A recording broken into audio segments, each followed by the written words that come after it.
like a punishment. The sun rose each morning into a sky bleached white with heat, and by noon the air shimmered in waves that made the horizon dance and dissolve. This wasn't the pleasant warmth of early summer, when green grass ripples under gentle breezes. This was heat that cracked the earth open. Heat that turned once lush grasslands into expanses of brittle brown stalks that crunched under every step.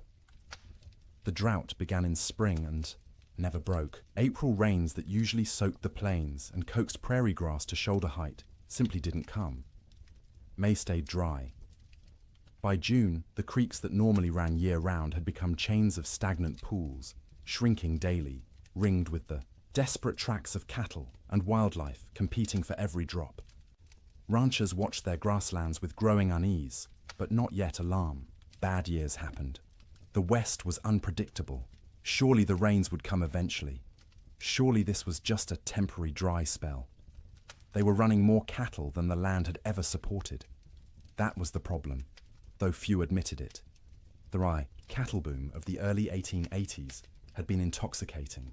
Eastern investors and European nobility had poured money into Western ranching, seduced by stories of limitless grass and cattle that reproduced themselves into fortunes. Ranchers who'd started with a few hundred head now ran thousands. Some operations counted their cattle in the tens of thousands. The math was simple and irresistible. Cattle bought in Texas for $10 a head could be driven north, fattened, on free grass, and sold in Chicago for $40, $50, sometimes $60. The Great Plains were an enormous, rent-free feedlot. The grass was free, the water was free. All you needed was cattle and cowboys to watch them, except the grass wasn't limitless, and the water wasn't guaranteed, and running 10 times more cattle than the land could sustainably support worked fine until conditions turned bad. That summer, conditions turned very bad indeed. Prairie fires became constant. The dry grass ignited from lightning strikes, from careless campfires, from sparks off, wagon wheels striking rocks. Once started, fires raced across the plains for miles, sometimes days, consuming what little forage remained.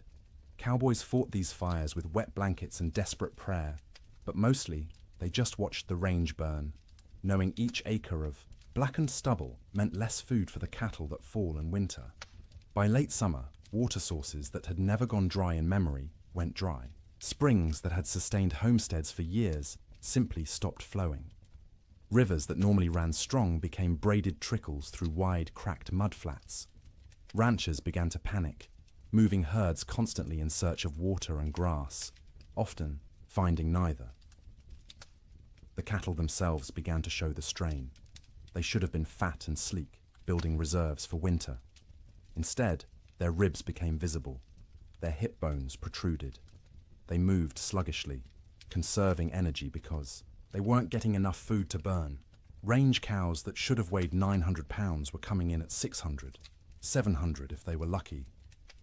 And still, the cattle companies shipped in more stock.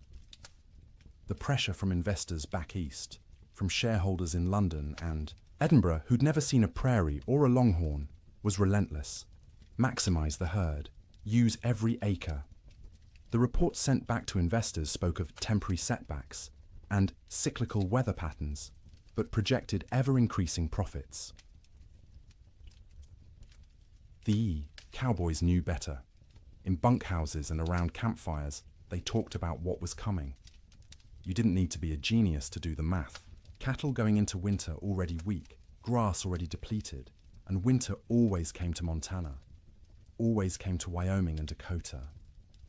The question wasn't whether winter would be hard. Winter was always hard. The question was whether the cattle and the men who tended them could survive it in their already weakened state.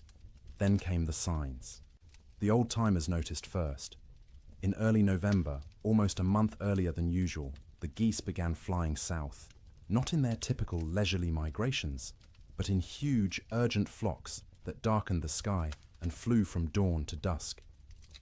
They weren't stopping to feed in the prairie ponds. They were getting out. Beavers, whose lodges dotted every creek and river, were observed gathering more wood than anyone had ever seen. They piled branches and logs until their lodges looked like timber fortresses rising from the water. Animals preparing for something. The cattle themselves grew thicker coats. Not just the usual winter hair, but shaggy, dense fur that made them look like bison. Ranch hands joked about it nervously. "Looks like the cows know something we don't," they'd say, and try to laugh, but the laughter always sounded forced. Weather-wise ranchers, men who'd spent decades reading the land and sky, felt it in their bones. The air pressure fluctuated wildly. The wind patterns shifted strangely. The autumn sunset cast peculiar colors across the clouds, orange and purple and sickly green, like bruises spreading across the horizon. November brought the first snow, not the gentle, melting dustings that sometimes came and went in autumn, but real snow. Serious snow. It fell for 3 days, accumulated to 8 inches in places, and when it finally stopped, the temperature dropped below zero for the first time that season. That snow melted eventually, as November snow often did, but it served as warning. Winter was coming early. Winter was going to be serious. The smart ranchers, the cautious ones, began laying in extra hay, stockpiling firewood, bringing cattle closer to ranch headquarters, where they could be watched and, if necessary, fed through bad stretches. But most didn't. Most couldn't. The scale of operations had grown too large. You couldn't barn 20,000 head of cattle. You couldn't buy enough hay to feed them through a Montana winter even if you wanted to. The entire business model of open-range ranching depended on cattle foraging for themselves, year-round, regardless of weather. This had worked mostly for years. The previous winters had been unusually mild. Cowboys spoke wistfully of the winter of '85, when temperatures barely dropped below freezing and cattle grazed comfortably all season. Or '84, when snow came late and melted early. They'd gotten complacent. The land had been kind, and they'd mistaken kindness for weakness. In December, the unease grew. The air felt wrong, too still, too heavy. The sky stayed overcast for weeks, a low ceiling of grey that pressed down like a lid. Snow fell intermittently, never enough to cause real problems, but enough to dust the brown grass white and make foraging harder for cattle already struggling. Christmas came and went. Cowboys celebrated in bunkhouses with what meager supplies they had.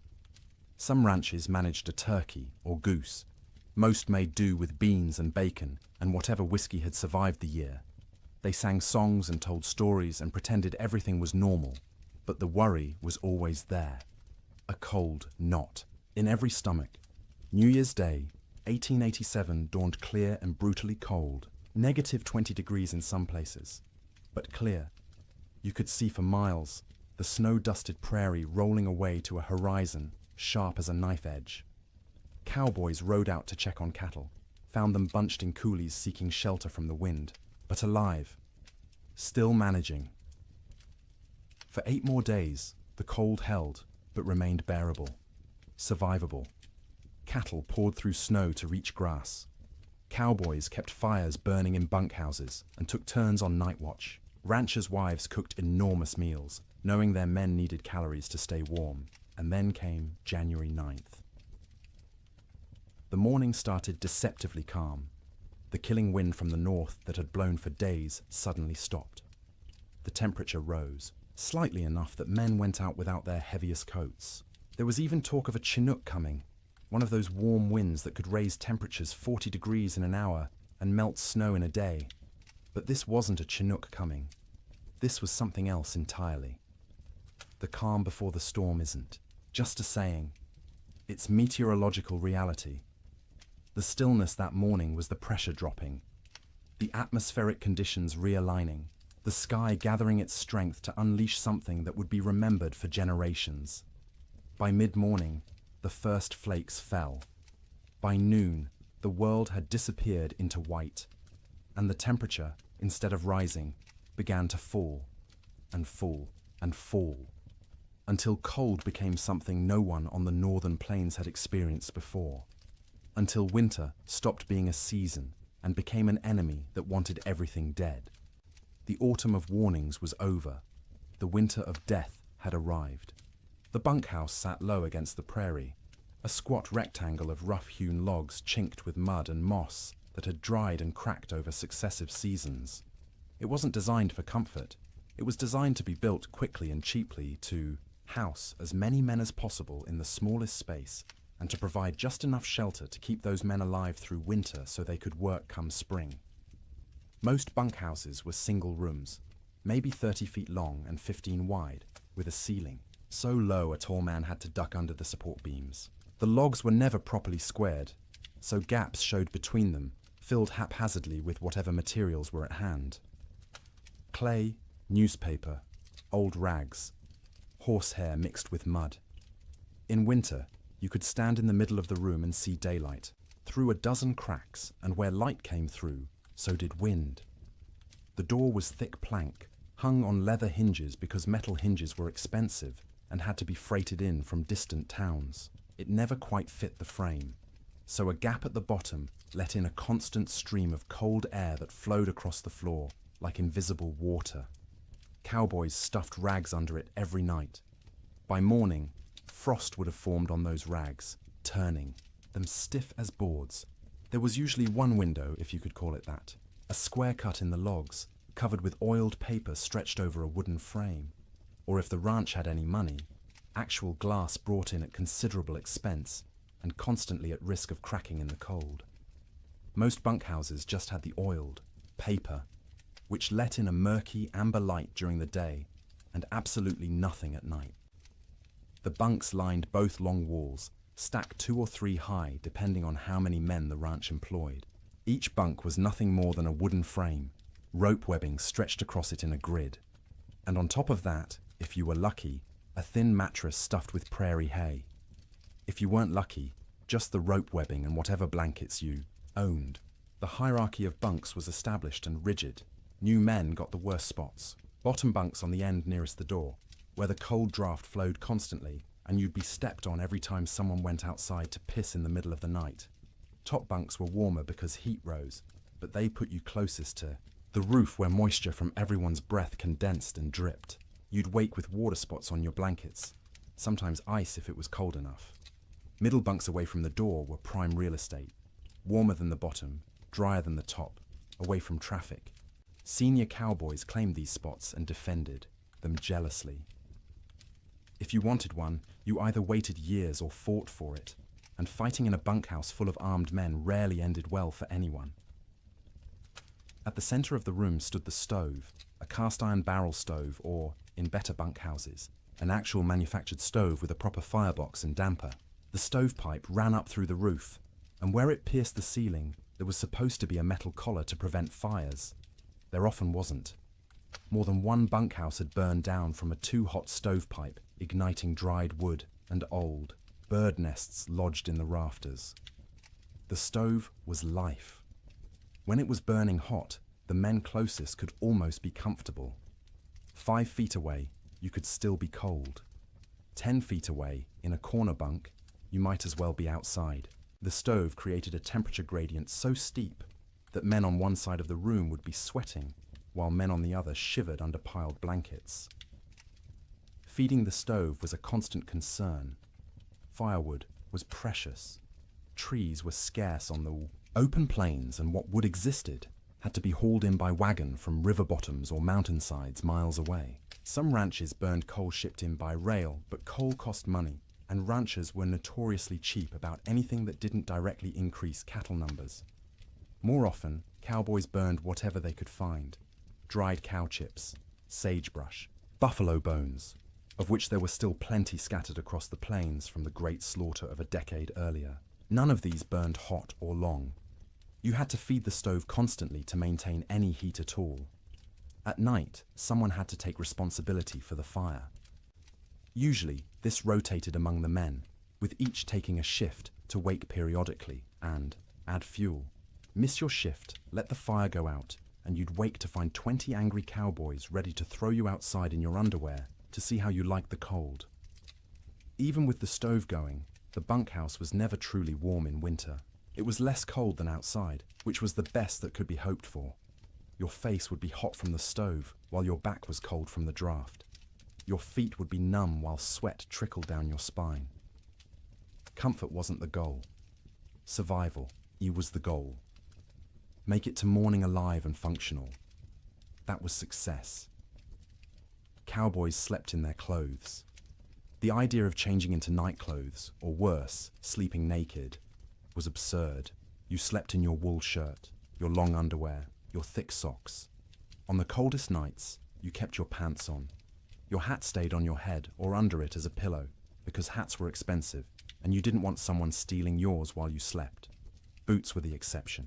You took off your boots because sleeping in boots was miserable, and because boots needed to dry.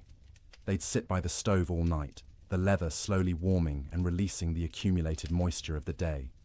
The smell of drying leather mixed with the smell of unwashed men, wet wool, tobacco smoke, and the acrid tang of burning sage or cow chips. The smell of a bunkhouse was indescribable to anyone who hasn't experienced it. 40 men living in close quarters, bathing rarely because hauling and heating water was labor-intensive and rarely worth the effort. Clothes worn for weeks or months without washing, because washing meant they'd be wet and might not dry in winter, and wet clothes could kill you. The privy was outside, so men used a bucket in the corner at night rather than brave the cold, and that bucket added its own special contribution to the atmosphere. Tobacco smoke hung in layers because every cowboy who could afford it smoked too, passed the time. Some chewed and spit into cans or just onto the floor because the floor was already a mess of tracked-in mud, snow, manure, and spilled food. Mice lived in the walls and came out at night to scavenge. You could hear them scratching and squeaking, see them dart across the floor in the stove light. Some cowboys tried to kill them. Most gave up. There were always more mice, as long as they didn't chew holes in your blankets or get into the food. Stores, you learned to coexist. The sounds of a bunkhouse at night were particular. The wind outside, constant, varying from low moan to sharp whistle, depending on its strength and the gaps it found. The stove ticking as metal expanded and contracted with temperature changes. The creak of rope webbing as men shifted in their bunks, the thump of boots being pulled off and dropped on the floor. Snoring. Dear God, the snoring. 40 men in one room meant you'd have at least 10 serious snorers. Deep, rattling snores that shook the bunks. High, whistling snores that pierced through any attempt at sleep. Snores that stopped and started, until you'd lie there waiting for the next one, unable to relax. Sometimes men would throw boots at particularly bad snorers. Sometimes it helped. Usually it just made everyone else laugh and the snorer angry. Coughing was constant. The cold, the dust, the smoke, the close quarters meant everyone had some kind of lung affliction. Dry, hacking coughs that went on for minutes. Wet, rattling coughs that made you wonder if the man would survive the night. Cowboys coughed themselves, awake, coughed themselves back to sleep, coughed their way through the entire winter. Conversations happened in the dark. Men talked about home, about women, about cattle, about anything but the cold pressing in from all sides. Some conversations were quiet, just between neighbors in adjacent bunks. Others involved the whole room, stories being told and retold, jokes that weren't funny but made everyone laugh because laughter was warmth of a different kind. Letters were read and reread by stovelight. A letter from home was precious, and a cowboy might read the same letter 100 times through a winter, memorizing every word, every loop of handwriting, every piece of news from a world that felt impossibly far away. Some men prayed. You'd hear whispered prayers in the darkness, usually from the younger cowboys, the ones still new enough to the work that death seemed like a possibility rather than an inevitability. Older hands didn't pray much. They'd made their peace with whatever was coming, or they'd stopped believing anything was listening. The bedding itself deserves attention. Each cowboy owned his own bedroll, a collection of blankets, and maybe a quilt that he'd rolled up and carried with him from job to job. These blankets were wool, heavy and scratchy, and they accumulated the smell of their owner, along with the smell of horses, cattle, campfire smoke, and prairie dirt. In the bunkhouse, you'd unroll your bedding onto the rope webbing, which sagged under your weight and provided almost no cushioning. The ropes left permanent patterns pressed into your back and legs. After a few weeks, you stopped noticing. Your body just accepted that sleep meant discomfort and adjusted expectations accordingly. On the coldest nights, men piled every blanket they owned on top of themselves. 3 blankets, 4, 5 if they had them. The weight was crushing, but weight meant warmth, and warmth meant survival. Some cowboys, the poorest ones or the newest, didn't have enough blankets. They'd sleep in their coats, under their coats, wrapped in saddle blankets that smelled of horse sweat and mold. The truly desperate would share bunks, 2 men pressed together for body heat, which was awkward and carried implications, but was better than freezing. You'd see this more in the deepest cold, when propriety mattered less than waking up with all your fingers and toes. Getting into bed was a shock every night. The blankets had been sitting in the ambient temperature of the bunkhouse all day, which meant they were cold. Not frozen, but cold enough that sliding under them made you gasp. Your body heat would eventually warm the space between blankets, but it took 20 minutes, half an hour, of shivering and curling into yourself before that happened. Some cowboys heated rocks in the fire and wrapped them in cloth to put in their bunks. This worked for about an hour, providing a spot of genuine warmth for your feet or your hands. After that, the rocks were just heavy, cooling lumps taking up space, and you'd have to decide whether the effort of getting up and throwing them out was worth the loss of heat from opening your blanket cocoon. Sleep, when it finally came, was never restful. You were always partially aware of the cold trying to find you, aware of the fire and whether it was still burning, aware of the other men around you, their sounds and movements, aware that if something went wrong, a fire, a medical emergency, a blizzard bad enough that the whole bunkhouse might collapse, you needed to be able to wake and move. Cowboys learned to sleep light, a skill born of necessity. In summer, you slept light because you might need to deal with stampeding cattle or approaching storms. In winter, you slept light because the alternative was dying without noticing. The nights stretched long, 15, 16 hours of darkness in the depths of winter. You couldn't stay awake for all of it. Candles and lamp oil were too expensive to burn for light. So you slept in stages. A few hours, then wake when the fire needed tending. A few more hours, wake because your body was too cold or needed to piss. A few more hours, wake because someone else was moving around, or coughing, or because your back hurt too much to stay in one position. This broken sleep was exhausting in its own way. You'd wake in the morning having technically slept for hours but feeling like you'd barely rested at all. That was winter sleep in a bunkhouse. Not the deep, renewing sleep of comfortable beds in warm rooms, but the fitful, survival-focused sleep of men living on the edge of catastrophe. Every single night, for months on end. And when the great die-up came, when the temperature dropped to 60 below, and the wind tried to tear the roof off, and the cattle began dying by the thousands, that inadequate sleep became nearly impossible. Because how do you sleep when the world outside is ending? How do you close your eyes when you know morning might reveal losses beyond comprehension? You learn because you have no choice. You sleep because your body demands it. Brief, shallow, troubled sleep punctuated by periods of lying awake in the dark, listening to the wind scream, and wondering if you'll live to see spring. Morning came late on January 9th, the sun rising somewhere behind thick grey clouds that had settled over the plains like a lid. Cowboys rolled out of their bunks around 6, the usual time, groaning and stiff from another night on rope webbing and thin mattresses. The bunkhouse was cold, but not impossibly so. Maybe 20 degrees inside, which meant the fire had held through the night. That was a victory. They pulled on boots that had spent the night by the stove, the leather still warm to the touch, stomped their feet to get blood flowing, stretched arms and backs that ached from the perpetual cold. Someone got the coffee going, pouring water from buckets that had a thin skim of ice on top despite being inside. The foreman, A weathered man named Jack Thompson, on one particular ranch in Montana, stuck his head out the door to check conditions. The wind that had been blowing hard from the north for days had stopped completely, dead calm. The air felt heavy, thick, like you could almost chew it. Temperature had risen slightly overnight, maybe up to freezing, or close to it. "Might be a Chinook coming," Jack said, and a few of the men perked up. A Chinook, that warm wind that could raise temperatures 40 degrees in an hour, would be salvation, would give the cattle a break, would let everyone breathe a little easier.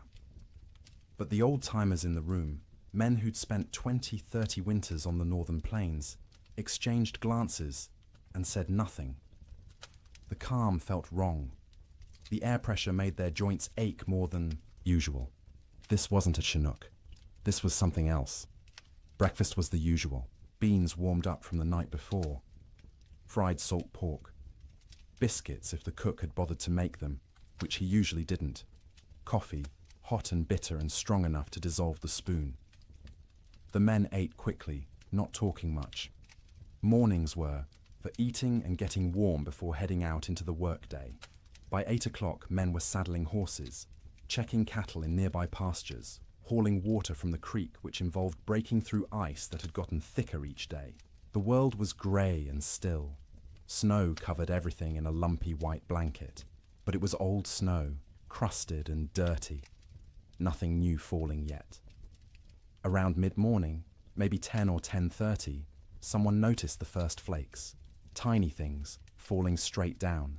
No wind to push them sideways. They accumulated on coat sleeves, on hat brims, on the backs of cattle who stood motionless, already conserving energy. Within 30 minutes, the flakes had gotten larger and were falling more densely. The grey sky seemed to lower, pressing down, until it felt like you could reach up and touch it. Visibility, which had been miles, dropped to maybe a quarter mile, then less. Cowboys on the range started heading back to the bunkhouse. This was going to be a storm, and you didn't want to be caught out in a storm. The foreman sent riders to gather men from distant line camps to make sure everyone got back to the main ranch before conditions got bad. But conditions got bad faster than anyone expected. By noon, the wind returned. Not gradually building, but suddenly, like someone had opened a door. It came from the north, from Canada, from the Arctic, and it came with a howl that made horses shy and men grab for their hat brims. The temperature, which had been hovering near freezing, began to fall. 1 degree, 2 degrees, 5. The wind picked up the falling snow and threw it horizontally. Visibility dropped to 50 feet, then 20. Within an hour of the wind starting, you couldn't see your hand held at arm's length. The world became a screaming white chaos, where direction lost all meaning. Cowboys who'd been a mile from the bunkhouse when the wind started faced a terrible choice. Try to make it back and risk getting lost and dying, or try to find any shelter at all and hole up until it passed. Some made it back, stumbling into the bunkhouse half frozen, faces covered in ice where their breath had condensed and frozen, in their scarves. Others weren't so lucky. A young cowboy named Billy Henderson, 18 years old, had been checking on a small herd in a draw, maybe 2 miles from the main ranch. When the storm hit, he tried to make it back. His horse refused, to face into the wind, kept trying to turn and run south. Billy fought the horse, knowing that south led away from shelter, from life. The horse won the fight, turned, and ran with the storm. Billy's body was found 3 weeks later, 15 miles south of the ranch, frozen solid, still in the saddle. The horse had died beneath him, also frozen, its legs locked in a final stride. Billy had tied himself to the saddle with his lariat so he wouldn't fall off. It hadn't saved him, but that tragedy was still in the future. At noon on January 9th, Billy was just missing, and everyone assumed he'd found shelter somewhere and would show up when the storm passed. People didn't yet understand that this storm wasn't going to pass. Not in hours, not in days. The temperature kept falling. By 2 in the afternoon, it was 0. By 4, it was 20 below. The wind, instead of slacking, grew stronger. It found every crack in every wall, every gap in every window frame. In the bunkhouse, men stuffed blankets against the door, hung canvas over the oiled paper window, and fed the stove constantly. But the cold still invaded. Snow didn't just fall. It flew sideways, driven by wind that hit 50, 60 miles per hour in gusts. The snow was fine and dry, almost like dust, and it found its way through impossibly small openings. It drifted through the cracks between logs. It sifted around the doorframe despite the blankets stuffed there. It even seemed to come down the stovepipe, hissing when it hit the hot metal. Inside the bunkhouse, men watched drifts form along the walls. Inside the building, snow accumulated in the corners, under the bunks, anywhere the wind could push it. They swept it out, but it just came back. Eventually, they gave up and let it pile. The sound was overwhelming. The wind screamed. There's no other word for it. A constant, piercing shriek that vibrated in your bones and made thought difficult. It rose and fell in waves, sometimes dropping to a mere roar before surging back to that terrible scream. Men had to shout to be heard 3 feet away. Between the wind's screams came other sounds. The building itself groaning under the assault. The roof lifting and settling as wind tried to peel it off. The sharp crack of wood contracting in the cold. The rattle of the stovepipe shaking in its collar. And from outside, distant but unmistakable, the sound of cattle, bawling, calling, the sound of thousands of animals confused and frightened and beginning to suffer. The cowboys listened to that sound and knew they were helpless. You couldn't go out in this. Going out meant dying. The cattle were on their own. The temperature hit 40 below by midnight. Inside the bunkhouse, with the stove glowing red hot. The temperature near the stove was maybe 50 degrees. 10 feet away, it was freezing. 20 feet away, in the corner bunks, water left in cups froze solid. Men piled on every piece of clothing they owned. 2 pairs of pants, 3 shirts, 2 coats, gloves and mittens worn indoors, blankets wrapped around shoulders like shawls. Some men wrapped their heads in scarves, leaving only their eyes visible, and still they shivered. The night of January 9th was the longest night most of those men ever experienced. Sleep was impossible for many. The cold, the sound, the fear, the knowledge that outside cattle were dying by the hundreds, by the thousands, all combined to keep eyes open and minds racing. Those who did sleep did so fitfully, waking every few minutes from nightmares or from the cold penetrating their blanket cocoons, or from the building shaking in a particularly hard gust. The fire had to be fed constantly, every 15 minutes, every half hour at most, because letting it die meant everyone would die with it. Men took shifts by silent agreement. One would get up, face the cold outside his blankets, feed the stove, and retreat. An hour later, someone else would do the same. All night long through those terrible hours, they kept the fire alive, and the fire kept them alive. But just barely. By dawn on January 10th, 16 inches of snow had fallen, though you couldn't measure it accurately because the wind had sculpted it into drifts 20 feet high in some places, while scouring other areas down to bare ground. The temperature had dropped to 46 below zero. The wind hadn't slacked at all, and the storm was just beginning. This wasn't a 2-day blizzard that would blow through and leave clear, cold weather behind. This was the start of a meteorological siege that would last, with brief breaks, through all of January, through February, into March. The great die-up had begun. Men didn't know that yet, huddled in bunkhouses across Montana, Wyoming, and Dakota Territory. They thought they were waiting out a bad storm. A few days, maybe a week, and it would clear. The cattle would be weak and scattered, but they'd recover. Spring would come, as it always did. They didn't yet understand that the world outside was dying, that cattle were already freezing where they stood, eyes frozen shut, ice forming over their nostrils with each breath, slowly suffocating as they slowly froze. That the open range, cattle industry, the boom that had made fortunes and drawn investors from around the world, was ending in that screaming wind. All they knew was cold. Cold beyond anything most had experienced.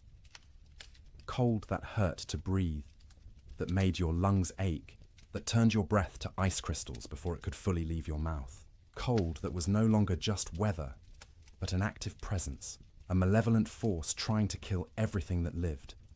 And the night ahead, the second night of the storm, would be even colder. -50, -60 in some locations. Cold that would crack trees. Cold that would freeze cattle solid while they stood. Cold that would seep through every wall, every blanket, every layer of clothing, searching for the warmth of human bodies and slowly, inexorably, draining it away. The cowboys fed the fire and waited. There was nothing else they could do. The Yiwa storm had them trapped as surely as if they were in a prison. All they could do was feed the fire, wrap themselves in blankets, and try to survive until morning, and then survive the morning after that, and the one after that, day after day, night after night, as the storm continued and the temperature stayed brutally, impossibly cold. The great die-up was no longer coming. It was here. Sleep. During the storm wasn't sleep as most people understand it. It was something closer to losing consciousness in brief intervals, the body shutting down, not because it felt safe, but because it couldn't maintain full awareness any longer.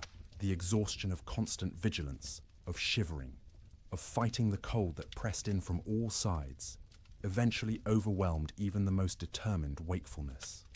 In the ranch houses scattered across the frozen plains, families faced the storm, with a different kind of terror than the cowboys in their bunkhouses. Ranch houses were sturdier than bunkhouses, built to last generations rather than just seasons. They had proper foundations, real windows with glass, doors that fit their frames. But they were also larger, harder to heat, and filled with children who didn't fully understand why the wind screamed so loudly, or why Papa looked so worried. The Ferguson family lived in a 2-room cabin near the Musselshell River in Montana. William Ferguson, his wife Martha, and their 4 children, ranging in age from 3 to 11.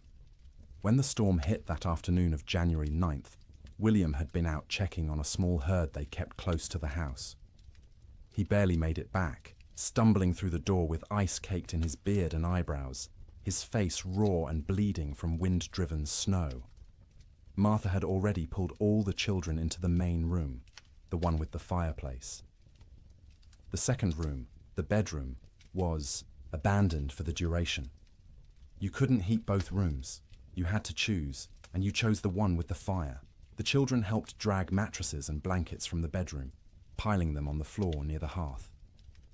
By nightfall, the temperature inside that bedroom, separated from the main room by just a thin wooden door, had dropped below freezing. Frost formed on the inside walls. The washbasin Martha had left on the dresser froze solid, expanding and cracking the ceramic bowl with a sharp report that made everyone jump. In the main room, the family arranged themselves for a siege. William stacked firewood within arm's reach of the fireplace, more wood than he'd normally burn in a week. Martha filled every pot and pan with water, knowing that if the storm lasted, they wouldn't be able to get to the well. The pump would freeze. The well itself might freeze. Water was survival. The children sensed their parents' fear and grew quiet, subdued in a way children rarely are. They huddled together on the mattresses, watching the fireplace with wide eyes as their father fed it log after log. The fire roared, consuming wood at an alarming rate, but even standing directly in front of it, you could feel the cold at your back. That first night, nobody truly slept. The children dozed fitfully, waking every time the wind hit a particularly violent gust, every time the house shook, every time their father got up to add wood to the fire. Martha sat up through most of the night, mending by firelight, her hands moving automatically through familiar motions, while her mind worried at the problem of how long their supplies would last. William dozed in his chair, the rifle across his lap, though what good a rifle would do against a blizzard he couldn't have, said. It was simply habit, the frontier habit of being armed, of being ready. When you couldn't do anything useful, you could at least maintain the posture of readiness. The second night was worse. By then, the storm had been blowing for 30 hours straight. The temperature had dropped to 50 below outside, which meant maybe 30 below in the unheated bedroom. And even with the fire blazing in the main room, it was barely freezing where they slept. They'd pulled every blanket in the house onto the mattresses on the floor. Wool blankets, quilts made from scraps of fabric, buffalo robes William had traded for years ago. The family slept together, all 6 of them in a pile, sharing body heat like animals in a den. The children in the middle, where it was warmest, the parents on the outside, taking the brunt of the cold that radiated from the walls despite the fire. Martha sang to the children before sleep, or what passed for sleep. Old songs her mother had taught her, lullabies in German that the children didn't understand, but found comforting anyway. Her voice was soft, almost lost under the shriek of the wind, but the children pressed close and listened. William lay on, his back, staring at the ceiling, listening to the roof creak and groan. Every gust of wind made him tense, waiting for the moment when the roof would tear free and expose them all to the killing cold. It never did, but the fear never left either. Sleep came in stages. The youngest child, 3-year-old Emma, went first, exhausted from crying earlier in the day. She whimpered and fussed until her eyes finally closed and her breathing deepened. Her 7-year-old brother James followed, fighting sleep as long as he could, determined to be brave, to stay awake like the adults. But his eyes drooped, opened, drooped again, and finally stayed closed. The 2 older children, 11-year-old Sarah and 9-year-old Thomas, took longer. They understood more, worried more, and their minds wouldn't quiet. Sarah kept asking when the storm would end. Thomas asked if the cattle were all right, if Papa's horse had made it to the barn, if the chickens in the coop behind the house had frozen yet. Martha answered in soothing murmurs, not really answering at all, just making comforting sounds until the children's questions trailed off and their breathing slowed. She waited until she was sure they were deeply asleep before she allowed herself to close her own eyes. But closing her eyes wasn't sleeping. It was resting with her ears still alert, still tracking every sound. The fire crackling, William shifting position, the wind pounding against the walls, the house settling with creaks and groans. Her mind catalogued each sound, assessed whether it meant danger, and only when satisfied the house still stood did she allow herself to drift towards something like sleep. William didn't sleep at all that second night. He dozed for minutes at a time, jerking awake at every sound, every change in the wind's pitch. Twice he got up to add wood to the fire, moving carefully to avoid stepping on children. Each time he stood, the cold away from the fire hit him like a physical blow. The air near the ceiling was noticeably colder than the air near the floor. Heat rose but couldn't escape fast enough through the gaps in the roof, so it pooled up there, wasted, while down where they slept, it was barely enough. Around midnight, by William's pocket watch, Emma woke crying. She was cold, she said, her teeth chattering. Martha pulled the child against her chest, wrapping her arms around her, trying to share warmth. Emma's feet were like ice, even though she wore wool socks and was buried under blankets. Martha rubbed the small feet between her hands, trying to restore circulation, terrified of frostbite. The child eventually quieted and fell back into restless sleep. But Martha stayed awake, feeling those cold little feet pressed against her stomach, wondering how much longer the storm could possibly last. The third night, exhaustion had set in so deeply that sleep came easier, even though conditions had gotten worse. The temperature outside bottomed out at 63 below zero. Inside, with the fire consuming wood at a frightening rate, they'd managed to keep the room at maybe 15 degrees, cold enough to see your breath, cold enough that the water in the pots near the fire had a skim of ice if you didn't stir it regularly, but not cold enough to kill. Not yet. The family had learned the rhythm of storm sleep. The children slept piled in the center, a tangle of arms and legs and shared warmth. The parents took turns in short shifts. Martha sleeping for 2 hours while William tended the fire and watched. Then William sleeping for 2 hours while Martha kept vigil. During her watch, Martha would sit close to the fire, feeding it, listening to her children breathe, and praying silently. She'd been raised Lutheran, not given to emotional displays, of faith, but now she prayed with desperate intensity, for the storm to end, for the wood to last, for her children to wake warm in the morning, for spring to come, impossible as that seemed in the howling dark. During his watch, William planned how to ration the wood, where to find more if it ran out, though going outside was suicide in these conditions. What they'd do when the food ran low. They had beans, flour, salt pork, and cornmeal. Enough for maybe 2 weeks if they were careful. But what if the storm lasted longer? What if they couldn't get to town when it ended because the snow was too deep? These thoughts circled endlessly, keeping him awake even during his supposed sleep shifts. He'd lie down, close his eyes, and his mind would immediately start calculating.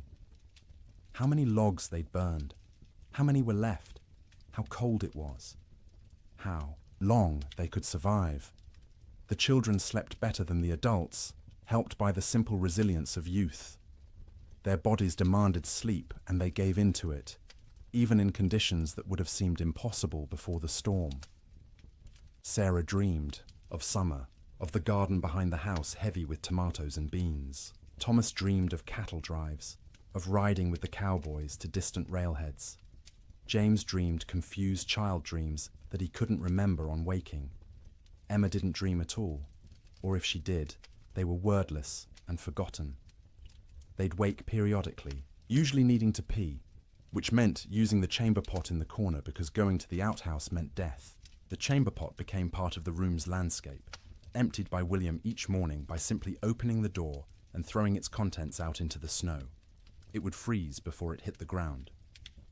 Martha developed a system for keeping track of the children during sleep. She'd reach out periodically, feeling for each small body, making sure everyone was still breathing, still warm enough. If a child had worked their way to the edge of the pile where it was colder, she'd gently pull them back to the center. If blankets had been kicked off, she'd rearrange them. This constant vigilance meant she never truly rested. Even during her sleep shifts, part of her brain stayed active, monitoring. She'd wake fully alert if a child coughed or moved suddenly, ready for crisis. Only after checking that everything was fine would she allow herself to drift back down. By the fourth night, a strange numbness had set in. The storm continued, would continue, had always been continuing, and would always continue. It became hard to remember a time before the storm, hard to imagine a time after.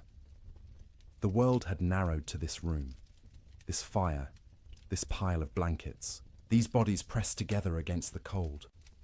Sleep became deeper out of sheer exhaustion. The body can't maintain high alert indefinitely. At some point it simply gives up and crashes, regardless of external conditions. The children slept hard, twitching occasionally, making small sounds, but not fully waking. Martha and William slept in longer stretches, waking only when their internal alarms screamed that the fire needed tending or a child needed checking.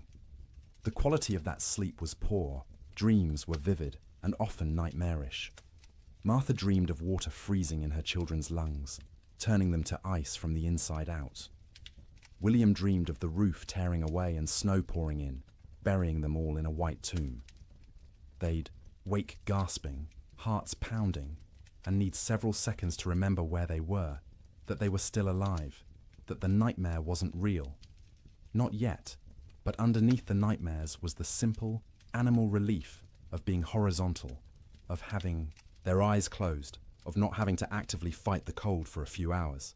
Their bodies took what rest they could get, storing it against future need, repairing what damage they could before the next crisis. In bunkhouses across the territory, cowboys experienced similar struggles. The difference was they had no children to protect, which freed them from that particular anxiety, but they also had less motivation to push through. A man alone can give up more easily than a father with children depending on him. Some cowboys did give up, in a sense. They wrapped themselves in every blanket they owned, lay down in their bunks, and simply stopped trying. They'd sleep for 20 hours straight, only waking to eat a little and relieve themselves before returning to their cocoons. This wasn't laziness, it was a survival strategy. In extreme cold with limited food, the best thing you can do is stay still, conserve energy, and wait. Others couldn't do it. The type of man who became a cowboy was often too restless, too active, to simply lie still for days. They'd pace the bunkhouse, drive everyone else crazy, gamble with cards or dice, anything to pass the time and distract from the gnawing fear that the storm might never end. In both bunkhouses and ranch houses, sleep became not rest, but simply another way of enduring.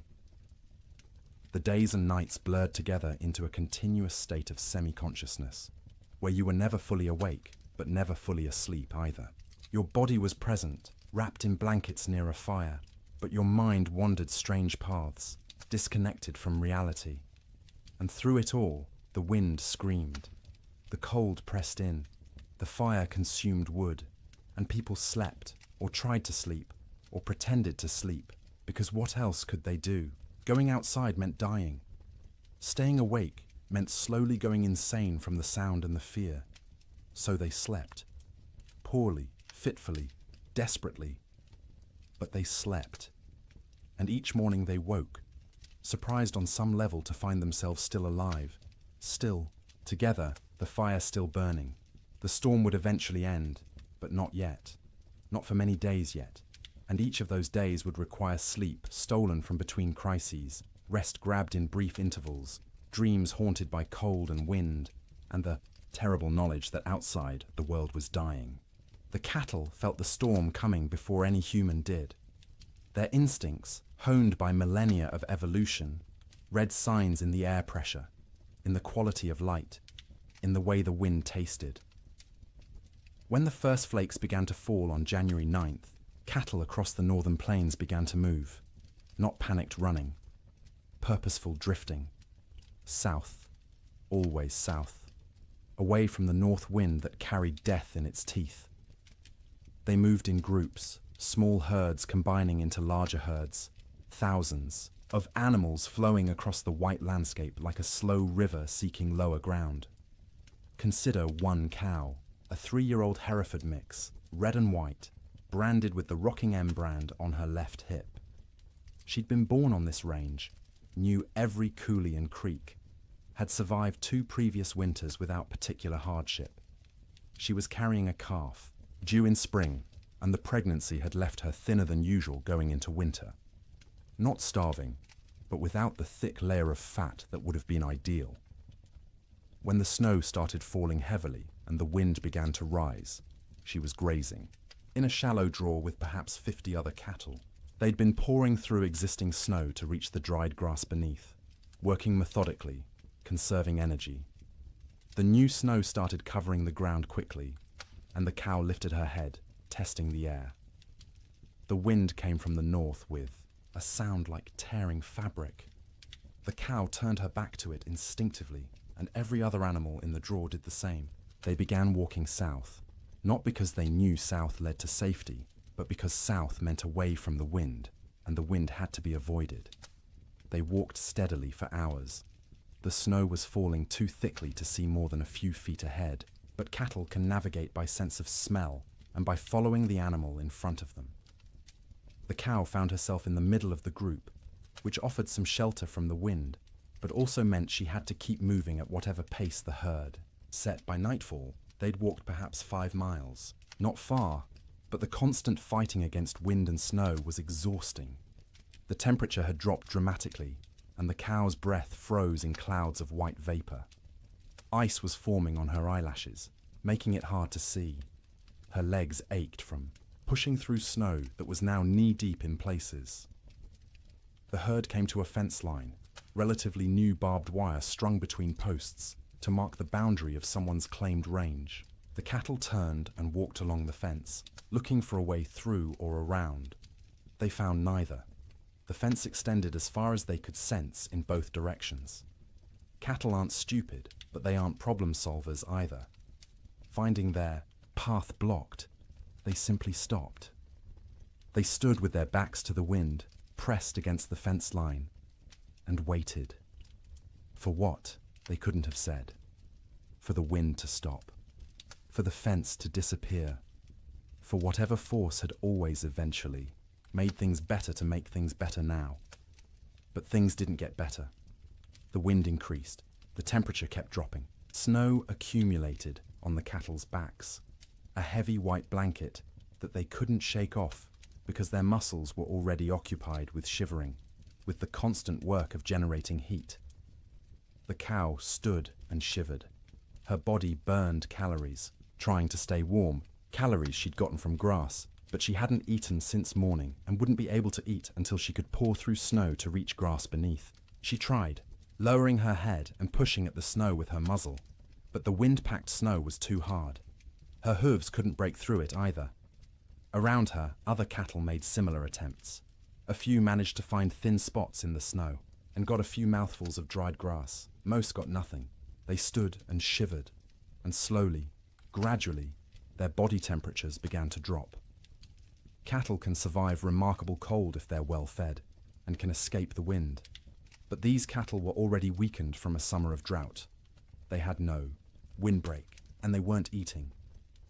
Their situation was unsustainable. Something would have to change or they would die. It was that simple. By the second day, the cow's suffering had intensified. She'd been standing for more than 24 hours straight. Her legs trembled with fatigue. Ice had completely sealed her eyes shut. She'd stopped trying to open them, instead navigating by sound and smell, and the feel of other cattle pressed against her on either side. Her ears, exposed to the wind, had frozen.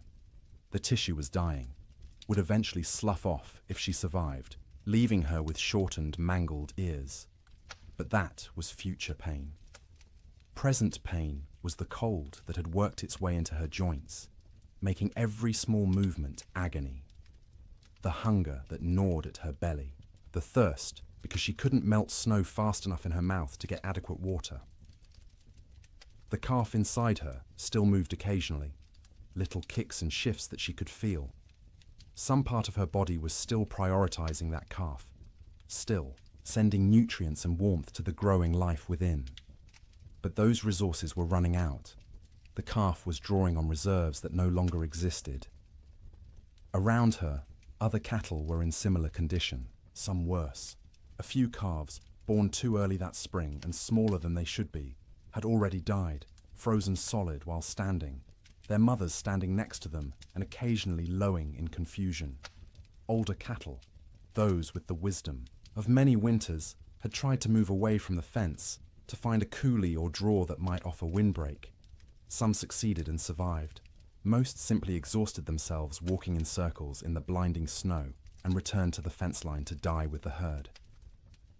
By the third day, the cow had stopped shivering. This wasn't because she'd warmed up. It was because her body no longer had the energy to shiver. Shivering is a metabolic furnace, burning calories to generate heat, but she'd burned through all available calories. Her body temperature was dropping toward equilibrium with the air around her. She was freezing to death. Her breathing had slowed. Each breath was an effort, drawing air so cold it hurt her lungs into a body that barely had the energy to exhale. Ice had formed around her nostrils, narrowing the passages, making each breath a fight. She was still standing, but only because the cattle around her held her upright. If they'd moved, she would have fallen. Her legs were locked, frozen in position, no longer taking commands from her failing brain. Her heartbeat had slowed to a sluggish thump-thump, thump-thump, each beat weaker than the last. The calf inside her had stopped moving. Whether it was dead or simply dormant, she couldn't tell, and wouldn't have understood if she could. Her maternal instincts, so strong just days ago, had been overridden by the body's desperate attempt to keep itself alive. Sometime late on the third night, or early on the fourth morning, it's impossible to know exactly when, the cow's heart stopped. 1 beat, 2 beats, then nothing. Her eyes, frozen shut, would never open again. Her legs, frozen in position, would remain standing. She'd become a statue of ice and meat, indistinguishable from the living cattle around her, except that she no longer breathed. She wouldn't fall for days, maybe weeks. The cattle packed around her held her upright, and when they eventually moved or died themselves, she'd topple over, frozen solid, and become one more carcass among thousands littering the plains. This scene repeated across hundreds of miles. Fence lines became death traps where cattle bunched up and died in groups. Ravines that should have offered shelter instead became graves as cattle crowded in so tightly they couldn't move, couldn't forage, and slowly froze together into a single mass of bodies. Riverbanks saw some of the worst carnage. Cattle seeking water found the rivers frozen solid, but their thirst drove them to try anyway. They'd crowd onto the ice, break through into the water beneath, and be unable to climb out. The current would push them under the ice, where they'd drown and freeze simultaneously. Spring would reveal riverbanks lined with carcasses, hundreds of cattle stacked like cordwood wherever the current had deposited them. Some cattle, driven by the wind and their own southward instinct, walked until they literally couldn't take another step. They'd collapse in open prairie, curl into a ball, as best their frozen legs allowed, and die where they fell. Snow would cover them within hours, creating smooth white mounds that looked like natural drifts until spring melt revealed the truth beneath. The death toll was staggering in ways that are hard to comprehend. A single large ranch might lose 10,000 head. Smaller operations lost everything. The Chicago stockyards, which normally received thousands of cattle per week from the northern plains, received almost none for months. The market for beef collapsed because there were no cattle left to sell. But numbers don't capture the reality. Numbers are abstract. The reality was hundreds of thousands of individual animals, each experiencing their own version of the cow's suffering. Each one cold, each one hungry, each one slowly freezing while standing in a wind that wouldn't stop screaming. Cowboys, safe in bunkhouses, could do nothing but listen to the cattle bawl. That sound, the massed calling of thousands of distressed animals, carried even over the wind. It rose and fell through the days and nights of the storm, a soundtrack of suffering that haunted the men who heard it. Some cowboys tried to help. They'd bundle up in every piece of clothing they owned, tie ropes around their waists, and venture out into the storm, with the other end of the rope tied to the bunkhouse door so they could find their way back. They'd struggle to where they thought. Cattle were usually unable to see them even when standing next to them, and try to herd them towards some shelter. It never worked. The cattle wouldn't move, or couldn't move, and the cowboys would burn through their body heat in minutes. Barely, enough time to stumble back to the bunkhouse before frostbite claimed fingers and toes. They'd collapse inside, gasping and shaking, and lie near the stove for hours trying to warm up while listening to the cattle continue to bawl outside. Eventually, the bawling stopped. Not all at once, but gradually over days. Fewer and fewer, voices as more and more cattle died. By the end of January, the prairie was silent except for the wind. Silent because there was almost nothing left alive to make sound. The cattle of the open range, those millions of animals that had made fortunes for ranchers and fed the growing cities of America, were gone. The survivors, scattered and traumatized, would take years to recover. Most would never be found, lost in coulees and ravines where their carcasses would feed wolves and coyotes through the remainder of winter. The Great Die-Up earned its name from the cattle. They died in numbers beyond counting, in suffering beyond imagining. And every single death was quiet, private. The animal alone in the storm, except for other dying animals. No comfort, no relief, just the cold and the wind, until the end came, and the shivering finally stopped. Food became an obsession within days of the storm's arrival. Not because people were starving, not yet, but because every meal consumed was one fewer meal in reserve, and no one knew how long the storm would last or when resupply would be possible. Every bite carried the weight of calculation. Every pot of beans represented diminishing stores that might need to last weeks or months.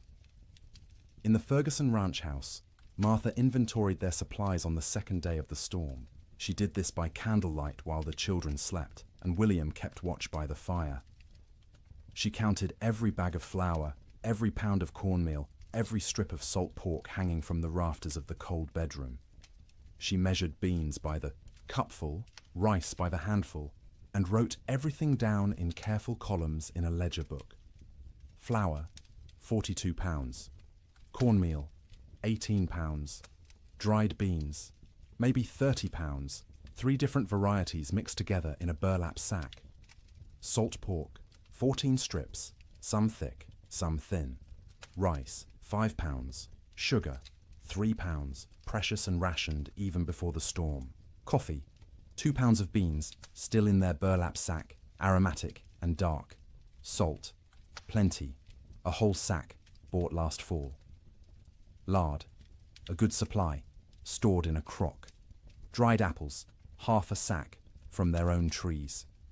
Molasses, 1 jug, nearly full. She did the math in her head, working through possible scenarios. 6 people, eating 3 meals a day. 18 meals per day. If they were careful, if they stretched everything, if they didn't waste a single bite, they had perhaps 3 weeks of food. Maybe 4 if they went hungry. 3 weeks seemed like plenty.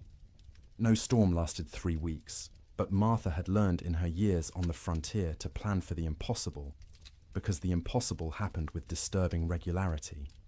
So she began rationing from day 1, before hunger forced the decision.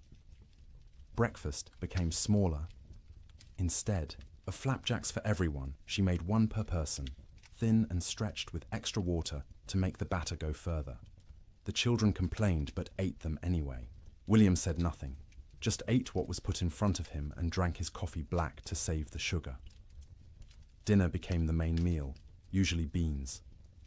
Martha soaked dried beans overnight in water, then cooked them slowly through the day in a pot, suspended over the fire. She'd add a little salt pork for flavor, 1 strip cut into small pieces so everyone got a taste of meat. The beans cooked until they were soft, the liquid thick and sustaining. Everyone got a bowlful, sopped up with cornbread made from carefully measured cornmeal. Supper was often just leftover beans from dinner, reheated and eaten with whatever bread remained. Sometimes Martha made a thin soup from the bean broth, adding bits of dried apple for sweetness, calling it a special treat to make the children smile. The coffee was for William alone. Cowboys and ranchers believed coffee was essential, more important than food, and William was no exception. He drank it black and strong, rationing the precious beans so he could have at least 1 cup per day. That coffee was his luxury, his reminder that civilization existed beyond the wind and snow. Martha drank tea when she drank anything, made from herbs she'd dried the previous summer. Mint that grew wild along the creek, sage gathered from the prairie, rose hips collected in autumn. The taste was thin compared to real tea shipped from China or India, but it was warm, and it was hers, and it didn't consume their stores. The children drank water or milk, though the milk supply was problematic. They had 1 cow, a gentle Jersey, kept in the barn, and William had to venture out twice a day to milk her. The trip to the barn was only 50 feet, but felt like a mile. He'd bundle in every piece of warm clothing he owned, wrap his face in a scarf until only his eyes showed, and step out into the wind. The cold hit him like a fist every time. In the few seconds it took to cross from house to barn, exposed skin would start to freeze, his eyes would water, and the tears would freeze on his cheeks. His lungs would ache from breathing air that felt like shards of glass. But he made the trip because the cow had to be milked or she'd sicken, and they needed the milk.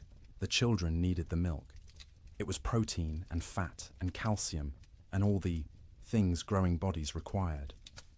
So twice a day, through the entire storm, William made that 50-foot journey and considered himself lucky the barn was so close. The cow produced less in winter, maybe 2 quarts a day instead of her usual gallon, but those 2 quarts were precious. Martha skimmed the cream off the top and used it sparingly. The milk itself went to the children, divided equally, measured carefully, so no one got more or less than their share.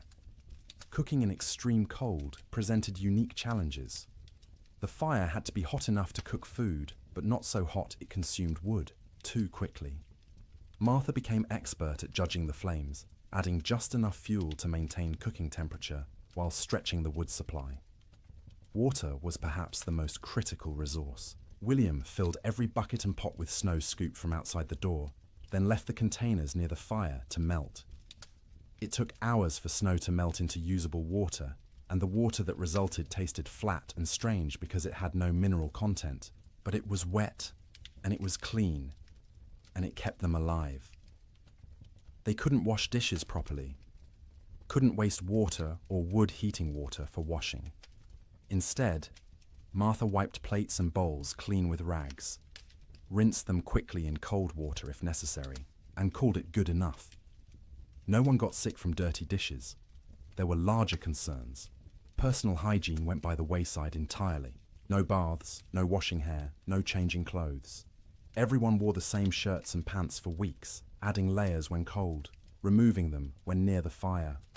The smell in the main room became oppressive, but you stopped noticing after a few days. It was just how things were. In the bunkhouses, cowboys faced similar but different challenges. They had supplies, but those supplies were designed for men doing hard physical labor in normal winter conditions, not for men trapped indoors during the worst cold in recorded history. The typical bunkhouse larder consisted of dried beans, rice, flour, cornmeal, salt pork, bacon, maybe some beef jerky made from cattle slaughtered in the fall, coffee in large quantities because cowboys lived on coffee, sugar, salt, lard, sometimes canned goods if the ranch could afford them, but usually not. Canned goods were expensive and the freighting costs were prohibitive. The cook, if there was one, was usually an old cowboy too stove up for regular ranch work. He'd preside over the cast iron stove like a priest at an altar, creating meals from limited ingredients with whatever skill he possessed. Good cooks were treasured. Bad cooks were tolerated because the alternative was cooking for yourself, and cowboys were generally incompetent in the kitchen. One particular bunkhouse in the Judith Basin had a cook named Old Pete, called that to distinguish him from young Pete, who wasn't a cook and wasn't even particularly young, but was younger than Old Pete. Old Pete had cooked in army forts, in mining camps, on trail drives. He knew 100 ways to cook beans and could make bread in a Dutch oven that rivaled anything made in a proper kitchen. But even Old Pete struggled with the storm's duration and intensity. His usual recipes assumed men would be working hard, outside, burning thousands of calories daily. Now they were sitting around trying to stay warm, burning far fewer calories. They didn't need as much food, but they were bored and hungry from boredom, and managing those competing needs was delicate. He started making meals smaller but more frequent. Instead of 3 large meals, he made 4 smaller ones, gave the men something to look forward to every few hours, something to mark the passage of time. Breakfast at dawn, such as dawn was, in the constant grey, a second breakfast mid-morning, dinner in early afternoon, supper at dark. Each meal was simple: beans cooked with salt pork, cornbread or biscuits, coffee always, constantly, the pot never empty. Occasionally, he'd make a stew if there was meat available, though meat was running short. Most ranches had slaughtered a beef or 2 in the fall and hung the quarters to freeze. But accessing that meat meant going outside to the meat cache, which was difficult or impossible depending on the day. The men ate without complaint, mostly. Cowboys weren't complainers by nature. You ate what was put in front of you and were grateful to get it. But you could see them calculating, same as Martha Ferguson, counting days, estimating stores, wondering how long until starvation became a real concern rather than a theoretical one. Coffee was its own category of essential supply. Cowboys drank coffee the way other people breathed, constantly and without thought. A pot of coffee sat on the stove at all times, thick and black and strong enough to float a horseshoe. Men would pour themselves cups throughout the day and night, warming their hands on the tin cups, savouring the bitter heat. Old Pete guarded the coffee supply jealously. He knew exactly how many pounds they had, how much they consumed daily, how long it would last. When supplies began running low, he started stretching the coffee by reusing grounds. First brew was strong for the morning pot. Those same grounds would be used again for the afternoon pot, weaker but still coffee. Sometimes he'd use them a third time, creating a thin brown liquid that was more idea than substance, but the ritual of drinking it was as important as the caffeine. Sugar went into coffee for those who used it, though most cowboys drank it black. Sugar was also used sparingly in baking, a spoonful in a batch of biscuits to help them rise and add a hint of sweetness. But sugar was running low everywhere, and by the end of January, most outfits were out entirely.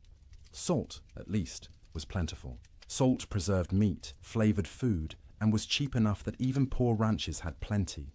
Cowboys ate salt with everything, needed it to replace what they lost sweating despite the cold.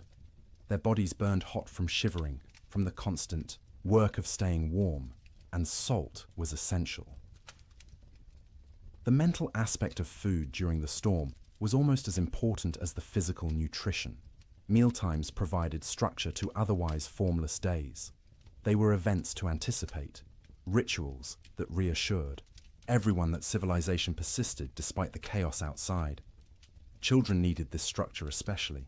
The Ferguson children learned to recognize mealtimes by the smells from the fire, by their mother's movements, by the rattle of bowls and spoons.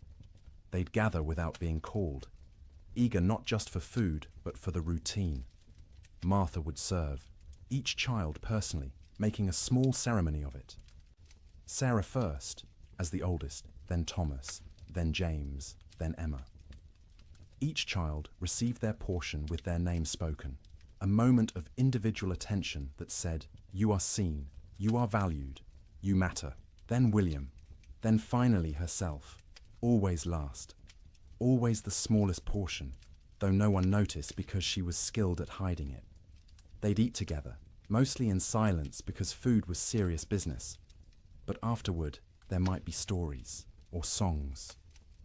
William would tell tales of his own childhood in Ohio, of winters there which had seemed hard at the time, but were nothing compared to this. Martha would sing in her soft voice, German lullabies or hymns. The children would listen and feel for a moment that everything might be all right. After eating came the work of making food last. Crumbs were gathered and saved for thickening, soup. Grease from cooking was poured into a jar and used again. Bones from salt pork were boiled to extract every bit of flavor and nutrition, then boiled again, then fed to the dog who lived outside the door in a snow shelter William had built. Nothing was wasted. Waste was sin in the arithmetic of survival. Every scrap had value, potential use, future purpose. Martha became a miser of food, hoarding and parceling it out with grim determination, knowing that running out meant death, and death was not an option while her children lived. The storm continued. January crawled past, each day a battle against cold and hunger and despair. Food supplies dwindled steadily. By the end of the month, the Ferguson household was eating 2 small meals per day instead of 3. The children's eyes developed the hollow look of inadequate nutrition. Martha's dresses hung loose where they'd once fit snugly. William's belt had to be tightened 2 notches, then 3, but they ate something every day, and they were all still alive. And the cow still gave milk, though less each week, and the fire still burned, and that was enough. It had to be enough, because spring would come eventually. It always came.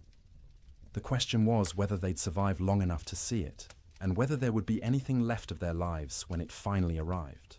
Theodore Roosevelt was not in Dakota Territory when the blizzard struck.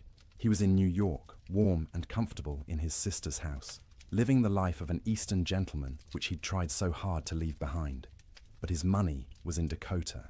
His dreams were in Dakota. And when the reports began filtering east about the catastrophic winter destroying the northern plains, Roosevelt's future was being written in frozen cattle and bankrupt dreams.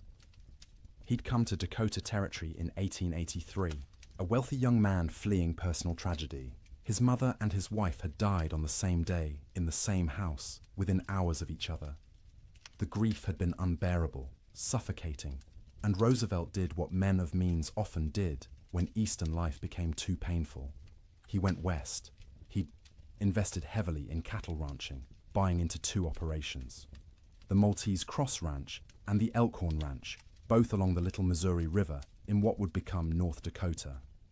He'd thrown himself into the work with characteristic energy, trying to become a real Westerner, a real cattleman. He'd learned to ride, to rope, to shoot. He'd earned grudging respect from cowboys who initially mocked his Eastern accent and glasses. Roosevelt loved the West with the passion of a convert. He loved the vast emptiness, the physical challenges, the sense of building something in a hard land. He wrote about it constantly in letters and journals, painting romantic pictures of cowboy life that had more to do with his ideals than reality. His ranches ran cattle on the open range like everyone else. Thousands of head, bought with Eastern money, fattened on free grass, and expected to multiply into a fortune. His partners and employees assured him the investment was sound. Cattle prices were strong. The range could support far more animals than they were running. Winter mortality was minimal in recent years. Roosevelt believed them because he wanted to believe. He needed the West to work, needed it to be the place where he could reinvent himself from grieving widower into rugged frontiersman. The cattle were symbols as much as investments, proof that he belonged in this harsh landscape. When the winter of 1886 to 1887 arrived, Roosevelt was back east, attending to political matters and family obligations. He was aware of the early reports, of harsh weather, but not overly concerned. Winter was always hard in Dakota. His men were experienced. His cattle were hardy. Surely they'd manage as they had in previous years. The first letters from his ranch managers arrived in late January. They were careful, measured, not wanting to alarm their employer prematurely. The weather had been severe, yes. Cattle were, suffering, certainly. But it was too early to assess the full damage. They'd know more in spring when they could ride out and conduct a proper tally. Roosevelt wrote back with questions. How severe? How many cattle were in danger? What measures were being taken to protect the herds? The responses, when they came weeks later, letters delayed by closed roads and disrupted mail service, were progressively more concerning. His ranch, manager at the Maltese Cross, a practical man named Sylvain Ferris, tried to be honest without being devastating. The storms had been worse than anything he'd seen in 20 years on the plains. The cold had been extreme, sustained, deadly. Many cattle were certainly lost. The exact number wouldn't be known until spring roundup. But Ferris estimated at least 30% mortality. Maybe more, 30%. Roosevelt did the math in his study in New York, sitting in a comfortable chair by a warm fire, trying to comprehend what those numbers meant. He owned roughly 5,000 head between his two ranches. 30% meant 1,500 dead cattle. At $40 a head, that was $60,000 lost, more than many men earned in a lifetime. But it was worse than the money. It was the failure of his Western dream. The revelation that the land he'd romanticized could be cruel, that nature didn't care about his needs or desires, that the West wasn't the frontier of opportunity he'd imagined, but a hard country that broke more men than it made. The letters continued through February and into March. Each one was grimmer than the last. 50% losses now estimated, maybe 60. Entire line camps reporting no surviving cattle at all. Fences lined with dead animals piled 3 deep. The Little Missouri River, when it thawed, clogged with carcasses that had to be dynamited free to restore flow. Roosevelt read these letters with growing horror and despair. He'd been so confident, so certain of success. He'd borrowed money, encouraged friends to invest, staked his reputation on the cattle business. And now it was all dying in a winter he wasn't even present to witness. In March, when travel became possible again, Roosevelt received a telegram from Ferris. Brief, direct, devastating. Come west, you need to see this. Roosevelt went. He took the train to Medora, the small town near his ranches, arriving in early April to a world transformed by death. The snow was melting, revealing what had been hidden. And what it revealed was carnage beyond anything he'd prepared himself for. He rode out with Ferris and other ranch hands to assess the damage. Everywhere they looked, cattle. Dead cattle. Frozen cattle. Cattle that had been dead so long the coyotes and wolves had already been at them. Cattle piled against fences. Cattle in ravines. Cattle scattered across the prairie like obscene statues. The smell was overwhelming. Thousands of rotting carcasses perfuming the air with decay. Roosevelt, who'd prided himself on his toughness, on his ability to handle frontier hardships, had to dismount and vomit. He wasn't alone. Even hardened cowboys were sickened by the scale of death. They rode for days, making tally, trying to determine what remained of the herds. Of Roosevelt's 5,000 head, fewer than 2,000 could be found alive. 60% losses. Some of those survivors were in such poor condition they'd likely die anyway. His investment, his dream, reduced by 2/3 in a single winter. The financial blow was severe. Roosevelt had invested approximately $80,000 in his cattle operations. He'd now lost at least $50,000, maybe more when accounting for lost breeding potential, disrupted operations, and the collapse of cattle prices as the market flooded with emergency sales from desperate ranchers. But Roosevelt was wealthy by birth. His family money cushioned the financial loss. He could absorb $50,000 and remain solvent, which most ranchers could not. What he couldn't absorb as easily was the emotional and philosophical blow. He'd come west believing in self-reliance, in the nobility of honest labor, in the frontier as a proving ground for American character. The Great Die-Up revealed those beliefs as naive. Self-reliance meant nothing when nature decided to kill everything. Honest labor couldn't prevent disaster driven by forces beyond human control. The frontier proved nothing except that it could kill you regardless of your character. Roosevelt spent several weeks at his ranches that spring, helping with the cleanup, the salvage operations, the grim work of trying to build something from the ruins. He participated in roundups, searching for surviving cattle, trying to assess what could be rebuilt. At night, he slept in the cabin at the Maltese Cross Ranch, the same cabin where his cowboys had weathered the storm. The bunks were still there, the stove, the smoke-stained walls. He'd slept here before on previous visits, treating it as an adventure, roughing it among the men. Now he slept in those bunks, knowing what they'd endured, what this room had protected them from. The cabin was small, cramped, cold even in April. Roosevelt lay on a rope bunk under wool blankets that smelled of smoke and men, and tried to imagine what January had been like. The wind screaming outside, the cold pressing in from all sides, the sound of cattle dying in the darkness, the knowledge that your livelihood, your future, everything you'd worked for was ending, and there was nothing you could do. He couldn't fully imagine it. He'd missed the actual storm, been warm and safe in New York while his employees fought for survival. That distance, that absence, haunted him. He'd been the investor, the gentleman rancher playing at being a cowboy. When it mattered, when the real test came, he hadn't been there. This realization changed him. Not immediately, not in one dramatic moment, but gradually over the following months and years. The West was no longer a romantic escape. It was a hard place where hard things happened, where nature was indifferent to human suffering, where the rules that governed Eastern society didn't apply. This understanding would shape his later conservation work. As president, Roosevelt would set aside millions of acres as national forests and parks, would push for scientific management of natural resources, would argue that the West's resources weren't infinite and needed protection. The cattle disaster of 1887 was the seed of that understanding. But in the spring of 1887, Roosevelt was just a wealthy young man surveying the wreckage of his dreams.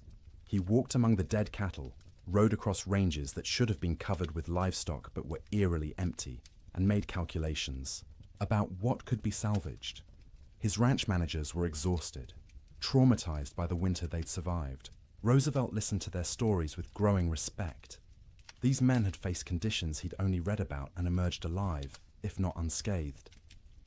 Ferris told him about nights when they weren't sure the bunkhouse would stand, about mornings when they'd wake to find new snow drifted inside through the cracks, about the constant work of keeping fires burning, of rationing food, of listening to cattle die and being unable to help. Roosevelt paid his men bonuses, unexpected and generous, acknowledging what they'd endured. It was the least he could do, given that he'd been warm and safe while they'd nearly frozen. He also made a decision. He would not abandon his Dakota ranches entirely, but he would not rebuild to previous scale. The open range era was over. The land couldn't support the numbers they'd run. The climate was too unpredictable, the investment too risky. He kept the Elkhorn Ranch as a retreat, a place he could visit and remember why he'd come west in the first place. But the cattle operation was downsized dramatically. A few hundred head, manageable, with hay put up for winter feeding. A sensible operation rather than a grand adventure. The Maltese Cross was eventually sold. Too many bad memories. Too much money lost. Roosevelt needed to move forward, and that meant leaving behind the ranch that had represented such hope and ended in such disaster. In his autobiography, written years later, Roosevelt would describe the winter of 1886 to 1887 as a necessary education. The romantic had been burned away, leaving behind a more realistic understanding of nature and human limitations. The winter had killed his cattle and his illusions simultaneously, but he rarely spoke about what his employees endured. Their stories weren't his to tell, and he knew his own experience, arriving after the worst had passed, was nothing compared to theirs. He'd lost money. They'd nearly lost their lives. One story stayed with him, though, told by a cowboy at the Maltese Cross. During the worst of the storm, this cowboy had volunteered to check on a nearby line camp, worried about the two men stationed there. He'd ridden out with a rope tied around his waist, the other end tied to the bunkhouse, planning to follow the rope back if he got disoriented. The temperature was 50 below with howling wind. He'd made it half a mile before he couldn't feel his hands or feet, before the cold had penetrated so deeply he knew he was in danger of freezing. He'd turned back, following the rope, barely making it to the bunkhouse before collapsing. The two men at the line camp were found dead when spring came. They'd tried to wait out the storm, ran out of firewood, and froze in their bunks. The cowboy who'd tried to reach them carried guilt about that for the rest of his life, even though there was nothing he could have done. Roosevelt listened to this story and understood, perhaps for the first time, what winter on the frontier really meant. Sleep in Dakota, he realized, was a gift not to be taken for granted. Every night his men had survived was a victory against odds that should have killed them, and every morning they'd woken was a reminder that survival wasn't guaranteed, that warmth and shelter and life itself were temporary conditions that could end at any moment. Roosevelt returned east that spring, his Western adventure permanently altered. He would continue to love the West, would continue to visit and hunt and write about it, but he would never again be naive about its harshness. The winter of 1887 had taught him that nature didn't care about your dreams, your money, or your character. It simply existed, indifferent, and you survived or you didn't. His cattle were mostly dead. His investment was lost, but he was alive, and his employees were alive, and that had to be enough. January ended, but the storm did not. February arrived with no fanfare, no change, just another day of grey sky and screaming wind and cold that wouldn't break. People stopped marking days on calendars. Time lost meaning when every day was identical. An endless repetition of surviving until dark, surviving through dark, waking to survive again. The psychological weight of the storm's duration became as dangerous as the physical cold. Humans are resilient, but not infinitely so. We can endure terrible conditions if we believe they'll end. But when days stretch into weeks, weeks stretch toward months, and conditions remain unchanged, the mind begins to fracture in subtle ways. In the Ferguson household, the children grew quieter. They'd stopped asking when the storm would end. They'd stopped asking much of anything. They sat by the fire, conserving energy, their eyes following their mother's movements with an intensity that unnerved her. They were always hungry now, and the hunger made them old beyond their years. Martha found herself forgetting things. She'd go to the cold bedroom to fetch something and stand there, shivering, unable to remember what she'd come for. She'd start sentences and lose the thread midway, words dissolving like snow on her tongue. William said her name sometimes, and she wouldn't hear him, lost in thoughts that circled endlessly around food, fire, survival. William stopped shaving. There was no point. No one to see him except his family, and vanity seemed absurd when survival was uncertain. His beard grew thick and unkempt, ice forming in it every time he went outside to milk the cow or fetch wood. He'd come back in looking, like a wild man, and the children would stare at him until Martha made them look away. The cow's milk production had dropped to less than a quart per day. The animal was suffering from cold and inadequate feed, standing in the barn with her ribs visible through her hide. William knew they should slaughter her, use the meat, but the milk was too precious. As long as she gave any milk at all, he'd keep making that twice-daily journey to the barn. Sleep patterns disintegrated completely. There was no day or night anymore, just periods of lighter grey and darker grey outside the oiled paper window. People slept when exhaustion overwhelmed them, woke when cold or hunger or nightmares forced consciousness. The family's sleeping pile shifted constantly as people moved, trying to find warmth, trying to escape dreams. Martha's dreams were always about food, elaborate meals from her childhood in Wisconsin. Her mother's kitchen, warm and fragrant, tables loaded with roasted chicken and potatoes and fresh bread and butter. She'd wake with saliva flooding her mouth, stomach cramping with want. The disappointment of reality crushing. They had beans, always beans. The same beans cooked the same way, day after day, until the thought of eating another spoonful made her gag. William dreamed about summer, riding across green ranges, cattle fat and healthy, sun warm on his shoulders. He'd wake disoriented, expecting heat, finding only cold. The contrast between dream and reality was so sharp it hurt physically. His chest would ache. His throat would close. He'd lie there fighting tears while his family slept around him. The children's dreams were less specific, but more unsettling. They'd whimper in their sleep, reach out for comfort, wake crying without being able to say why. Emma, the youngest, stopped sleeping deeply at all. She'd doze in fits and starts, never truly relaxing, her small body tense even in sleep. The storm broke briefly in early February. For 3 days the wind dropped to a whisper, the snow stopped falling, and temperature rose to just below freezing. Clouds remained, but didn't seem as oppressive. The change felt miraculous after weeks of unrelenting assault. William ventured outside beyond the barn for the first time since January. The landscape was unrecognizable. Snow had sculpted itself into bizarre formations, drifts 20 feet high in some places, bare ground in others.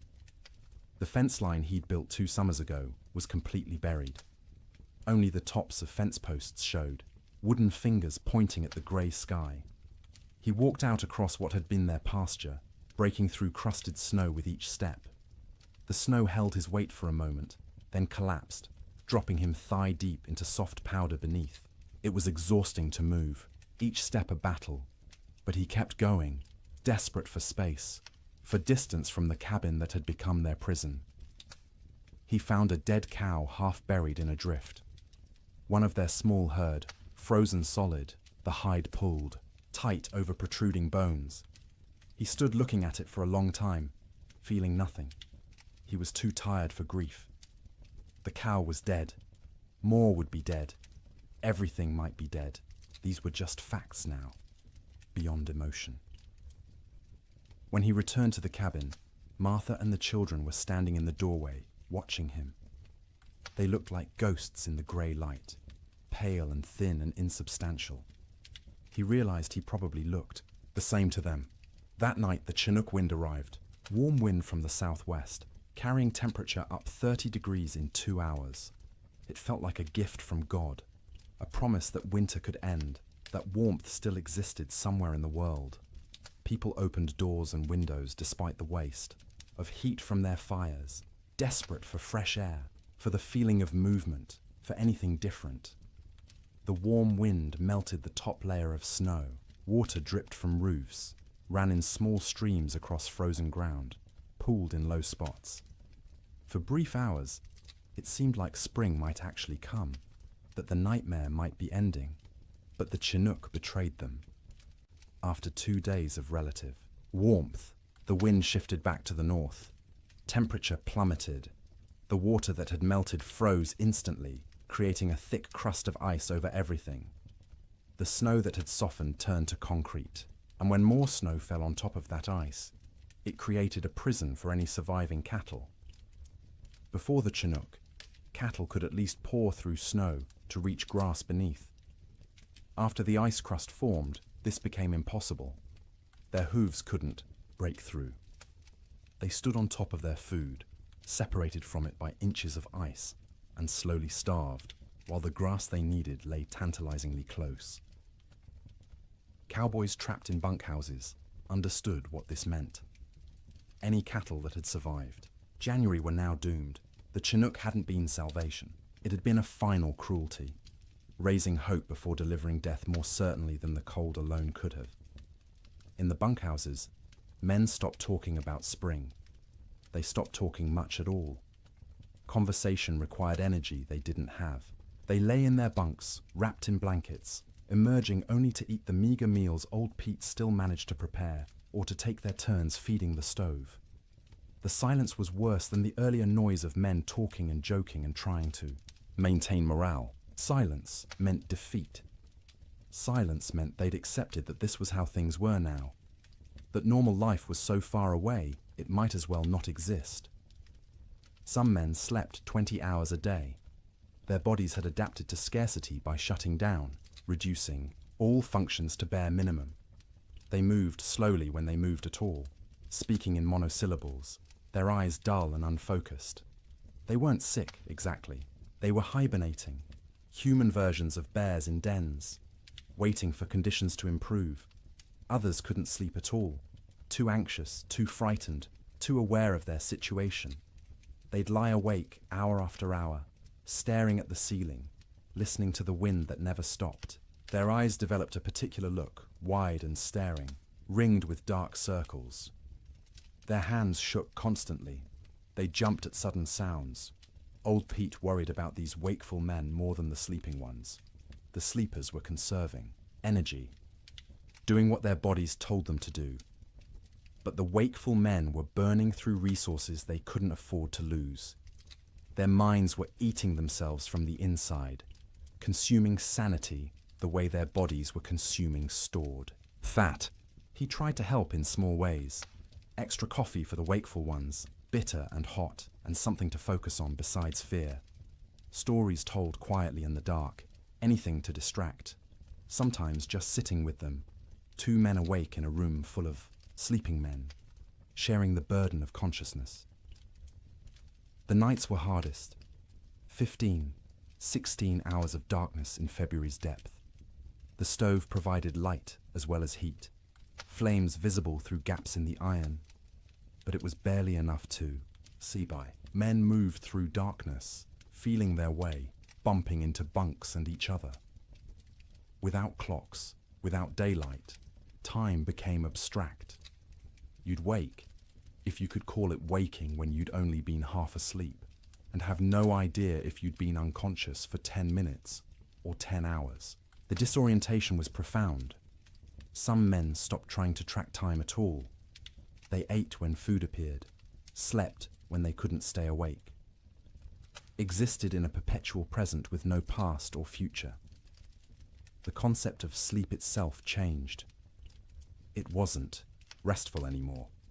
You didn't sleep to feel refreshed. You slept because consciousness was too expensive to maintain. Sleep was a small death you practiced nightly, preparing for the real death that might come if the storm continued much longer. Dreams during this period took on a hallucinatory quality. Men dreamed they were awake, walking around the bunkhouse, having conversations with others, only to actually wake and realize none of it had been real. Or they'd dream they were outside in the storm, freezing, struggling towards shelter, and wake to find themselves wrapped in blankets by the stove. The boundary between sleeping and waking blurred. Some men experienced what would now be called dissociation. They'd observe themselves from outside their bodies, watching a stranger wear their clothes and speak with their voice. This disconnection was protective, a way the mind created distance from unbearable circumstances. But it was also terrifying to lose even the certainty of being yourself. In the ranch houses, children handled the extended ordeal better than adults in some ways. They adapted, accepting the new reality more easily than their parents who remembered how things should be. To the children, this was simply how life was now, cold, hungry, confined, but normal within its own context. But they also suffered in ways adults didn't. Their growing bodies needed more food than they were getting. Their development was being stunted by malnutrition. Sarah Ferguson, 11 years old, stopped growing taller. Her monthly bleeding, which had just started that fall, stopped entirely. Her body shut down non-essential functions to preserve life. Thomas developed a cough that wouldn't go away, a deep rattling in his chest that scared Martha. She'd give him extra portions of the thin soup she made, sacrificing from her own bowl, but it didn't help much. The cough persisted, worsening at night, keeping him and everyone else awake. James, 7 years old, stopped talking almost entirely. He'd answer questions with nods or shakes of his head, but volunteered nothing. He'd sit for hours staring at the fire, his face expressionless. Martha worried about him most of all, this strange, silent child who'd been so vibrant just months. Emma, the baby, clung to her mother constantly. She'd scream if Martha tried to put her down, terrified of separation. Martha learned to do everything one-handed, cooking, cleaning, even sleeping with the child attached to her like a growth. It was exhausting, but she understood. Emma was reverting to infancy, seeking the safety of the womb in a world that had become too frightening. February crawled past with the weight of years. Each day was a week long. Each week felt like a month. People stopped believing in spring. Spring was a myth, a story told by liars. There was only winter, eternal winter, and the question was no longer when it would end, but whether you'd survive it.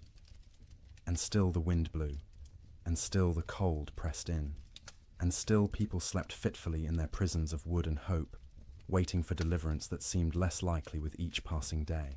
Children experienced the great die-up through a lens of confusion and adaptation that was both heartbreaking and remarkable.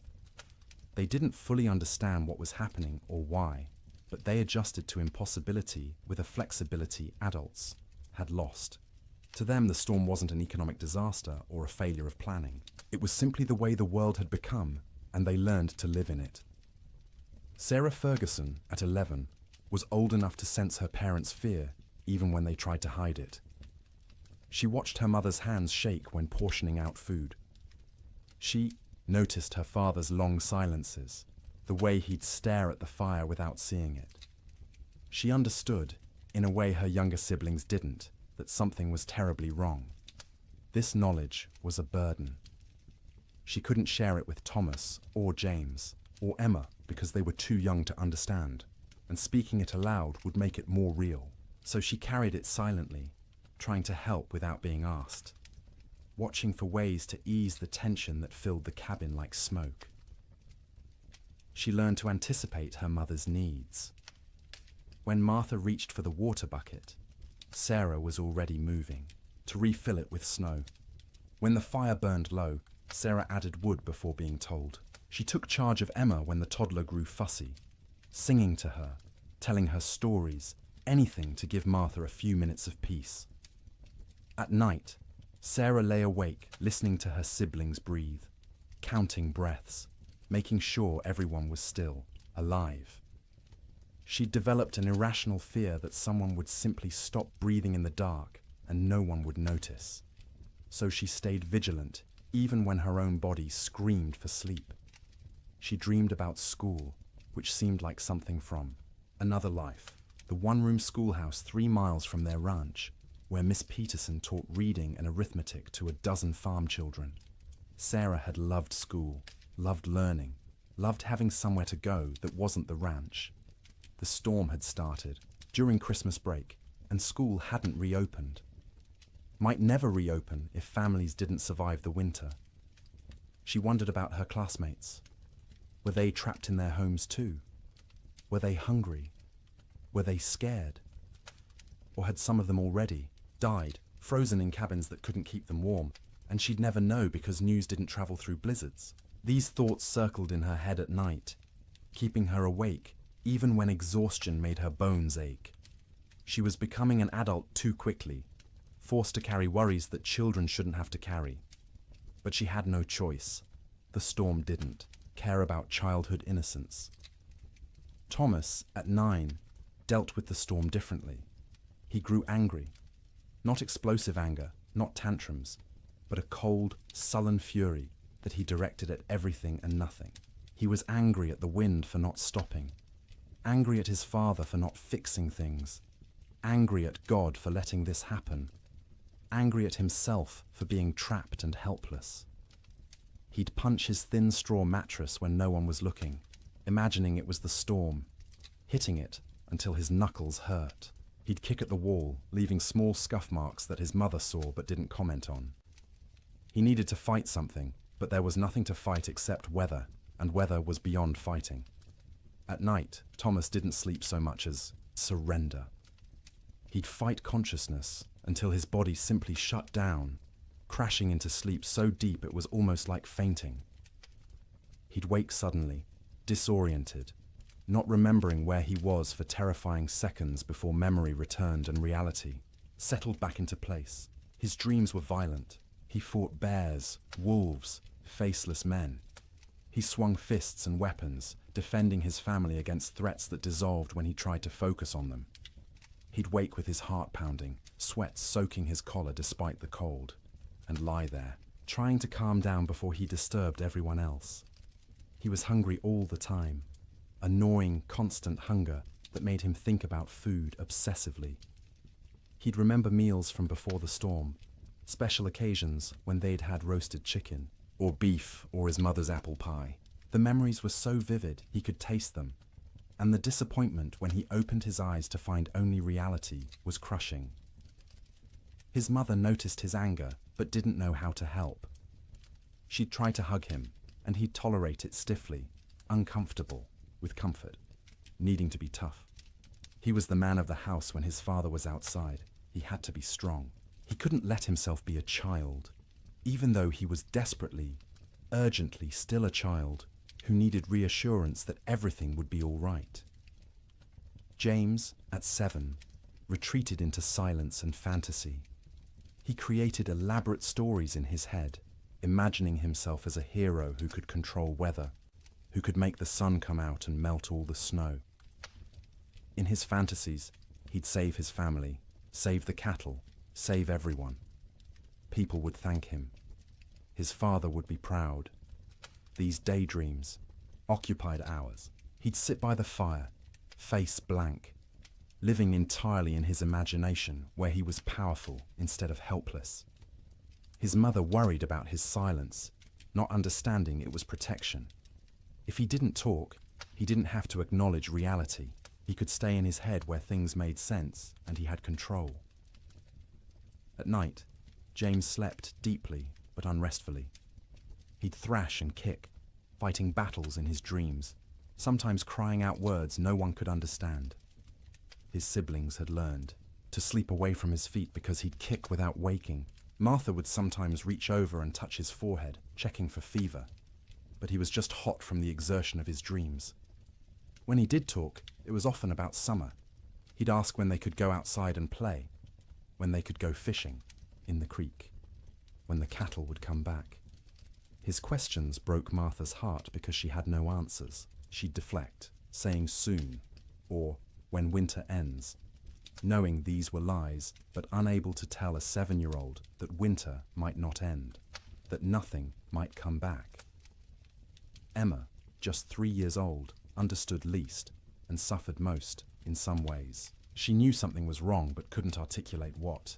Her world had shrunk to one room, a fire, and the immediate presence of her family. She didn't remember clearly how things had been before the storm. This cold, confined existence was becoming her normal. She cried often, not from any specific pain, but from generalized distress. Hungry cries, cold cries, tired cries, scared cries. Her vocabulary wasn't sufficient to express what she felt, so she cried and clung to her mother and refused to be put down. Martha carried her constantly, the child's weight a familiar burden. Emma was getting lighter instead of heavier, losing weight she couldn't afford to lose. Her ribs showed through her thin dress. Her eyes seemed too large for her face. She looked like children in pictures of famine, skeletal and haunted. At night, Emma slept fitfully, waking every few hours crying for her mother even though Martha was right there. She'd need to be held, rocked, soothed back to sleep, a process that took longer each time. Martha would hold her daughter and feel the tiny heart beating too fast, the small body too hot one moment and too cold the next, and wonder if Emma would survive even if the storm ended. Emma's dreams, when she could describe them in her limited vocabulary, were simple and sad. She dreamed of being warm, of having enough to eat, of going outside to play. She dreamed of summer in fragments, sensory impressions rather than coherent narratives. Sun on her face, grass under her feet, the feeling of running without being cold. The children had created small rituals to mark time and maintain some structure. Every morning, however they defined morning, Sarah would lead them in a counting game. They'd count to 100 together, which took Emma's entire concentration and distracted her from crying. Then they'd count by twos, by fives, by tens, math as comfort, numbers as proof that some things remained stable. In the afternoon, Thomas would tell stories.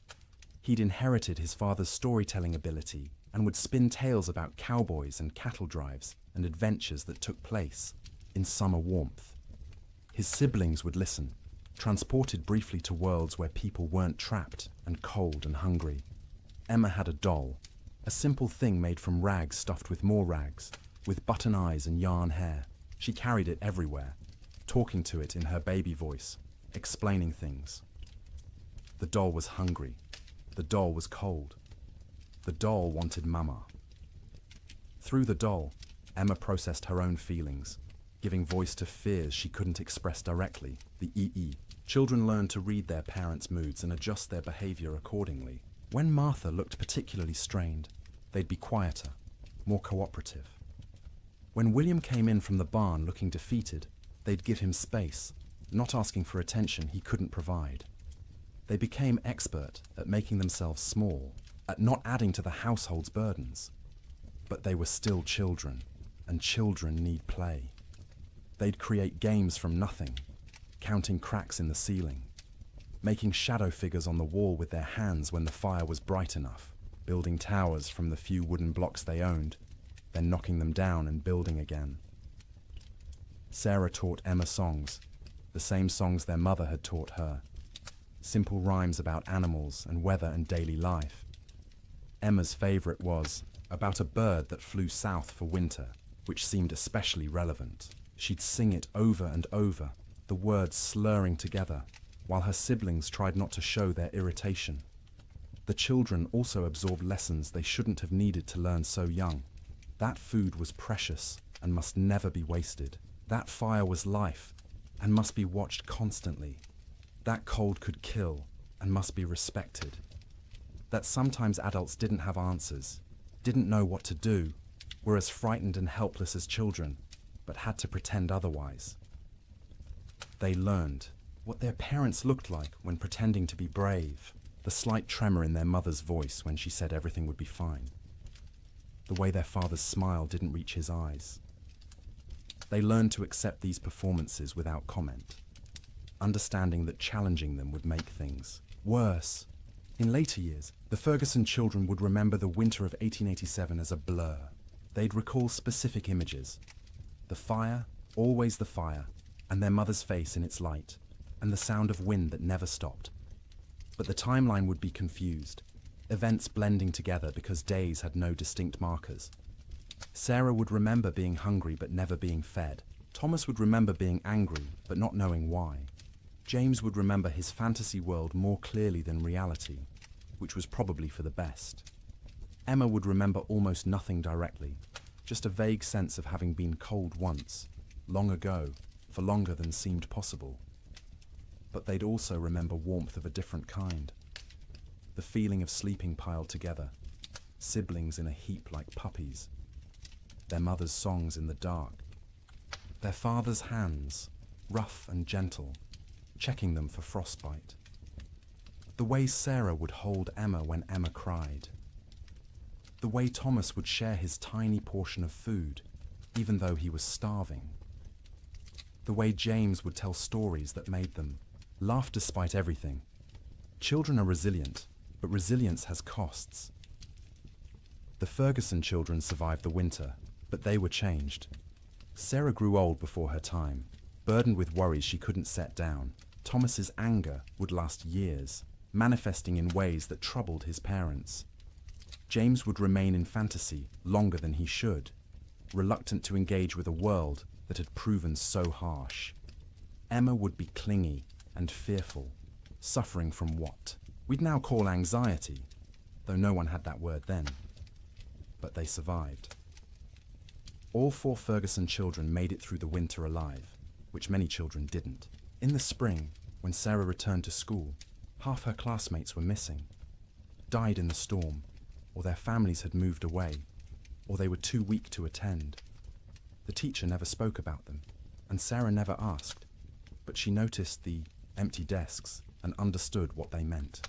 The children's winter was its own story within the larger tragedy. They experienced the same cold, the same hunger, the same confinement as adults, but they experienced it through the lens of childhood, with less understanding but also with adaptability adults couldn't match. They bent instead of breaking, or at least bent further before breaking, and some of them survived precisely because they were young enough to accept the impossible and adapt to it. March came quietly, without announcement or ceremony. The wind didn't stop all at once. The cold didn't break dramatically. But sometime in the first week of March, people noticed the light had changed. The grey wasn't quite as oppressive. The sun, invisible for months behind clouds, occasionally created a bright spot in the overcast sky, a suggestion that it still existed somewhere beyond the grey. The temperature rose first, not to warmth, not even close, but up from the deadly negatives, into the teens, then the 20s. At 20 degrees, after months of temperatures well below zero, it felt almost tropical. William Ferguson stepped outside without his heaviest coat for the first time since January and felt the difference immediately. Still cold, but survivable cold. Manageable cold. Human cold. The wind dropped next. Not gone, but diminished from its constant shriek to something closer to a whisper. You could hear other sounds again. Birds, tentatively returning. The creak of the barn, your own footsteps in the snow. After months of wind that drowned out everything, the relative silence was disorienting, and then finally the snow stopped falling. Days passed without new accumulation. The sky remained cloudy, but the clouds weren't releasing their burden anymore. What was on the ground would stay on the ground, but nothing new was coming. This realization spread through trapped households, like a physical wave. The storm was ending. Winter was releasing its grip. Spring, impossible spring, was actually going to come. But the thaw revealed horrors that had been hidden under snow. As temperatures rose above freezing and snow began to melt, the dead emerged. Cattle everywhere. More cattle than anyone had imagined possible. They lay along fence lines, stacked 3 and 4 deep, where they'd crowded against barriers trying to escape the wind. They filled ravines, hundreds in a single coulee, frozen together into a grotesque mass. They lined riverbanks, piled where they'd sought water, and found ice instead. William rode out in mid-March to assess their losses. The snow had melted enough to navigate, though the ground was a swamp of mud and standing water. He rode for hours, seeing nothing but dead cattle. Their small herd of 30 head was gone. All 30 dead. Some near the barn where they'd sought shelter. Others scattered across their range, frozen in place, some still standing. The smell was overwhelming. As the carcasses thawed, they began to rot. The air across the plains filled with the sweet, cloying stench of decay. You couldn't escape it. It permeated clothing, hair, got into your mouth and nose until you tasted it constantly. Cowboys tied, scarves soaked in vinegar over their faces, but it barely helped. The financial devastation was absolute. Ranches that had run thousands of head found hundreds alive, if that. The great cattle companies, backed by Eastern and European money, went bankrupt overnight. Investors who'd expected returns of 20–30% instead lost everything. The boom was over. The cattle kingdom had fallen. But more important than money, more immediate, was the human cost. As spring progressed and travel became possible again, stories emerged. A family in Wyoming had burned their furniture for fuel, then their floorboards, then had frozen to death anyway. A cowboy in Montana had tried to reach town for supplies, got lost in a storm, and was found frozen solid sitting upright on his horse, both man and animal dead. Children died quietly in their sleep, their small bodies unable to maintain heat. Old people died the same way, peaceful endings to hard lives. Young men died trying to help, venturing out into storms to check on neighbors or cattle, never making it back. Women died in childbirth in cabins where no help could reach them. Babies dying with their mothers. The death toll among cattle was calculable, measurable, shocking in its enormity. Estimates ranged from 60 to 90% mortality across the northern plains. Hundreds of thousands of animals dead. But the human toll was harder to count. People died alone in isolated cabins, their bodies not discovered until spring. Whole families vanished. Homesteads found empty when the snow cleared. No trace of where the occupants had gone, or whether they'd survived. Theodore Roosevelt returned to his ransacked ranches and surveyed the ruin of his Western dreams. Cowboys, who'd barely survived, told stories of unimaginable hardship. Ranchers calculated losses that dwarfed their ability to recover. And slowly, painfully, everyone who'd survived began the work of rebuilding. But they rebuilt differently. The open range was dead, killed as surely as the cattle that had grazed it. Ranchers who continued in the business built barns, stored hay, kept smaller herds they could actually feed through winter. They fenced pastures, rotating cattle seasonally rather than letting them roam year-round. The cowboy, as romantic figure, driving vast herds across unfenced prairie, became a relic of a past that had ended in ice and death. The survivors were changed. Martha Ferguson emerged from that winter 20 pounds lighter, her hair gone grey at 32. William's hands shook for months afterward, trauma expressing itself in tremors he couldn't control. The children carried scars that wouldn't show. For years, psychological wounds that would shape their entire lives, but they'd survived. All of them. The Ferguson family made it through intact, which was more than many could say. And as spring truly arrived, as green grass pushed up through mud and trees began to bud and the sun returned with actual warmth, they began to remember what life could be. The first night Martha slept without waking every few hours, checking on her children. She woke feeling guilty for having rested. The first morning, William went outside and wasn't hit by killing cold. He stood in the barn doorway and cried. The children, resilient as children are, adapted more quickly. They ran outside in bare feet, feeling grass beneath their toes, relearning, joy they'd almost forgotten.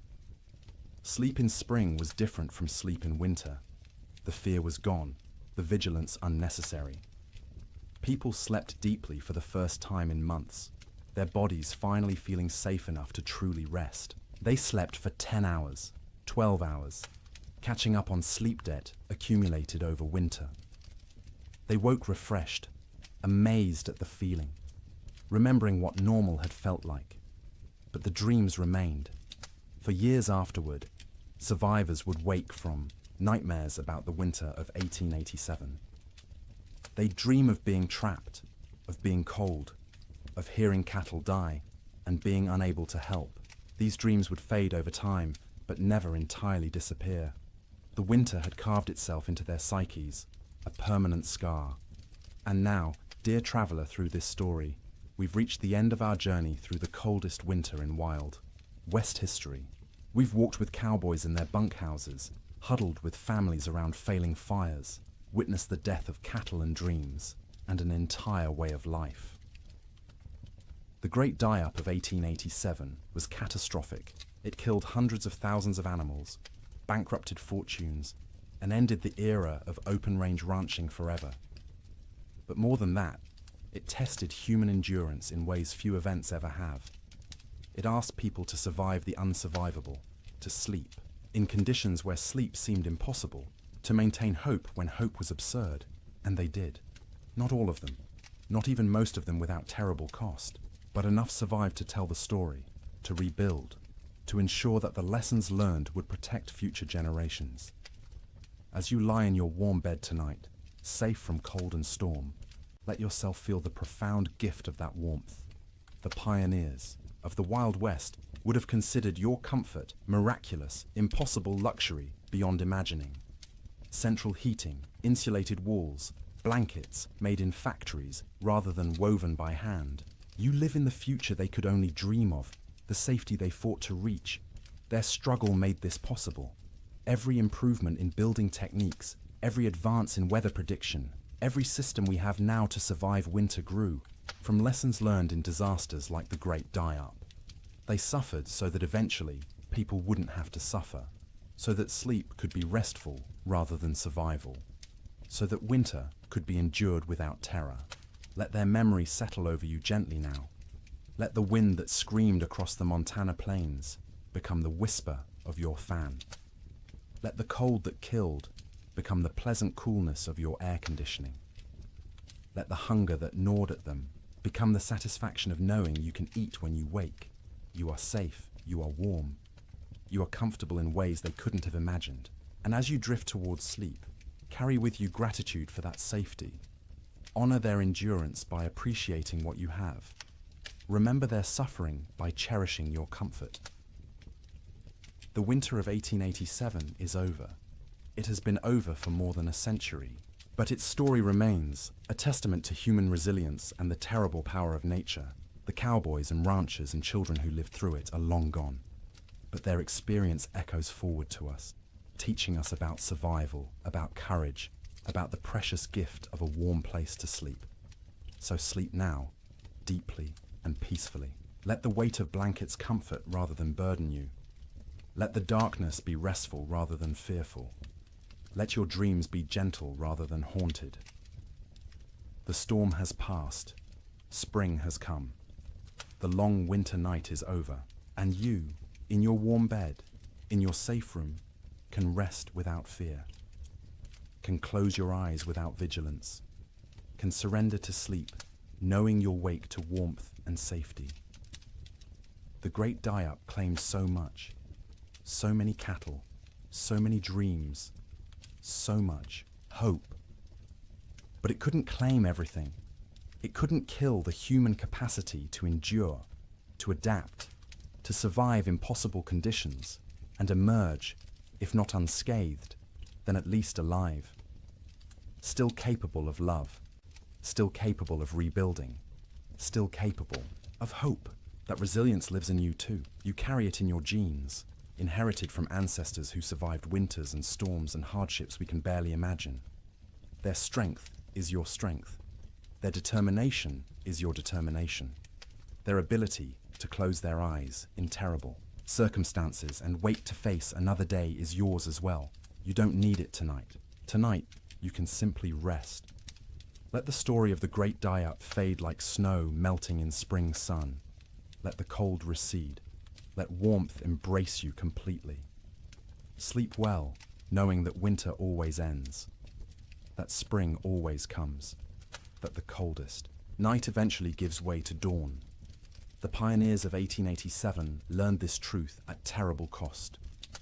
But they learned it, and they survived. And because of them, you live in a world where winter is manageable, where cold is temporary, where sleep is safe. Close your eyes now. Let your breathing slow. Feel the weight of your body sink into your mattress, supported and comfortable. You've traveled a long way tonight, through a winter that ended before you were born. You've witnessed suffering and endurance and the slow arrival of relief.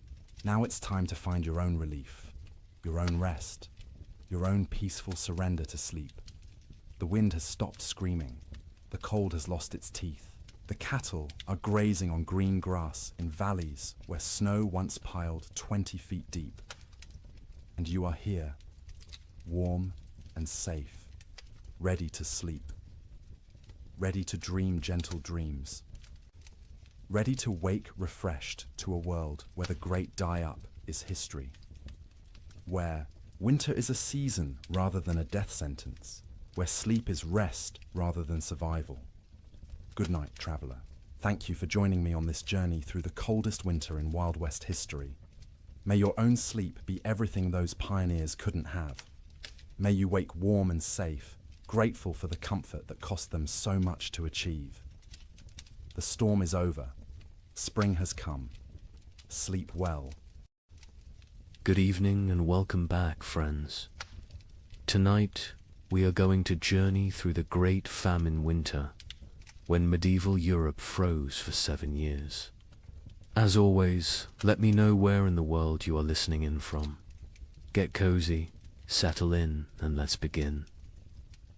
In the spring of 1315, a mother in northern England made an unthinkable decision.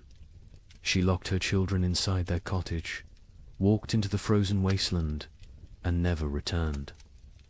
But she wasn't abandoning them. She was saving them. Was she? Knew what all of Europe would soon discover was that the world itself was dying. The rain wouldn't stop. The cold wouldn't break. And for the next 7 years, winter would reign supreme. Her name was Marjorie of Durham, and her neighbors found her children 3 days later, alive, huddled around the last embers of their fire. The eldest, a boy of 9, clutched a note his mother had left. The priest who recorded it wrote that his hands shook as he read her words aloud. My flesh will buy them grain. My absence will grant them mercy. Tell them I walk toward God, not away from them. You see, Marjorie had understood something terrible. Something that would take the rest of Europe months to grasp. This wasn't just another harsh spring. This was the beginning of an extinction. The marketplace where she'd traded her body for bread had made the calculation clear. A living mother meant 5 mouths to feed.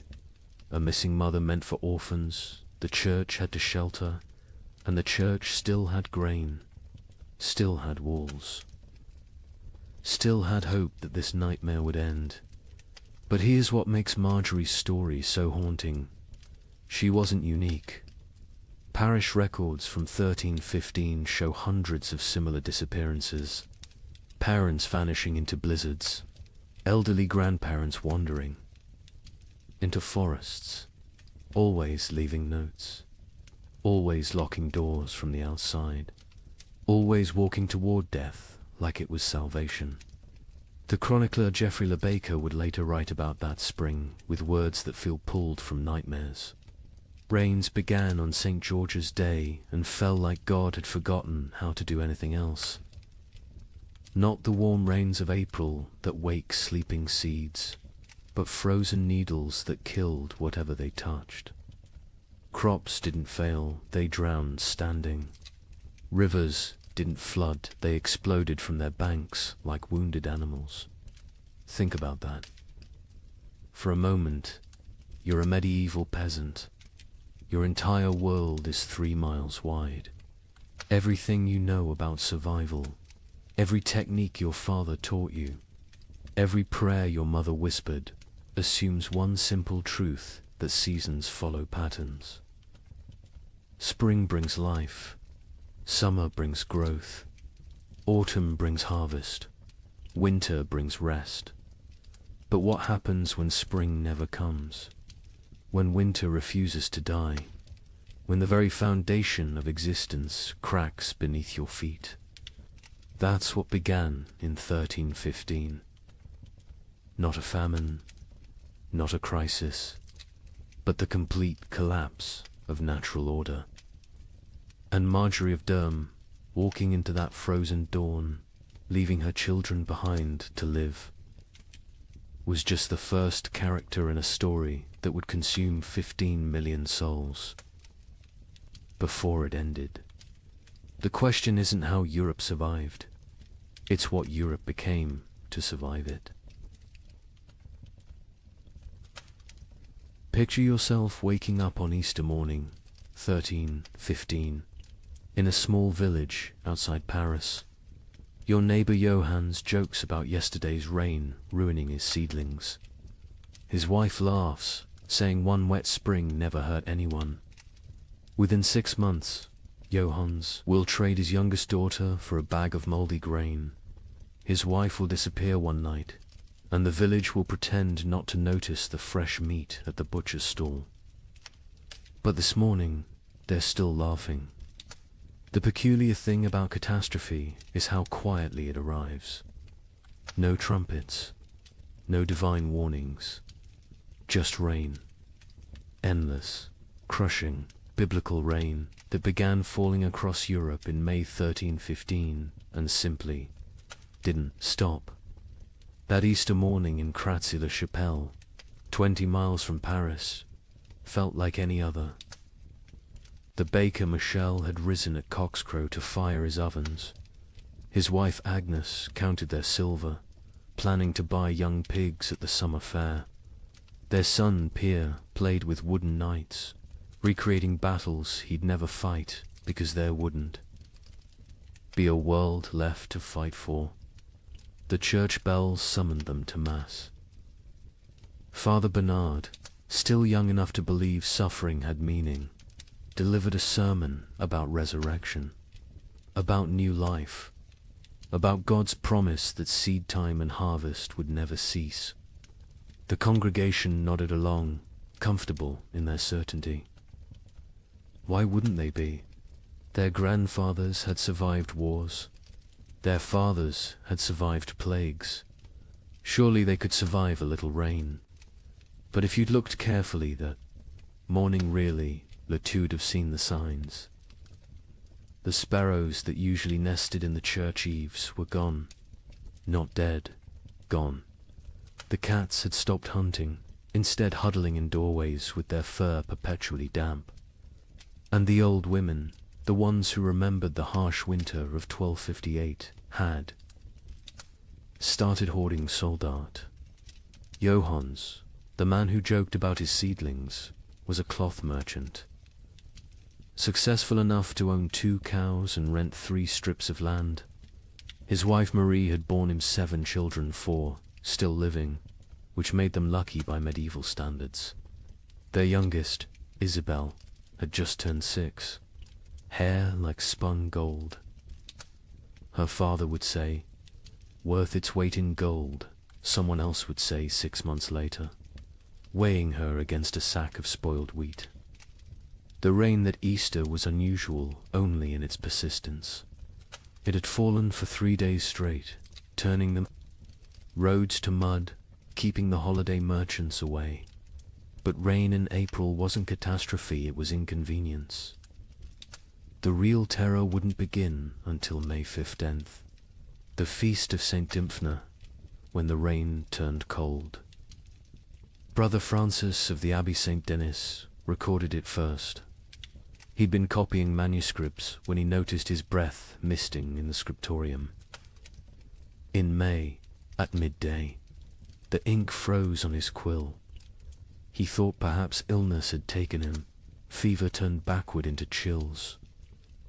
Then he saw the other monks rubbing their hands, saw the frost forming on the inside of the windows. By June, That cold rain had become something medieval Europeans had no word for. We might call it freezing rain, but they called it devil spit. Water that fell as liquid but froze on contact.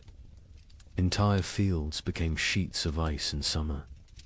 Roses bloomed and died in the same hour, encased in crystal tombs. The wheat, which should have been knee-high and green, stood stunted and yellow. The barley rotted in the earth before it could sprout.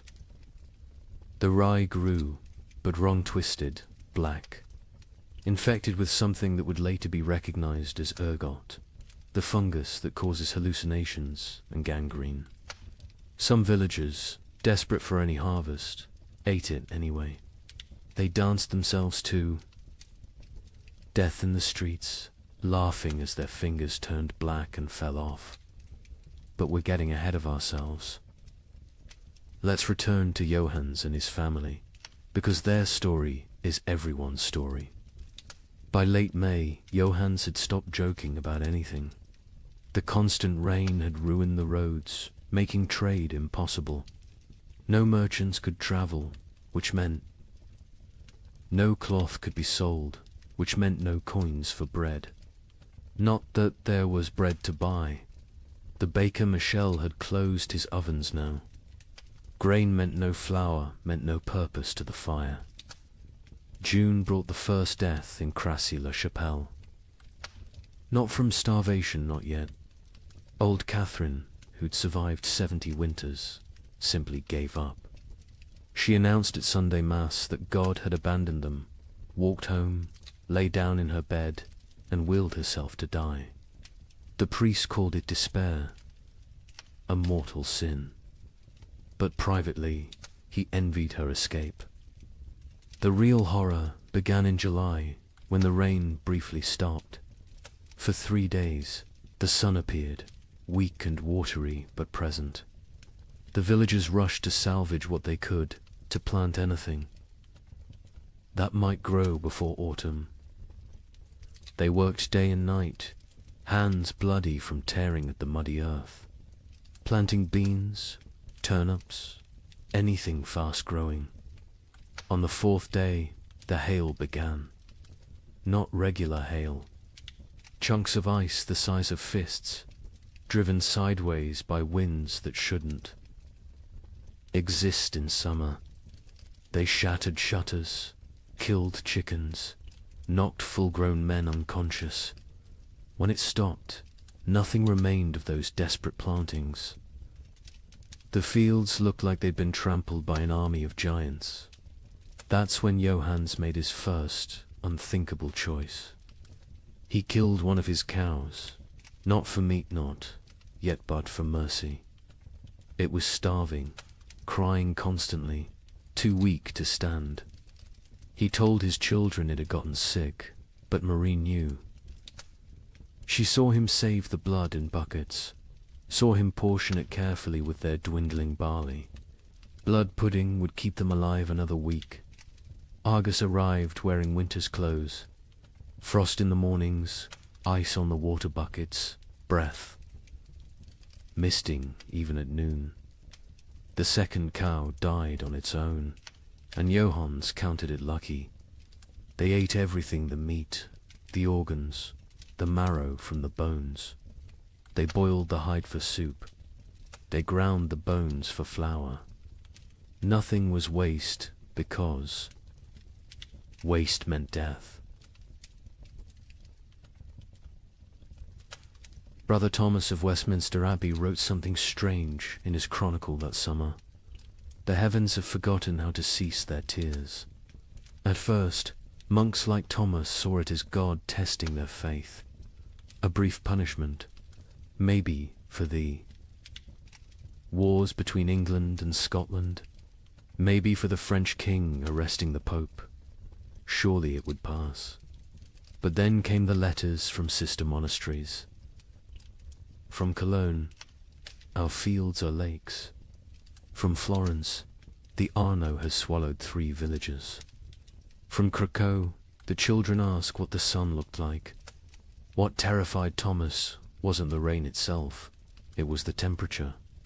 In July, the height of summer, he could see his breath while saying morning prayers. Ice formed on the altar wine. And still the rain fell. The monastery's chronicle, which Thomas kept with meticulous care, tells us exactly when normal ended and nightmare began.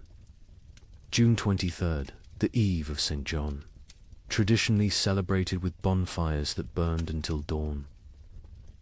That year, no fire would stay lit. The rain fell horizontally, driven by winds that belonged to December, not midsummer. Thomas wrote, "The brothers attempted 7 times to light the sacred fire. Each time, the rain doused it before a single prayer could be spoken. Prior William declared it a sign of what he dared not say." Thomas had been corresponding with monasteries across Christendom for 20 years. His position as chronicler meant he received letters from abbeys in Scotland to Sicily, from Ireland to Poland. Usually, these letters discussed theological matters, requested copied manuscripts, or shared news of appointments and deaths. But starting in July 1315, every letter carried the same message, dressed in different words. Something was terribly wrong with God's creation. From Melrose Abbey in Scotland came a letter that made Thomas's hands shake. "Brother, we write to you from hell, frozen over. It is July, yet we break ice from our wells each morning. The barley stands drowned in fields that have become swamps. Yesterday, we found a shepherd frozen to death. In July, Brother Thomas. He was young, strong, only 20 summers. We found him standing upright, eyes open, still holding his crook. The sheep around him were ice statues. Have we entered the end times? The abbot of Cluny in France sent word that would have been dismissed as madness any other year. The vine withers as if cursed. The soil rejects all seed. We have consulted. Our oldest records nothing, speaks of summer frost, of hail in August, of rain that burns like ice. Our farmers weep in the fields, beating the mud with their fists, begging it to remember its purpose. From the German monasteries came increasingly frantic reports. The prior of Reichenau wrote, "Lake Constance rises daily. Entire villages now exist only as church bells tolling beneath the waves. We ring our own bells in answer, but God remains deaf.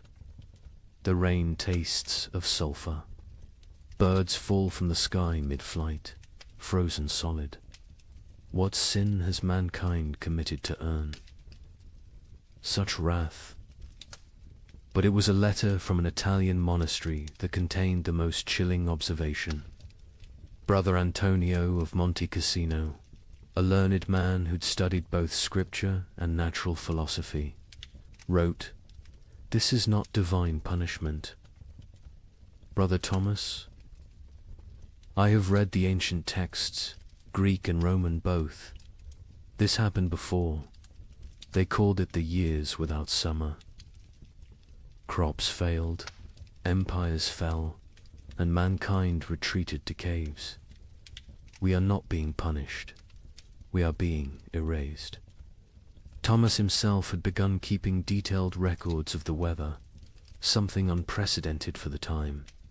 His entries from July 1315 read, "Like fever dreams.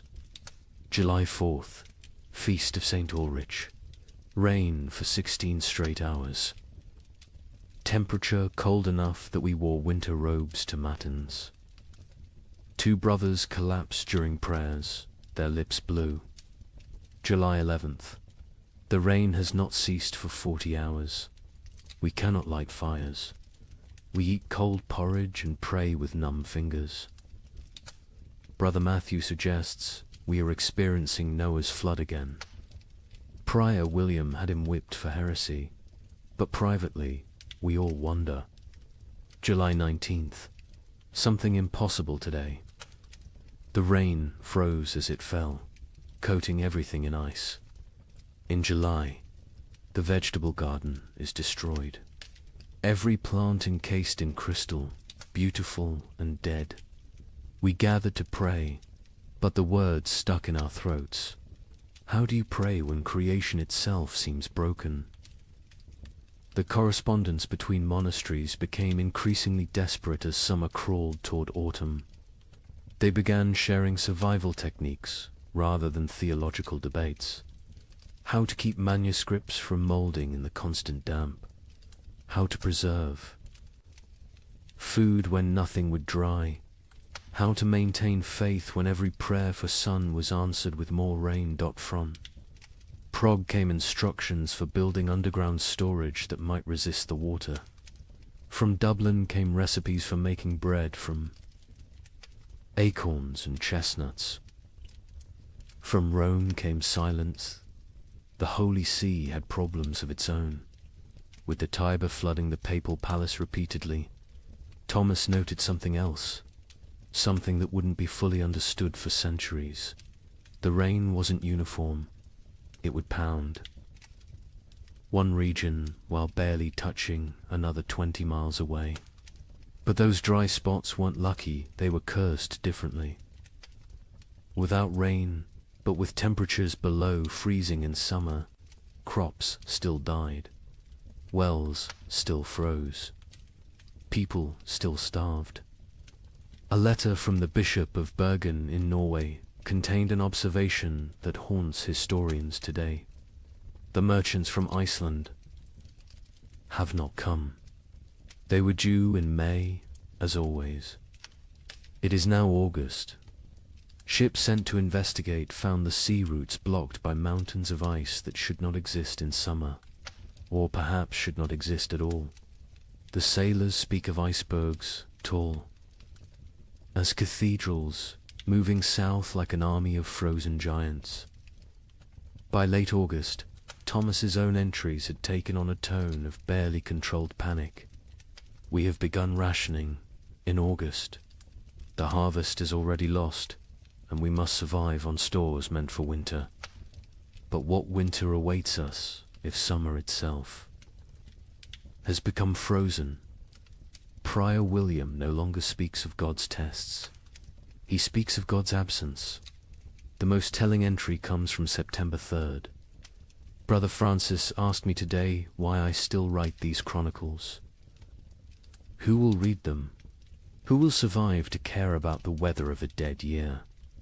I had no answer. I write because the act of writing means I still believe in tomorrow. When I stop writing, I stop hoping.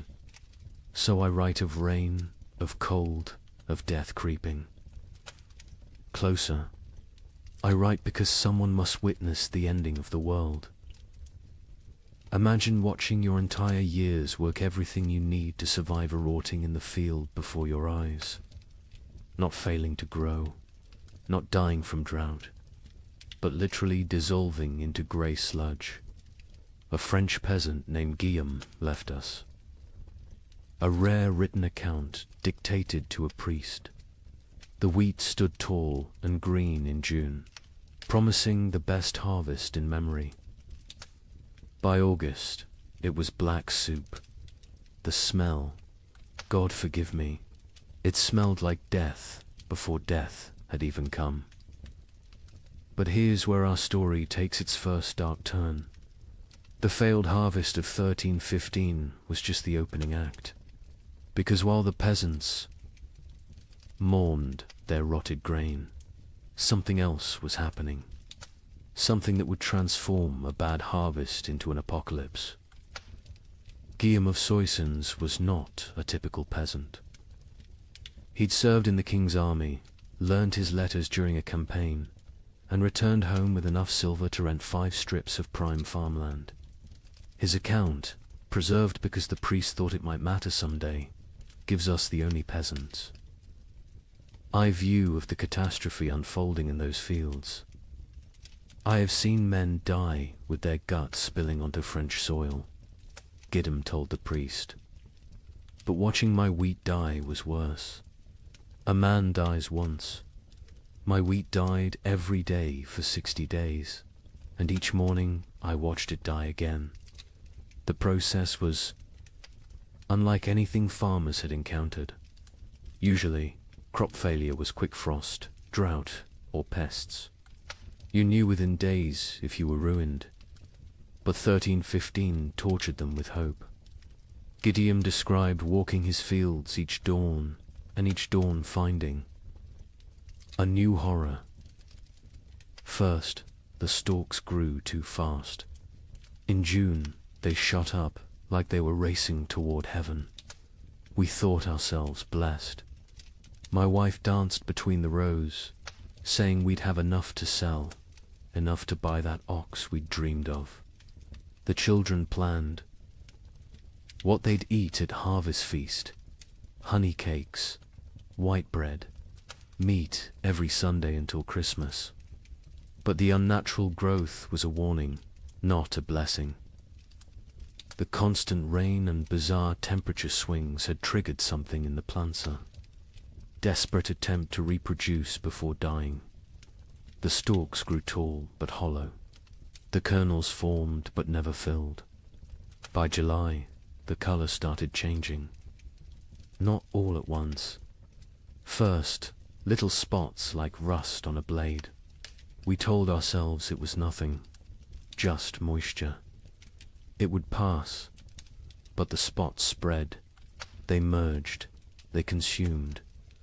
A field that was green at sunrise would be brown by sunset. What Gideon was describing, though he couldn't know it, was a perfect storm of plant diseases. The cold, wet conditions had created ideal breeding grounds for multiple fungi. Stem rust, leaf blight, and ergot attacked simultaneously. But ergot was the cruelest. It didn't just destroy the grain, it transformed it into poison.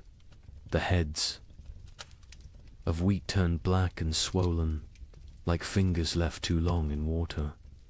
When you touched them, they burst, releasing clouds of black dust that made you cough blood. My neighbor Henry, trying to save something, anything, gathered these black kernels. His family ate bread made from them. Within 3 days, his children were screaming about devils in the walls. His wife's fingers turned black and fell off. Henry himself danced naked in the square until his heart burst. The aristocracy, watching from their castles, initially felt secure. They had stores from previous years, contracts with merchants, the ability to import grain. The Lord of Soissons, Robert de Courtenay, even rode through the failing fields in July, telling the peasants not to despair, that he would reduce their taxes, that no one would starve. But Lord Robert didn't understand what Gideon understood. This wasn't one bad harvest. This was the end of agriculture itself. The ground changed. Gideon explained. It wasn't soil anymore. The rain had been falling so long, so hard, that all the good earth washed away. What remained was grey clay. That wouldn't hold seed, wouldn't grow weeds, wouldn't even grow the grass. It was like God had salted the earth, but with water instead of salt. By August, desperation drove innovation. Farmers tried everything their ancestors had never dreamed of. They built fires in the fields, trying to dry the soil. They dug drainage ditches that filled faster than they could empty them. They brought their livestock to sleep among the crops, hoping animal warmth might save something. An educated monk observing these efforts wrote, "They perform rituals that border on paganism, dancing naked under the full moon, burying live cats at field corners, bleeding themselves onto the soil. They have forgotten Christ and remembered older, darker gods, yet still the crops fail. The nobility began to panic when they realized the Implications. No harvests meant no taxes. No taxes meant no armies. No armies meant no power. The entire feudal system depended on agricultural surplus. Without it, civilization itself would collapse. The Bishop of Reims recorded a meeting of local lords in August 1315. Lord Thibaut suggested we take what grain remains by force, store it in our castles, and let God sort the living from the dead. Lord Gautier proposed we sell our lands to Italian merchants who don't yet know of our catastrophe. Lord Felipe said nothing, just sharpened his sword throughout the meeting. We all knew what he was thinking. When the starving masses come, sharp steel might buy us more time than prayer. But it was Gwellam's final observation that proved most prophetic. The worst part wasn't the hunger we knew was coming. It was what hunger would make us become. I saw my neighbor Marcel looking at his plump daughter differently. Not with fathers. Love with a butcher's calculation. I saw wives eyeing husbands who'd grown too weak to work. I saw children forming packs, like wolf cubs learning to hunt. The priest asks me what I think God wants from us. I tell him God is done wanting. Now he's taking, and he's going to keep taking until there's nothing left but rain and mud and sigh. And mud and sigh. The memory of what men used to be before they became animals again. The failed harvest of 1315 wasn't measured in bushels of lost grain. It was measured in the systematic destruction of hope. Every rural community in Europe had lived with the same rhythm for 1,000 years. Plant in spring, tend in summer, harvest in autumn, survive on stores through winter. That cycle was civilization. And in 1315, the cycle broke. By September, even the weeds had given up. Fields that should have been golden with wheat or barley were instead grey seas of mud, punctuated by the black skeletons of dead trees.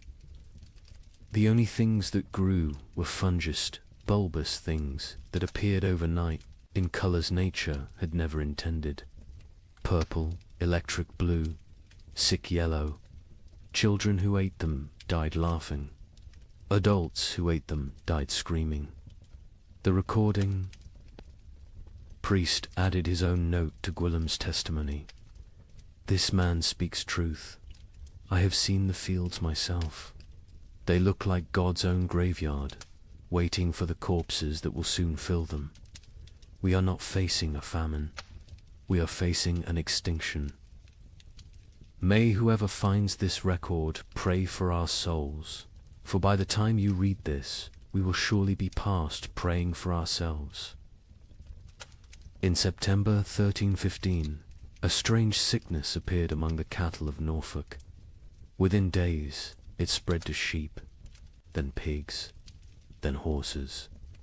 The animals didn't just die, they died screaming. A contemporary account describes cattle crying like humans.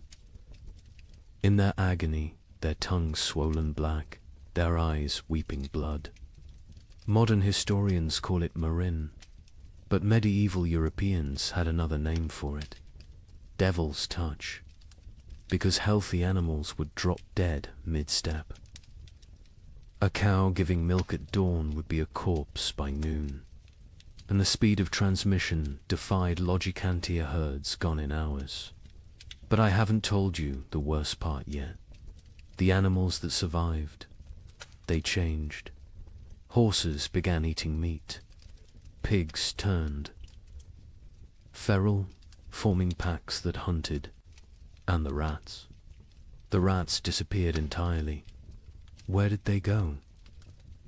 That mystery wouldn't be solved for another 30 years, when they returned, carrying something far worse than hunger. The first recorded death was a prize bull named Samson, owned by the Earl of Norwich, worth more than most villagers earned. In a year, Samson was protected like royalty-sheltered stable, imported feed, 3 stable boys attending him constantly. On September 8th, he was healthy enough to breed. By September 9th, he was dead, his massive body twisted in angles that bones shouldn't allow. Foam tinged pink with blood dried around his mouth. The Earl's stable master, a methodical man named Walter, documented what happened next with the precision of someone who knew he was witnessing something unprecedented. The sickness jumped from Samson to the cows without touch, without sharing water, without even sharing air. They were in separate barns, yet by sunset, 17 were dead. Their deaths were not peaceful. They bellowed with voices that sounded human. They thrashed until their bones broke through their hides. They died with their eyes open, staring at something we could not see. Within a week, every cow in Norfolk was either dead or dying. But the disease didn't respect species boundaries. Sheep began falling next, their wool turning grey overnight before they collapsed. Then pigs, usually hardy enough to survive anything, started dying in ways that defied nature. They'd squeal for hours, a sound witnesses compared to children, screaming before their hearts simply exploded. A traveling merchant named Otto from Flanders recorded what he saw on the roads. "I have traveled these paths for 20 years. I know where every farm keeps its herds. Today, I counted 4,000 dead cattle between Lynn and Norwich. They lie where they fell in fields, on roads, some still standing upright, held by mud that is frozen around their legs. The smell reaches you a mile before you see them. Sweet rot mixed with something chemical, like copper left in vinegar. The speed of death was matched only by its strangeness. Animals died in patterns that suggested intelligent entire herds forming perfect circles before collapsing inward. Flocks of sheep arranging themselves in lines before dying in sequence, like dominoes. Witnesses spoke of animals appearing to communicate across species before death, horses whinnying to cows who lowed back, as if sharing some terrible knowledge. But then came the transformations among survivors, and this is where chronicle accounts become almost too bizarre to believe, except that multiple independent sources confirm the same phenomena.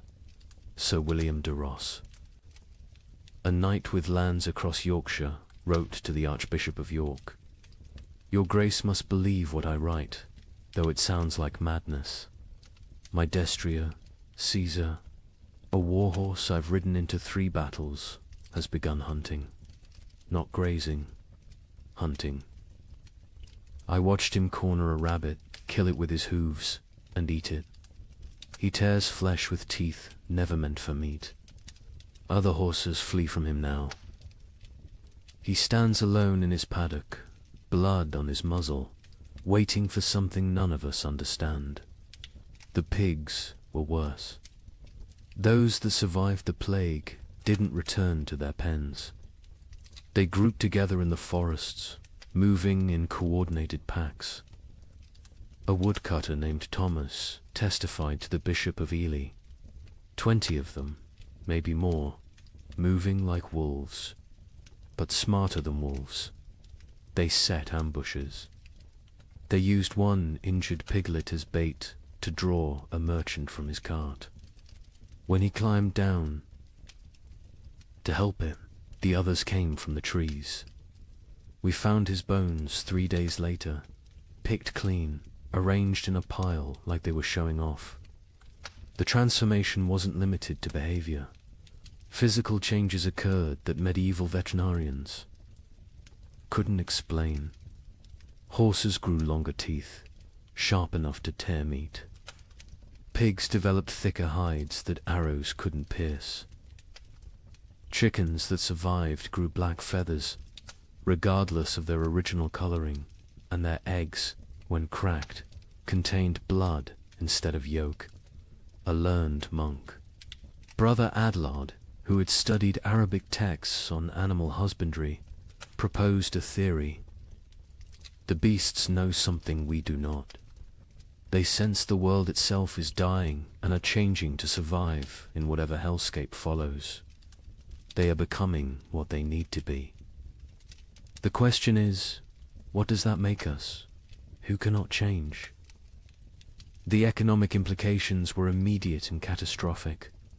Medieval society ran on animal power. Oxen pulled plows.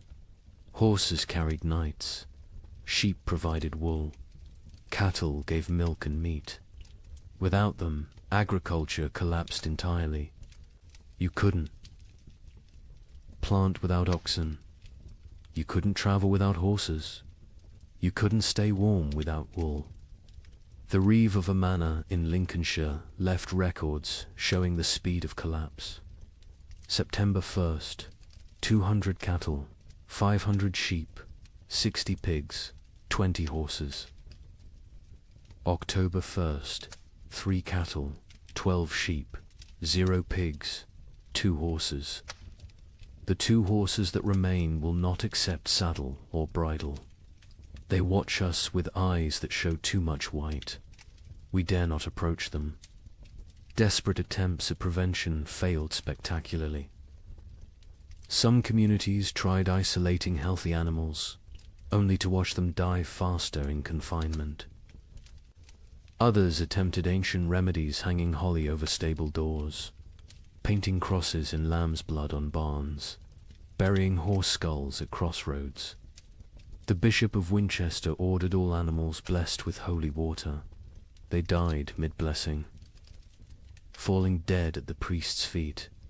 The most disturbing account comes from a monastery in Somerset, where Brother Francis observed something that shouldn't have been possible. The rats are gone. All of them. Not dead weave, found no bodies, simply vanished. The cats who hunted them sit in empty granaries, mewing at shadows. The barn owls have stopped hunting, stopped calling. Some have been found dead with full bellies, as if they ate something that killed them from within. But there are no rats. Where did they go? Into the walls, under the earth, or somewhere else entirely, somewhere they can wait out what's coming. This observation would prove prophetic. The rats had indeed gone somewhere deep into Eastern Eurpean forests, into cave systems, into places where they could breed and change and feast on the endless supply of corpses the famine would provide. When they returned in the 1340s, they brought the Black Death with them, as if they'd been preparing their revenge for 30 years. But in September 1315, all anyone knew was that the animals were dying or changing, and without them, human survival became nearly impossible. The social contract that had existed between human and beast for millennia, we feed you, you serve us, shattered completely. Nature itself had declared war on civilization, and the animals were its first casualties. In London, December 1315, something unprecedented happened. A wealthy merchant named Richard de Barkin tried to buy bread with a gold coin worth more than most people saw in a lifetime. The baker laughed in his face. "Can your gold fill my children's bellies? Can it bring back the grain?" This is the moment medieval Europe's entire economic system shattered. For the first time in recorded history, food became more valuable than gold. The price of wheat increased 800% in 6 months. But those are just numbers. Let me tell you what that really meant. Richard de Barkin wasn't just any merchant. He controlled the wine trade from Bordeaux to London, owned 3 ships, and held contracts with the royal household. His wealth was legendary. He'd once bought an entire street in London just to evict a rival. On that December morning, he walked into Thomas Baker's shop on Bread Street carrying a gold noble, a coin worth 80 silver pence, enough to buy a horse. Thomas Baker, his hands still dusted with the last of his flour, looked at the coin like it was a stone. "I have one loaf left," he said, "my last flour. When it's gone, I close my doors forever. That loaf goes to my children. Your gold cannot create grain from nothing." Richard, accustomed to gold opening every door, placed 2 more nobles on the counter. Thomas swept them onto the floor. "Take your metal to the Thames and see if the fish will trade bread for it. I'll keep my loaf." The story spread through London within hours, not because a rich man was refused bread, but because everyone suddenly understood. The fundamental assumption of civilization that money could buy necessities had died. The keeper of the Royal Exchange, Simon de Canterbury, recorded the complete collapse of monetary meaning.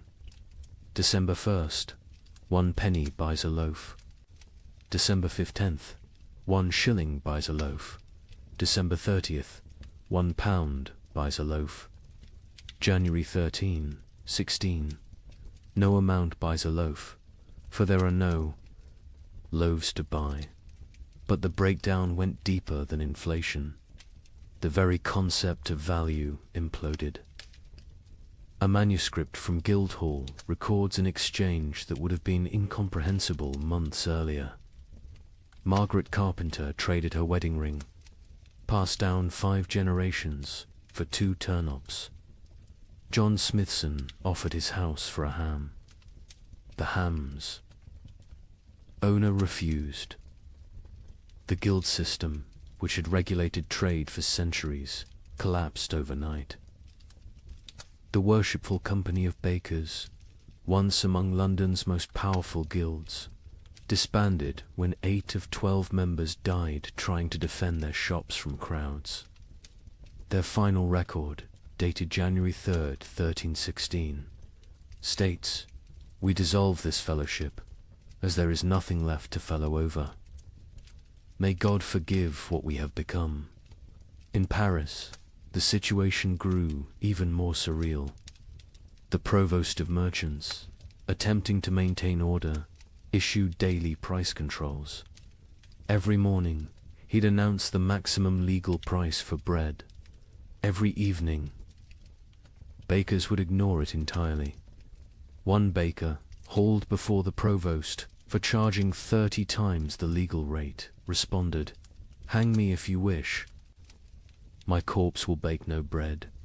Pay my price or starve legally, those are your choices."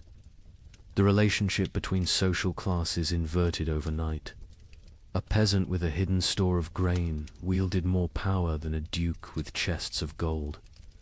The Chronicle of St. Denis's records, the Count of Champagne, among the realm's richest men, was seen begging at a farmer's door. The farmer, who once would have been flogged for looking the Count in the eye, kept him waiting 3 hours before trading a sack of mouldy oats for the Count's sword, armor, and signet ring. Venice, Europe's commercial heart, tried to maintain normalcy through imports. The Doge sent ships to Egypt, to Constantinople, to anywhere grain might exist. Most never returned. Those that did brought news that shattered hope. The catastrophe wasn't regional. From Ireland to Poland, from Scotland to Sicily, the earth had stopped providing. A Venetian merchant's letter to his partner survives. "I have 40,000 ducats in gold. Yesterday, I tried to buy bread with it all. The baker said he'd rather throw his last loaf to the fish than trade it for coins. I offered him my palazzo. He laughed and said, 'Can I eat marble? Can I digest paintings? We have invented money, created banking, built commerce. None of it matters when there is nothing to buy.'" The church, traditionally the provider of last resort, faced impossible mathematics. The Abbey of Cluny's accounts show their dilemma starkly. We have grain for 300 souls for 6 months. 7,000 souls crowd our gates. If we feed all 4, compassion's sake, all die in 3 weeks. If we feed only our brothers, we survive but lose our purpose. Christ multiplied loaves and fishes. We can only divide and subtract.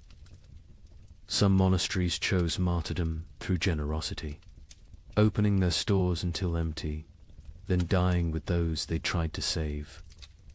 Others became fortresses, monks armed with clubs, defending walls, while starving crowds pleaded outside. The abbot of Glastonbury wrote, "We have become what we swore never to be, choosers of who lives and who dies. Each grain of wheat is a decision, each meal is a judgment. We are not God, yet we play him daily." The collapse of money created new forms of trade that horrified contemporary observers. The Bishop of Lincoln recorded, "Women sell themselves, not for coin, but for bread. A loaf buys what gold cannot. Mothers auction their children to whoever can feed them. These are not choices. These are mathematics of survival." In Hamburg, they developed a grotesque solution: the flesh market. Not selling human flesh, not yet, but selling the promise of it. People would sign contracts, pledging their bodies after death in exchange for food while living. A German merchant wrote, "The dying sell their future corpses for present bread. Buyers mark their purchases, waiting like vultures. When someone falls, arguments break out over whose property they've become." The English crown attempted to maintain control through force. Edward II issued proclamations making food hoarding punishable by death. The result: those with food hid it better. Royal agents searching for hidden grain often found families dead of starvation, sitting around empty tables, having hidden their food so well they couldn't find it themselves in their final delirium. A royal clerk named William de Dean recorded, "The futility. We hanged a man for hiding grain. The crowd watching the execution fought over his shoes before he stopped kicking. We cannot hang hunger. We cannot execute starvation. The king commands the rain to stop, the crops to grow, the natural order to restore itself. The rain continues. The king might as well command the dead to rise." By February 1316, even the concept of theft had changed. How could taking food be a crime when not taking it meant death? London's courts stopped prosecuting food theft after jurors refused to convict. One judge wrote, "A man stole bread from a child. The child's mother killed the thief with her bare hands. Who is the criminal? Who is the victim? Our laws were written for a world where food existed. That world is gone." The most profound change was in how people understood wealth itself. For 1,000 years, wealth meant gold, land, titles, power. Now it meant calories. The Archbishop of Canterbury observed, "A beggar with a hidden turnip is richer than a lord with a castle." We spent centuries accumulating treasures that now mean nothing. We should have been stockpiling grain. But who could imagine a world where gold couldn't buy bread? Who could conceive of money itself becoming worthless? This economic collapse wasn't temporary. Even after the harvests eventually returned, the absolute faith in currency never fully recovered. People remembered when gold meant nothing, when coins were just metal, when the entire elaborate system of commerce crumbled before the simple reality of hunger. They remembered when the only currency that mattered was food, and the only exchange rate was survival. Agnes's Norwich recorded in her household accounts the progression of what her family ate as 1316 dawned. January, barley bread mixed with sawdust. February, acorn flour and ground bones. March, boiled leather and tree bark. April's entry is just one line. We no longer record what we eat. The creativity of starvation is horrifying. Pine needles ground into paste. Clay mixed with the last drops of milk to make it filling. Parents secretly bleeding themselves at night. To mix blood into their children's gruel for protein. But in the city of Erfurt, they discovered something that would haunt Europe's collective memory forever. The local tanner, a man who had grown mysteriously fat while others starved, was found to have a peculiar source of leather. The city records state only, he was burned alive by common consent, and none would speak of what was found in his cellar. Agnes of Norwich was a merchant's widow who'd kept meticulous household accounts for 20 years. Her ledger, preserved in Norwich Cathedral, transforms from mundane records into a descent through hell. Her husband had died in late 1315, leaving her with 4 children and what seemed like adequate stores. She'd managed households through hard times before. But this was different. January 1316. Mix true barley with sawdust from Thomas Carpenter's shop. 1 part grain to 1 part wood. The children notice but do not complain. The sawdust fills their bellies even if it provides no sustenance. We tell ourselves it is fiber, like bran.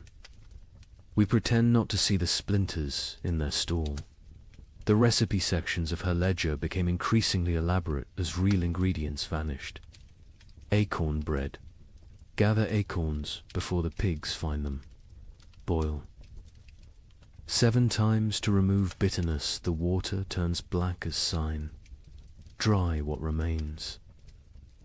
Grind with stone's mill wheels are too precious for such base material. Mix with water and anything that binds egg. If God provides, blood if he doesn't. Bake until it stops smelling of forest rot. By February, even her precise nature couldn't hide the desperation. Bone meal from the butcher, he claims it's sheep, but the fragments look human-sized. I do not ask. Mix with the last acorn flour. Add melted snow-clean snow from rooftops, not the ground where the dead have lain. The children eat, their teeth hurt from the grinding. Better tooth pain than belly pain. A travelling monk who sheltered with Agnes that February wrote his own account. The widow feeds her children soup that is merely hot water with leather boiled until it releases some essence of the animal it once was. She watches them drink it, with such intensity as if her gaze could transform it into beef stew. The youngest boy asks what meat this is. She says it is shukau. He accepts this. The substitutions became a science. Flemish merchants developed detailed guides for extending food that read like alchemical texts. Pine needle tea provides the sensation of eating when boiled thick enough. Add chalk dust for substance. The stomach believes it is full for precious hours. Warning: more than 3 cups daily causes blood in the urine. In Paris, a baker named Henri Fouquet was arrested for his miracle bread that stayed fresh for weeks. Under torture, he revealed the secret. Ground bones mixed with plaster, baked with real flour, spread only on the outside. People see bread. Smell bread, initially tastes bread, he confessed. By the time they realize it's mostly limestone and corpse dust, they're too hungry to care. The Guild of Physicians in Montpellier documented the physical effects of these substitutions. Patients present with bellies swollen like pregnant women, yet they starve. Cut open after death, we find stomachs packed with clay, leather, wood, pulp, everything except food. They die full of nothing. Their bodies refuse to process tree bark into sustenance, no matter how finely ground, how carefully prepared. Children adapted faster than adults, developing tastes for the impossible. A priest in Reims wrote, "The young ones seek out specific trees, knowing which bark tastes less bitter. They have favorites: soak over ash, young wood over old. They teach each other which mushrooms cause the least pain, which grasses fill the belly longest." Children who should be learning Latin are instead becoming experts in eating the inedible. But March brought innovations that crossed into nightmare. Agnes's ledger, her handwriting now shaky. Martha Fisher says fresh blood from living animals goes further than from the dead. A cup drawn from a cow still walking provides more strength than meat from a week-old corpse. We take turns cutting our last goat, keeping it alive, taking just enough. It screams now when it sees us coming with the bowl. The monastery at Fulda recorded even darker adaptations. Brother Marcus suggests we bleed ourselves in rotation, each monk providing for others. The abbot forbids it, calling it cannibalism by degrees. But when the abbot falls ill, we find he's been secretly bleeding himself to feed the youngest novices. His arms are covered in cuts. He dies drained, literally and figuratively. In London, they discovered people grinding the mortar from between stones of ancient Roman walls. It contained traces of animal blood used in its mixing centuries ago. "They call it stone soup," wrote the sheriff. "They believe Roman blood maintains potency across 1,000 years. The city walls are disappearing as people eat our defenses." The absolute nadir came in Erfurt, where Hermann the tanner had maintained his weight while everyone else became skeletal. His neighbors noticed he always had meat, always had leather to work, even as all animals had died months ago. They noticed, too, that missing persons' clothes appeared in his shop, cleaned and folded. The investigation began when a mother recognized her missing daughter's distinctive birthmark on a piece of leather. The city records are deliberately vague. Found in his cellar, barrels of salt meat bearing no resemblance to any beast, skins hanging that showed tattoos and scars, bones too stray to be cattle, too thick to be pig. The mob didn't wait for trial. They sealed Hermann in his own tanning vat and boiled him alive. His screams lasted 3 hours. No one considered this excessive, but Hermann wasn't unique. Across Europe, the mathematics of survival created impossible choices. A Dutch merchant wrote, "In Amsterdam, we no longer ask what meat is served. We know, we all know, but we eat it and pretend it's pork. The alternative is death. God forgive us, but he's the one who sent this famine." Agnes of Norwich's final food relay entry, April 1316, is indeed just one line. We no longer record what we eat, but she continued writing other observations. May, my youngest son no longer asks for food. June, found Margaret's teeth in her bed. They fell out in the night. July, we have forgotten the taste of bread. August contains no words, just tally marks, possibly counting days, possibly counting deaths. The last entry, September 1316, in a different hand. Agnes died this morning. We found her in the garden, eating earth, smiling. She said it tasted like heaven. We buried her where she fell. The ground was already open from her feeding. We are what remains of her family. We have survived on what she taught us to eat. We have survived on what she refused to eat. Both lessons were love. The great substitution wasn't just about replacing food with non-food. It was about replacing civilization with survival, morality with mathematics, humanity with hunger. Every successful substitution, every recipe for bark bread, every method for making leather edible was both a triumph of human ingenuity and a step towards something inhuman. Here's a question that sounds simple until you're living it. If you have enough food for your family to survive 6 months, but your neighbor's children are dying today, what do? Share and all die in 3 months? Or bar your door and listen to them cry? A priest in Ghent documented these impossible choices. A mother of 4, calculating exactly how much food each child needed based on their chances of survival. The strongest got more, the weakest ... didn't. She loved them all, he wrote. That's why she chose. Father Benedict of Ghent had been a priest for 30 years when the famine came. His parish records, instead of births and deaths, became a chronicle of moral arithmetic that would haunt him until his own death. He wrote not in Latin, but in common Flemish, wanting everyone to understand what survival really cost. Elizabeth van Meer, mother of 4, widow, has grain hidden beneath her floor enough for 6 months if one person eats, 3 months if to eat, 6 weeks if all 5 eat. She came to confession not for absolution, but for mathematics. Father, she said, tell me God's formula for choosing which children live. Elizabeth's children ranged from 14 to 3. The eldest, Jan, strong enough to work if work existed.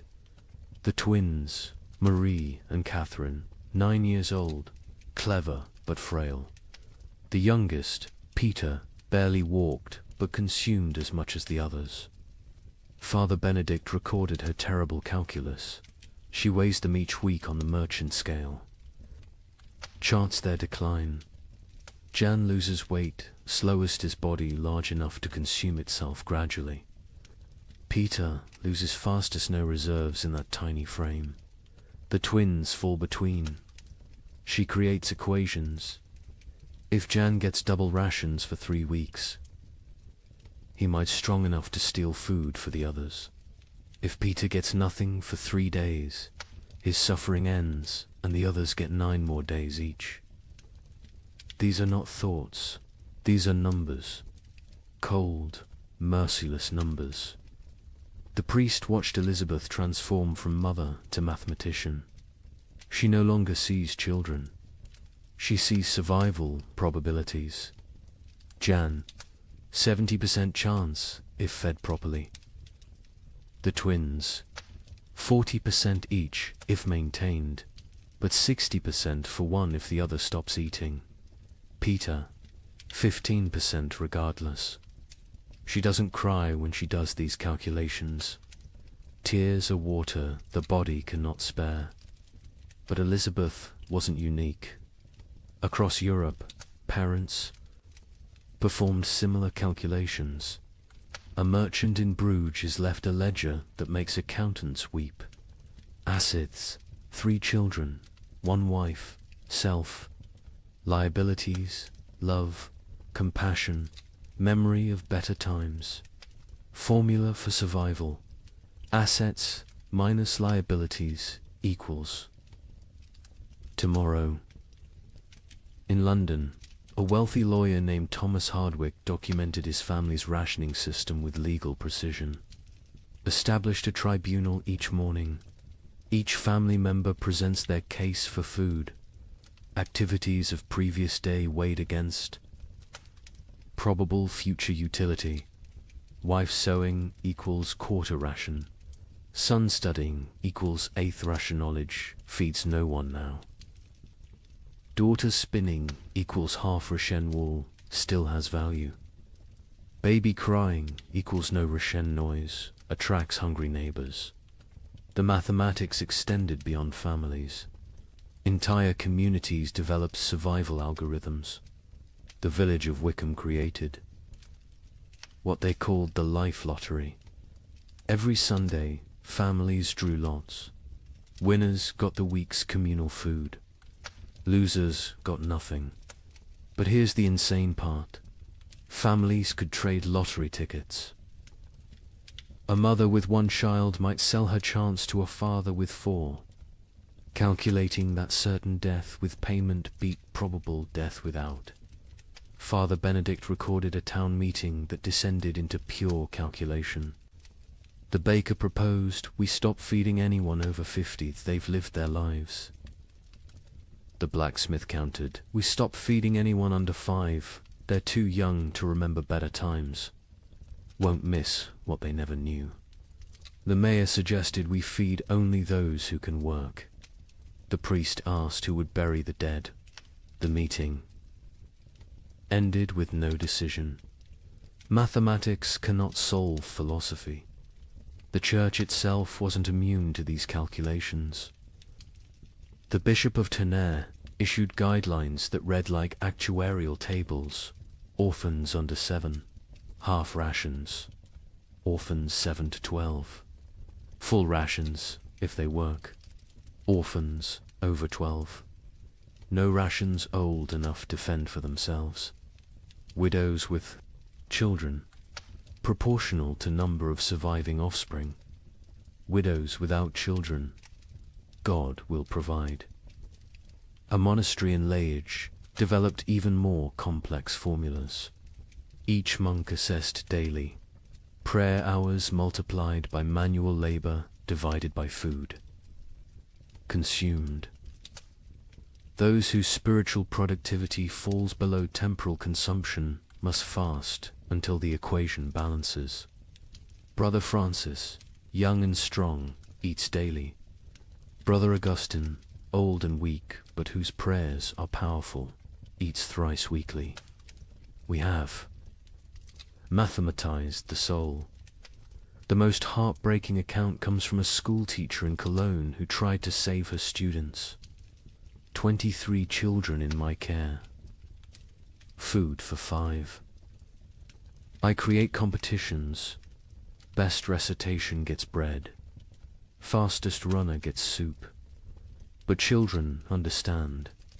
They know it's not about merit, but about choosing who dies educated. Little Wilhelm, bright as sunrise, asked me, "Teacher, if I die today, can Thomas have tomorrow's lesson and my portion?" He was 7. He understood the trade. Some communities tried to remove human choice from the equation entirely. In Basel, they built what they called the Wheel of Fortune, a great spinning disc with names. Each day, spin the wheel. Where it stops determines who eats. Pure chance. No favoritism, no guilt. The wheel chose who lived and died. Citizens preferred random cruelty to deliberate choice. A Venetian merchant named Carlo Dandolo wrote the most clinical assessment. Sentiment is luxury.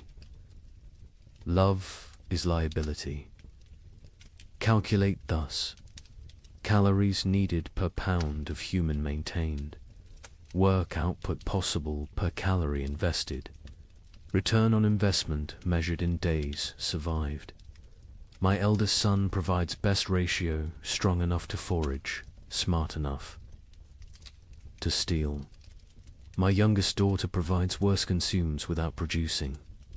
The middle children are variables, depending on daily performance. I am not a monster. I am an equation. But perhaps the most disturbing mathematics came from those who calculated backwards, not from food to survival, but from death to food. How many must die for the rest to live? If the population halves, do rations double? These calculations appeared in secret documents, burned after reading. But Father Benedict saw enough to write. They draw circles on maps. This district has grain for 1,000. Population 3,000. Solution: ensure 2,000 die quickly. How? Bar thee. Gates, poison the wells, spread disease. These are not plans of war, these are plans of peace. Peaceful elimination of excess population. The psychological toll of these calculations broke minds. Elizabeth Van Meer, the mother from the beginning, eventually snapped. Father Benedict found her one morning, feeding all her children equally, generously, using their entire store in one meal. She said, she solved the equation, he wrote. Everyone dies together, full, happy, as a family. No choosing. No survivors bearing guilt. Mathematical perfection. 0 equals 0. But she couldn't do it. At the last moment, she hid a portion, gave it to Jan, the eldest, and walked into the forest with the 3 younger children. They found her frozen arms around the little ones, all of them smiling. Jan survived, found by traders, raised by strangers.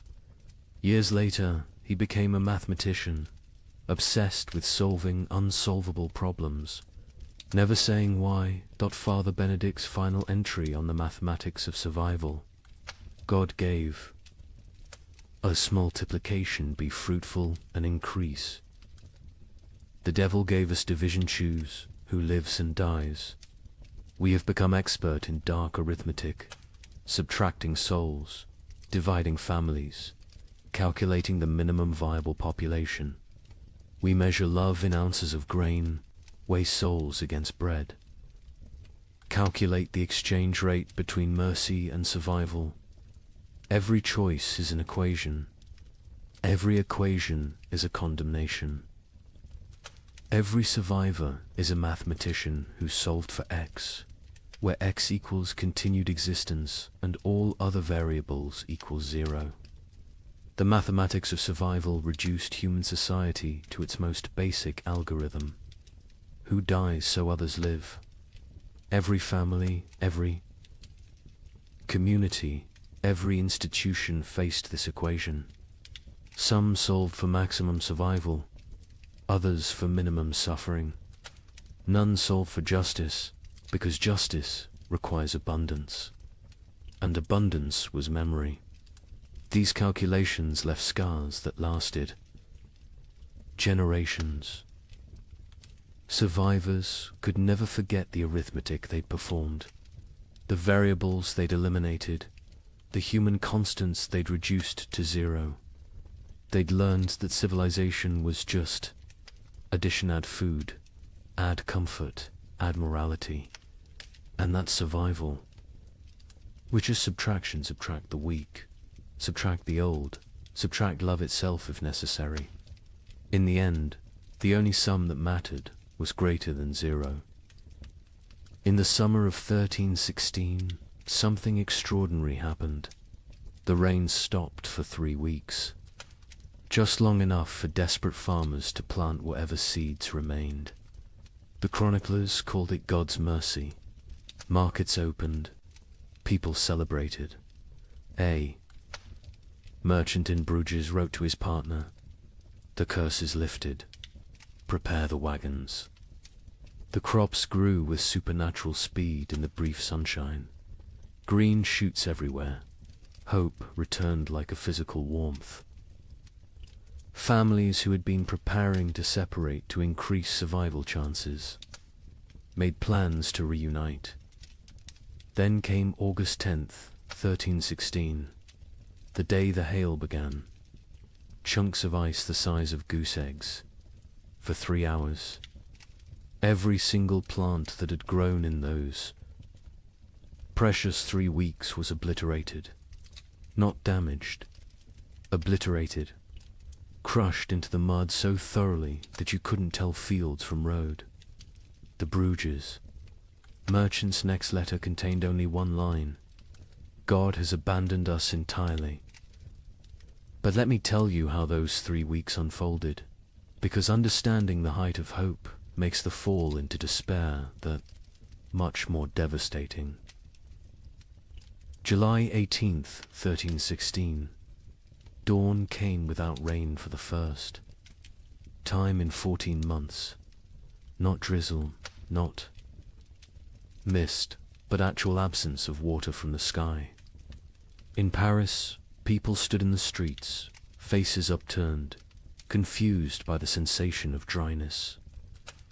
Children who'd been born during the deluge touched sunlight for the first time and screamed they thought they were burning. Brother Michel of Cluny recorded the moment. The clouds parted like curtains drawn by God's own hand, light actual. Golden light poured onto the earth. Monks fell to their knees, not in prayer, but in disbelief. We had forgotten the sun could exist without water. Word spread faster than plague. Church bells rang continuously, not for death this time, but for resurrection. In every village, town, and city, people emerged from their homes like creatures crawling from caves. Pale, skeletal, blinking in brilliance they'd forgotten existed. The merchant Jacob van Bruges wrote to his partner Hans in Antwerp with trembling hand. The curse is lifted. God has remembered us. The rain has stopped. Prepare, the wagons will have grain to trade by autumn. Tell everyone survival is possible again. Markets that had been closed for months exploded back to life. Not with food, there was still no food, but with hope transformed into commerce. People traded promises, futures, possibilities. A farmer would pledge his upcoming harvest for tools. A baker would promise future bread for present shelter. The economy, dead for a year, gasped back to life on nothing but anticipated abundance. The seeds came from everywhere and nowhere, hidden in walls, buried in yards, hoarded in attics. Every kernel that had been saved, just in case, was brought into the light. Some families had protected seed grain while their children starved, betting everything on this exact moment. They'd been called monsters. Now they were visionaries. The planting was religious ecstasy mixed with desperate efficiency. In Normandy, the entire surviving population, nobles, merchants, priests, children, went into the fields.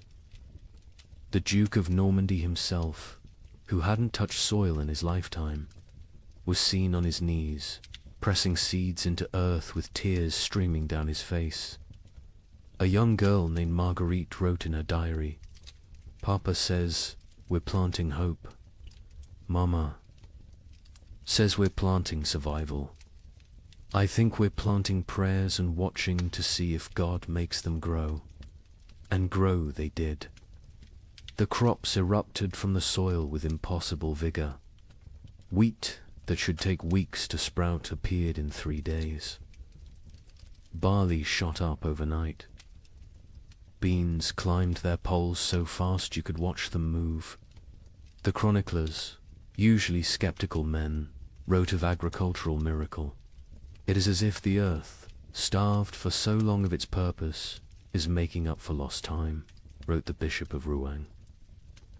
The crops grow with such speed that farmers sleep in their fields, afraid to miss the harvest moment. Green spreads across the land like God painting with life itself. The markets transformed overnight. The champagne fairs, dead for 2 years, announced their return. Merchants who'd hidden through the catastrophe emerged with old contracts, ready to trade. Ships that had rotted in harbors were hastily repaired. Trade routes, abandoned to bandits and nature, were cleared by communities working together for the first time in months. In Florence, they held an impromptu festival. Not planned, just spontaneous explosion of joy. Musicians who'd sold their instruments, played drums, made from barrels. Dancers who'd forgotten how to smile, laughed until they cried. Children who'd never known celebration invented it on the spot. An Italian chronicler wrote, "We feast on nothing but hope, and it fills us better than bread ever did." Families made reunion plans. Fathers who'd sent sons away to increase survival odds sent word to return. Mothers who'd placed daughters in convents prepared to bring them home. Communities that had fractured into hostile fragments began to speak of reconciliation. The 3 weeks of sun didn't just grow crops, they grew possibility. A priest in Ghent gave a sermon that captured the moment. "We have walked through the valley of death's shadow. But see, the shadow lifts. The valley blooms. We are Job, tested and found faithful. We are Noah, watching the waters recede. We are Lazarus, called from the tomb."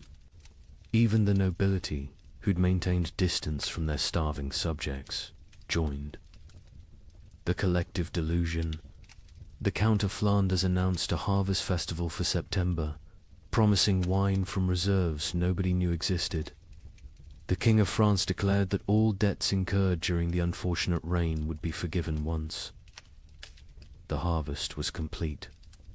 The Pope issued a bull declaring the famine officially ended by divine intervention. The crops grew so fast that some whispered of dark magic. In Germany, rumors spread that the plants were unnatural, fed by the corpses of the million dead, growing on human fertilizer. But even these whispers were dismissed. Who cared if the wheat grew from graves? The living needed bread. By August 9th, the fields were green carpets of promise. The wheat stood tall, the barley swayed golden, the beans hung heavy on their vines. Another week, maybe 2, and harvest could begin.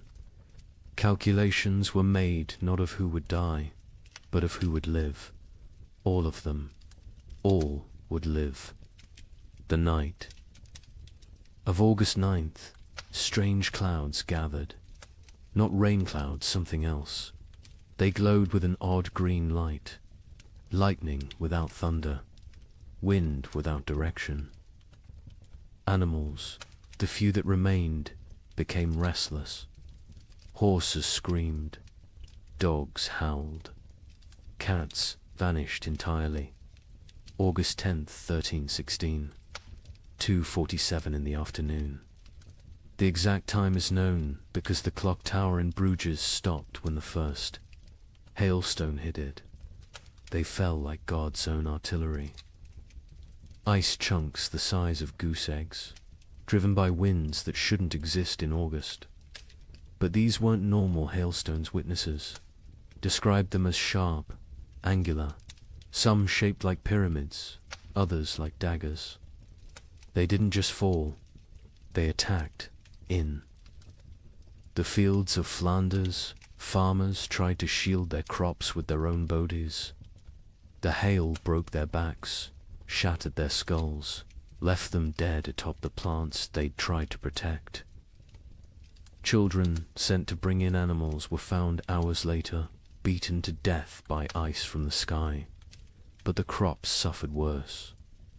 The hail didn't just flatten them, pulverized them, drove them so deep into the mud that archaeologists still find compressed plant matter at that geological layer. 3 weeks of growth erased in 3 hours. Not damage deleted. The fields looked like they'd been scraped clean by God's own hand. When it stopped, silence fell across Europe. Not peaceful silence, the silence of complete despair. People stood in their obliterated fields, unable to speak, unable to cry, unable to comprehend. The hope hadn't been gradually eroded, had been murdered in a single afternoon. Jacob van Vey. Bruges, the merchant who'd written so joyfully to his partner, sent one final letter. Not even a letter, just 8 words on a torn piece of parchment. God has abandoned us entirely. Do not come. The suicides began that evening. Not the slow suicide of starvation, but immediate, decisive ending. Entire families walking hand in hand into rivers. Farmers hanging themselves from trees that overlooked their destroyed fields. Bakers closing themselves in their ovens. The Diocese of Reims recorded 300 suicides in 3 days. Those were just the ones found. A chronicler in Paris wrote, "The cruelty was not in taking the crops.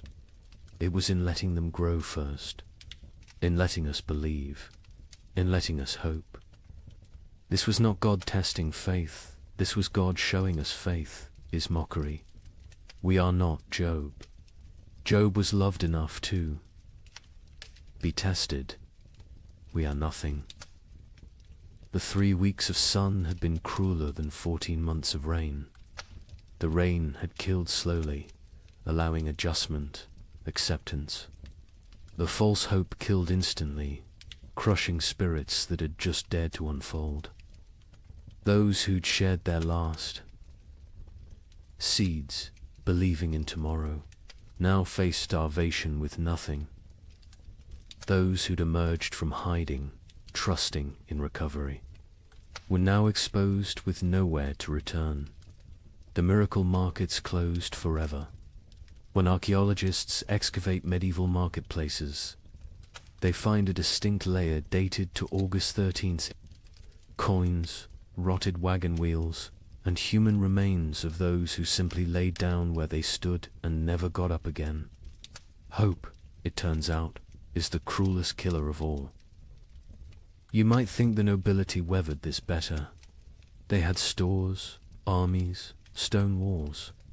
Let me tell you about the Count of Flanders' winter feast of 1317. 40 nobles gathered in his great hall, the last of the wine flowing, the final reserves of grain baked into bread. They ate, they danced, they pretended the world wasn't ending. By morning, 12 were dead, not from poison, from shock. Their bodies, weakened by months of subtle starvation, couldn't process the sudden richness. The Count himself survived. 3 more days, long enough to dictate his final words. "My castle is my coffin. Let none enter until the curse lifts." They found his body 4 years later. He had burned his furniture, his tapestries, even his books for warmth. The richest man in Flanders died gnawing on leather straps. The feast itself had been an act of delusion dressed as defiance. Count Louis of Nevers had sent invitations in December 1316, written on vellum worth more than food. "Let us gather as nobility ought, to demonstrate that breeding conquers nature." The guests who arrived on January 6th, the feast of the Epiphany, looked like spectres playing at being lords. The Duchess of Brabant arrived in a carriage pulled by servants her horses had been eaten months ago. The Duke of Luxembourg wore armor that hung loose on his shrunken frame, clanking with every movement like bones in a box. The Bishop of Liege blessed the meal with hands that shook from more than cold, his episcopal ring sliding off fingers made skeletal by hunger. But they maintained the facade. They spoke of hunting parties that would never happen, of spring tournaments already impossible, of marriages between children who were likely dead. The Count's chamberlain, Robert de Bethune, later wrote in his secret diary, we dressed corpses. In silken made them dance. We were already dead. The feast was merely our funeral performed by the deceased. The meal itself was madness. After months of eating ground acorns and boiled leather, they faced actual bread, real meat, wine that wasn't mixed with water and prayers. The Count had emptied his entire reserve, deciding either everyone would survive together or die with dignity. He chose wrong. They died with neither survival nor dignity. The Countess of Hainault was the first to fall, her stomach rupturing from the sudden expansion. She died vomiting blood onto her ermine cloak, apologizing for the mess. The young Baron of Chimay collapsed with wine running from his nose, his body unable to remember how to process alcohol. One by one, they fell like dominoes, their starved systems overwhelmed by abundance. The survivors watched their friends die from eating. The cruelest irony in a world already drowning in cruel ironies. The Count himself ate carefully, sparingly, but even he couldn't escape. His physician, one of 3 nobles who survived the night, recorded, his lordship's body shook as if possessed. He sweated ice in January. His eyes bled. He knew death was coming and used his remaining strength to bar the castle doors from inside, condemning himself to die alone rather than risk others entering for the remaining food. Across Europe, similar scenes played out in every castle. These fortresses, built to withstand armies, couldn't withstand hunger. Stone walls kept enemies out, but kept starvation in. Moats that protected against invasion became barriers preventing. Foraging. Height advantage meant nothing when there was nothing below worth taking. The Duke of Burgundy's castle at Dijon became infamous for what chroniclers called the vertical graveyard. As servants and knights died, they were stacked in the towers, frozen by winter, preserved in their positions of death. By spring 1317, visitors could climb the tower stairs and pass through layers of the dead, each floor representing a different week of mortality. The Duke himself was found at the top, seated on his throne, frozen mid-gesture, as if still issuing commands to the dead below. In England, the situation was equally dire. Edward II's own court at Westminster ran out of food in February 1317. The King of England, ruler of territories from Scotland to Gascony, was reduced to sending knights to rob his own subjects' gardens for turnips. A chronicle records, His Majesty was seen gnawing a candle made of tallow, declaring it tasted better than nothing, which was the alternative. The nobility's suffering was different from the peasants, not worse, but uniquely horrible. They had never learned to survive without excess. A peasant knew how to stretch grain, how to forage, how to make something from nothing. Nobles knew only how to command others to provide. When there were no others left, or nothing to provide, they were helpless. Lady Margaret de Clare, one of England's wealthiest women, left a diary that captures this helplessness. I own 17 manors, but cannot eat earth. I have chests of gold, but gold provides no sustenance. I have titles and right and privileges, all worthless as the parchment they're written on. My servants are dead or fled. I, who never dressed myself, now cannot light a fire. I will die. Not from hunger, but from ignorance of survival. The castle hierarchies collapsed in ways that would have been unthinkable before. The Earl of Warwick's chronicle describes finding his cook a commoner sitting in the Earl's chair, eating the last food while the Earl's children begged for scraps. When confronted, The cook simply said, "I know how to prepare food. You know how to eat it. Which skill matters now?" The Earl had no answer. Some nobles attempted to maintain order through increasingly desperate measures. The Count of Toulouse issued edicts from his castle requiring peasants to deliver food that didn't exist. When they didn't comply, he sent knights to punish them. The knights found empty villages, just wind and bones. They returned to find the Count dead, his final edict still clutched in his hand. Let them eat loyalty. The collapse of noble authority was physical as well as social. Castles required constant maintenance, roofs needed patching, walls needed pointing, fires needed feeding. Without servants, these monuments to power became tombs of privilege. Rain poured through unrepaired roofs. Frost cracked unmaintained walls. The magnificence became the miserable. Baron Heinrich von Steinberg in Bavaria documented his castle's decay. January, the Great Hall's roof collapses. February, ice forms inside, creating frozen waterfalls from ceiling to floor. March, we burn the banquet table for warmth. April, we burn the portraits of our ancestors. May, we burn the chapel pews, begging God's forgiveness. June, we burn the doors, accepting that we're already in hell. The psychological toll on nobility was particularly severe because they had no framework for understanding poverty. A peasant expected hardship, it was life. A noble experienced hardship as cosmic betrayal. God had ordained their superiority. This suffering suggested God had changed his mind. The abbess of Fantevrolt, herself, noble-born, wrote, "They come to me, these duchesses and countesses, asking why God has abandoned them. I tell them God hasn't abandoned them, he's simply treating them like everyone else. They find this more terrifying than abandonment. Some nobles attempted escape through marriage, not for alliance, but for food.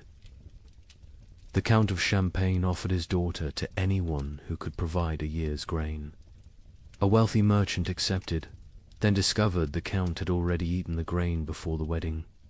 The merger of nobility and merchant class, which would normally take centuries, happened in months, paid for in bread.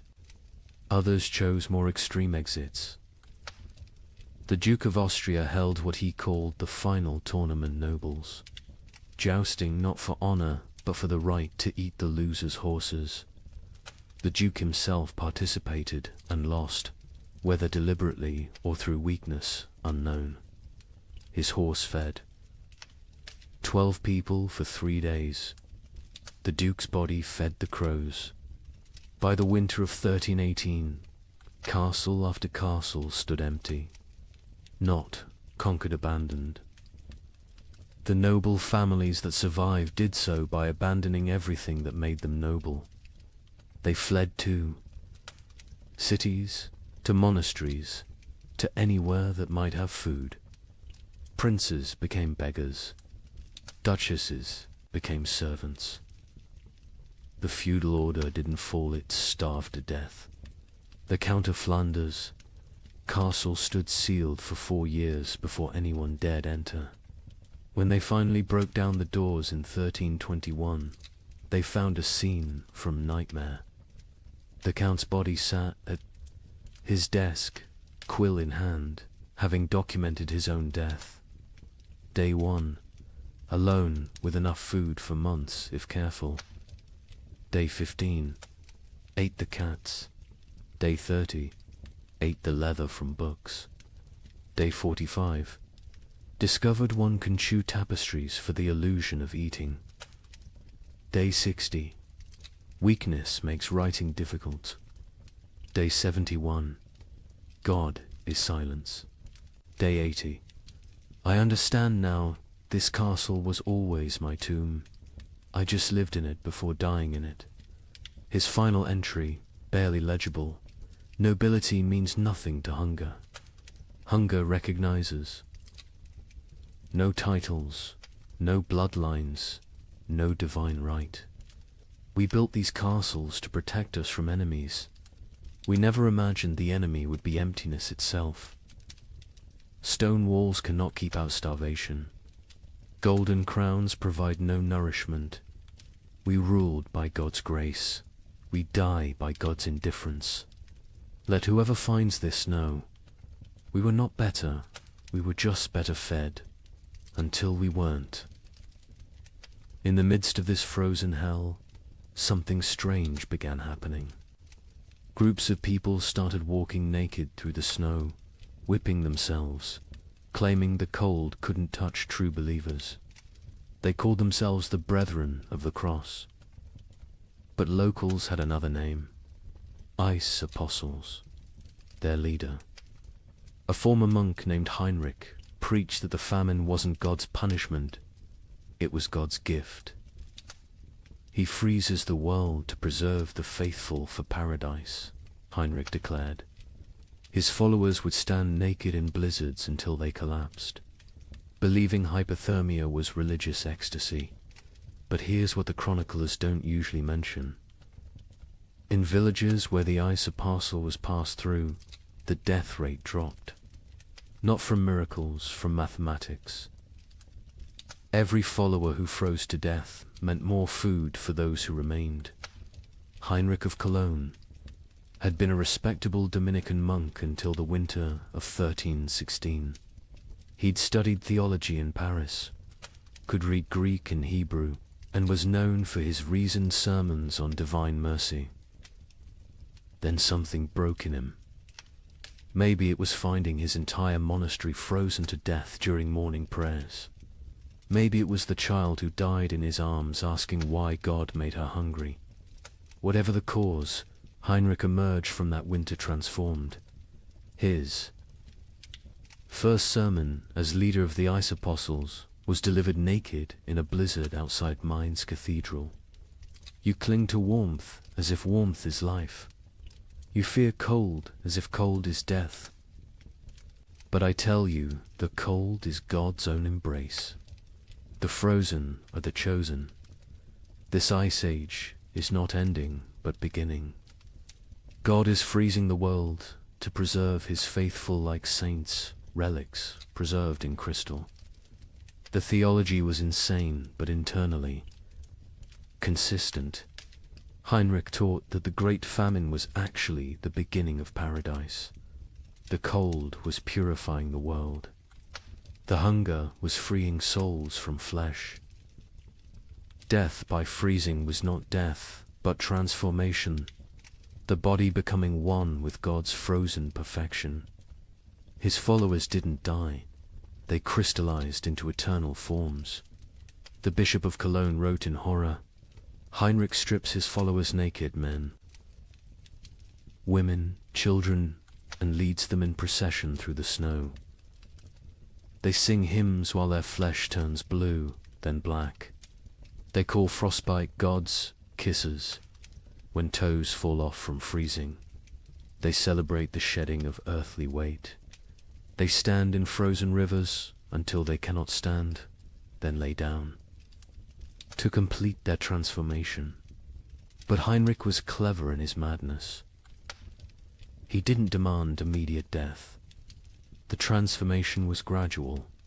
First, initiates gave up cloaks, then shoes, then undergarments. Each stage brought them closer to divine coldness. This gradual exposure meant some survived long enough to spread the movement. Others died at precisely calculated intervals, creating a steady stream of martyrs without eliminating the entire group at once. The rituals were elaborate and horrifying. The baptism of ice involved breaking through frozen rivers and submerging converts until they stopped shivering. Heinrich claimed this was the moment the soul accepted divine cold. The communion of snow had followers eating only snow for days, claiming it was bread from heaven, already blessed by God's frozen touch. A merchant from Nuremberg witnessed their evening prayers. Hundreds of naked bodies kneeling in snow, their skins so blue it looked painted. They whipped themselves. With branches frozen into ice clubs, each strike shattering skin like broken pottery. Blood froze before it could flow. They called it red ice prayer beads. Children among them, babies even, held up by dying mothers, all singing about the warmth of freezing. The movement spread with terrifying speed. By spring 1317, ice apostle groups appeared from Poland to England. Each had their own variation of Heinrich's teachings, but all shared the core belief. The cold was sacred, survival was sin, and freezing to death was the highest form of worship. In France, they called themselves Les Jelly Saints, the frozen saints. They would stand motionless in town squares during blizzards, human statues gradually covered in snow until they died standing. Townspeople would find them in the morning, frozen mid-prayer, and debate whether to move bodies that looked more like ice sculptures than corpses. The English variant. The Frost Brothers added self-cannibalism to their practices. As members froze to death, others would eat their frozen flesh, claiming it was purified by God's cold, and therefore not cannibalism, but communion. The Archbishop of Canterbury banned the movement, but enforcement was impossible for authorities who tried to arrest Frost. Brothers found only frozen corpses arranged in disturbing tableaus. But here's what made the ice apostles truly insidious. They targeted the most vulnerable. Heinrich actively recruited the elderly, the sick, the starving, those already near death. He offered them meaning for their suffering. Instead of dying forgotten in some hovel, they could die as martyrs in public spectacles. A widow named Agnes wrote before joining them, "My children are dead. My husband is dead. I will die within days regardless. Heinrich offers me the choice to die for something instead of from something. Is joining madness worse than dying sane but meaningless?" The mathematics of their deaths were coldly practical. A village of 100 people with food for 50 had a problem. If 30 ice apostles achieved transformation, suddenly there was enough for the remaining 70. The movement solved starvation through voluntary mass suicide disguised as religious ecstasy. Some villagers actively encouraged the ice apostles. The mayor of Strasbourg secretly provided Heinrich with lists of the dying poor, suggesting them as ready for transformation. The town council of Basel offered the ice apostles free passage but required them to perform their freezing rituals outside town walls. They wanted the benefits of fewer mouths without the spectacle of public death. Heinrich himself seemed aware of this dynamic. In a letter to a former colleague, he wrote, "They think I'm mad. Perhaps, but my madness feeds their children. Every follower who freezes is one less competitor for grain. We are solving the famine through faith. Is it not better to die believing you're achieving paradise than to die knowing you're just starving?" The church struggled to respond. Declaring the movement heretical was easy. Stopping it was impossible. How do you prevent people from freezing themselves to death when they're going to freeze to death anyway? The Pope issued bulls condemning the ice apostles. But papal authority meant little to people who believed the Pope himself was too warm to understand God's frozen truth. Some priests tried infiltrating the movement to redirect it.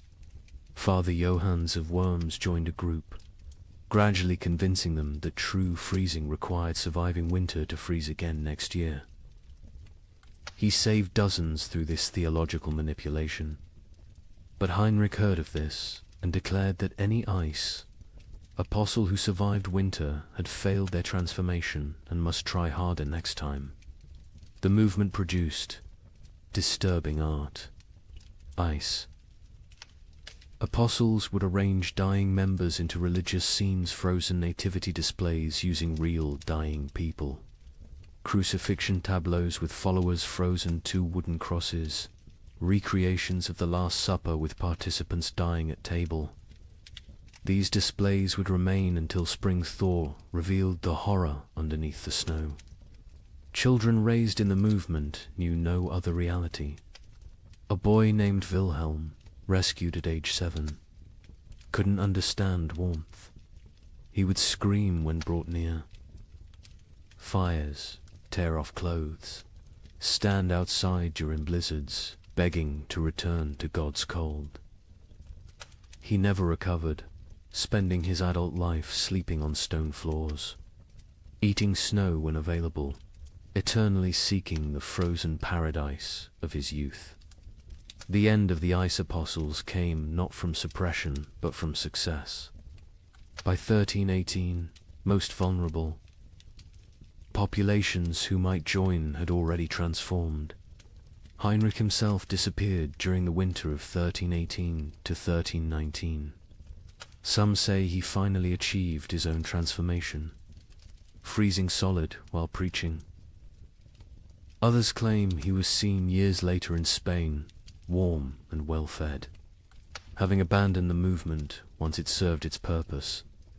A final account from a survivor provides the most chilling perspective. Maria of Augsburg, who left the movement days before.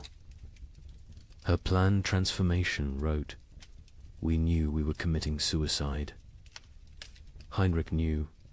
Everyone knew. But we dressed it in ritual and meaning because meaningless death was unbearable.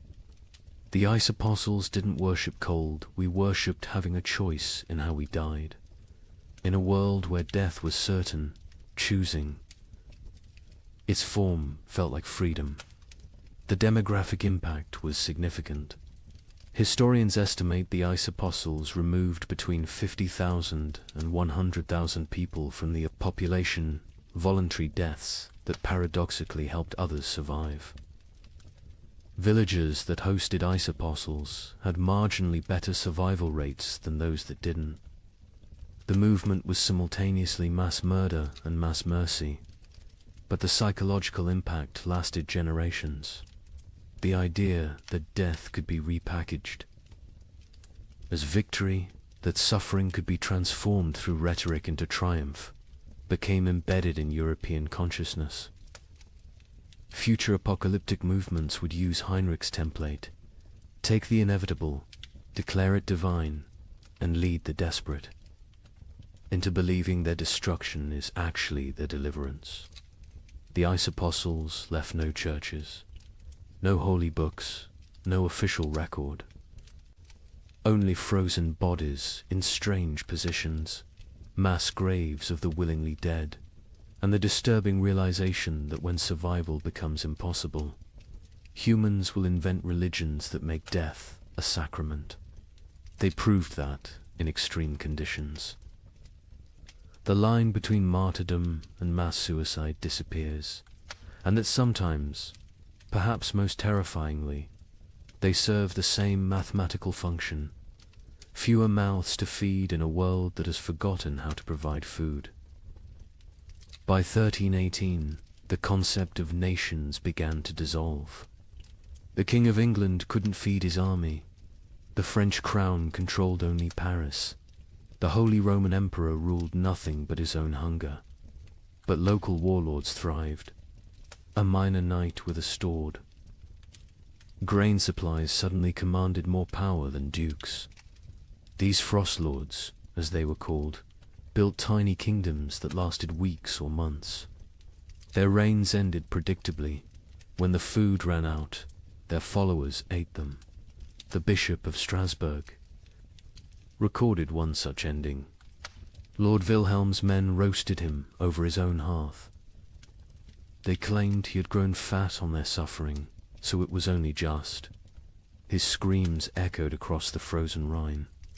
When questioned, his captain said simply, he tasted of betrayal. The traditional structure of medieval war for kings commanding. Lords commanding knights, commanding soldiers collapsed when soldiers realized their commanders had no food to offer. A knight's oath of fealty meant nothing to an empty stomach. By early 1318, Europe had fractured into thousands of micro-kingdoms, each centered around whoever controlled food. Sir Roderick of Ghent, a minor knight with no title beyond his sword, became more powerful than the Duke of Burgundy simply because he had discovered a monastery's hidden grain store. With 40 bushels of wheat, he recruited an army of 300 starving men. They called him the Wheat King, and for 6 weeks, he ruled a territory spanning 3 villages. His reign followed a pattern that would become horrifyingly common. Week 1. Triumphant distribution of food to followers. Week 2. Strict rationing. As reality set in. Week 3. Increasingly desperate raids on neighboring territories. Week 4. Internal conflicts over dwindling supplies. Week 5. The mathematics becoming clear. Week 6. The inevitable conclusion.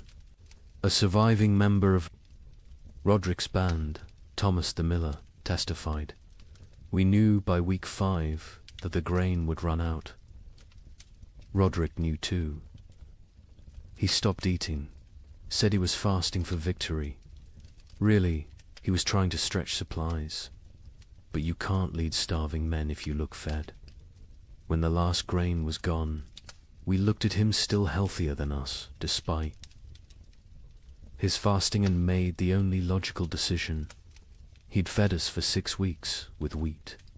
He'd fed us for 3 more days with himself. These frost lords emerged everywhere, their tiny kingdoms rising and falling like waves. A tax collector with a hidden cache became Lord of Calais for 11 days. A merchant who'd hoarded salt pork ruled Antwerp for a month. A priest who'd discovered Roman-era grain stores in ancient ruins declared himself Pope King of Regensburg and lasted 2 months before his congregation ate him during what they called the True Communion. The Bishop of Strasbourg's account of Lord Wilhelm provides the most detailed description of how these micro-kingdoms operated. Wilhelm had been nobody, a third son of a minor lord, trained for priesthood but turned soldier. When the famine began, he was guarding a river crossing that nobody used anymore. But beneath that crossing, in caves known only to smugglers, lay tons of preserved food from decades of illegal trade. Wilhelm emerged from obscurity like a demon from ice, the bishop wrote. One day unknown, the next commanding 500. Men who called him Caesar. He built a frozen empire on dried fish and pickled cabbage, demanding absolute obedience in exchange for daily rations. He held court on a throne made from frozen corpses, dispensing justice measured in mouthfuls of food. Wilhelm's system was sophisticated for a frost lord.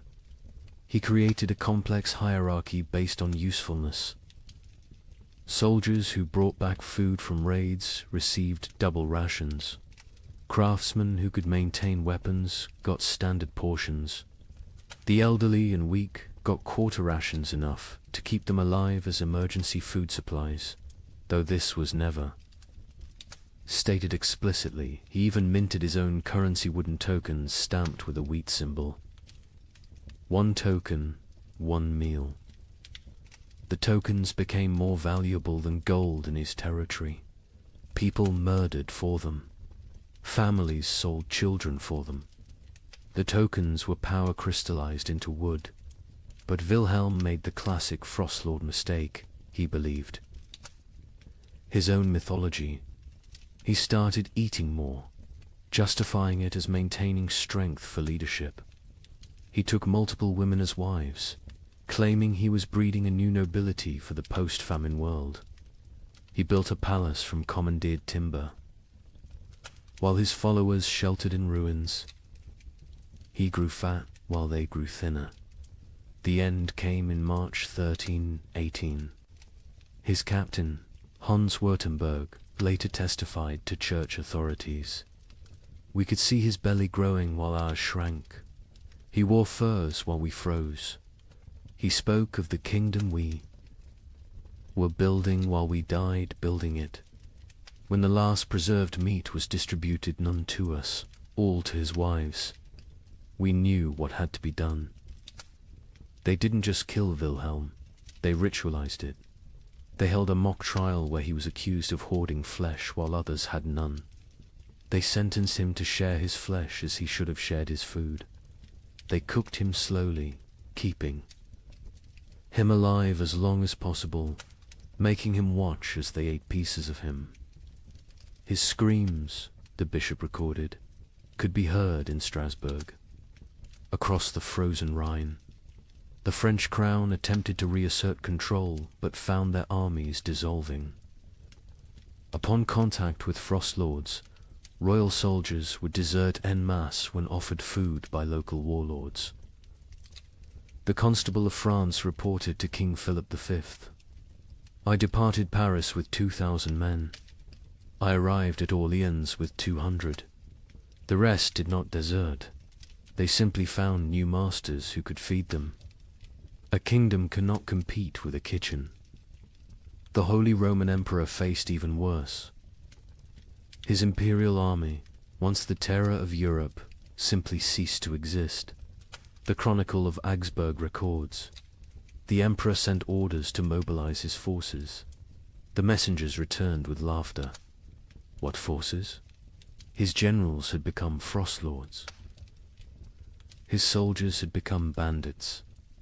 His authority extended exactly as far as his personal guards could walk before collapsing from hunger.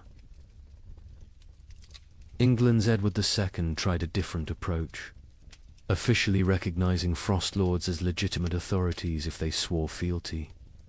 The result was chaos. Hundreds of petty warlords claimed royal sanction while fighting each other. The Earl of Lancaster wrote, "The king has legitimized anarchy. Every man with a barn full of turnips now styles himself Lord Protector of something. Some frost lords created elaborate justifications for their rule. Baron Friedrich the Mad claimed God spoke to him through the patterns of frost on windows, dictating who should eat and who should fast. Lord Jacques of Normandy insisted he was the reincarnation of Charlemagne, returned to lead France through darkness. Count Stanislaus of Mazovia declared himself the Emperor of Winter and demanded tribute in the form of human flesh, claiming it was the only meat that wouldn't spoil. The battles between frost lords were unlike traditional warfare. They fought not for territory but for carries. Sieges were impossible. The besiegers would starve before the besieged. Cavalry charges were fantaside the horses had been eaten. Battles were brief, vicious affairs where starving men fought over rumors of food. A typical battle might involve 100 men fighting to the death over a storehouse. That turned out to contain only rotted turnips. The Chronicle of Cologne describes one such conflict. Lord Henrik's men met Lord Dietrich's at the frozen mill. They fought for 6 hours in the snow, men dying from cold as much as combat. The winners found 3 sacks of mouldy barely enough to feed them for the march home. 43 died for perhaps 43 meals. This is the mathematics of the winter wars. Naval warfare ceased entirely. Ships required crews, crews required food, and any ship with food became a target for its own sailors. The entire English fleet in Portsmouth was found in spring 1318 with the officers eaten and the common sailors gone, having sailed to wherever they imagined food might exist. Most likely, they ate each other at sea. The mercenary companies that had plagued Europe for decades transformed into something worse. No longer fighting for pay, they fought for food itself. The Free Company of the Wolf, led by a former priest called Father Fang, became notorious for their practice of recruitment. They would attack villages, eat the weak, and force the strong to join them. Their ranks swelled with the desperate and depleted with the digested. The most successful frost lord was arguably Margaret the Terrible, a former abbess who controlled grain stores across 3 monasteries. She ruled for 8 months in eternity in frost lord terms by being utterly ruthless. She fed her followers just enough to keep them loyal, but not enough to make them strong. She rotated guards constantly so none could organize rebellion. She had tasters for her food, but the tasters were different each meal. Chosen by lottery, her end came not from rebellion, but from mathematics. She calculated she could survive another month on remaining stores. Her followers calculated she was the only remaining store. They didn't kill her quickly like Wilhelm.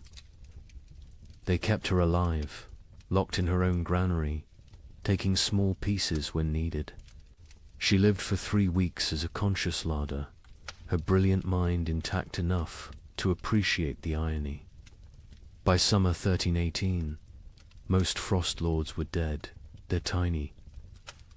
Kingdoms dissolved into memory and meat, but they had served a horrific purpose.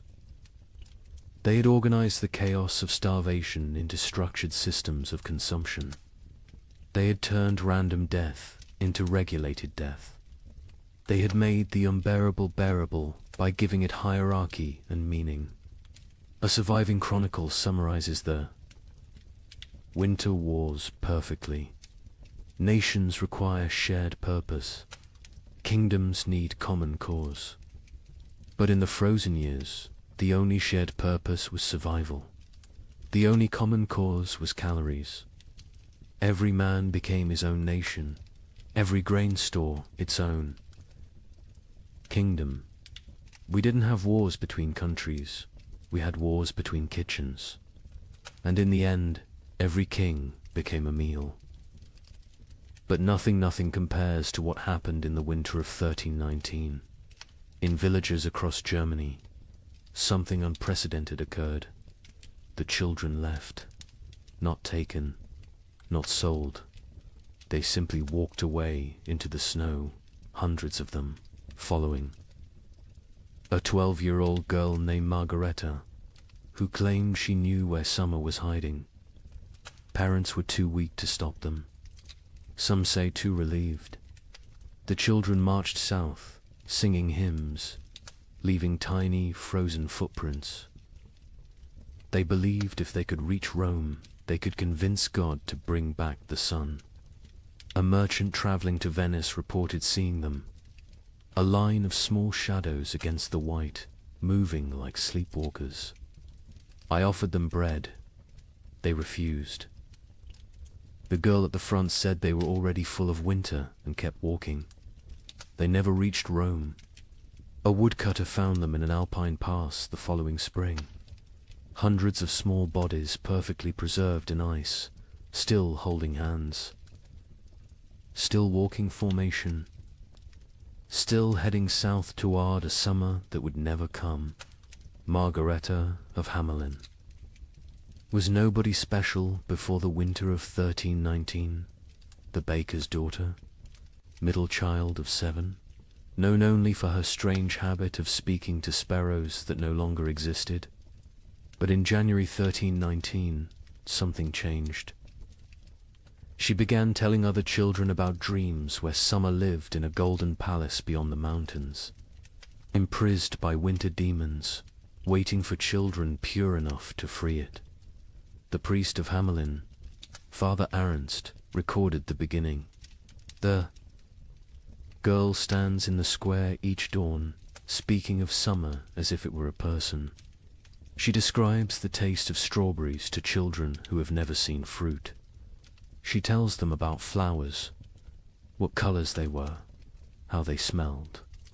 Children who were born during the famine, who know only grey and white and cold, listen to her like she's describing paradise. At first, adults dismissed it as childhood fantasy, a coping mechanism for horror. Let the children dream of summer while they starved in winter. But Margaretta's stories grew more elaborate, more specific. She claims summer sent her messages through ice patterns on windows. She said she could hear summer crying, trapped behind the wall of winter, begging to be freed. Summer is not gone. She preached to growing crowds of children. Summer is captured. The adults are too heavy with sin to rescue it. But we, children, light with innocence, can slip through winter's fingers and bring summer home. The theology was childish but compelling. Adults had caused the famine through their wars, their greed, their sins. Children were innocent victims. Therefore, children could be innocent saviors. The logic of a 12-year-old mind, but to other 12-year-olds it was revelation. By February, Margaretta had hundreds of followers, all children between the ages of 4 and 14. They met in secret, practicing for their journey. They would walk to Rome, she said, where God's representative lived. They would demand, not ask, demand that the Pope release summer from its prison. If he refused, they would find summer themselves. The preparation was heartbreaking in its innocence. Children stole their parents' shoes, too large for tiny feet, stuffing them with straw. They made summer cloaks from stolen blankets, decorated with charcoal drawings of flowers they'd never seen. They practiced walking in formation, the older children carrying the younger, believing that unity would protect them from winter's grasp. Hans Müller, a traveling merchant, encountered them preparing. They train like an army of ghosts. 8-year-olds teaching 4-year-olds how to walk through snow. They share imaginary food, practicing for when they'll have real food again. The girl Margaretta watches them with eyes too old for her face. She knows, I think. She knows where this leads. But she continues anyway. Parents were paralyzed by impossible mathematics. Stop your children from leaving and watch them starve slowly at home. Let them leave and maybe, possibly, they find food elsewhere. Or at least they die with hope instead of despair. The mayor of Hamelin wrote, "We cannot feed them. We cannot save them. If they wish to walk to their deaths, is that worse than sitting to their deaths? At least walking gives the illusion of agency." Some parents actively encouraged their children to join. Widow Brown pushed her 3 sons toward Margaretta, saying, "Follow her to summer or heaven, whichever comes first." Johann the smith told his daughter, "Better to die seeking warmth than to freeze knowing warmth will never come." On February 28, 1319, they left. 312 children walked out of Hamelin at dawn, singing a hymn Margaretta had taught. Them, summer sleeps beyond the mountain, dreams of green in halls of white. We shall wake it with our walking, turn the darkness into light. They were joined by children from every village they passed. Rothenburg added 50. Wurzburg contributed 70. Nuremberg, despite the mayor's attempts to stop them, lost nearly 200 children in a single night. By the time they reached Augsburg, the procession numbered over 1,000. The Bishop of Augsburg tried to stop them, blocking the road with armed guards. Margareta walked up to him, this 12-year-old girl facing the church's authority, and said, "You can kill us. Here or let us die seeking salvation. Either way, our blood is on your hands. But if we die seeking, at least we die with purpose." The bishop, shamed by a child, let them pass. He later wrote, "I should have stopped them, but stopping them would have meant admitting there was nothing to seek, no hope to find, no summer waiting anywhere. I let them pass because their delusion was kinder than my truth." The procession grew stranger as it moved south. Children who could no longer walk were pulled on makeshift sleds. Those who died were not left behind. The others carried frozen corpses, believing they would revive when summer was found. They ate snow exclusively, claiming Margareta had blessed it to sustain them. Many believed they were already dead, that this was their soul's journey to paradise. A monk traveling north met them near Innsbruck. They moved like a river of small ghosts, their singing echoing off mountain walls. The girl at the front no longer walks, she floats, carried by older children who believe touching the ground would break the spell. I offered them shelter in our monastery. They refused, saying walls would trap them in winter forever. The merchant, Giuseppe Di Marco, returning to Venice from Germany, provided the last confirmed sighting, a line of shadows against the alpine snow. Still walking, still singing, though the song now sounds like wind through empty houses. The leader, a girl, her lips blue with cold, but still moving in prayer or madness. I offered bread, real bread, not imagination. She looked at me with eyes already seeing another world, and said, "We are already full of winter. We need no earthly food." They walked past me into the mounting storm, and I swear before God they seemed to fade rather than depart, becoming one with the blizzard itself. They never emerged from the Alps. Search parties sent when spring finally came found them in a high pass, preserved perfectly in ice. They had died walking, still in formation, still holding hands.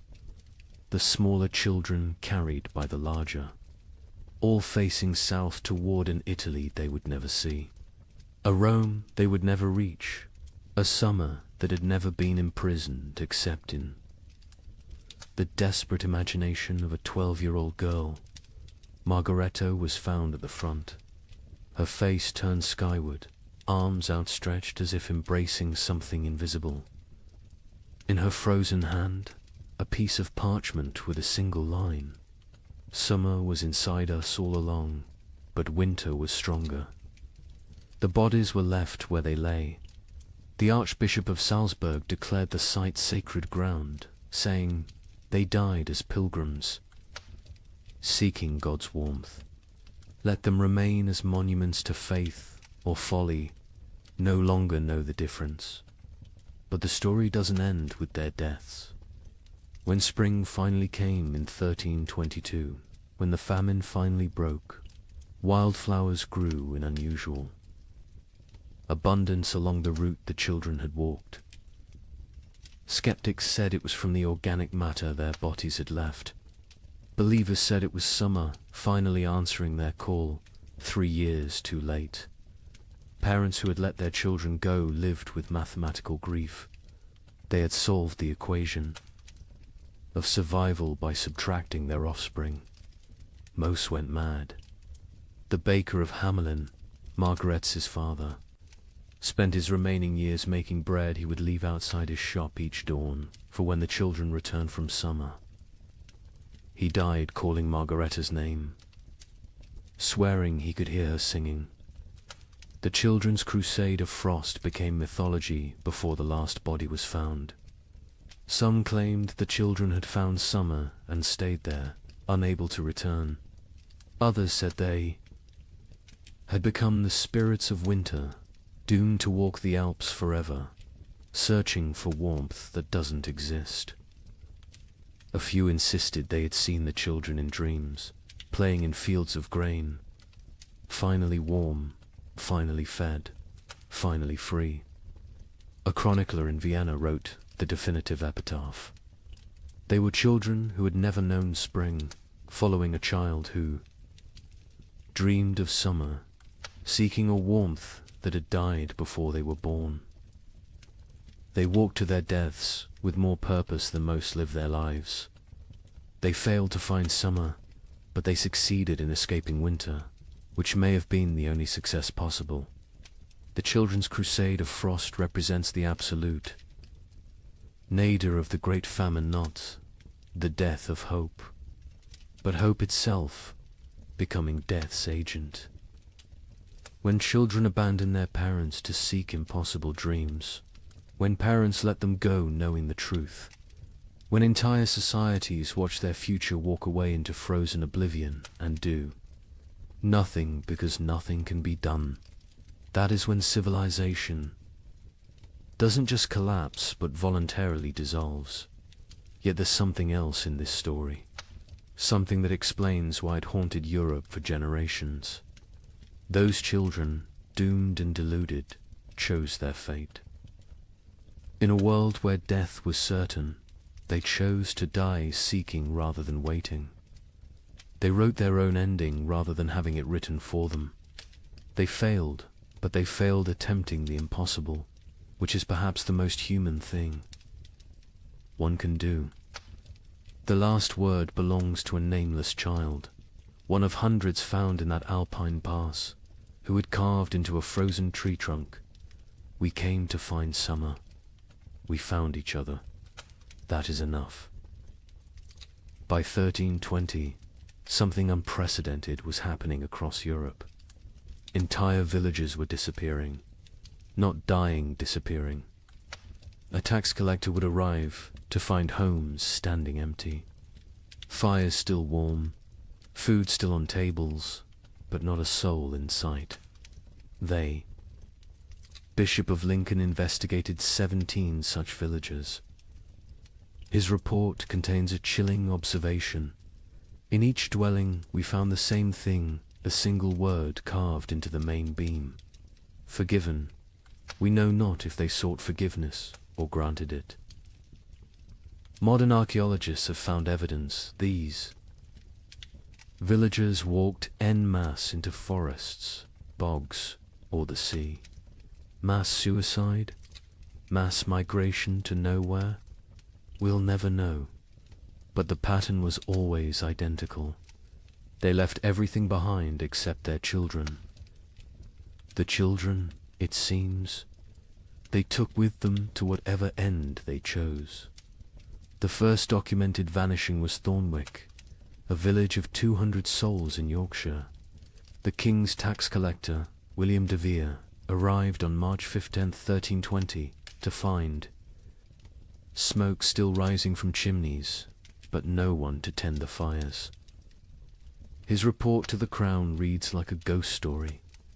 The village stands as if frozen in a moment, bread half-eaten on tables, needlework abandoned mid-stitch, a pot of porridge still warm over dying embers, but of people nothing, not even bodies. They have vanished as completely as if God himself erased them from existence. But they hadn't been erased. They had chosen erasure. In every house, carved deep into the main support beam, that single word, forgiven. Some carved carefully, with time and purpose. Others scratched hastily, as if in final moments before departure. All in different hands, but all the same word, the Bishop of Lincoln. Thomas Beckhampton was sent to investigate when 7 more villages in his diocese reported similar vanishings. His investigation team included scribes, soldiers, and physicians. What they found challenged their understanding of human behavior. We tracked them, the bishop wrote. 200 people cannot vanish without trace. We found footprints leading from the village, all together, walking in the same direction. Men, women, children, elderly, every soul that could walk had walked. Those who couldn't walk had been carried. The tracks led to Sherwood Forest and then ... stopped. Not scattered, not turned back, simply stopped, as if they had stepped off the earth itself. Deeper investigation revealed planning. These weren't spontaneous disappearances, but coordinated evacuations. In Thornwick, they found evidence of a final feast. Everyone had eaten together one last time, using the last of their stores. In Grimsby, they discovered that villagers had released all livestock, opened all gates, freed all caged birds. They had systematically undone civilization before walking away from it. The physician, Master Hugh of Salerno, noted something disturbing. No signs of violence, no evidence of force. These people chose to leave. More troubling, they chose together. What conversation, what collective decision leads an entire community to abandon existence itself? The pattern spread across Europe like a plague of absence. In Bavaria, the village of Klinwald vanished, leaving behind a communal letter. We go to find what God has hidden from us. We go together because alone we are nothing. We take our children because they deserve better than this slow death. We leave our homes because homes without hope are merely tombs with windows. Seek us not.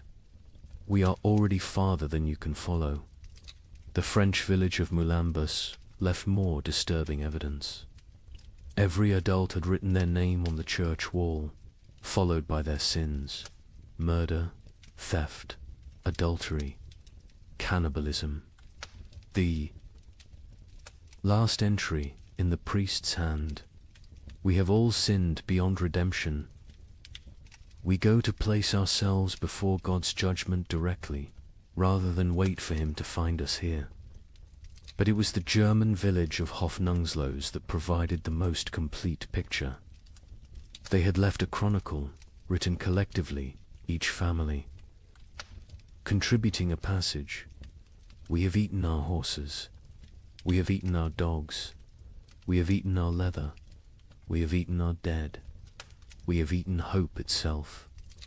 What remains is not life, but the mockery of life. We choose to end this mockery on our own terms. The Muller family counts 5 souls still breathing. We have survived by unspeakable acts. Our youngest no longer speaks. Our eldest no longer sleeps. We are alive, but not living. Tomorrow we walk toward whatever judgment awaits.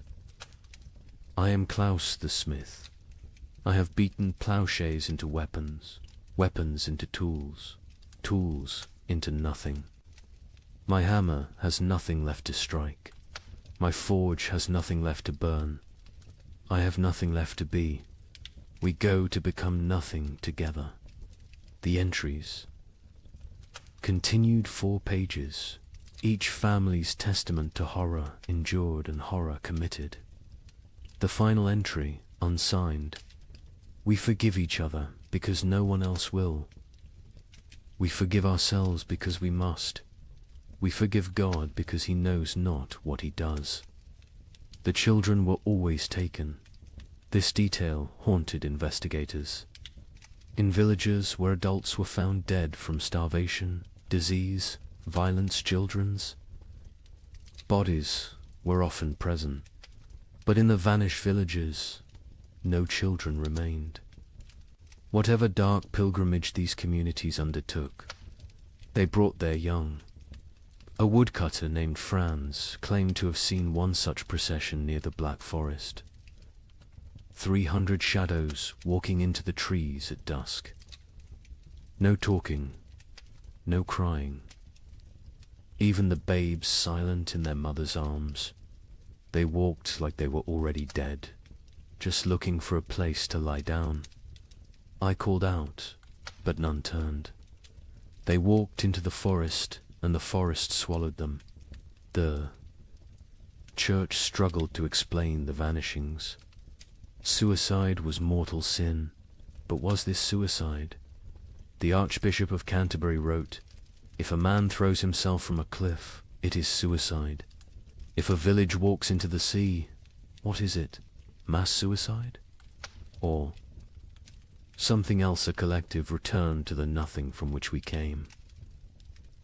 In Paris, 1321, while peasants gnawed bark, the nobility held what historians call the most disturbing party in medieval history, the Feast of Fools. Organized by Count Robert of Artois, it was meant as defiance against death. Here's what happened. Nobles dressed as peasants, peasants dressed as nobles. They served courses of elaborately prepared nothing, empty plates dressed with garnishes of straw. They held mock executions where the condemned gave recipes for cooking leather. They crowned a skeleton as May Queen, but the climax was the last. Supper 13 nobles drew lots. The one who drew the black stone would provide the feast. Count Robert drew it himself. He laughed, opened his veins into wine cups, and served his blood to his guests while making toasts. He bled to death. Standing, cup raised, still smiling. The chronicle states, none stopped drinking until the cup was empty. The invitation had arrived on vellum worth more than most Parisians would see in a lifetime, written in gold ink that could have been traded for bread. Count Robert of Artois requests your presence at the Feast of Fools, where we shall dine. On reality and drink deep of truth. Come as you are not. Leave as you never were. April 1st, year of our absent Lord 1321. Count Robert had survived the famine through typical noble privileged hoarded grain, fortified walls, the ability to take from those who couldn't resist. But something had broken in him when his youngest daughter died not from starvation, but from abundance. She'd found his hidden honey store, eaten herself to rupture, died vomiting sweetness while Paris starved. He'd laughed when they found her body, and hadn't stopped laughing since. The feast's preparation was elaborate insanity. Robert spent the last of his wealth on decorations for serving nothing. He commissioned golden plates for emptiness, silver, chalices for air, elaborate centerpieces celebrating absence. The great hall of his chateau was transformed into what witnesses called a cathedral of mockery. Lady Isabelle de Valois, who survived the feast, left the most complete account. We arrived to find reality inverted. Servants sat at the high. Tableware in our clothes robe had demanded we exchange garments at the door. We nobles served them, dressed in rags that stank of death. But the servants were more disturbed than we. They knew this game could only end badly for them. First course was soup of memories. Empty bowls filled only with steam from heated stones.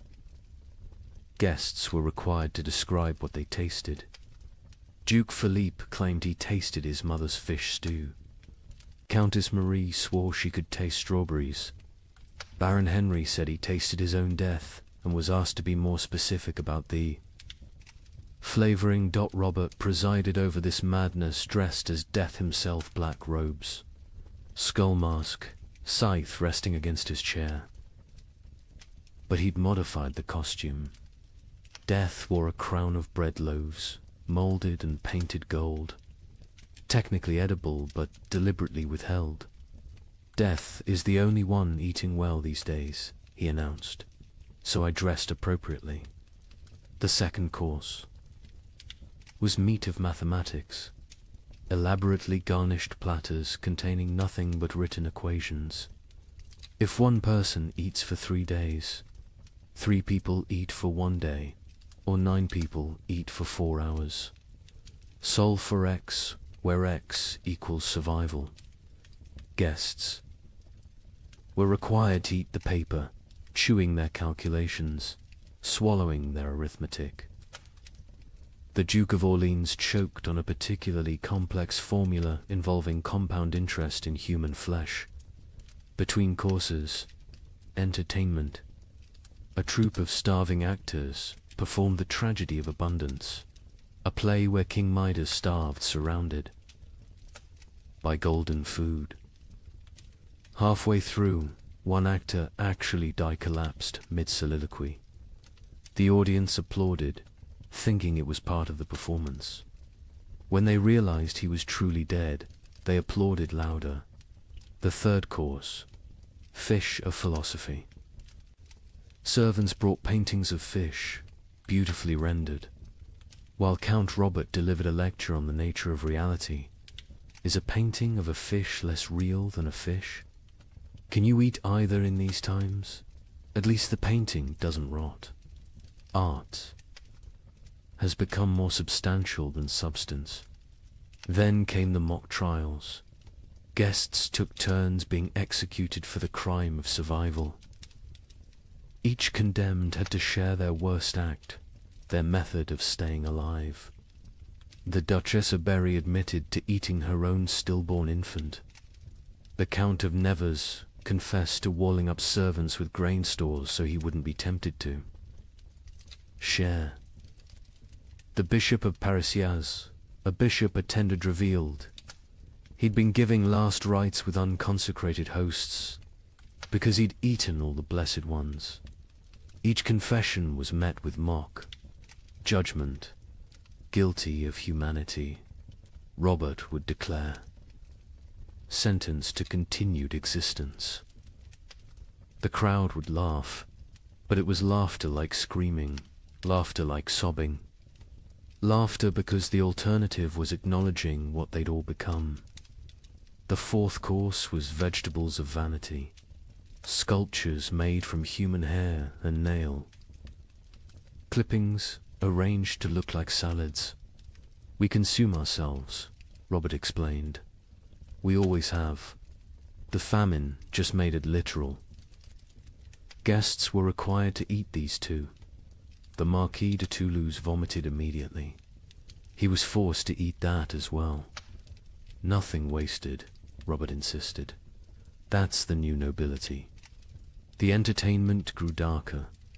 A puppet show where marionettes made from human bones performed a harvest dance.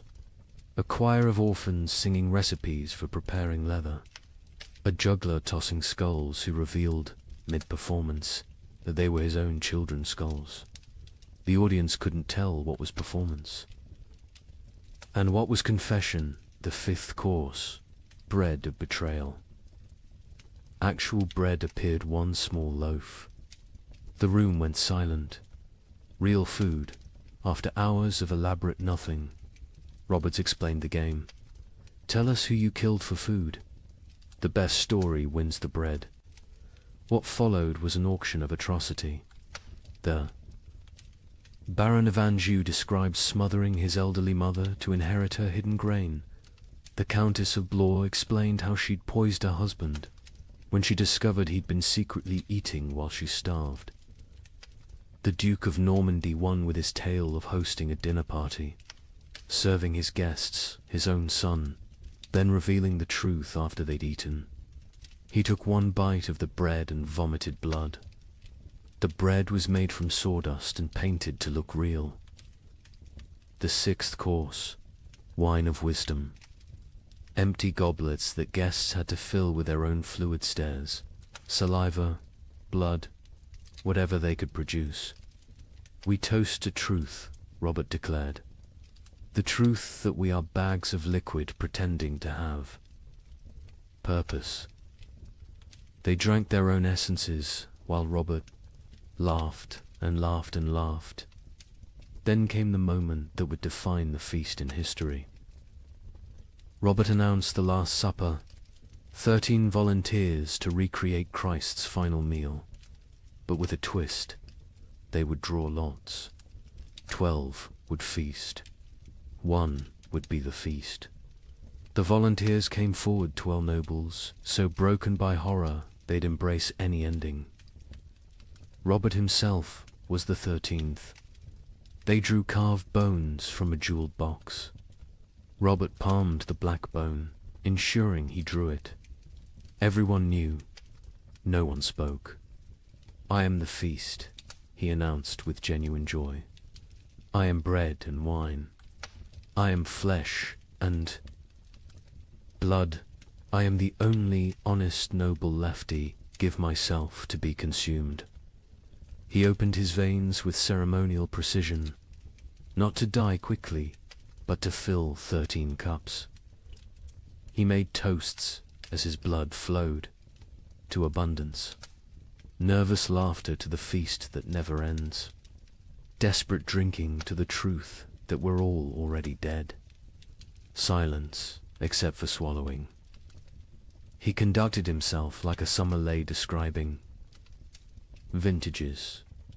Note the iron undertones, the hint of despair, the full body of wasted life. He grew paler with each toast, but never stopped smiling.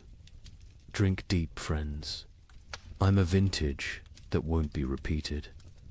The guests drank because stopping would mean acknowledging what they were doing. They drank because Robert was watching, still standing, still bleeding, still insisting this was all a grand joke. They drank because his blood was warm and they'd forgotten warmth. They drank because it was that or scream.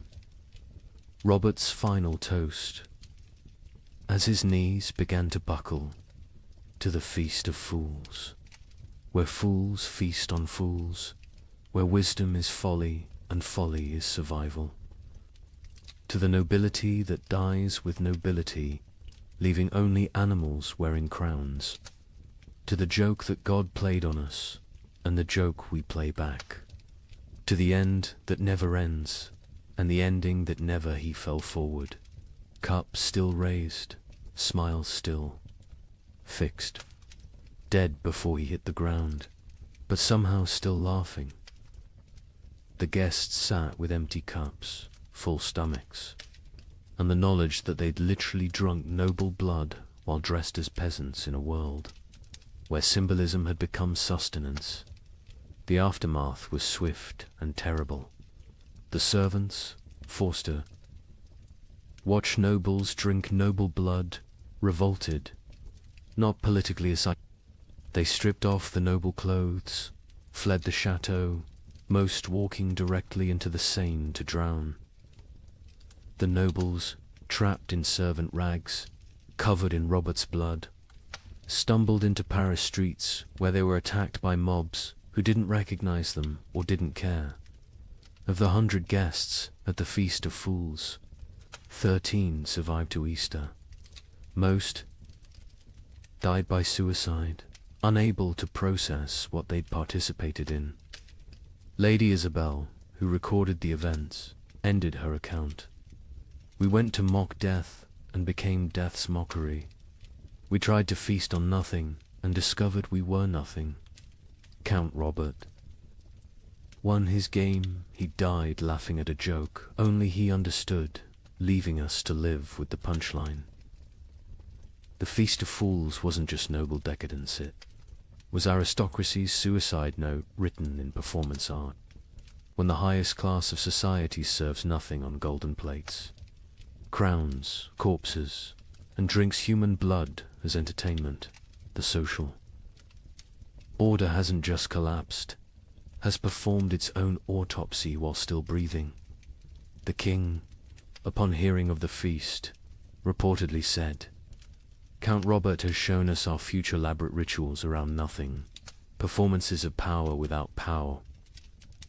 Substance, consumption of ourselves disguised as celebration."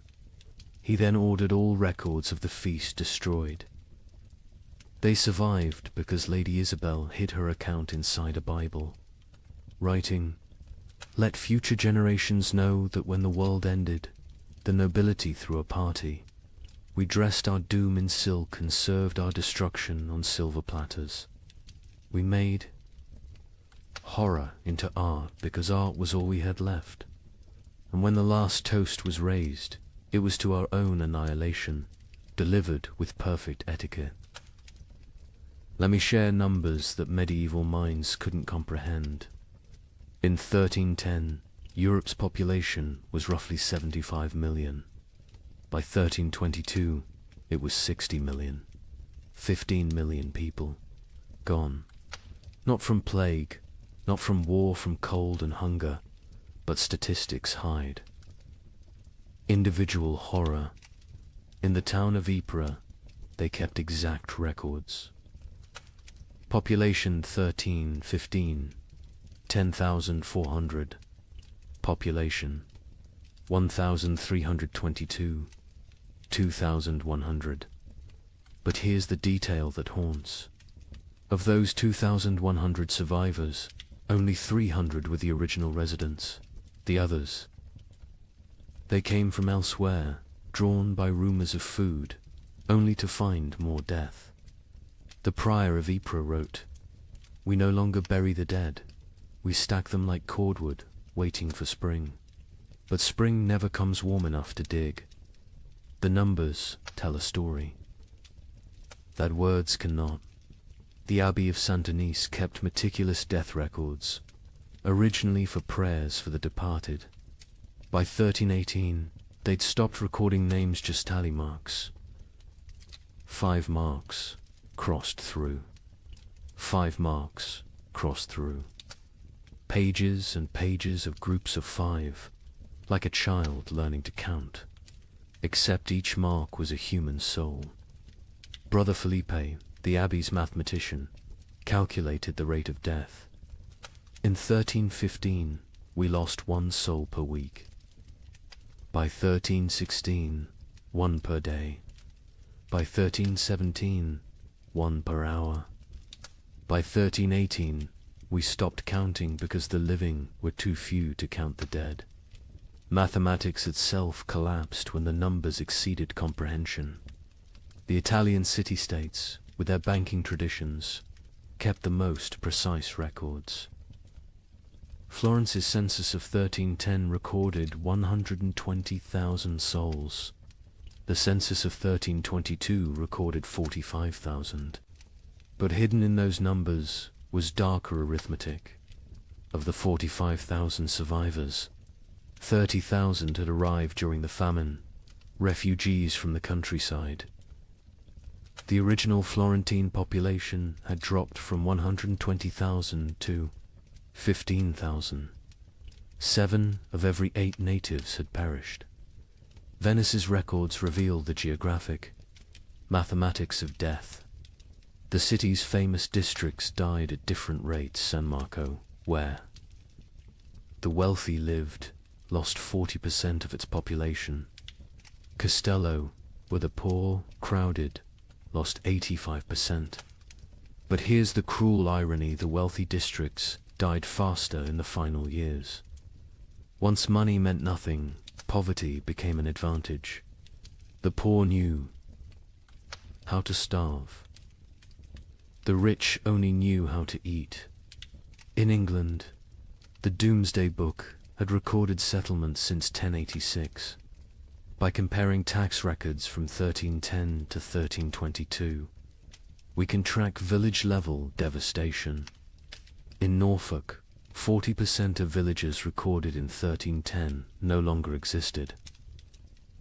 By 1322, not depopulated, erased. The land itself forgot humans had ever lived there.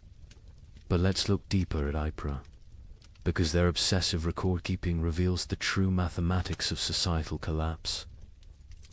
The town's cloth guild recorded not just deaths, but causes. 1,315. 500 deaths to 400 starvation. 100 disease 1316. 1,200 deaths to 900 starvation. 200 disease. 100 violence 1317. 2,100.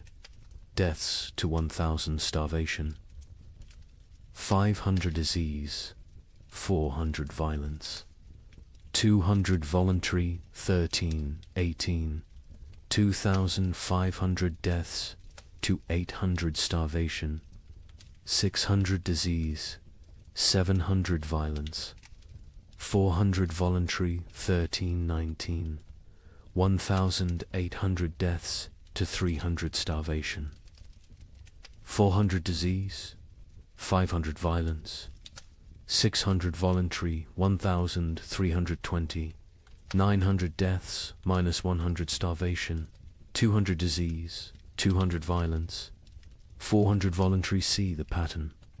As starvation deaths decreased because the weakest had already died, violence and suicide increased. The mathematics of survival had shifted from competing for food to eliminating competitors. The demographic breakdown is equally telling. By age, infants 0 to 2, 95% mortality children 3 to 12, 80% mortality young adults 13 to 25, 60% mortality adults 26 to 45, 70% mortality elderly 46 plus, 90% mortality. The young adults survive best old enough to fight, young enough to endure. Children and elderly died first, too weak to compete. But adults in their prime died at higher rates than young adults. Why? They had families. They gave their food to their children, starved themselves for others. Love was mathematically lethal. The gender mathematics were brutal. In 1315, Ypres had roughly equal numbers of men and women. By 1322, there were 3 men for every woman. Not because women were weaker, because women fed their children first, their husbands second, themselves last. Maternal sacrifice showed clearly in the survival statistics. The social class mathematics defied expectations. Nobility, 60% mortality clergy, 50% mortality merchants, 70% mortality craftsmen, 75% mortality peasants, 80% mortality beggars, 40% mortality beggars. Survived best. They already knew how to live on nothing. The nobility, despite their resources, died from inability to adapt. Merchants died because their profession became meaningless. But beggars, they thrived in a world that had become universal beggary. The geographic distribution created what scholars call death shadows. Cities drew refugees from the countryside, creating rings of escalating mortality. Paris, with a 1310 population of 200,000, had 80,000 survivors in 1322. But the villagers within a day's walk of Paris, complete annihilation. They'd all walked to the city seeking food, died in the streets, their homes becoming ghost towns. The monastery of Cluny mapped deaths across their network of abbeys. They discovered death followed trade routes not because trade spread disease, but because rumors of food traveled along merchant paths. Entire populations would migrate toward imagined abundance, creating waves of mobile starvation that crashed against city walls. The seasonal mathematics were predictable yet horrifying. Spring, highest death rates, bodies hidden by snow revealed. Last stores exhausted summer, moderate deaths, some forage available. But disease spread autumn. Lowest deaths, whatever harvest existed, plus weakest already dead winter. Rising deaths, cold, multiplying hungers, lethality, but within those seasons. Specific dates showed spikes. Christmas saw mass suicides. The contrast between religious celebration and reality broke minds. Easter saw violence spiked, the promise of resurrection mocked by death's omnipresence. Harvest festivals became killing fields as communities fought over failed crops. The birth rate mathematics were perhaps most tragic. In 1310, Ypres recorded 400 births. In 1316 to 200 births. In 1318, 50 births. In 1320, 12 births. By 1321, 0. Not 0, recorded 0, occurred. Women stopped conceiving, bodies too starved to support pregnancy. Those who did conceive miscarried, or gave birth to stillborn children. An entire generation unborn. The marriage mathematics inverted. In 1310, Ypres recorded 200 marriages. In 1320, they recorded 400. Why the increase during horror? Survival partnerships. Widows with food, marrying widowers with shelter. Children married to combine family resources. Marriage became merger. Love replaced by mathematics. The death-to-burial ratio reveals societal collapses. Progression to 1,315. 1 death equals 1 burial, 1316. 2 deaths equals 1 burial, 1317. 5 deaths equals 1 burial, 1318. 10 deaths equals 1 burial, 1319. 20 deaths equals 1 burial, 1320. Burial ceased. Bodies stacked or burned. The prior of Ypres wrote, "We have built pyramids of the dead, frozen corpses stacked like masonry, mortared with ice. Come spring, they will thaw and collapse, but by then, who will remain to care?" The economic mathematics were absurd. The price of wheat increased 2,000% between 1315 and 1320, but expressing it as percentage obscures the reality. In 1315, a penny bought a loaf. In 1320, a year's wages couldn't buy a crumb. Money became meaningless. The only currency was calories. Distance mathematics changed. In 1310, a healthy person could walk 20 miles per day. By 1320, survivors could manage perhaps 2 miles. The world shrank as human capability decreased. Villages 10 miles apart became unreachable foreign lands. Geography expanded as humans contracted. The theft mathematics reveal moral collapse. 1,315. 100 thefts. Mostly grain, 1316. 500 thefts. Anything.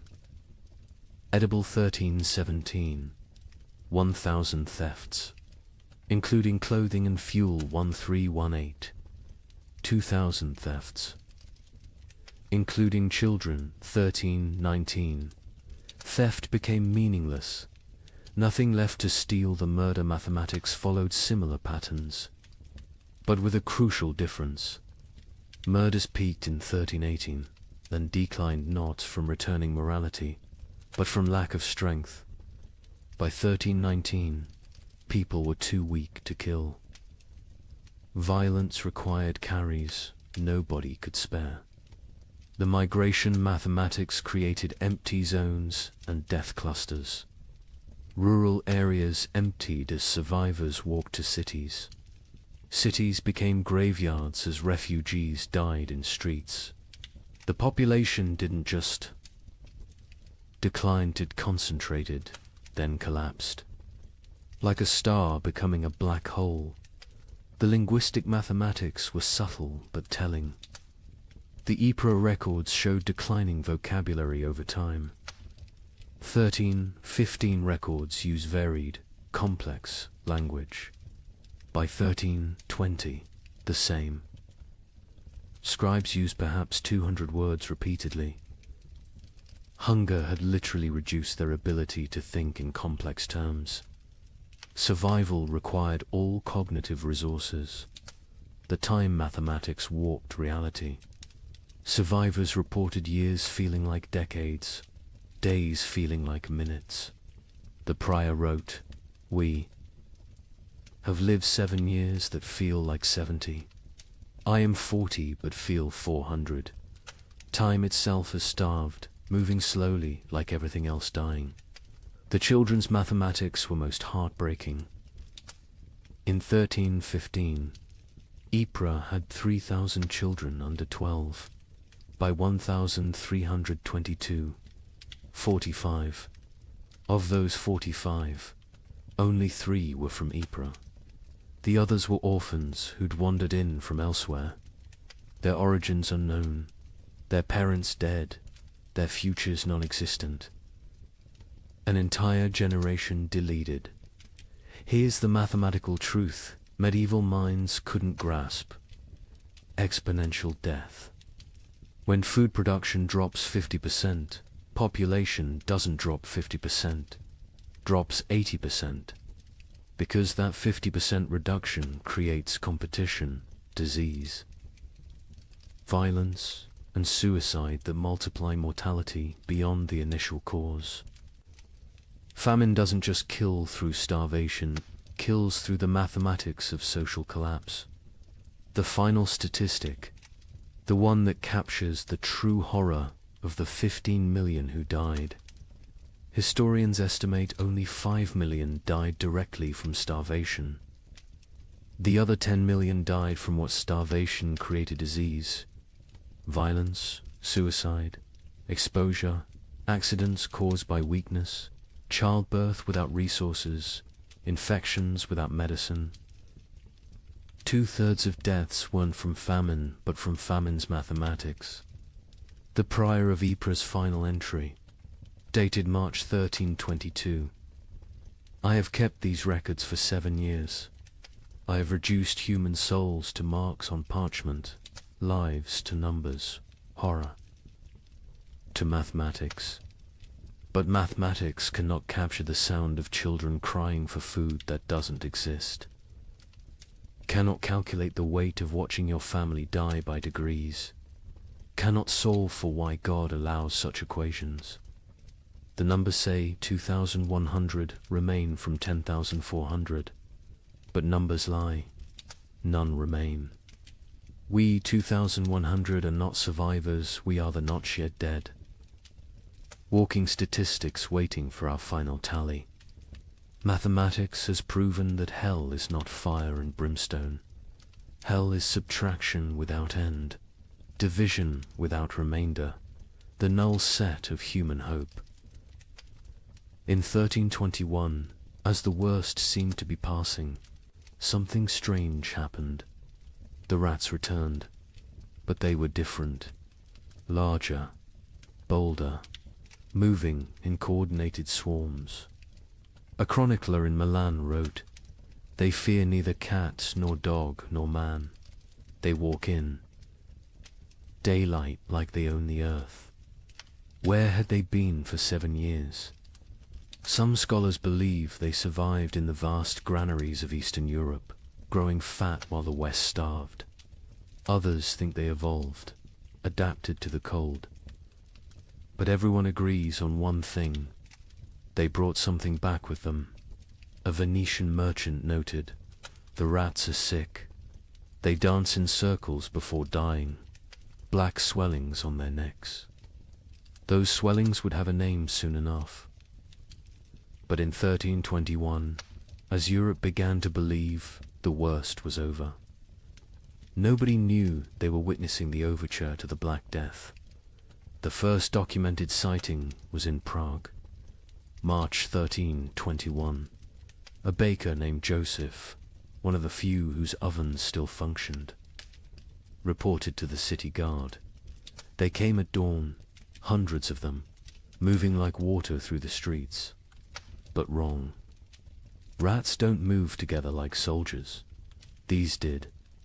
They ignored the few cats left alive. The cats ran from them.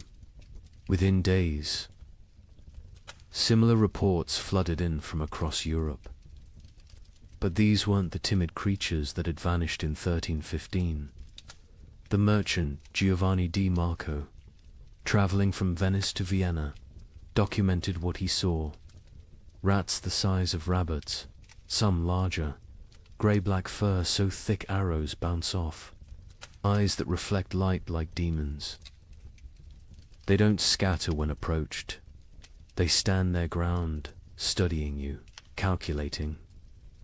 The Archbishop of Mainz received disturbing reports from his parishes. The rats show intelligence beyond nature.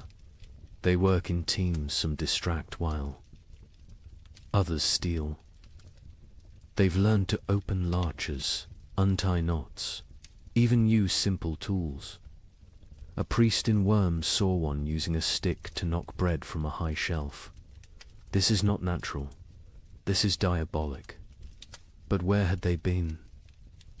The 7-year absence created wild theories, but one Benedictine scholar, Brother Antonius of Regensburg, proposed something chillingly plausible.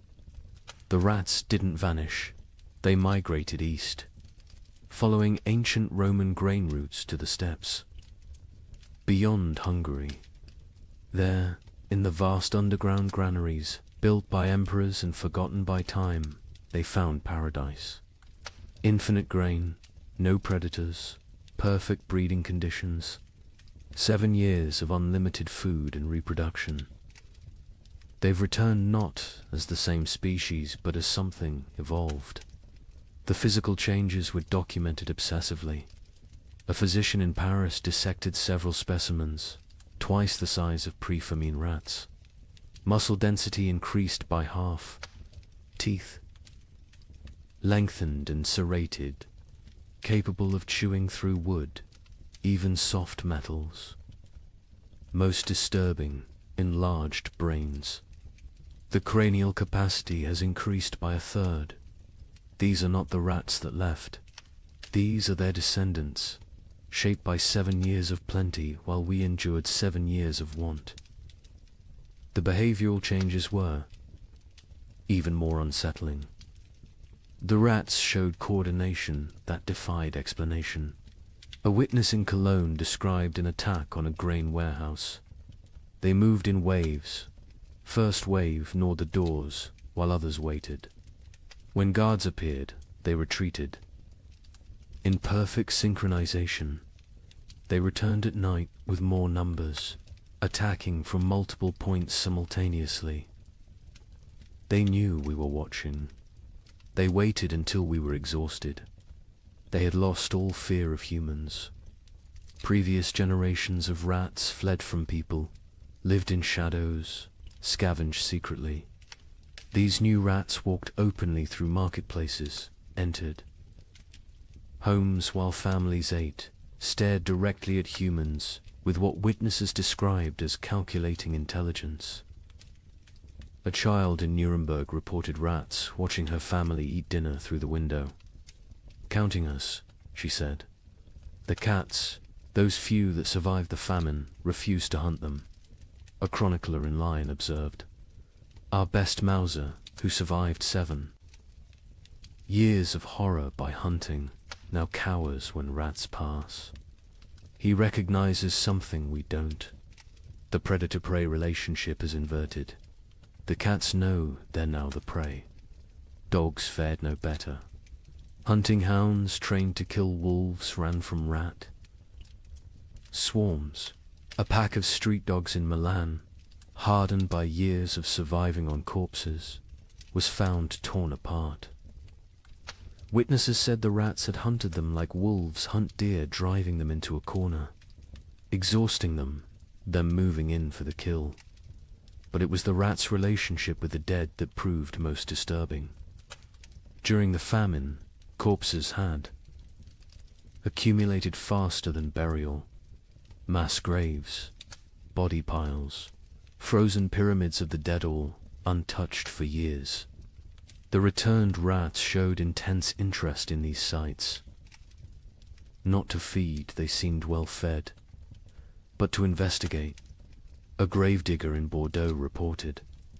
They dig into the mass graves, not eating, just ... examining. They spend hours among the bones, touching them with their paws, almost like they're reading something. Then they emerge and dance, spinning, leaping, falling over, getting up, spinning again, like they're drunk or mad.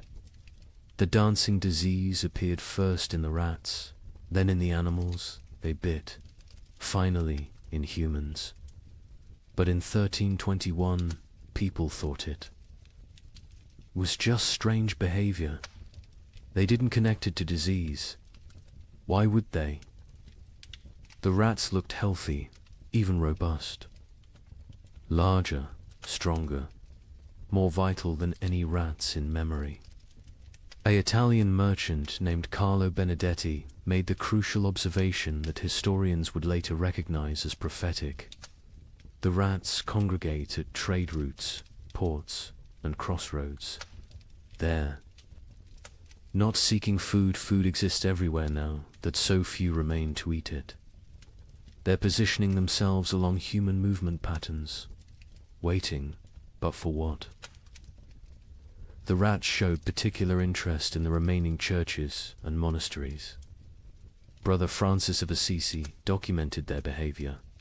They enter during services, completely unafraid of the congregation. They sit in neat rows as if listening to the sermon. When we sing hymns, they sway. When we pray, they bow their heads. Mockery, mimicry, or something else. They seem to be waiting for something, some signal we cannot perceive. The first human deaths directly attributable to the returned rats came in summer 1321, not from attack from disease. A family in Bruges who'd been bitten while defending their grain store fell ill within days.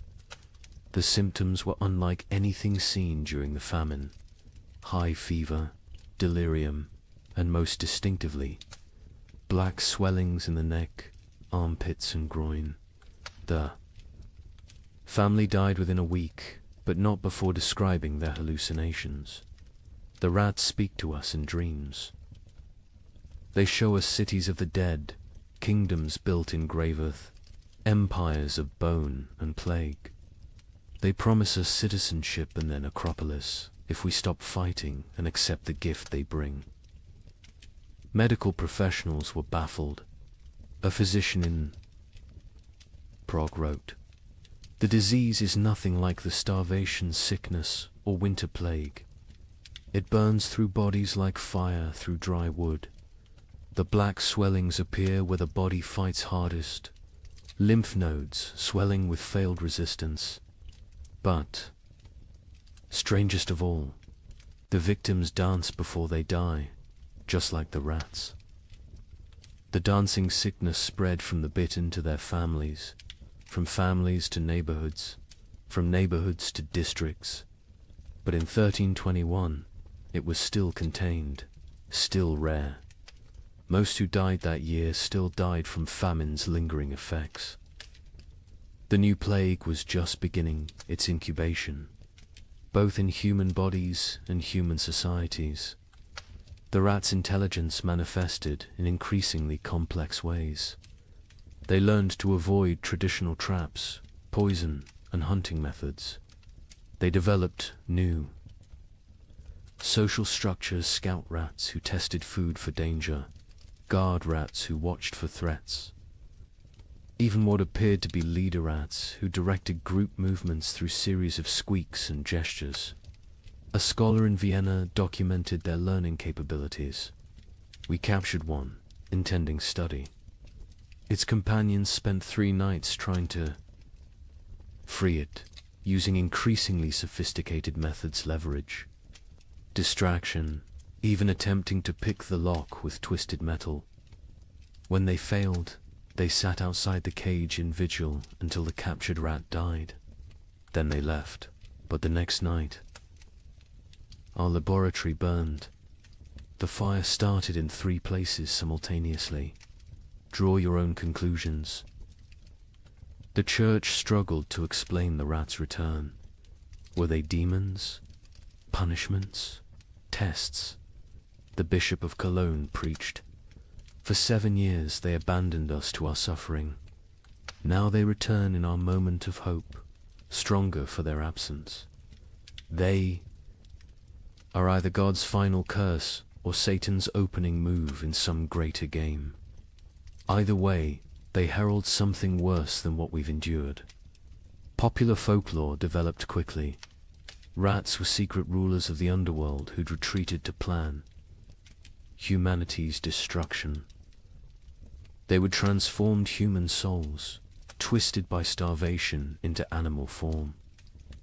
They were advanced scouts for an invasion from hell itself. Each theory was more fantastic than the last, but none were as terrible as the truth. The truth was biological, not theological.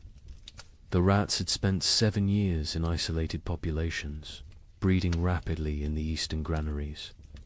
Diseases that would normally kill them had instead created resistant populations. The Black Death bacterium, Yersinia pestis, had found perfect incubation conditions, countless hosts, rapid reproduction, isolation from human interference. The rats weren't evil. They were evolution's answer to abundance. After scarcity, by autumn. 1321, the dancing sickness had spread to every major city. Still not epidemic, still not recognized as connected to the rats, but growing. The correlation between rat populations and disease was noticed by a few. An Italian doctor wrote, "Where rats congregate, sickness follows. Where rats dance, humans die.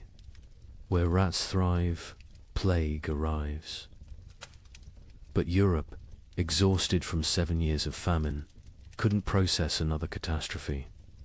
The return of the rats was seen as disgusting but manageable. The dancing sickness was concerning but limited. Nobody connected the dots that would seem obvious in hindsight, that the rats weren't just returning from exile. They were bringing hell with them. The final observation of 1321 came from a child in Marseille, a girl who'd survived the famine by eating rats when they were still scarce. She told her priest, "The old rats tasted of hunger and fear. These new rats taste of death and patience. They're not afraid of us because they know something we don't. They're waiting for us to realize we're already dead." Within 20 years, her words would prove prophetic. The Black Death would kill 1/3 of Europe's remaining population. But in 1321, as people celebrated the famine's end, as they counted their dead and rebuilt their lives, the rats just watched, and waited, and danced their strange dances in the moonlight, practicing for the grand performance yet to come. On March 15th, 1322, something miraculous happened. The sun broke through clouds that had shrouded Europe for 7 years. Real warmth, real light. In London, people fell to their knees in the streets, weeping. Church bells rang for 3 straight days. A young monk in Canterbury wrote, "We had forgotten the sun could hurt your eyes." Children who had never seen their own shadows screamed in terror at the dark shapes that followed them. But the thaw revealed horrors frozen in time. Bodies emerged from snowdrifts, perfectly preserved. Entire families found seated at tables. Frozen mid-meal. Armies discovered standing in formation, weapons raised, ice statues of a war that winter had won. The warmth came suddenly, without warning. Dawn broke grey as it had for 7 years. But by noon, actual golden light pierced through, not the weak, watery light that occasionally appeared, but real sunshine, hot, bright, alive. In Paris, people stumbled from their homes, shielding their eyes, unable to comprehend what they were seeing. Marie de Champagne, age 7, born during the famine, experienced sunshine for the first time. Mother fell to her knees and pulled me down, saying we must pray. I asked what the burning light was.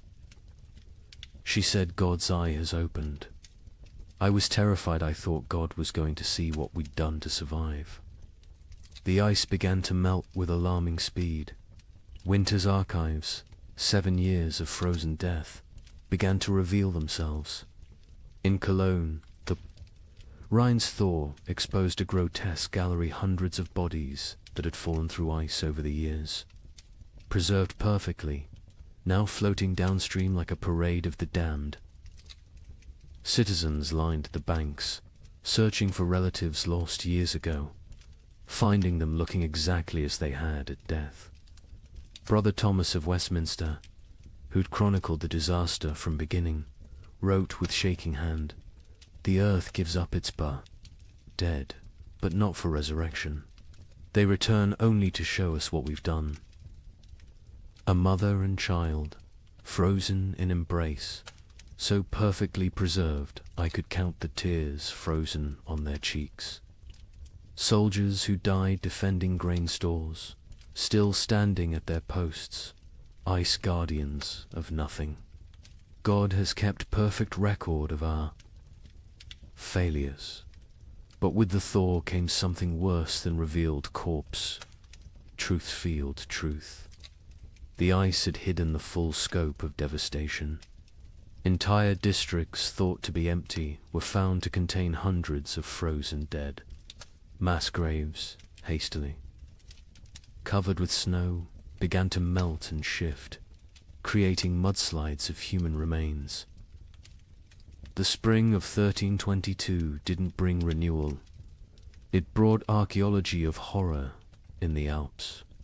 The thaw revealed the children's crusade of frost, perfectly preserved.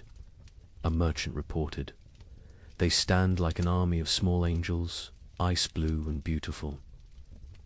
In their death, still holding hands, still facing south, still seeking summer that has finally come too late. Pilgrims are already calling it holy ground.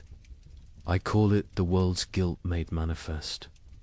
Europe that emerged from the Great Famine was unrecognizable. Languages had changed, words for hunger had multiplied, while words for joy had been forgotten.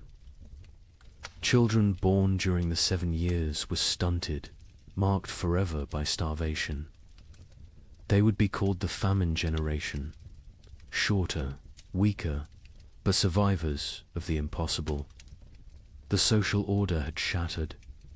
Peasants who survived owned land, for the first time inherited from the dead. The church's authority collapsed where was God during the freeze. And most critically, the population drop created labor shortages that would, within a generation, end feudalism itself. The Great Famine didn't just kill millions, it killed the medieval world. The linguistic changes were documented by scholars. Attempting to translate pre-famine texts, the abbot of Cluny wrote, "We have 23 new words for different types of hunger, but have lost the words for feast, abundance, and satisfaction. Children learning to speak, use, eat. As past tense only, they cannot conceive of eating as a present or future action. We've developed exact terms for the taste of leather, bark, clay, but forgotten words for flavors of meat." The famine generation bore physical marks that would last lifetimes. Stunted growth, adults reaching barely 5 feet, bone deformities from childhood rickets, teeth destroyed from eating stones and wood, but worse were the invisible scars. They hoarded food obsessively, even in plenty. They ate alone in darkness, unable to share meals. They counted every grain, weighed every crumb. A physician in Paris noted, "They survived famine, but remain imprisoned by it. Their bodies live in 1322, but their minds remain in 1318. The social revolution was immediate and irreversible. A third of Europe's nobility had perished, entire bloodlines extinct. Peasants squatted in abandoned castles, worked lordless lands, claimed ownership through occupation. The survivorship created overnight social mobility, a serfhood hidden. Grain became a merchant. A baker's assistant who'd outlived his master became a guild leader. A prostitute who'd hoarded food became a property owner. The church's authority evaporated like morning frost. 7 years of unanswered prayers had broken faith's monopoly. New sects emerged, some worshipping nature, others embracing nihilism. The Pope's call for renewed devotion was met with laughter. A graffiti in Rome read, "God starved. We survived. Who then is stronger?" Priests found congregations unwilling to tithe, unable to trust divine providence that had provided only suffering. But most revolutionary was the labor shortage. With 15 million dead, every survivor became valuable. Peasants demanded wages. Instead of feudal obligations, serfs simply walked away from their lords, knowing they'd find better conditions elsewhere. The statute of laborers, attempting to freeze wages at pre-famine levels, was universally ignored. A blacksmith could demand noble prices. A farmer could negotiate like a merchant. The medieval world built on hierarchy. Faith and agricultural abundance had been murdered by weather. What emerged was proto-modern, mobile, skeptical, calculating. The Great Famine didn't just kill people. It killed the very idea of divinely ordered society. The survivors knew now that God could forget them, that nobles could starve, that civilization was only 3 meals deep. Europe would rebuild, but never recover.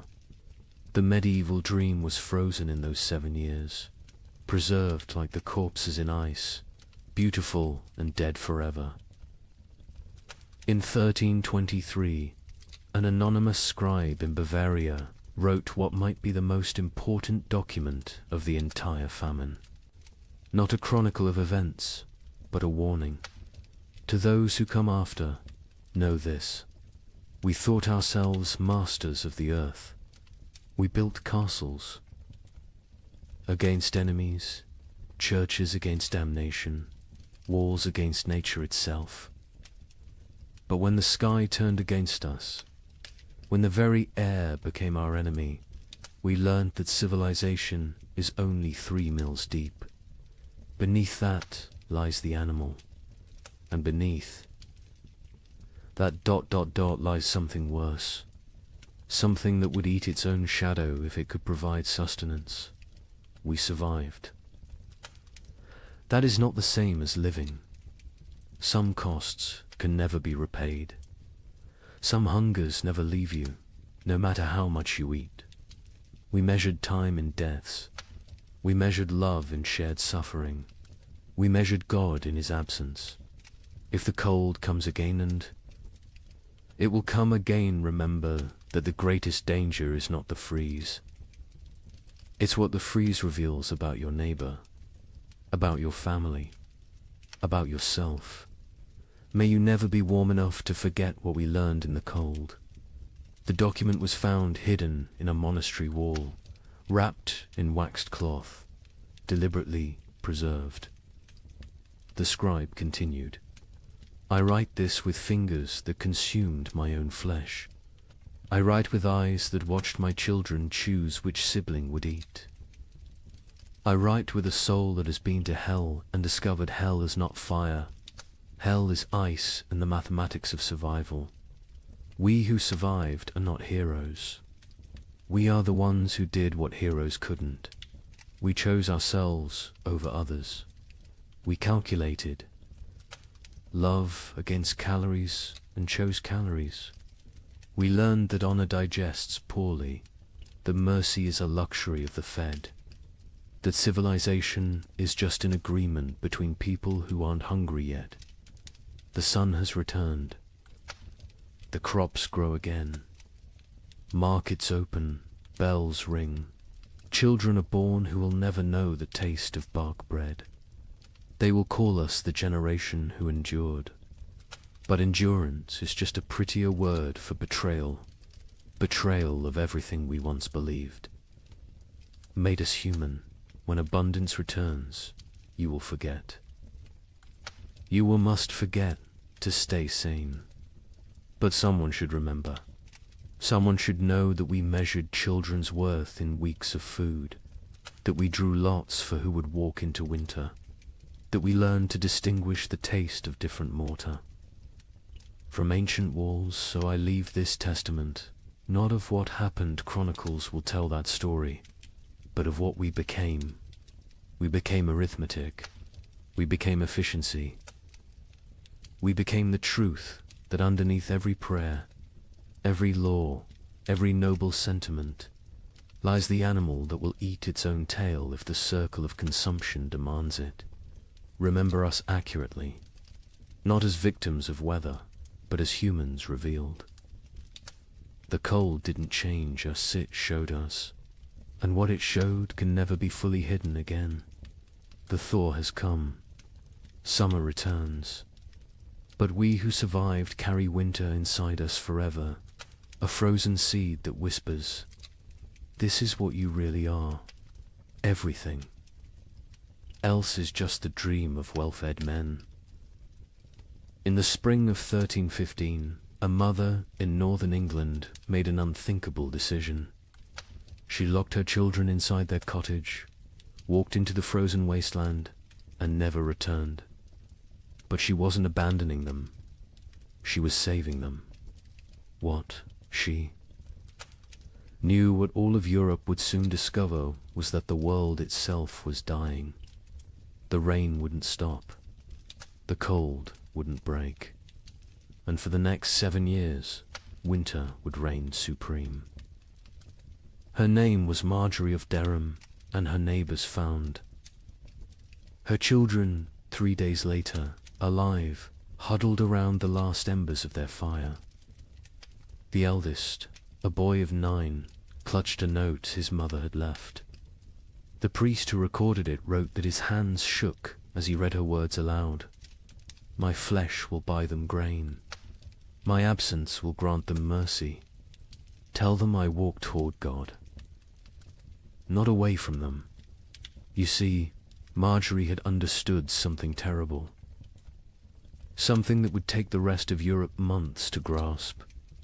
This wasn't just another harsh spring. This was the beginning of an extinction. The marketplace where she'd traded her body for bread had made the calculation clear.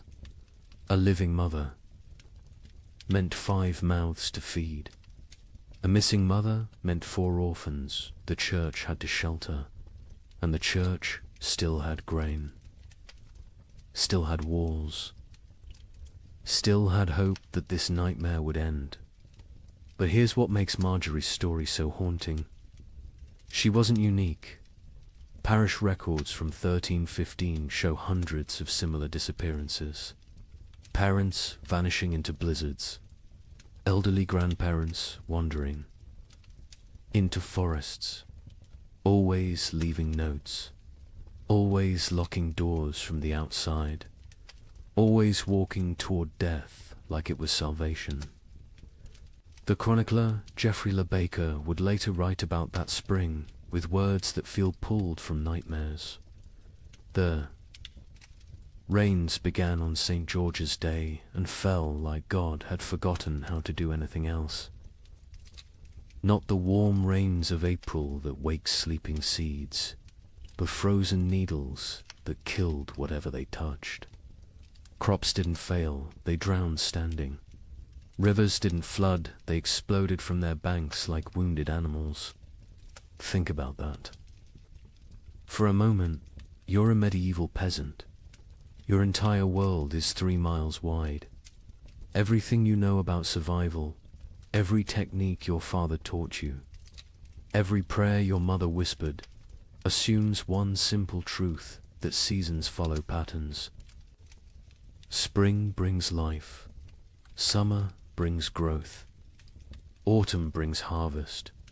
Winter brings rest. But what happens when spring never comes? When winter refuses to die? When the very foundation of existence cracks beneath your feet? That's what began in 1315. Not a famine, not a crisis, but the complete collapse of natural order. And Marjorie of Durham, walking into that frozen dawn, leaving her children behind to live, was just the first character in a story that would consume 15 million souls.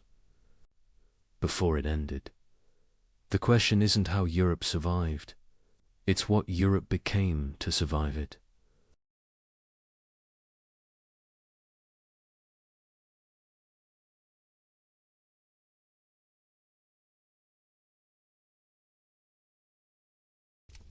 Good evening and welcome back, friends. Tonight, we are going to journey through the winter that never ended, America's forgotten ice years. As always, let me know where in the world you are listening in from. Get cozy, settle in, and let's begin. She stood at the frost-covered window. Her breath formed clouds in the June air. Outside, snow fell on what should have been green cornfields. Her children huddled by the dying fire. They wrapped themselves in every blanket the family owned. She whispered a prayer, the same prayer she had whispered every morning for weeks. She asked God when spring would finally come. She did not know this was only the beginning. Picture thousands of similar scenes across the American frontier. Thousands of windows, thousands of prayers whispered into the impossible cold. What happened in 1816 was merely a prelude, a warning that no one heeded. 20 years later, something far worse came to the American interior. This time it would last not 1 year, but 3 brutal winters. They bled into each other without mercy, without explanation, without end. Between 1836 and 1838, a climate catastrophe struck North America. It has been nearly erased from popular memory. Historians debate the causes today. Solar minimums, volcanic eruptions half a world away, or a deadly combination of forces beyond human understanding. The pioneers who lived through it had no such explanations. They had only survival. They had only the next day, and the day after that, if they were lucky enough to see it. This is their story. The story that America chose to forget. What you are about to hear challenges everything you thought you knew about westward expansion. Textbooks celebrate the march of civilization across the continent. They praise the brave pioneers, claiming their piece of the American dream. But they rarely mention the winters that nearly ended it all. They do not talk about the settlements that simply vanished. They do not discuss the mass graves discovered decades later, or the journals hidden in attics, journals filled with words that survivors could not bear to speak aloud. This is the story of the winter that never ended, and the people who somehow lived to see spring again. Late 1835.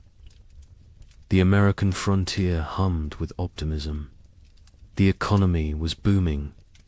Land was cheap. Opportunity seemed limitless. Thousands of families poured westward into territories that promised fertile soil and new beginnings. Michigan Territory, Wisconsin, Illinois, Indiana, Ohio. These were the lands of promise. These were the places where a man could build something from nothing. A young couple in their early 20s had just claimed 160 acres in Michigan Territory. They were newlyweds. She was pregnant with their first child. He had spent the summer building a one-room cabin with his own hands. The logs were chinked with mud and moss. The roof was solid. The door hung true. They planned their first full harvest together. She planted a small garden near the cabin. Carrots, potatoes, beans. He cleared 3 acres for corn. At night they sat by the fire and talked about the future, about the children they would have, about the farm they would build, about growing. Old together on this land, an older family arrived in Illinois in the autumn of 1835. They had come from Pennsylvania, a mother and father with 3 children under 10 years old. They had sold everything they owned for this chance. The wagon journey had taken 6 weeks. The children were tired but excited. The father staked his claim near a creek. Good water, timber nearby, rich black soil that crumbled in his hands. He told his wife this was it. This was where they would prosper. She believed him. They all did. In Ohio, a widower worked a small farm with his 2 teenage daughters.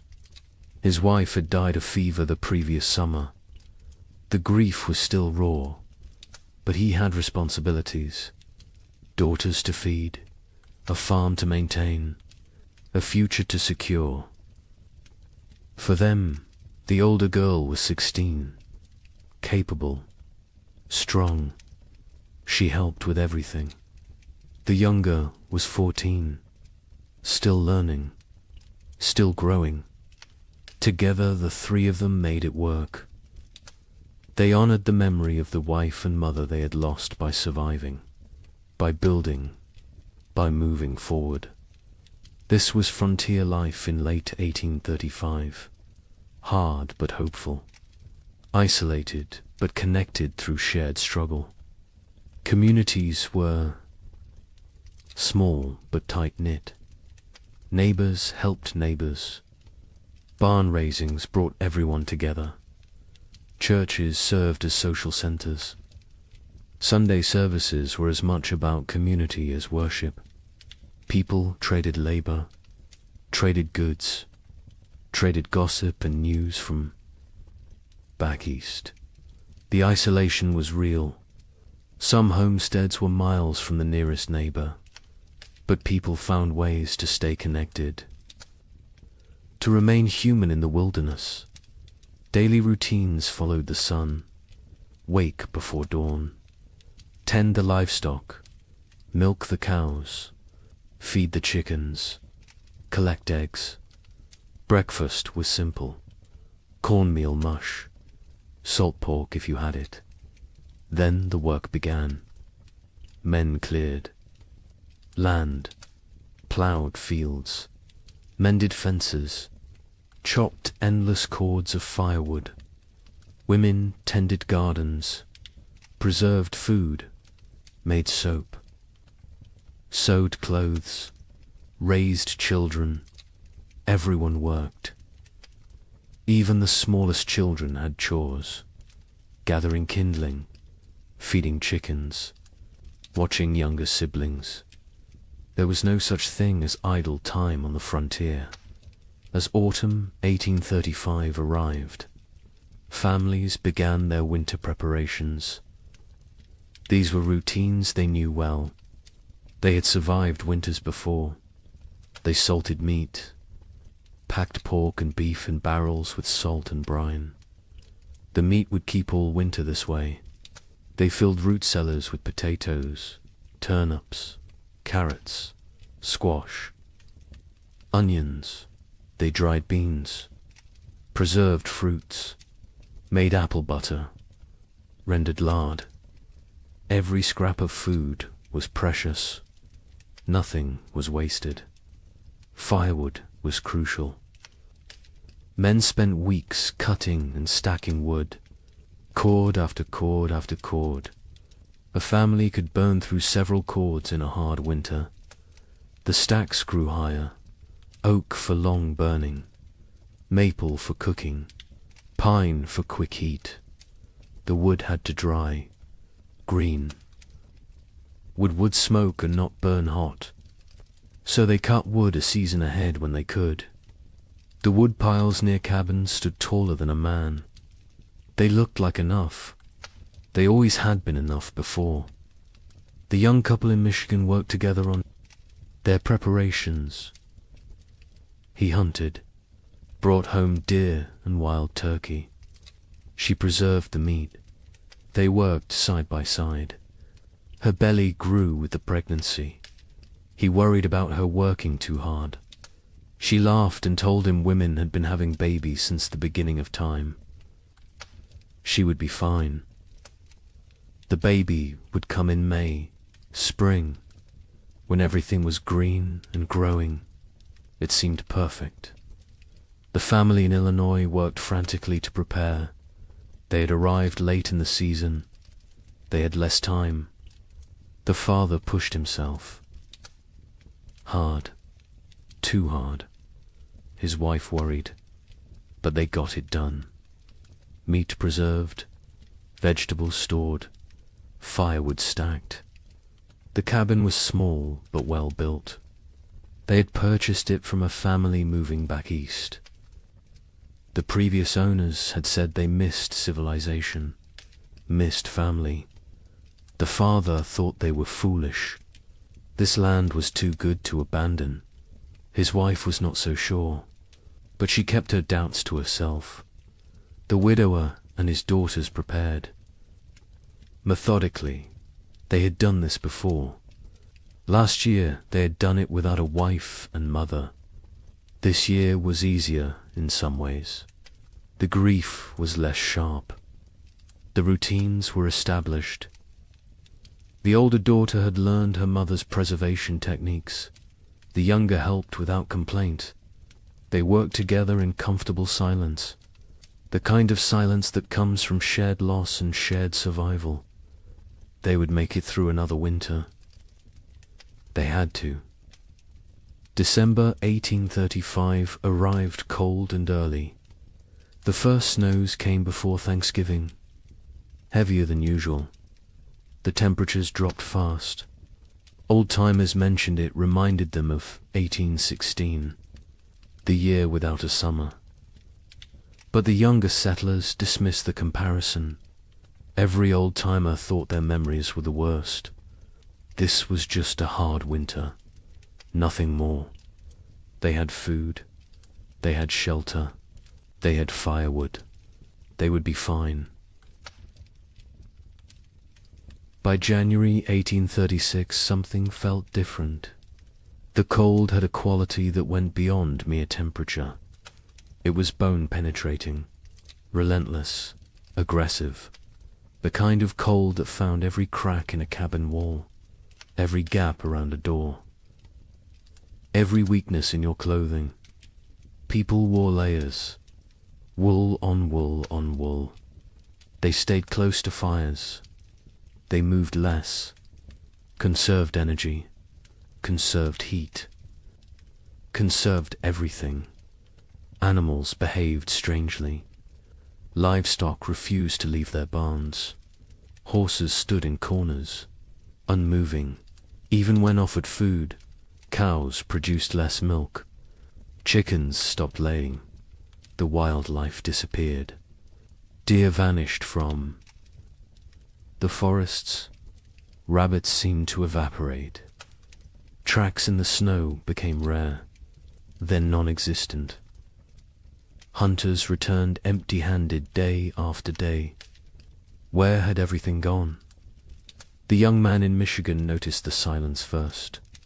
The forest was always noisy. Birds, squirrels, the rustle of small animals, whined through leaves. But now there was nothing. just silence and wind. The wind never stopped. It howled around the cabin at night. His wife pressed close to him for warmth, for comfort. She was 7 months pregnant now. He felt the baby kick against his back sometimes when they slept. He wondered what kind of world this child would be born into. In Illinois, the children asked their father why it was so cold. He told them God was testing them, testing their faith, their strength, their family. The mother said nothing. She watched. Their food stores. She calculated in her head.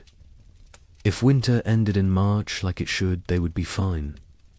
But something in her gut told her March might not bring spring this year.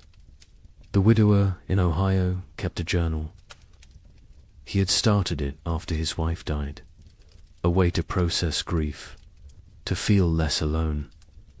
In late January 1836, he wrote an entry that he would later try to burn. He wrote that the cold felt wrong, not natural, that he had a feeling of dread he could not shake, that his daughters felt it too, though they did not speak of it. He wrote that he was afraid, not of dying, but of failing to protect his girls, of not being enough. February arrived. It should have shown signs of weakening. Winter, longer days, occasional thaws, the promise of spring lurking beneath the cold. But February 1836 brought none of these things. It brought deeper cold, more snow, storms that lasted days. The sun appeared rarely. When it did, it seemed weak, pale, unable to warm anything. People began to worry, really worry. This was beyond a normal hard winter. Food stores were being depleted. Faster than expected. You burned more firewood in extreme cold. You ate more to maintain body heat. The calculations that had seemed conservative in November now seemed optimistic. Families began to ration. Smaller portions, fewer meals. Make it stretch. Make it last. Spring would come. It had to come.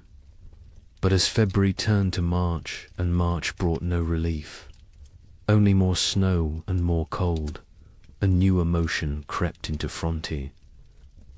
Cavern's fear, real fear, the kind that sits in your stomach and grows, the kind that wakes you at night, the kind that makes you count your remaining potatoes and feel panic rising in your chest, because spring should be here, and it was not.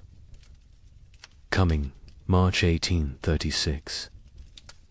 The month that should bring thaw and birdsong and the first signs of life returning.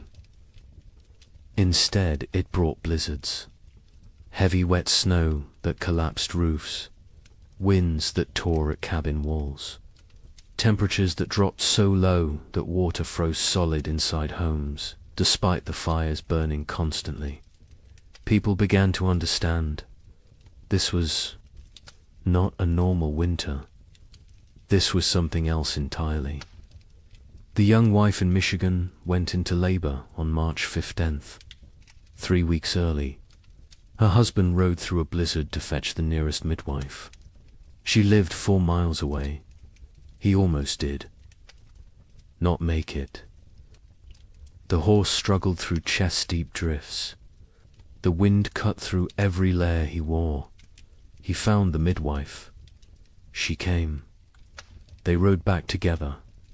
The journey that should have taken an hour took 3. The baby came that night.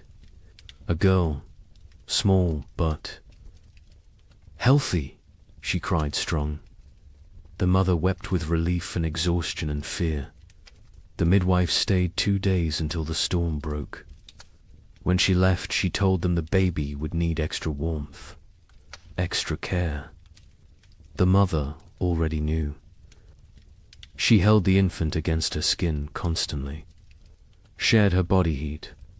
prayed the cold would break before her milk ran thin. In Illinois, the family made a decision. They would send the eldest boy to the nearest town, 12 miles south, to buy supplies, if any could be had, extra flour, salt, anything. The boy was 8 years old, small for his age, but tough. His father gave him careful instructions. Follow the creek, stay near cover. If a storm comes, find shelter and wait it out. The mother packed him food for 2 days. She kissed his forehead, told him to be safe. He left before dawn. He returned 4 days later, frostbitten, exhausted, empty-handed. The town had nothing to sell. Their stores were depleted too. Everyone was rationing. Everyone was afraid. He had slept in a barn the first night, a chicken coop the second. A family had taken him in on the third night, fed him soup, let him warm by their fire. They had children his age, thin children with hollow eyes. He came home and told his parents what he had seen. His father nodded, said nothing. His mother turned away so the children would not see her cry. The widower in Ohio made an inventory in mid-March. He wrote down every item of food they had left. 2 bushels of potatoes, some sprouting, half a barrel of salt pork, 1 small sack of cornmeal, dried beans, maybe 20 pounds, some preserved apples, not many, he calculated. If they were very careful, if they ate little, if spring came in April, they might make it. Might, he gathered his daughters, sat them down, told them the truth. They were running low on food. They would need to ration carefully. The older daughter asked if they would starve. He could not lie to her. He said he did not know, but they would do everything possible to survive. They would hunt, they would trap, they would make every scrap. Count, she nodded. The younger daughter started to cry. The older put her arm around her sister, told her they would be all right. The widower was not sure which of them she was trying to convince. April came. April that should burst with life and warmth and renewal. April that should mean planting time and spring rain and hope. This April brought none of those things. The ground remained frozen solid, 18 inches deep, 2 feet in some places. No plough could break it. No seed could be planted. Even if they tried, nothing would grow in this cold. Families faced a terrible realization. Even if spring came tomorrow, the growing season was too short now. Crops planted in late April might not mature before full frost. And full frost in this new reality might come in August, or July, or never. Leave it all? The cycle of farming that had sustained human civilization for thousands of years was broken, and no one knew how to fix it. The young couple in Michigan began hunting for any food source. The man set snares for rabbits. The traps stayed empty. He tried fishing through the ice. Nothing. Not even the fish were biting. He ranged farther from the cabin, looking for any game, any sign of life. His wife worried when he was gone. She sat by the window with the baby, watched for his return. Sometimes he was gone for 2 days. When he came back with nothing, they did not speak of it. They simply held each other and their daughter and tried not to think about tomorrow. Neighbors began to disappear. The family 2 miles east was there. One day, gone the next. Their cabin door stood open, their belongings left behind.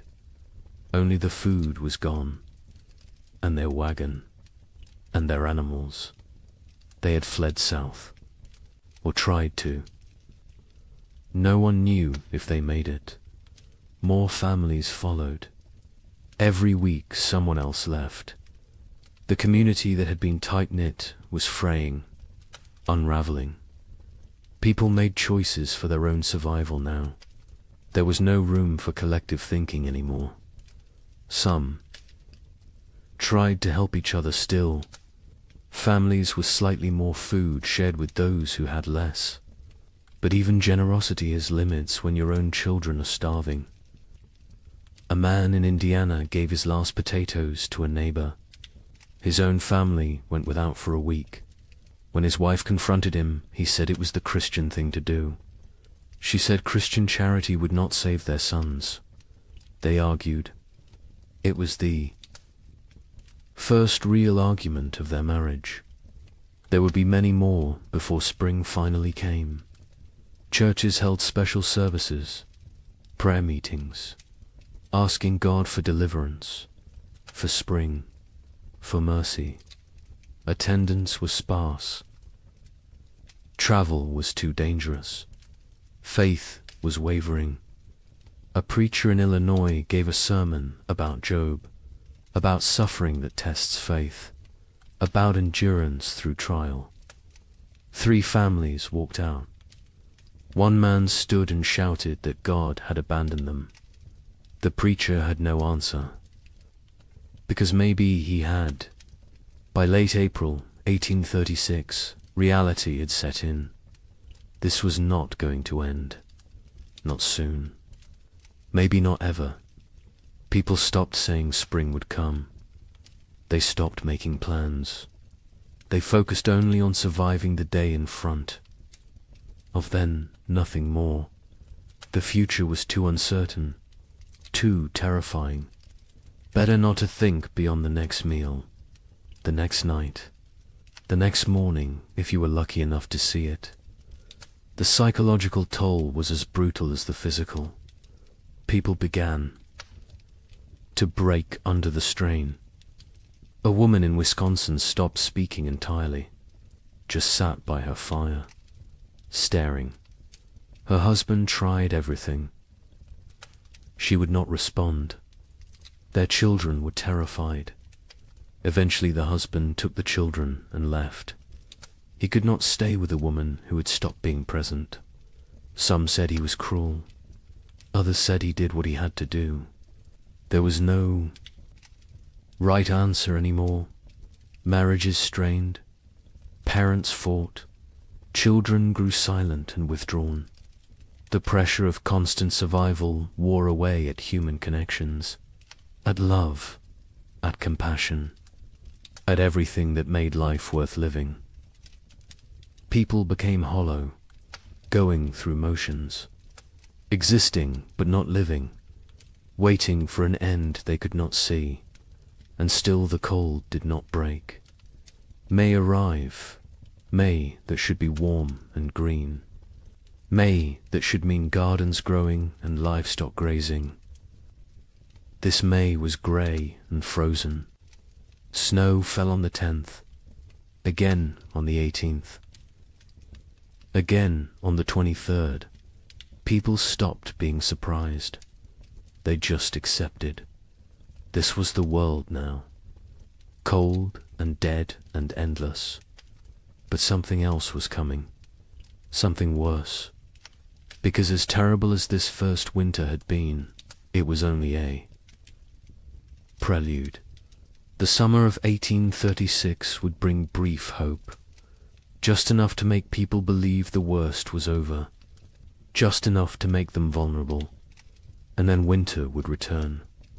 Colder, longer, more deadly. Wait until you hear what happens next. Spring refused to come. That is the simplest way to describe what happened in 1836.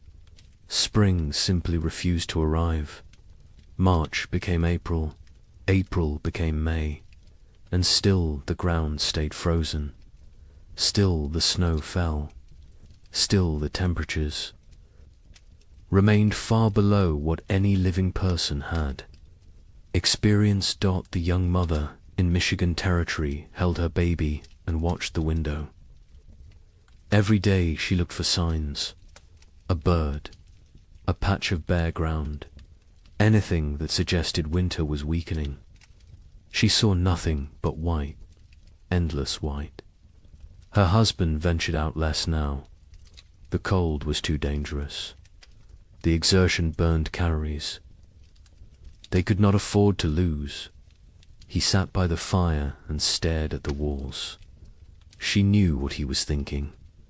The same thing she was thinking. How long can we last? Their food stores had dwindled to almost nothing. The potatoes were gone. The preserved meat was gone. They had cornmeal, perhaps enough for 2 more weeks if they were careful, if they made it thin, if they did not mind the constant gnawing hunger. The baby nursed, but the mother's milk was weak. She could feel it. Not enough fat, not enough nutrition. The baby cried more now. A thin, desperate sound that cut through the cabin's silence like a knife. In Illinois, the family faced their own crisis. They had 5 mouths to feed, 3 children, 2 adults. The mathematics were brutal. They cut their portions again. And again. The children stopped asking for more. They understood somehow, even the youngest. She was only 4, but she had learned not to complain. Learned that complaining changed nothing. The mother watched her children grow thinner. Their faces became angular, their eyes too large, their movements slower. She wanted to scream, to rage against the unfairness, but rage would not bring spring. So she stayed silent and counted the days. The father went hunting every few days. He never found anything, but he went anyway, because sitting in the cabin watching his family starve was worse than freezing in the forest. At least in the forest he was trying. At least he was doing something.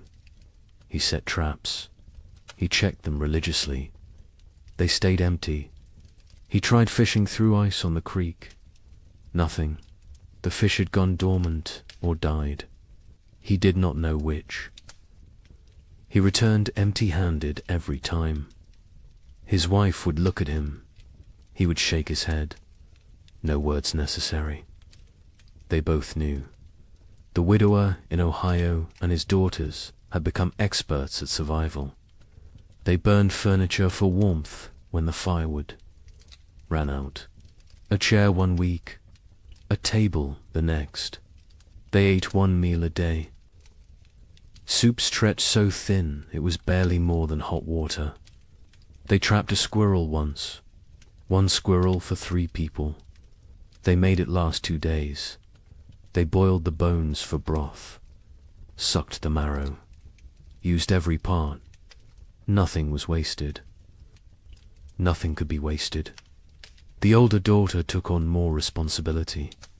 She was 17 now, though she looked younger. Malnutrition had stunted her growth, hollowed her cheeks, but her mind was sharp. She kept track of their supplies, rationed, carefully, made decisions about what to eat and when.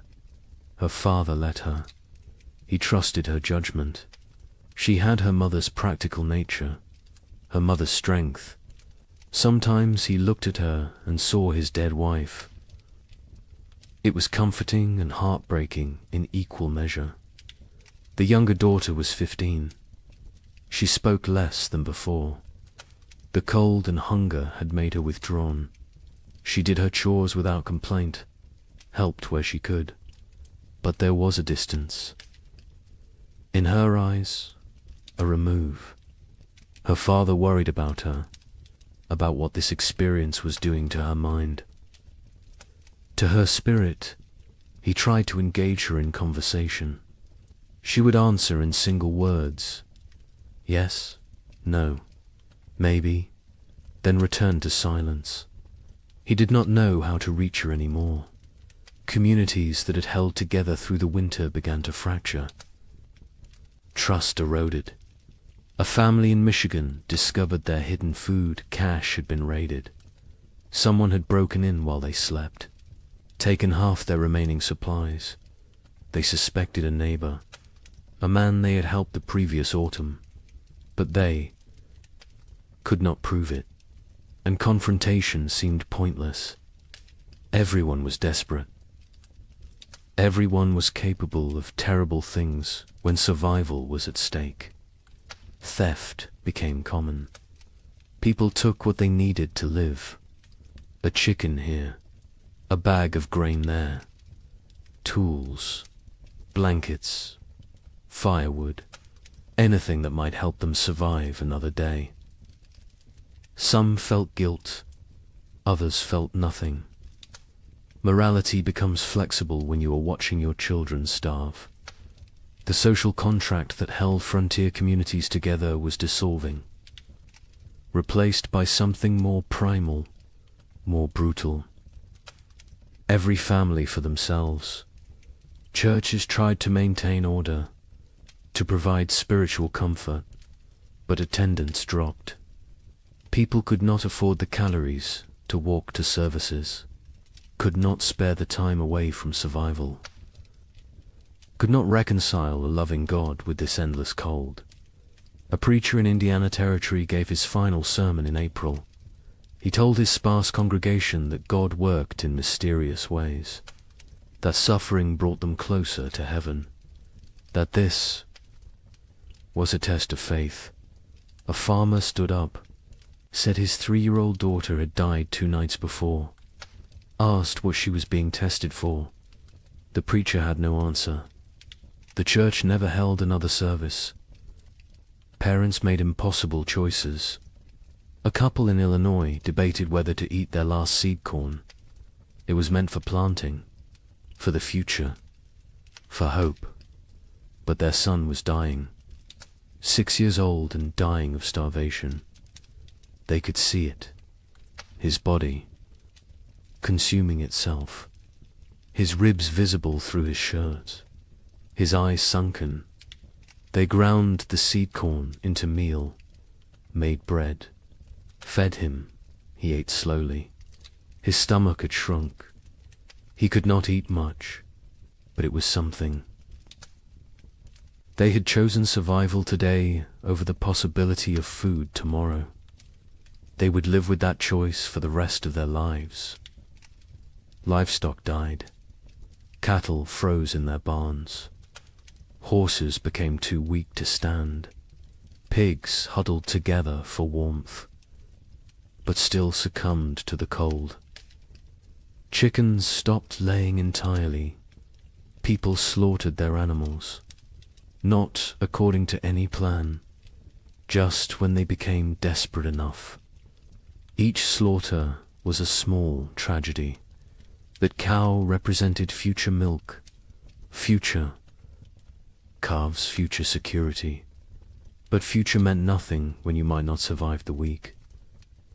So they killed and ate and tried not to think about tomorrow. The meat from livestock helped, but it went fast. A family could butcher a pig and eat well for a few days. Then the meat was gone, and they were back where they started. Hungry, desperate, counting down to nothing. Some families tried to preserve the meat, to make it last, but without sufficient salt. Without proper cold storage that did not involve simply leaving it outside where wolves might take it, the meat spoiled, or got stolen, or disappeared in the night. May arrived with no warmth, no green, no life. May there should be planting season brought instead more snow, more cold, more death. People stopped keeping track of dates. What was the point? Time had lost meaning. There was only day and night, hunger and cold, survival and death. Nothing else mattered. Nothing else existed. The young man in Michigan made a decision. They had to leave, had to try to reach his brother's farm in southern Ohio. It was 200 miles, through frozen wilderness, with a 4-month-old baby. His wife thought he was insane, said they would die on the road. He said they would die here. At least moving gave them a chance. They argued, quietly, so as not to wake the baby. He wanted to leave immediately. She wanted to wait for weather to break. He said the weather was not going to break. She knew he was right. But she also knew their chances of surviving a 200-mile winter journey were close to zero. They compromised. They would wait 1 more week. If the weather did not improve, they would go. They both knew it would not improve. But the compromise gave them something. A deadline, a decision point, a plan. Even a futile plan was better than sitting and waiting. To die. They spent the week preparing. He made a sled from cabin boards. She sewed carrying sacks. They packed their few remaining possessions, some clothes, a pot, a knife, a blanket, and the baby. Always the baby.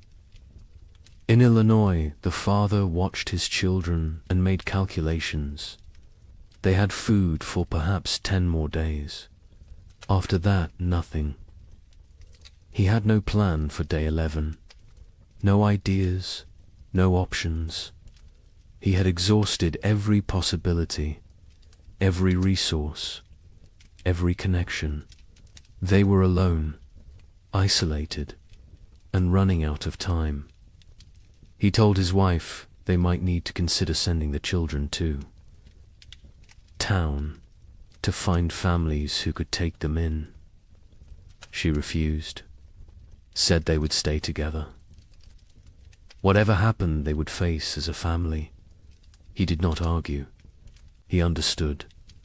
But he also knew that keeping the family together might mean watching all of them die. The widower in Ohio faced a different calculation. His daughters were old enough to understand, old enough to participate in decisions. He sat them both down, told them they had food for maybe 2 weeks, asked them what they thought they should do. The older daughter said they should stay, that leaving was more dangerous than staying. The younger said nothing, just stared at the floor. The widower agreed with his older daughter. They would stay. They would make what they had last as long as possible. They would hope for spring, even though hope felt like a luxury they could not afford. June finally brought a change, not spring. Exactly, but less cold. Temperatures rose above freezing during the day. Snow began to melt. Patches of bare ground appeared.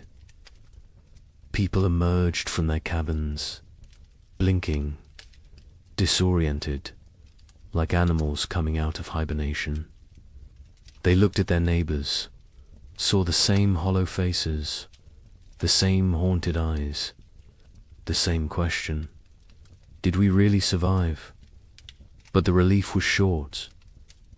Lived. Because even with warmer weather, it was too late for a normal growing season. Crops planted in June would not mature before fall. And who knew what fall would bring? Who knew if this was really over, or just a brief respite before more? Cold. People planted anyway, because what else could they do? They put precious seeds into still, cold ground, prayed for growth, for warmth, for time. The young couple in Michigan decided to stay.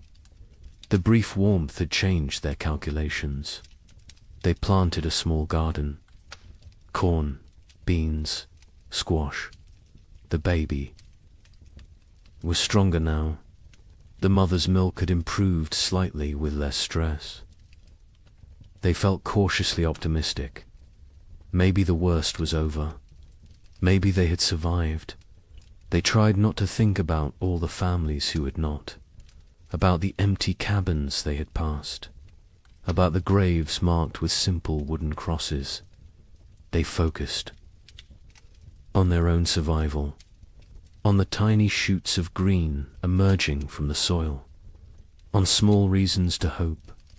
In Illinois, the family planted everything they had, every remaining seed. It was a gamble. If the crops failed, they would have nothing. No seeds. For next year, no backup plan. But they could not eat seeds, and they could not wait another year. So they planted and prayed and watched the sky nervously, expecting frost, expecting snow, expecting disappointment, because this year had taught them to expect nothing good. The widower and his daughters planted a small plot, just enough for the three of them. They had learned efficiency through necessity. No wasted space, no wasted effort. Every action calculated for maximum return. They planted fast-growing crops, radishes, lettuce, things that might mature in the shortened season.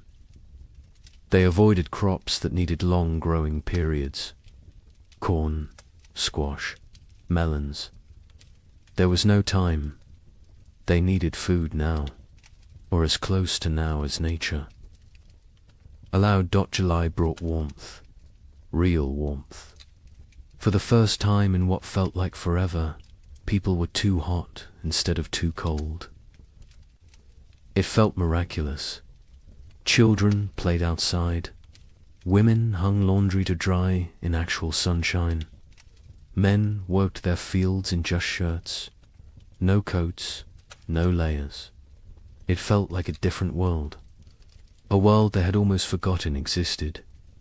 Some people wept, just from feeling warm sun on their faces, from remembering what it felt like to be comfortable.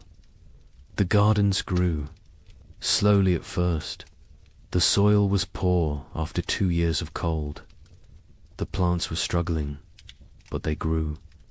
Green shoots became leaves. Leaves became stalks. Stalks became the promise of food.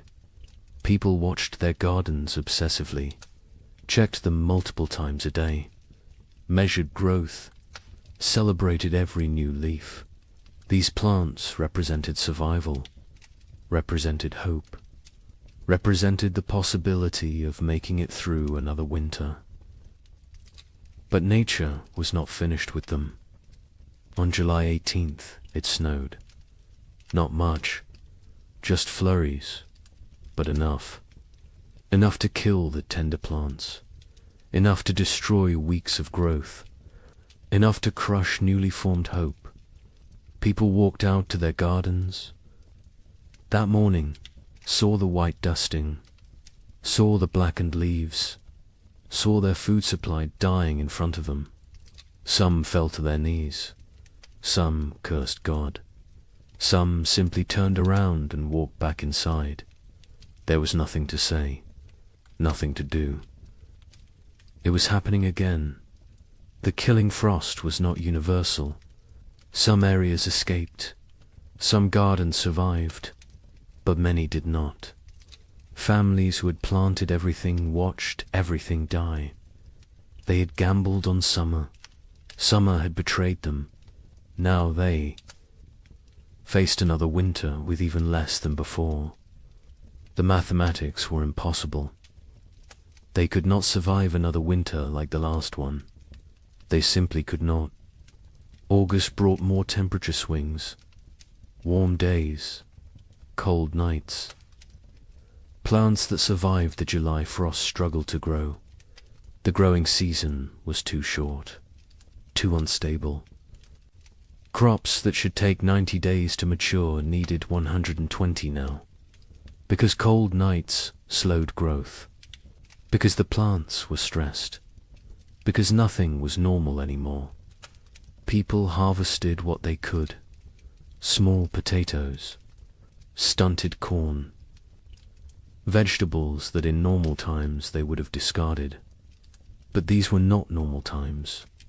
They harvested everything, used everything, wasted nothing. The young couple in Michigan harvested a small crop, not enough to last a winter, but something. They dried corn, made it last. Dug potatoes. Tiny potatoes the size of walnuts, but potatoes nonetheless. They counted their stores, made calculations, decided they needed to supplement with hunting, with trapping, with anything they could find. The man began ranging farther again, looking for game. The game was returning. Slowly, deer appeared in the forests, rabbits in the fields. He killed a deer in late August, his first successful hunt in months. They celebrated, ate fresh meat, felt strong for the first time in forever. In Illinois, the family harvested almost nothing. Their garden had been hit hardest by the frost. Only a few plants survived. They gathered what they could: a handful of beans, some small squash. It was not enough, not even close. The father knew they could not stay, could not survive another winter here. He told his family they would leave before the snow came, go south, find warmer land, find food, find a way to survive. His wife agreed. The children said nothing. They had learned not to question adult decisions, learned that arguing changed nothing. The widower and his daughters harvested a better crop. Their fast-growing vegetables had matured before the frost. They had radishes, lettuce, some early peas. It was not much, but combined with careful rationing, it might be enough. Might. The older daughter did the calculations, told her father. They would need to find additional food. He nodded, said he would try. She knew what that meant: hunting, trapping, foraging, taking risks. She did not argue. They needed food. Risk was unavoidable. September arrived cold. Too cold for September. People looked at each other with understanding. It was starting again. The brief summer was over. Winter was returning. And this time they knew what to expect. This time there would be no surprise, no shock. Only grim preparation.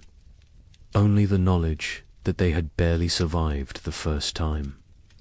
And now they had to do it again, with less food, less strength, less hope. The psychology of facing a second winter was different from the first. The first winter had carried shock, disbelief, the constant expectation that surely this would end soon. The second winter carried no such illusions. People knew what was coming. They remembered the hunger, the cold, the fear, the losses, and they knew they were weaker now, less prepared, more vulnerable. The knowledge sat heavy on everyone who remained. Many families chose to leave before winter set in. Migration south became a steady stream. Wagons loaded with whatever possessions people could carry. Children wrapped in blankets. Livestock trailing behind. They abandoned cabins. Abandoned land claims. Abandoned dreams. Survival mattered more than property now. More than pride. More than the promise of the frontier. They headed toward Kentucky, Tennessee, places where winter might be survivable. The young couple in Michigan debated leaving daily. Every conversation came back to it.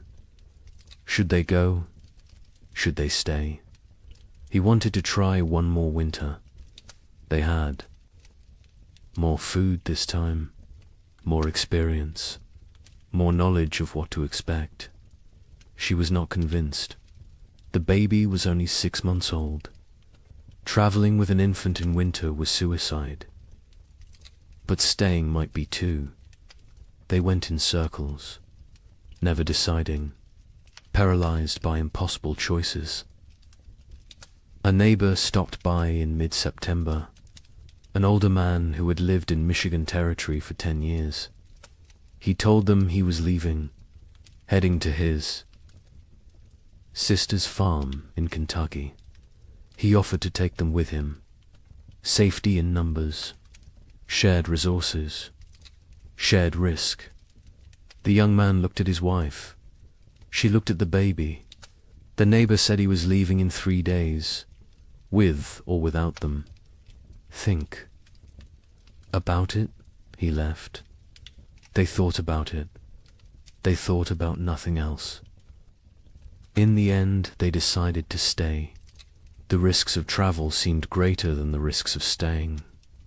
They had a cabin, firewood, some food, a chance. The journey was hundreds of miles through increasingly hostile weather with a baby. The math did not work, so they stayed. They watched their neighbor's wagon disappear down the trail, wondered if they had made the right choice, knew they would never know until it was too late to change their minds. In Illinois, the family prepared to leave. They sold what they could, traded the rest, packed a wagon with essentials. They left in late September, before the first snow. The father took one last look at their cabin, at the land he had dreamed would make his fortune. His wife put a hand on his arm, told him they would come back someday. He nodded but did not believe her. Neither did she. They climbed onto the wagon. The children huddled in the back. They started south, toward an uncertain future. But at least it was movement. At least it was trying. The journey south was hard. The roads were poor. Mud, ruts, fallen trees. The wagon broke an axle on the 3rd day. The father spent half a day repairing it. They pushed on. Other families traveled the same roads. Sometimes they camped together, shared fires, shared stories. Everyone had the same tale. Cold, hunger, loss, death. The stories became repetitive, became numbing. After a while, people stopped sharing, just nodded at each other, understanding without words. They reached southern Illinois after 2 weeks.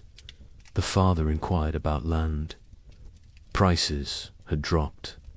So many people fleeing south had flooded the market. He found a small farm, 40 acres. The previous owner had died. His widow was selling. The father offered what he had. It was not much. She accepted anyway. She just wanted to go back east, back to family, back to safety. The Illinois family had a new home, farther south, maybe far enough. The widower and his daughters stayed in Ohio. They had discussed leaving, but decided against it. The older daughter argued they knew this land, knew where to hunt, where to trap, where to find water. Starting over somewhere new meant learning everything again, meant being vulnerable in unfamiliar territory. Better to face the devil you know. Her father agreed. The younger daughter said nothing. She rarely spoke anymore, just existed. Moving through routines mechanically, October brought the first hard freeze, earlier than normal, earlier than even last year. People who had hoped for a longer autumn were disappointed. Winter was not waiting, was not merciful. It arrived with force and fury. Temperatures dropped below zero. Snow fell heavy and steady. Within 2 weeks, the world was white again, frozen again, dead again. The young couple in Michigan settled into survival mode. They knew the rhythms now, knew how to ration, how to stay warm, how to maintain hope when everything felt hopeless. The man hunted when weather permitted. He had learned to read the cold, to know when going out was risk versus suicide. He caught rabbits occasionally. Small game, it helped. Not enough, but something. The woman focused on the baby, keeping her warm, keeping her fed, keeping her alive. The baby was their reason to continue. Without her, they might have given up, might have laid down and waited for the end, but she needed them, depended on them, so they kept going, kept trying, kept fighting, even when they were exhausted, even when they wanted to quit.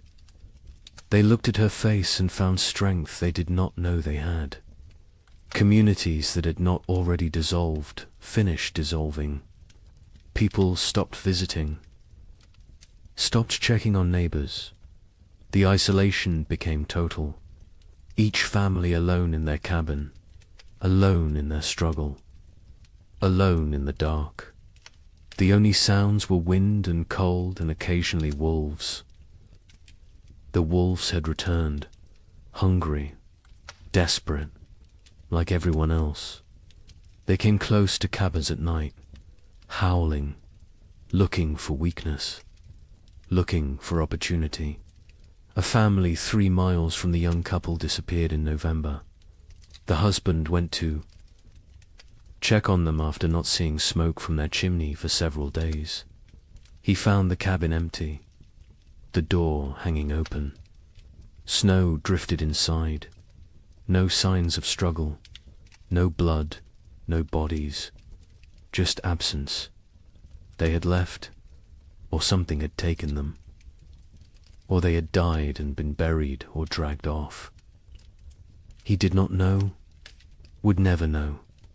He went home, told his wife. They barred their door that night, and every night after, death became common. Expected. A family in Indiana lost their youngest child, a boy of 3. He simply did not wake up one. Mourning, malnutrition, cold, pneumonia. Probably all 3. They buried him in snow because the ground was frozen, marked the spot with stones, planned to give him a proper burial in spring. If spring came, if they survived to see it. The mother stopped speaking after that, just rocked in her chair, staring at nothing. The father tried to reach her, could not. Eventually he stopped trying. Illness spread through weakened populations. People with no reserves, no immunity, no strength to fight. Pneumonia, influenza, infections from minor cuts that would normally heal. Bodies shutting down under relentless stress.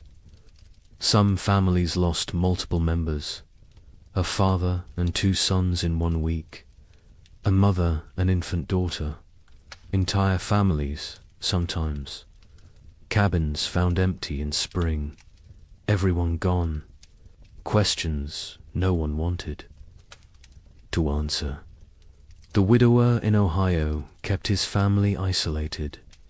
He had learned from the first winter, contact with others meant risk of illness.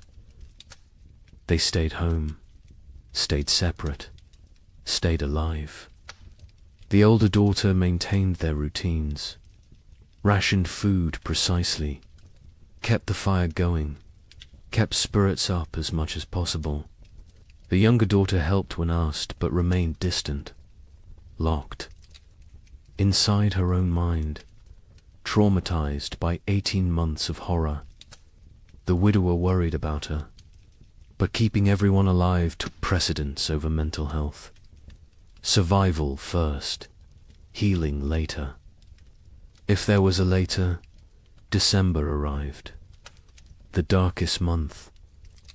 Short days. Long nights. Endless darkness, both literal and metaphorical. People sat by fires and tried not to think, tried not to calculate, tried not to realize how bad things were, because thinking made it worse. Awareness made it unbearable. Better to exist moment to moment, not looking forward, not looking back, just being, just surviving. Christmas came and went unmarked. No celebrations, no gifts, no joy. Some families tried to acknowledge it, a special meal, a prayer, but mostly it passed like any other day. Cold, dark, hungry. Religion felt hollow to many now. Hard to believe in divine providence when children starved. Hard to have faith when prayers went unanswered year after year. Some held on to belief, others let it go, released it like one more thing they could not afford to carry. The young man in Michigan carved a small wooden toy for his daughter, a doll. Simple but carefully made. He gave it to her on Christmas morning. She was too young to understand, but his wife cried, not from sadness, from gratitude, that he still tried, still found ways to create beauty, still believed in something beyond mere survival. She held him, told him she loved him. They stayed like that for a long time, drawing strength from each other, from their small family, from the choice to keep going. January 1837 arrived, the coldest month of the coldest winter in memory. Temperatures that made the previous year seem mild, winds that cut through any barrier, cold that penetrated everything. People, or every piece of clothing they owned, layered until they could barely move, and still the cold found them. Still it reached through to skin and bone and soul. Food was running critically low for most families. The math was becoming impossible. Even with strict rationing, supplies would not last until spring. Families faced starvation, real starvation. Not just hunger, but the final stages of the body consuming itself. People grew skeletal, moved slowly, spoke rarely, conserved every calorie, every bit of energy. Some no longer had the strength to gather firewood. They burned furniture, burned cabin walls, anything that would produce heat. The young couple ate. One meal every 2 days. They gave most of their food to keep the wife's milk flowing for the baby. The man was wasting away, his ribs visible, his face gaunt, his eyes sunken. But he never complained, never suggested changing the arrangement. His daughter would eat, would survive, even if he did not. The wife saw what he was doing, begged him to eat more. He refused, said she needed strength for the baby. She did not argue further, because he was right, and because arguing took energy. They did not have. February brought no relief, just more cold, more snow, more death. The widower in Ohio made a final inventory.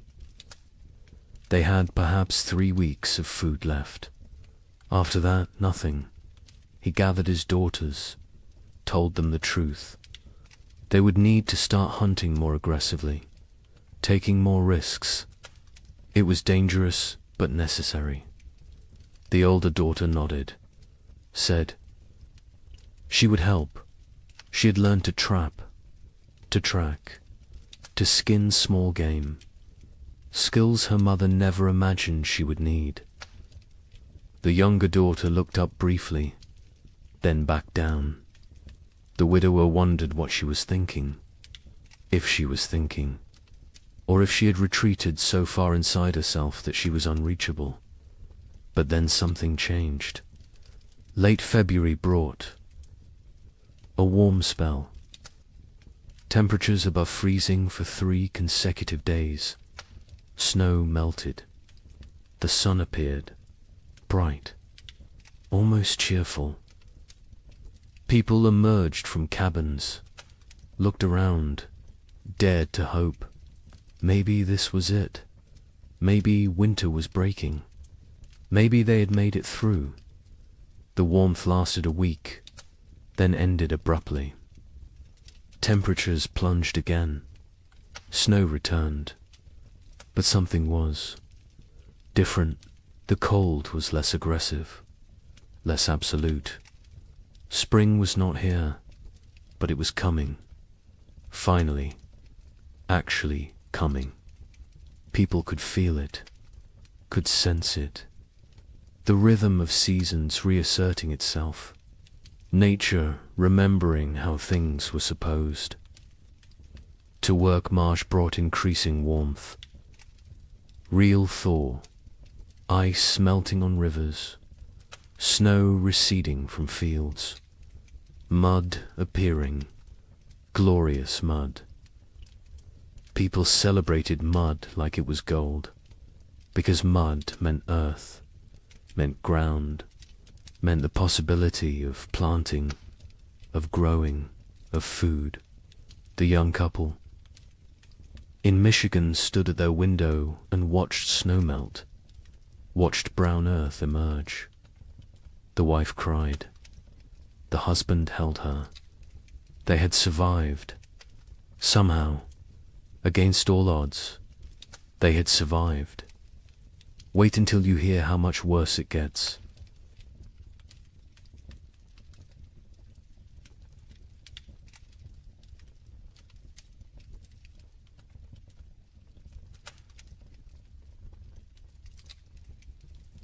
The relief of March 1837 was short-lived. Spring arrived tentatively, weakly, like it was unsure of its own existence. Temperatures rose, but not enough, not consistently. Warm days followed by cold nights. Progress followed by setbacks. Nature could not decide what season it wanted to be. People planted anyway, because what choice did they have? They put seeds in cold ground and prayed. The young couple in Michigan planted their entire plot. Every seed they had saved, every seed they had traded for, everything. It was all or nothing now. They could not hold anything back, could not plan for next year. Next year was too far away, too uncertain. They needed food this year, this growing season, or they would not see another. The man worked the field slowly, his body weakened from months of starvation. His wife helped when she could, the baby strapped to her back, growing, thriving somehow despite everything. In their new home in southern Illinois, the family that had fled hoped for better conditions. Warmer weather, longer growing season, better chances. The father plowed fields, planted corn, beans, squash. The soil was good, better than what they had left behind. But the weather was still wrong, still cold, still unpredictable, he realized. with growing horror that they had not escaped, had only delayed the inevitable. The cold had followed them south, or perhaps it was everywhere. Perhaps there was no escape. The widower in Ohio planted with his daughters. They worked together in silence. The older daughter had become the de facto head of household.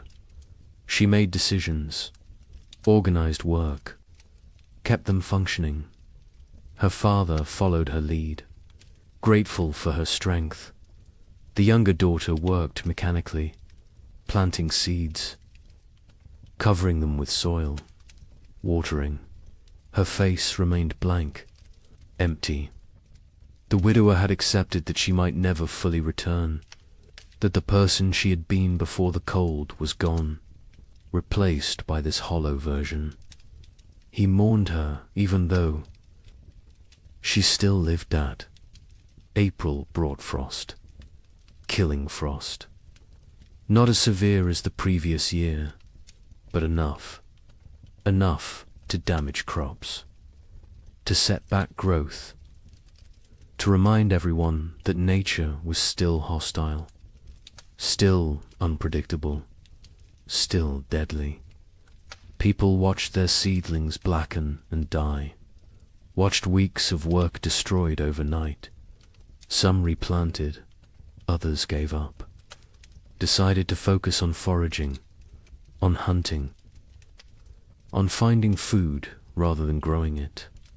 Trust in agriculture had eroded. The contract between farmer and earth felt broken. Communities were shadows of what they had been. So many had left. So many had died. The ones who remained were changed, hardened, suspicious. The social bonds that had held frontier life together were gone, replaced by wariness, by self-interest, by the understanding that in crisis every person was ultimately alone. Neighbors who had once helped each other now avoided contact, feared obligation, feared the weakness that came from caring about others. A woman in Michigan Territory knocked on the young couple's door in late April. She was gaunt, desperate. Her husband had died in February. She had 3 children, no food, no options. She begged for help, anything they could spare. The young man looked at his wife. They had so little themselves, barely enough for their own family. His wife went inside, came back with a small sack of cornmeal, perhaps 2 pounds. It was a significant portion of their stores. The woman wept, thanked them, left. The young man and his wife never discussed it, never questioned the decision, but they both knew what that cornmeal might cost them later. May brought better weather, warmer, more stable.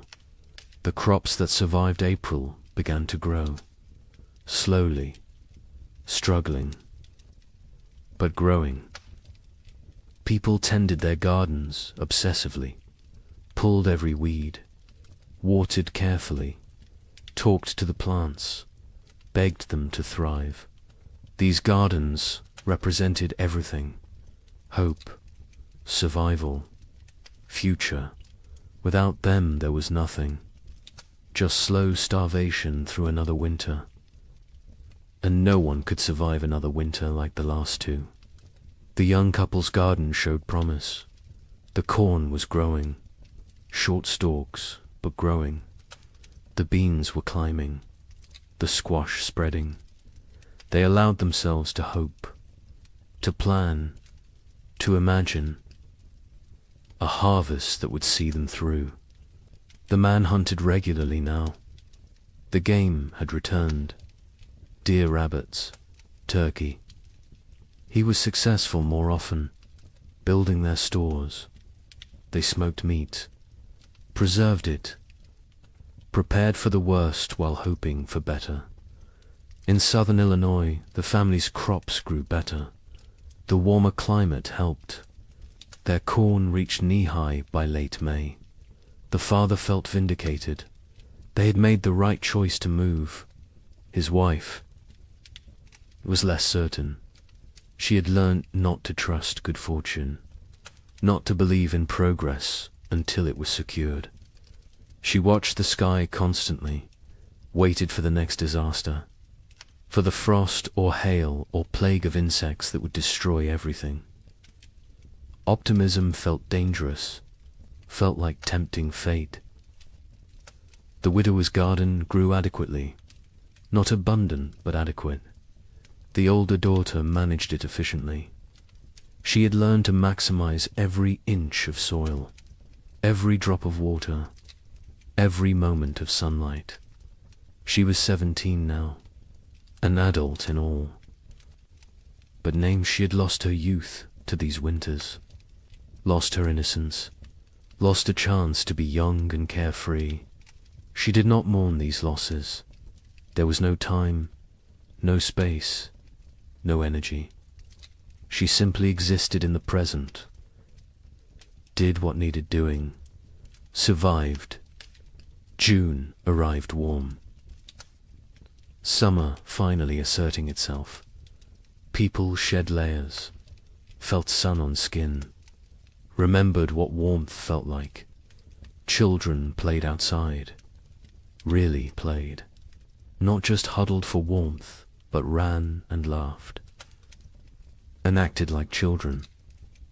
Parents watched them with complicated emotions, joy at seeing childhood return, sorrow for all the childhood lost, fear that this reprieve was temporary, that winter would return too soon. The young couple's baby took her first steps in June, on grass, in sunshine. Her mother cried watching her. This tiny person who had known only cold and hunger and fear was walking, growing, living. It felt miraculous. The man picked up his daughter, spun her in the air. She laughed. The sound was pure joy, untainted by the suffering around her. Too young to understand, too young to remember. They both hoped she would never remember these years, never carry the scars they carried. July was hot, genuinely hot. People complained about heat, then laughed at themselves for complaining. Heat was blessing. Heat was life.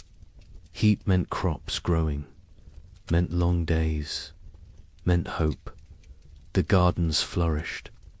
Corn grew tall. Beans produced pods. Squash spread across the ground with heavy fruit. For the first time in 2 years, abundance seemed possible, not guaranteed, but possible. But nature had taught them not to trust. On July 23rd, a hailstorm struck southern Indiana. Hail the size of eggs. It shredded crops, destroyed gardens, killed livestock. Families who had been preparing for harvest lost everything in 20 minutes. The storm passed, left devastation. People walked through destroyed fields in shock, corn beaten into the ground, beans stripped from vines, squash smashed. Months of work, all their hope, gone. The Eloy family was spared. The storm passed north of them, but they heard about it. Heard about families losing everything. The father thanked God. The mother said nothing. She had stopped thanking God, stopped blaming God. God was absent from this struggle. They were alone. They survived or died based on luck and effort. Nothing more, no divine plan, no greater purpose, just random chance and brutal nature. August brought the harvest. For those whose crops survived, it was a time of desperate work, gathering everything before weather could destroy it, before animals could take it, before anything else could go wrong. People worked dawn until dark, harvesting, preserving, storing, building supplies for the winter they knew was coming, because winter always came, and it came early, and it stayed late, and it tried to kill you. The young couple in Michigan harvested a reasonable crop, not abundant, but enough. Combined with the meat the man had preserved in careful rationing, they might have enough, might make it through. The woman calculated and recalculated, added numbers, divided portions, tried to make the math work. Her husband told her they would be fine. She wanted to believe him, but she had learned not to believe in fine. Fine was a luxury. Fine was an assumption they could not afford. The widower and his daughters harvested their garden methodically. The older daughter kept precise records, weight of every potato, count of every ear of corn, number of beans. She created an inventory, made a plan, calculated daily rations for each of them. Her father was impressed, told her so.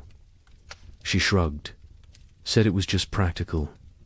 Someone had to do it. He realized she had become the leader of their family. Somewhere during these terrible years she had taken control. He was grateful and sad. No 17-year-old should have to be this responsible, this hard. This adult September came cool, cooler than it should be. People noticed, worried, hoped. They were imagining it, hoped it was just normal September weather. But they knew better. They had learned to read the signs, to feel the wrongness in the air. Winter was coming early again. The second winter in a row. The third overall in this nightmare cycle. And they were tired. So tired. Tired of fighting. Tired of surviving.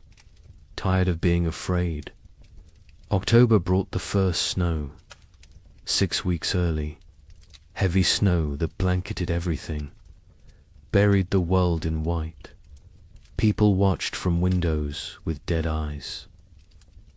They had known it was coming, had prepared as best they could, but knowing did not make it easier, did not make it less terrifying. They settled into their cabins, barred the doors, fed the fires, began the long dark wait. The psychology of the second winter was different from the first. The first had carried shock, disbelief, the hope that surely this would end.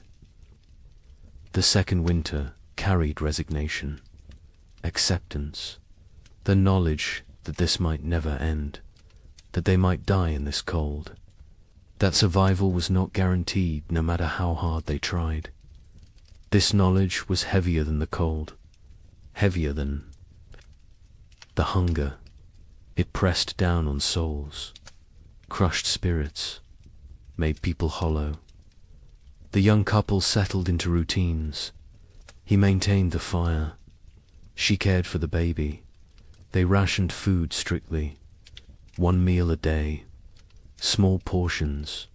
They talked less now. Conversation took energy, took hope. They existed side by side, parallel lives barely touching.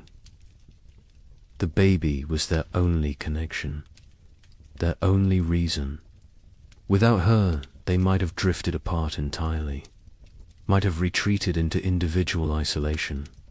But she needed both of them, so they stayed together, functioned as a unit, survived. In Illinois, the family that had fled south discovered that southern winter was still winter. Less severe than Michigan, but severe enough. Cold enough. Dangerous enough. The father realized they would need to go farther south next year. Kentucky, maybe. Tennessee. somewhere winter was mild, somewhere survival did not require such desperate measures, his wife agreed. The children were weakening. The youngest was sick. A cough that would not go away. A fever that came and went. They needed better conditions. Warmer weather, more food, or they would lose her. The widower and his daughters faced the second winter with grim efficiency. They had learned so much. How to ration perfectly. How to maintain minimal fire. How to trap in winter. How to make everything last. The older daughter ran the household. Her father followed orders. The younger daughter existed. That was all. She ate when told, slept when told, worked when told, but there was nothing behind her eyes. No personality, no emotion, no self. She had retreated so far inside that the widower wondered if she would ever come out. November was brutal. Temperatures far below normal. Winds that never stopped. Snow that fell constantly. People burned through firewood faster than anticipated. Started burning furniture again. Cabin walls. Anything wooden. Anything that would burn. Heat was more important than shelter at a certain point. Better to freeze in an open cabin than freeze in a closed one. At least an open one gave you a chance to see death coming. Food became critical. Families ran low faster than expected. The cold required more calories. The body burned fuel trying to stay warm. People ate more, depleted stores more quickly. By mid-November, some families were already rationing desperately, making soup with water and a single potato, boiling bones multiple times to extract every bit of nutrition, eating things that would normally be considered inedible, tree bark, leather, anything that might contain some caloric value. A family 4 miles from the young couple knocked on their door in late November. A father with 2 sons. Their wife and mother had died in October. Pneumonia. They had no food left. Nothing. They were starving. The father asked for help. His sons stood behind him, thin, shaking, eyes too large in gaunt faces. The young man looked at his wife. She looked at the baby. They had enough food for themselves. Barely, not enough to share. The young man told them he was sorry. He had nothing to give. The father nodded. Said he understood. They left. The young couple never saw them again. Never learned what happened to them. Preferred not to know. December brought darkness. Literal and metaphorical. The days were so short, the nights so long. People sat in dark. Cabins, conserving candles, conserving lamp oil, conserving everything. The darkness was oppressive, heavy. It made time feel strange, distorted. Days blended together. You woke, ate a small amount.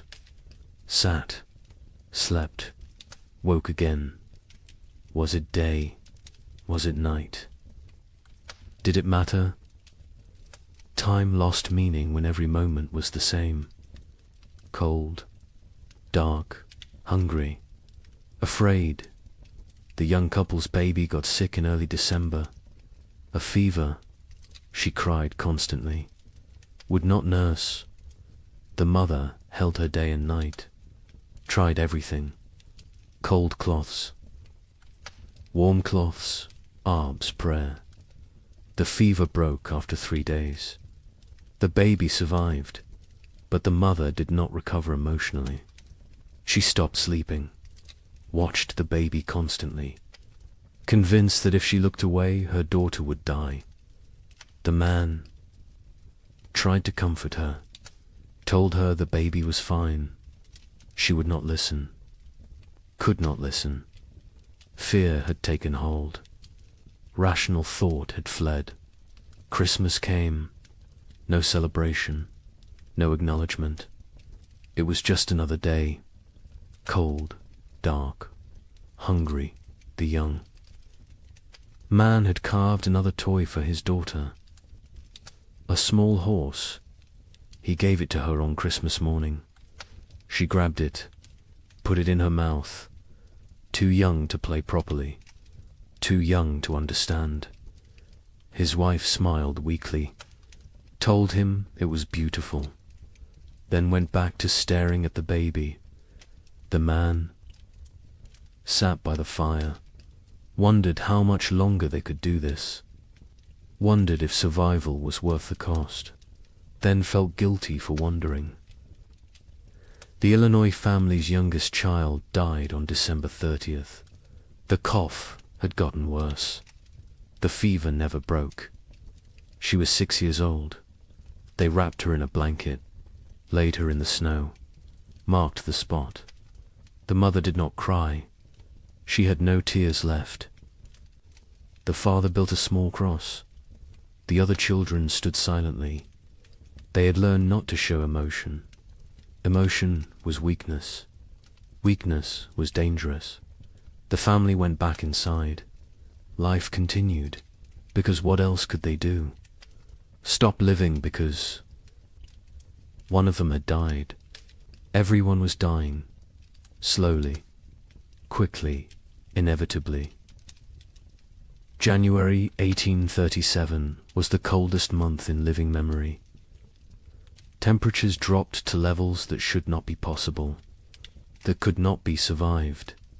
People huddled by fires, wore every piece of clothing, burned everything that could burn.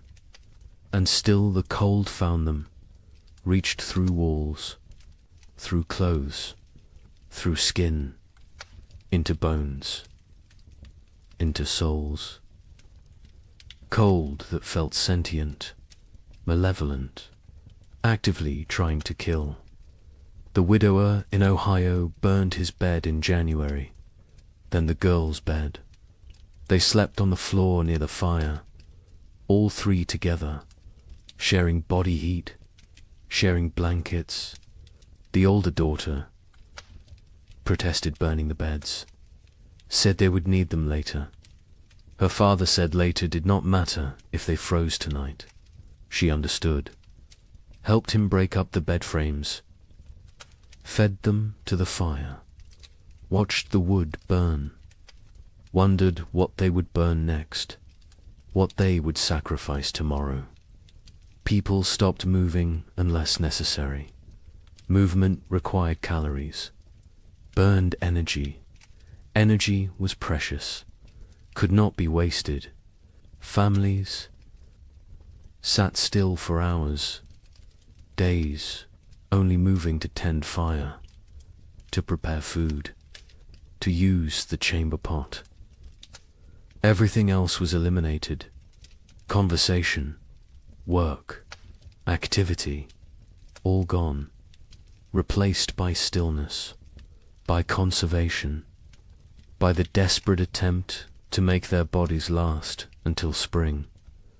Food was running out everywhere. People were starving, really starving. The body consuming itself, muscle wasting, organs beginning to fail. People became skeletal, their faces gaunt, eyes sunken, teeth loose, hair falling out. The physical signs of advanced starvation. Some went mad. The hunger drove them insane. They talked to people who were not there, saw things that did not exist, lost touch with reality.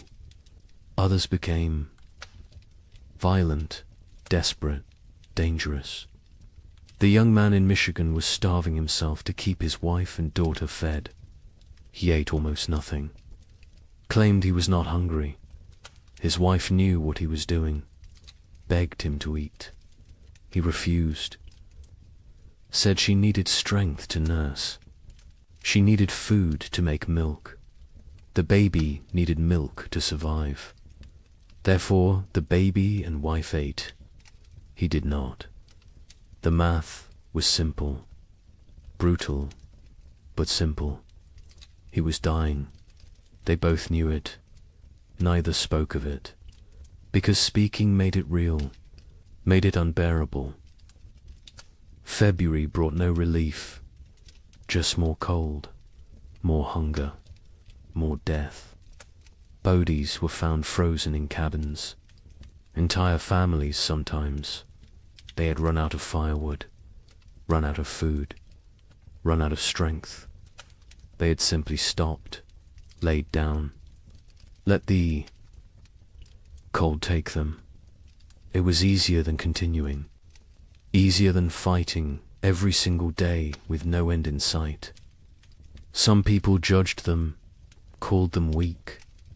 Others understood, envied them even, because at least their suffering was over.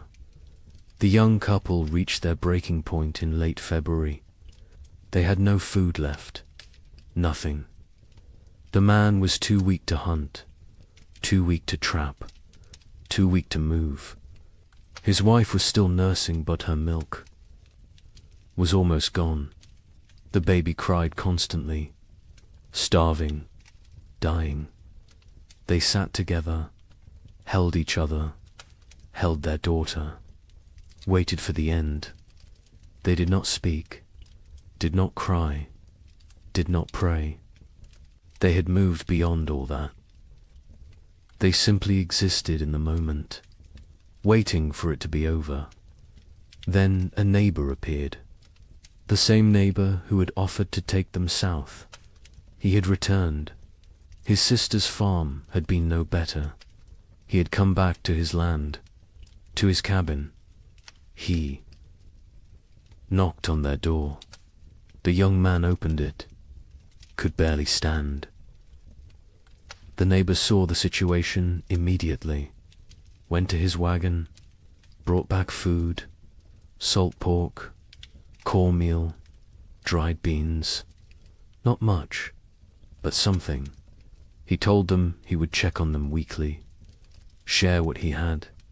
The young man tried to thank him, could not find words.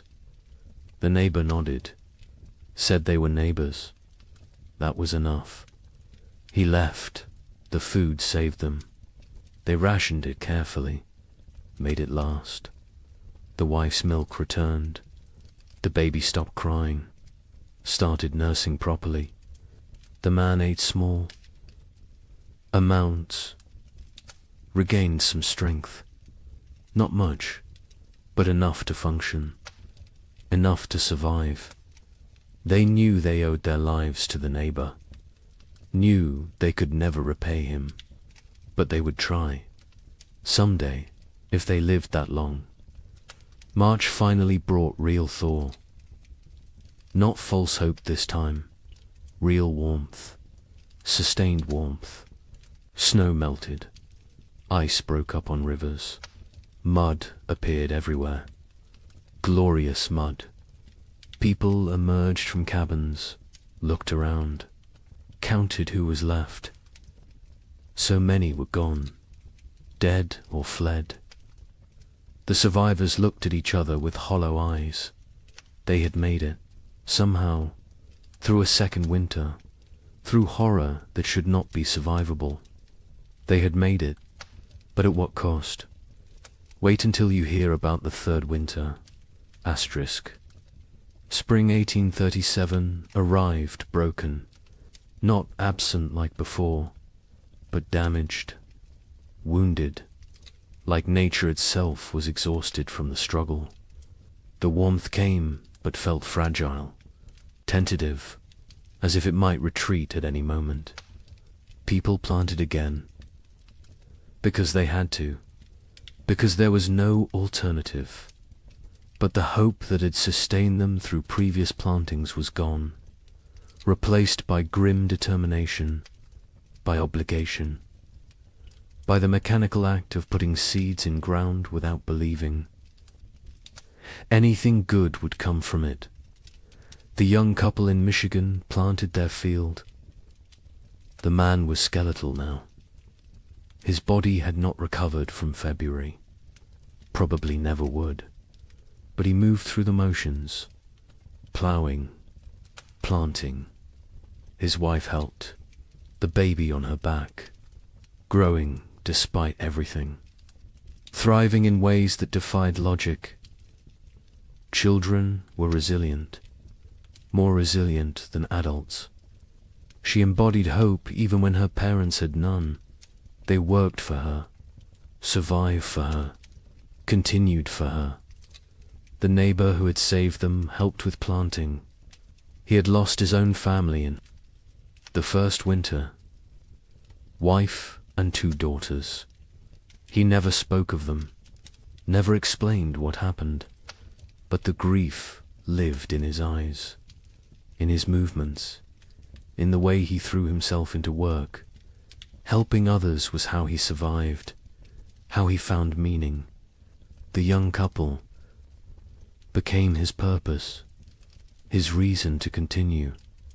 He checked on them weekly, shared food when he had extra, fixed things around their cabin, asked for nothing in return. In Illinois, the family that had lost their youngest daughter planted in silence. The mother moved mechanically, planting, watering, weeding, but her spirit was elsewhere, with her dead child, with the life they should have had. The father tried to engage her. She responded in single words. Yes, no, maybe. Their remaining children watched their parents fracture, watched the marriage dissolve under the weight of grief. The oldest boy, now 9, took on more responsibility, helped his father, tried to shield his younger siblings, became an adult too soon. Like everyone else, the widower in Ohio planted, with his older daughter, just the 2 of them. The younger daughter had stopped functioning entirely. She sat in the cabin, stared at walls, did not speak, did not respond, had retreated so far inside herself that she was unreachable. They had tried everything, talking to her, holding her, leaving her alone. Nothing worked. She was alive but not living, present but absent. The older daughter cried about it sometimes, late at night, when she thought no one could hear. Her father heard, said nothing, because what could he say? They were all broken.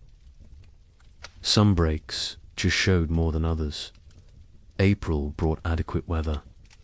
Not warm, not cold, just neutral.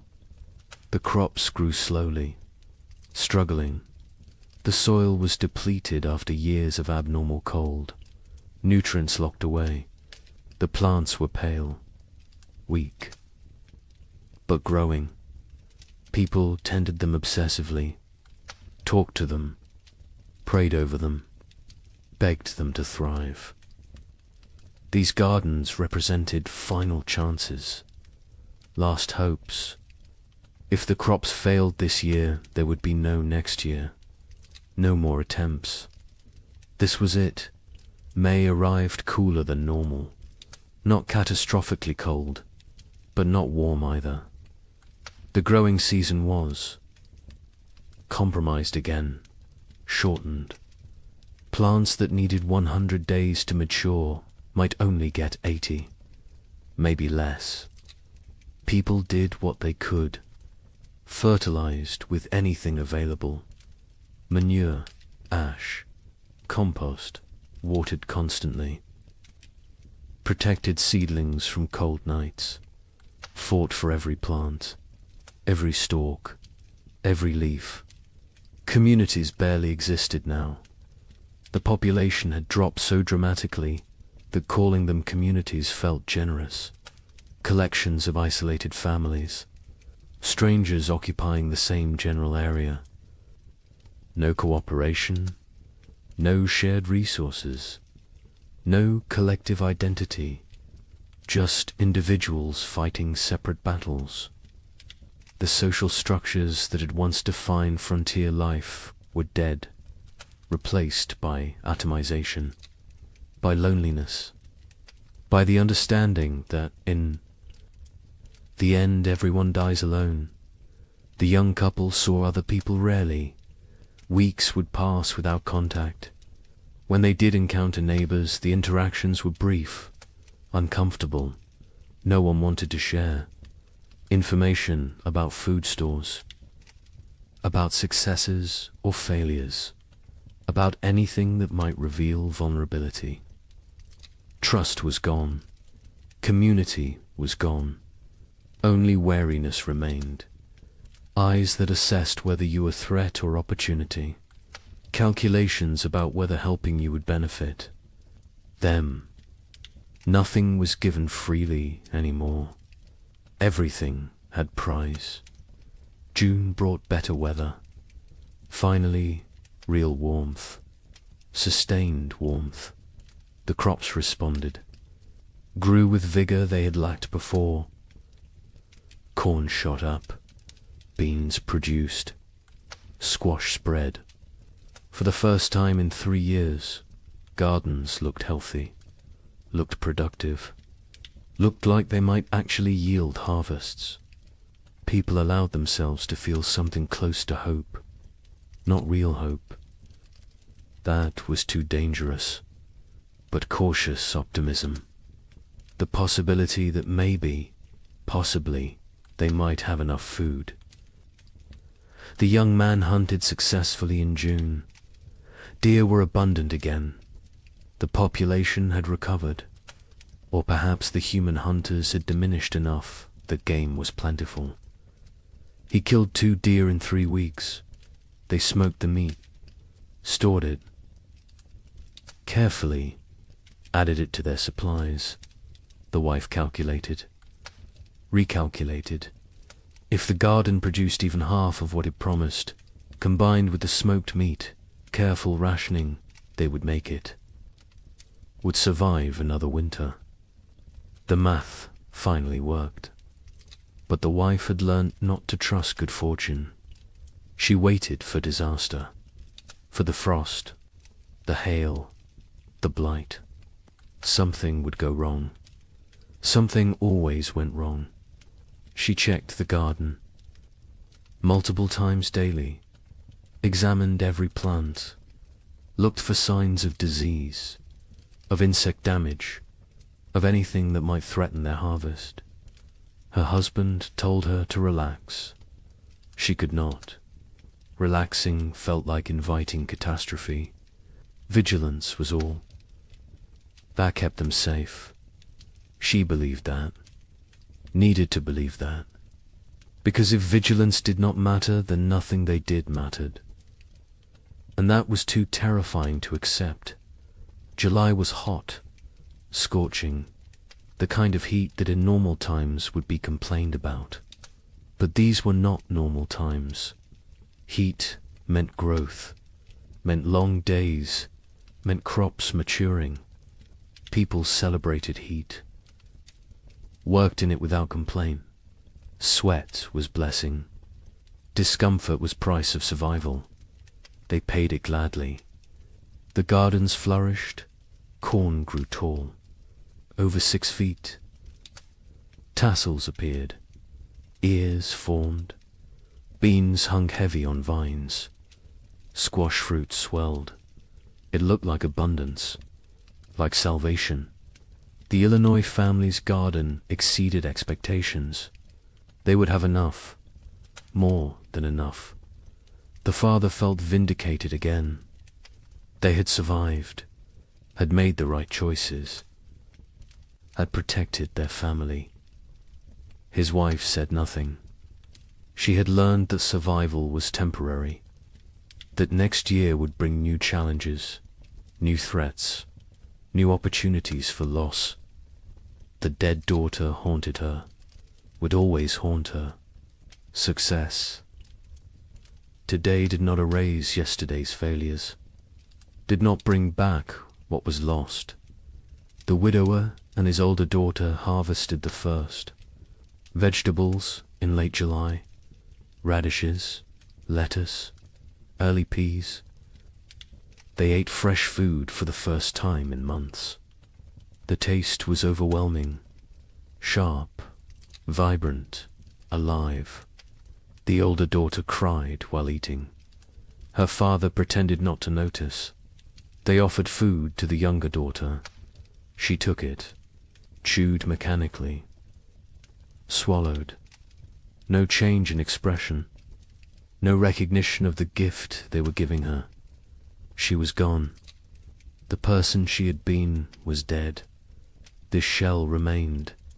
They would care for it, protect it. But they had accepted that their family was now too.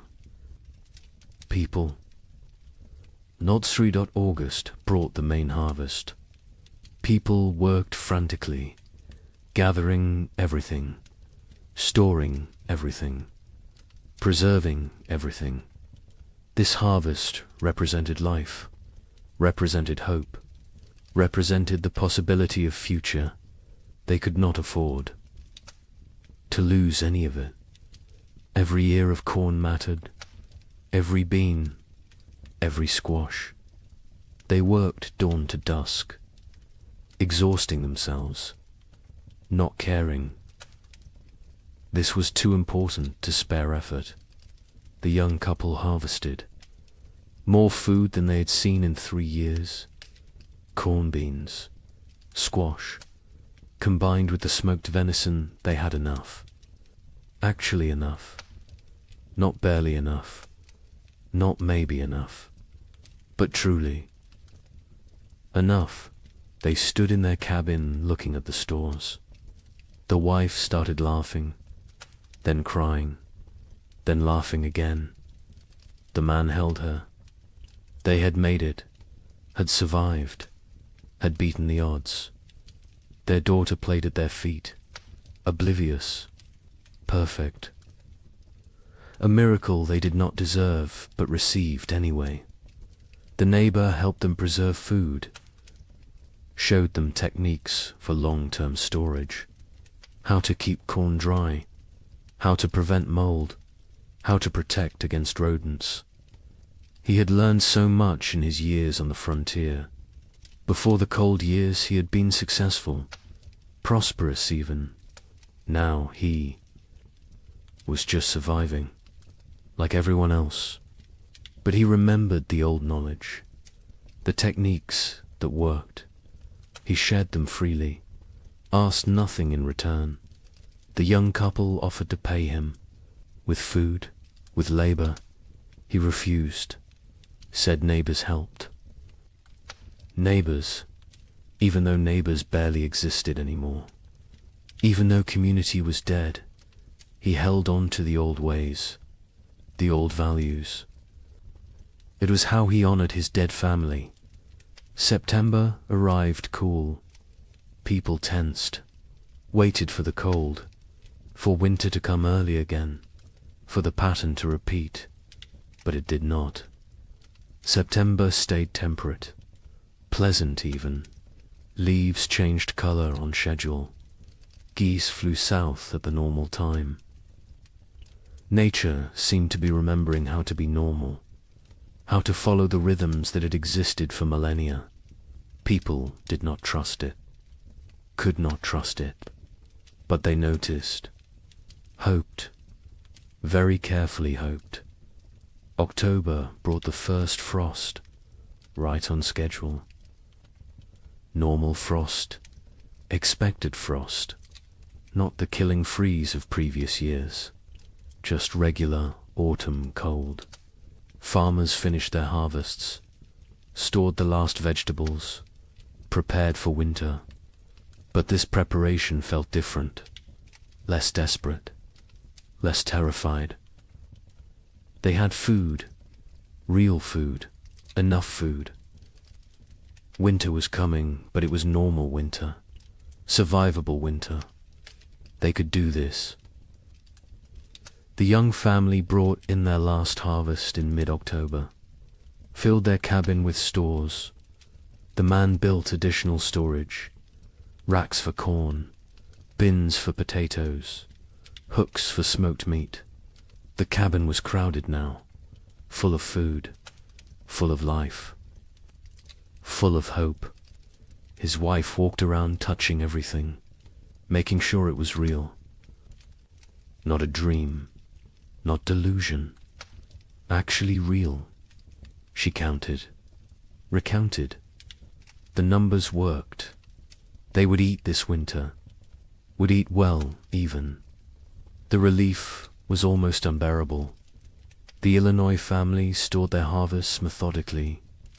The father built a proper root cellar, dug into a hillside, lined with stone, cool and dry, perfect for storage.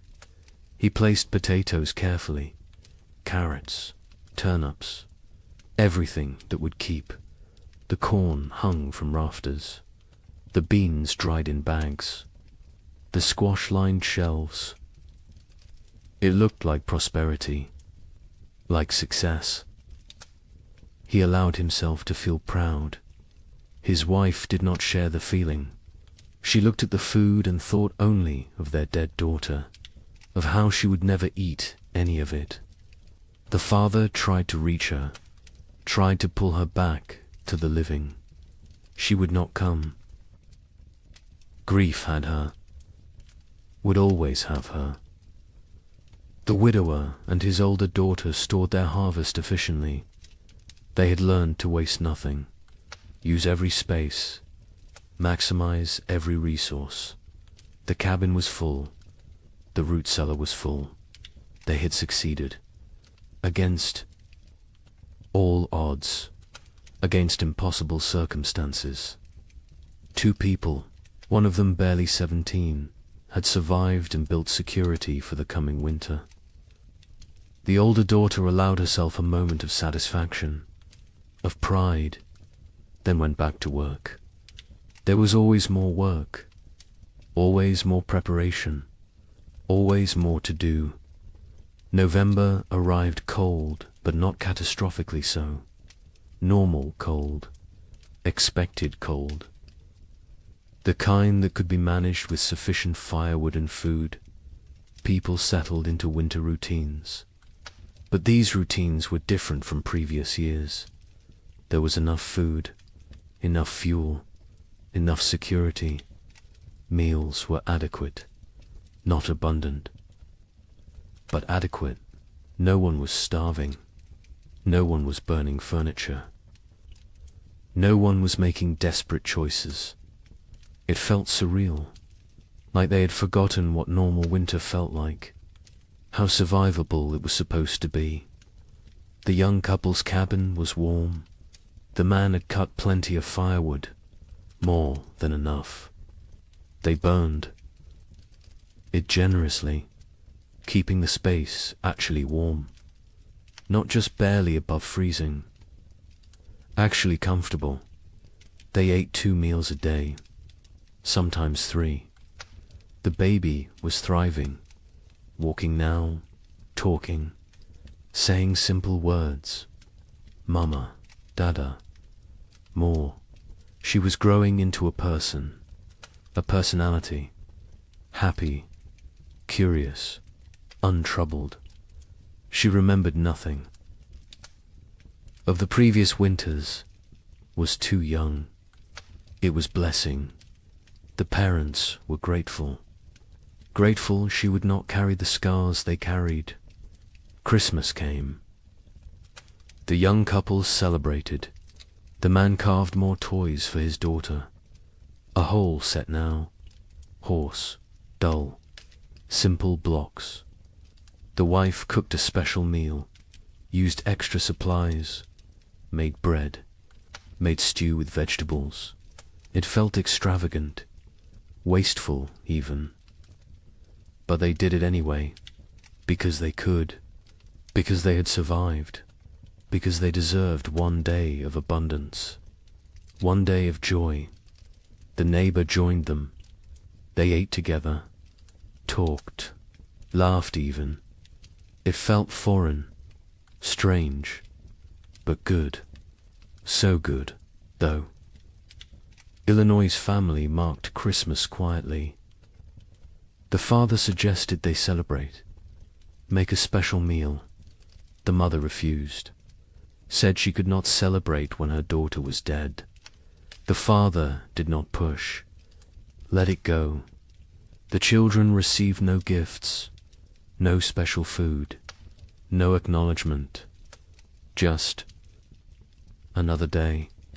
They did not complain, did not expect anything different.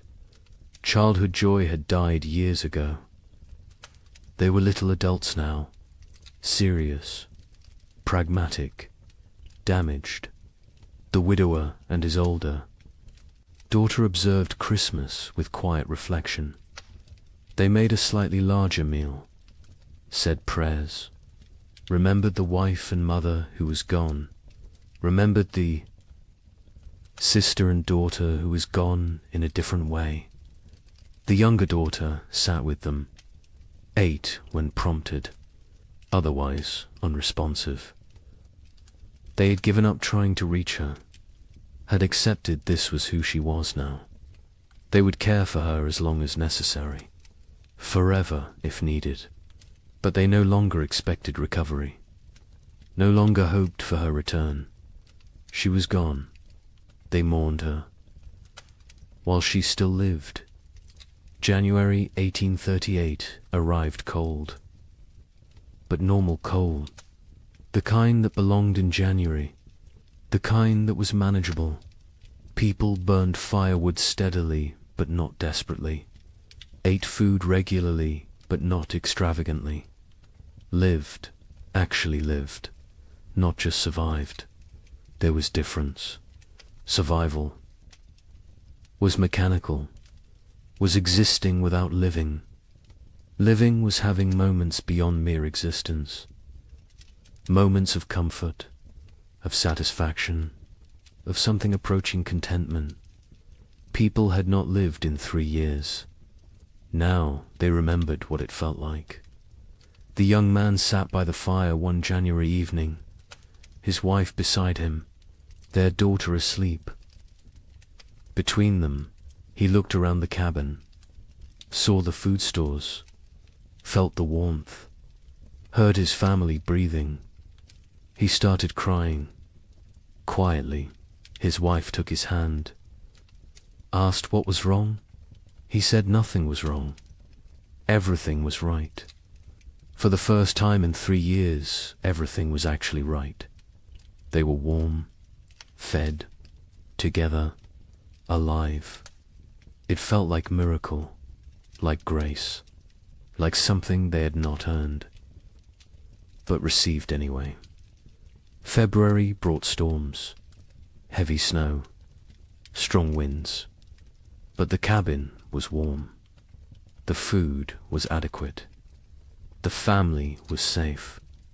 The storms raged outside. Inside there was peace.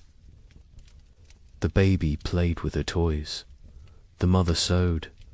The father carved. They existed in domestic tranquility.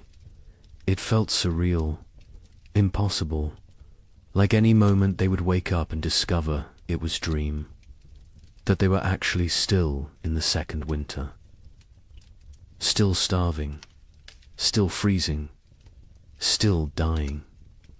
But they did not wake up, because it was real. The nightmare was ending, finally, actually ending. The Illinois family endured February without crisis. They had enough of everything, enough food, enough fuel, enough supplies. The physical needs were met, but the emotional damage remained. The mother barely spoke, spent hours staring at nothing.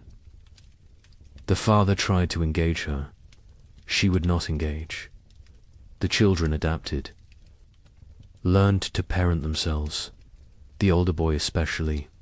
He took care of his younger siblings, made sure they were fed, dressed, safe. The father was grateful and heartbroken. No 9-year-old should have to be so responsible, but gratitude outweighed. Heartbreak. The family functioned. That was enough.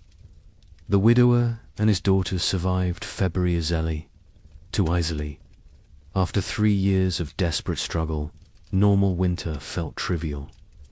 They had so much food, so much fuel, so much security. The older daughter relaxed slightly. Not much, but slightly. Allowed herself to believe they would make it. Would survive. Would see spring. Her father noticed the change. Was glad. She deserved peace. Deserved to feel safe. Even if that safety was temporary. Even if next year brought new challenges. She deserved this moment. March arrived with thaw. Real thaw. Permanent thaw. Spring was coming. Not false hope this time. Not temporary reprieve. Actual spring. The kind that arrived and stayed. The kind that brought warmth and life and renewal. Snow melted rapidly. Rivers broke up. Birds returned. The world came back to life. People emerged from cabins, looked around, saw their neighbors, saw who had survived, who had made it through. The numbers were shocking. So few left. So many gone. The young couple walked their property in early March, looked at the field they would plant, looked at the cabin they had defended, looked at each other. They had survived, had kept their daughter alive, had made it through 3 winters that should have killed them. They did not speak. Words were insufficient. They simply stood together, holding hands, watching their daughter chase the neighbor's dog through melting snow, laughing, perfect, untouched by the horror. Her parents had endured. They had protected her from it, had given her life and safety and future. It was enough. It had to be enough. The worst was over. The 3 winters that seemed endless had ended. Spring had returned. Life had returned. Hope had returned. But the cost had been staggering. The scars ran deep. The survivors would carry the memories forever, would wake in the night sometimes, sweating, terrified, remembering the cold, the hunger, the fear. They would never fully recover, never fully heal, but they had survived, and survival meant possibility, meant future, meant that maybe, just maybe, they could build something good from the ashes of horror.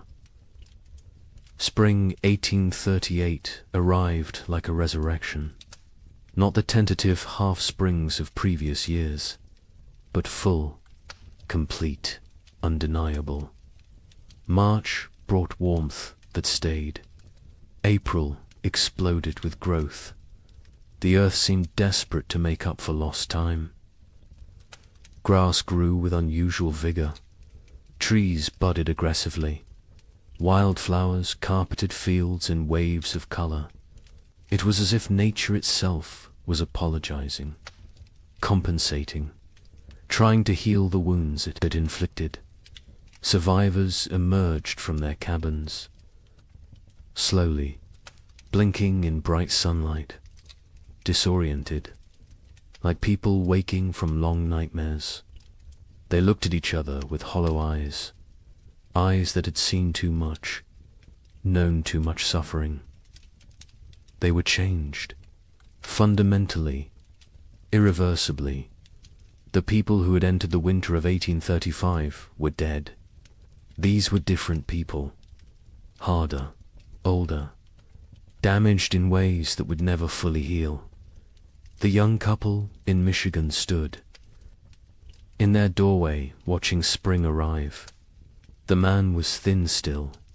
His body had not recovered the weight lost during the starving times. Probably never would. His hair had gone partially grey. He was 25, but looked 40. His wife was 23. She looked older, lines around her eyes, around her mouth, marks of worry, of fear, of 3 years spent on the edge of death. Their daughter was almost 2 now, perfect, unblemished, the only innocent thing left in their world. They planted their field in April. The work felt different this year.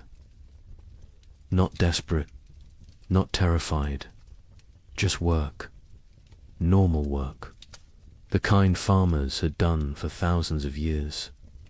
Put seeds in ground, trust earth to do its part. The simplicity was jarring. They had forgotten farming could be simple, could be routine, could be anything other than life or death struggle. The man worked slowly, his body still weak. The neighbor helped. He always helped. Had become part of their family in ways that transcended blood. The field grew beautifully. The corn shut up, strong, healthy, dark green. The kind of growth they had not seen in years. The beans climbed vigorously. The squash spread rapidly. It looked like abundance, like prosperity, like the future they had imagined when they first claimed this land, before the cold, before the suffering, before they learned how fragile everything was. The wife watched the garden grow and felt nothing. No joy, no satisfaction, no relief. The capacity for positive emotion had been burned out of her. She was functional, capable, but hollow, empty of everything except mechanical competence. In Illinois, the family that had lost their daughter tried to rebuild. The father threw himself into work, expanded his fields, built new structures, kept busy constantly. Movement meant not thinking, not remembering, not grieving. His wife did the opposite. She stopped moving, sat for hours, staring at nothing. The children navigated between these extremes, tried to be invisible, tried not to cause problems, tried to hold together a family that was fragmenting. The older boy carried the weight. He was 10 now, too young for such responsibility. But responsibility did not care about age. Someone had to hold things together. He did it because no one else would. The widower in Ohio and his older daughter planted their field together, just the 2 of them. The younger daughter remained in the cabin, unresponsive, present but absent. They had tried everything to reach her. Doctors when they could afford them, medicines, prayers, time. Nothing worked. She was locked inside herself, trapped in whatever mental prison the winters had created. They cared for her, fed her, kept her clean, but they had stopped hoping for recovery. Hope was too expensive, too painful when it failed. Better to accept reality. She was gone. They would tend her shell for as long as necessary. Other families across the frontier faced similar struggles. The physical danger had passed. Food was available. Weather was normal, but the psychological damage remained. People suffered from what we would now recognize as severe trauma, depression, anxiety, what was then called melancholy or nervous. Exhaustion. They startled easily, had nightmares, struggled with crowds, with noise, with anything that reminded them of the hard years. Many never fully recovered, carried the scars until death. Communities began to reform, slowly, hesitantly. People who had isolated for survival started reaching out again, started talking to neighbors, started attending church, started rebuilding the social structures that had dissolved. But it was different now. The easy trust was gone. The assumption of mutual aid was gone. People helped each other, but warily, with limits, with boundaries.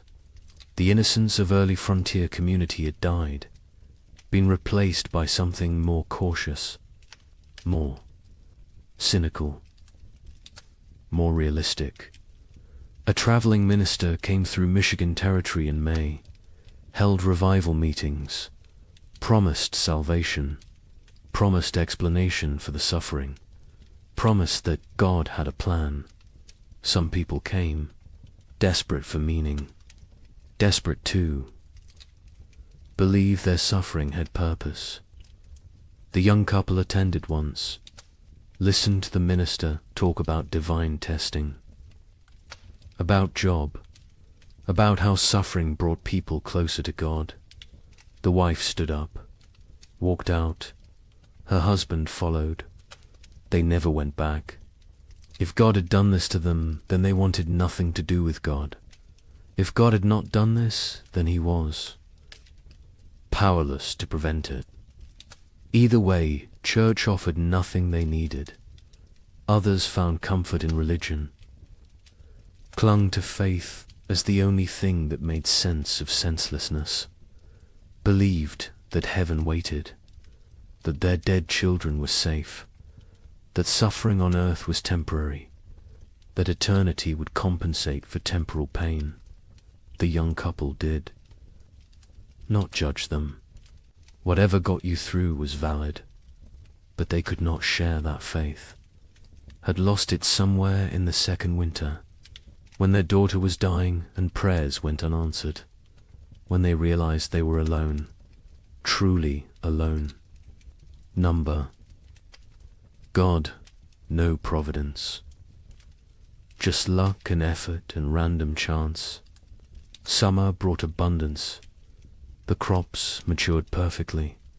The harvest was extraordinary. People gathered more food than they had seen in 5 years.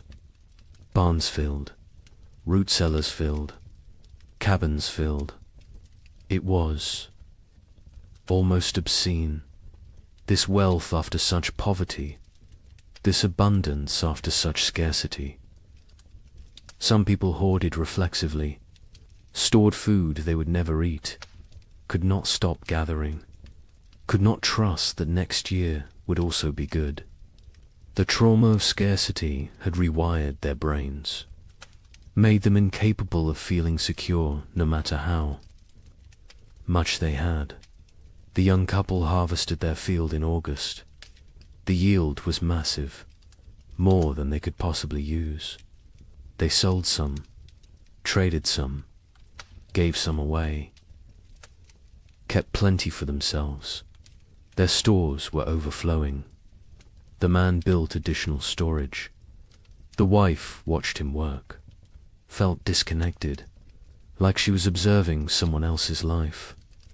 She went through motions, cared for their daughter, cooked, cleaned, did everything a wife and mother should do, but felt nothing, was numb, had been numb since February of the second winter.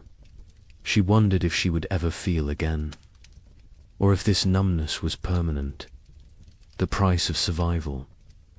In Illinois, the abundant harvest did not heal the broken family. The father worked obsessively, made more money than they needed, bought things, built things, kept moving. The mother remained withdrawn, lost in grief, The children adapted, learned to function without real parenting, became independent too soon. The family existed together but separately. Parallel lives in the same space, not connected, not whole, just adjacent. The widower and his older daughter harvested successfully. Their fields produced well. They had security for the coming winter.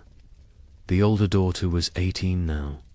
An adult, she had offers of marriage.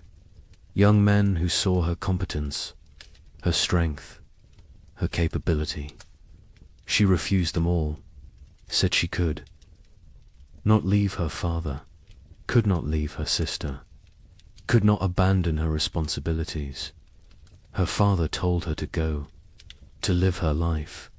She refused. They both knew why. She had lost too much already, could not risk caring about anyone new, could not risk more loss. Better to stay, to maintain, to exist in the known pain rather than risk unknown happiness that might become pain. New settlers began arriving in late 1838. People from the east who had heard land was cheap, who did not know what had happened, who saw opportunity in the depleted population. The survivors looked at them with mixed feelings, part resentment. These newcomers had not suffered, had not earned their place. Part relief. New people meant community could rebuild, meant the frontier would not die completely. Part pitied, because the newcomers were so innocent, so hopeful, so unaware of how quickly everything could collapse. A young family moved in near the young couple in September, fresh from Pennsylvania, full of dreams. The man introduced himself, talked about his plans, about the farm he would build, about the future he saw. The young couple listened politely, said nothing about the previous years. What could they say? How could they explain? The newcomers would learn, or they would not. Either way, it was not the survivors' responsibility to shatter their illusions, let them have their hope, while it lasted. The physical scars were obvious. People were thinner, weaker. Many had lost teeth from malnutrition, had hair that had gone white or fallen out, had skin that showed the effects of vitamin deficiency, scurvy, rickets. Conditions that should have been rare were common. Some people recovered physically. Others carried permanent damage, weakened hearts, damaged lungs, bodies that had been pushed beyond sustainable limits and never fully healed. But the psychological scars went deeper. The young wife woke screaming. Sometimes nightmares of her daughter dying, of snow falling in July, of cold that would not end. Her husband held her, said nothing, because what could he say? He had his own nightmares, his own fears. They did not discuss them, did not process them, just carried them, separately, together. The weight never lessened, only became familiar, became part of who they were now. The Illinois mother never recovered. She existed but did not live, went through motions but found no joy, no peace, no release from grief. Her family tried to reach her. She was unreachable. Eventually, they stopped trying, accepted that she was gone even though her body remained. The father took over her duties, cooked, cleaned, cared for the children, worked the farm, did everything. She sat, stared, existed. It was slow death.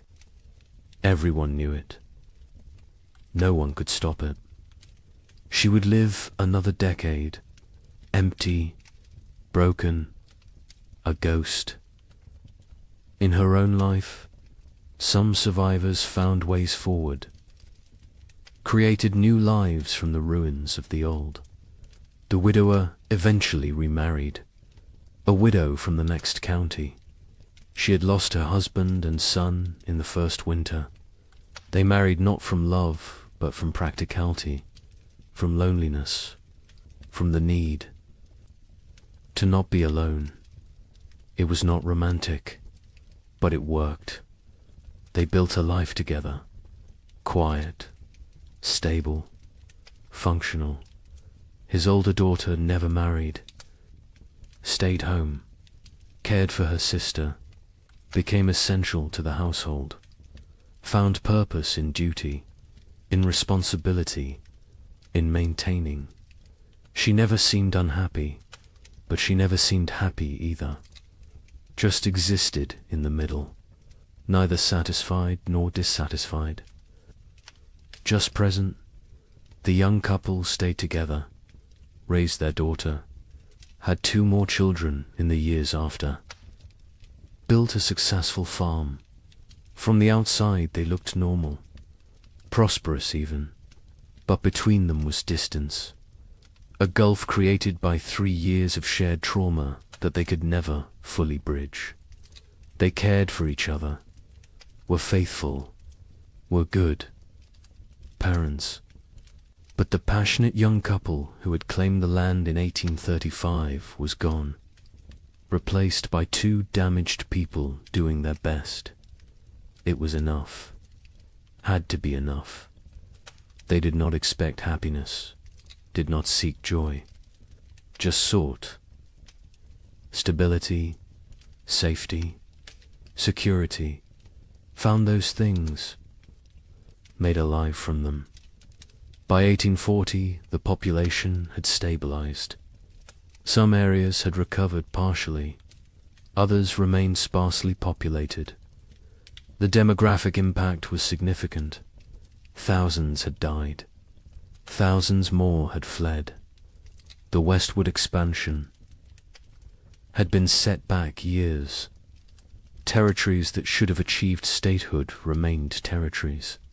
The ambitious growth projections of the early 1830s were abandoned. Reality had intruded, shown the limits of human ambition, of manifest destiny, of the belief that the frontier was there for the taking. Nature had reminded everyone who was really in control. The survivors aged rapidly. The young man in Michigan was 30 in 1840, looked 50. His body was worn out from the hard years. He would die at 45. Heart failure. His body simply gave out. Used up. Exhausted. His wife outlived him by 20 years. Raised their 3 children. Alone. Never remarried. Never spoke of the hard years. Her children knew something had happened. Could see it in her eyes, in her reactions to cold, to hunger, to waste.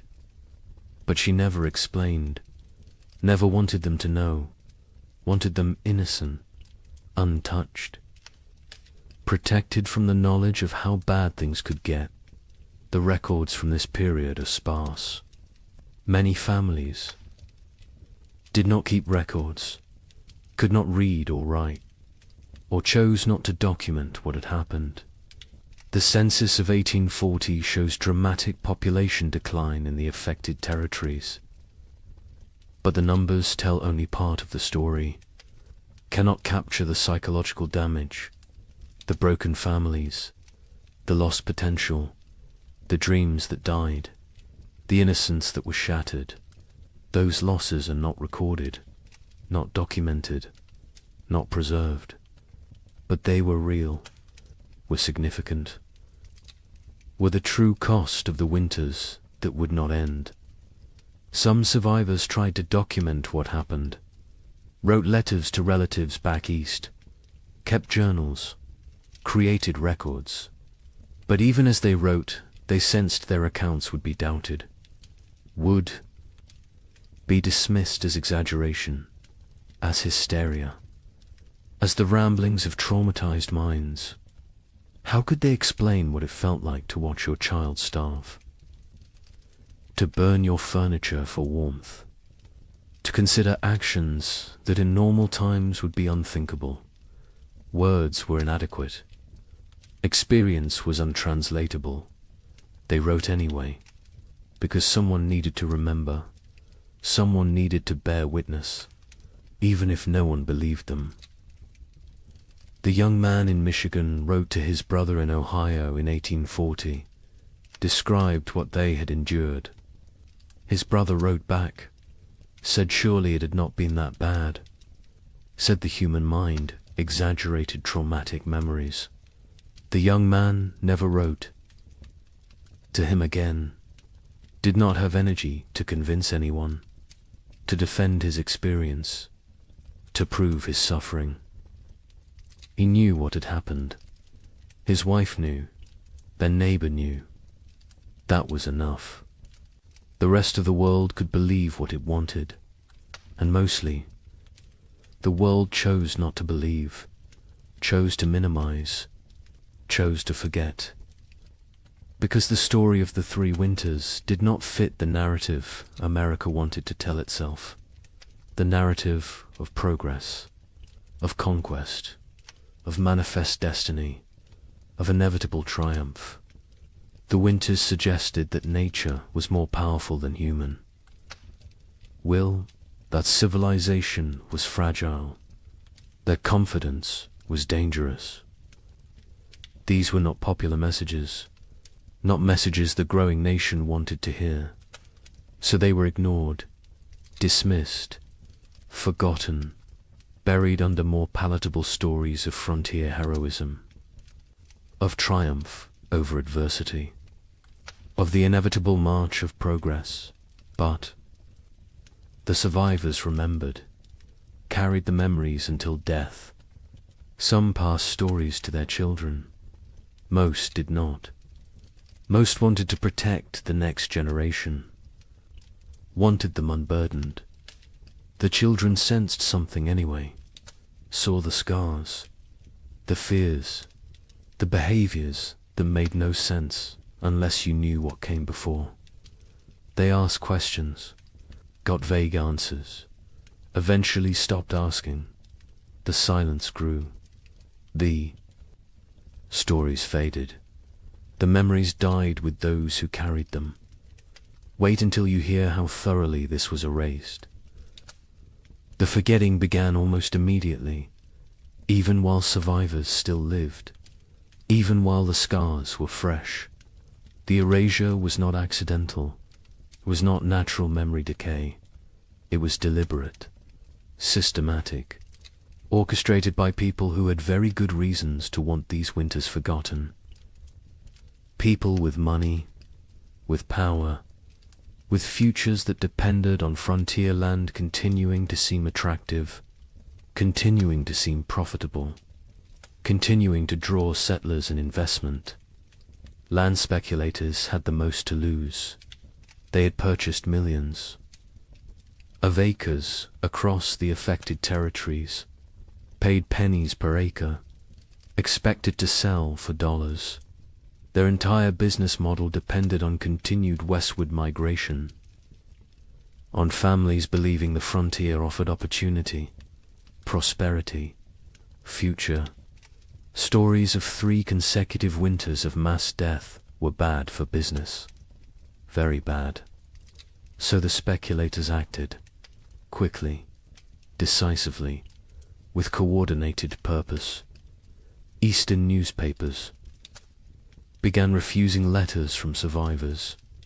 Editors received instructions, guidance, sometimes bribes. Do not publish accounts from the territories. Do not run stories about crop failures, about deaths, about settlements failing. Focus on success. Stories on prosperity, on opportunity. A newspaper in Philadelphia received a letter in 1839 from a Michigan survivor. detailed account of the 3 winters, the suffering, the deaths, the horror. The editor filed it away, never published it. Years later asked why. He explained simply, no one wanted to read depressing stories. People wanted hope, wanted optimism, wanted to believe in American progress. His job was to give them what they wanted. Territorial governments actively suppressed information. Official reports downplayed casualty numbers, listed families who had disappeared as relocated rather than dead or missing.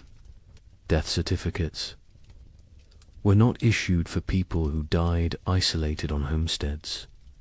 If no one reported the death officially, then officially it did not happen. Population records were adjusted, made to show growth rather than decline.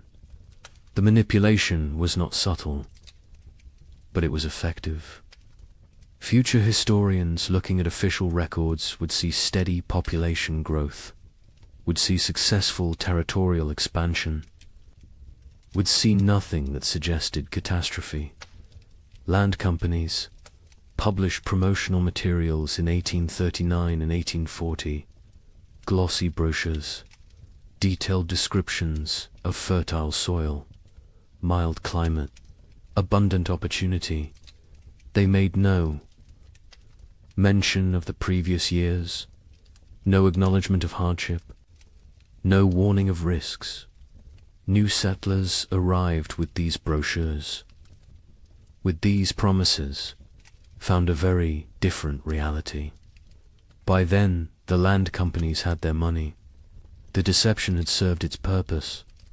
The newcomers were stuck, had to make the best of it, or abandon their investment and flee. Most stayed, tried to succeed. Never knew they had been deliberately misled.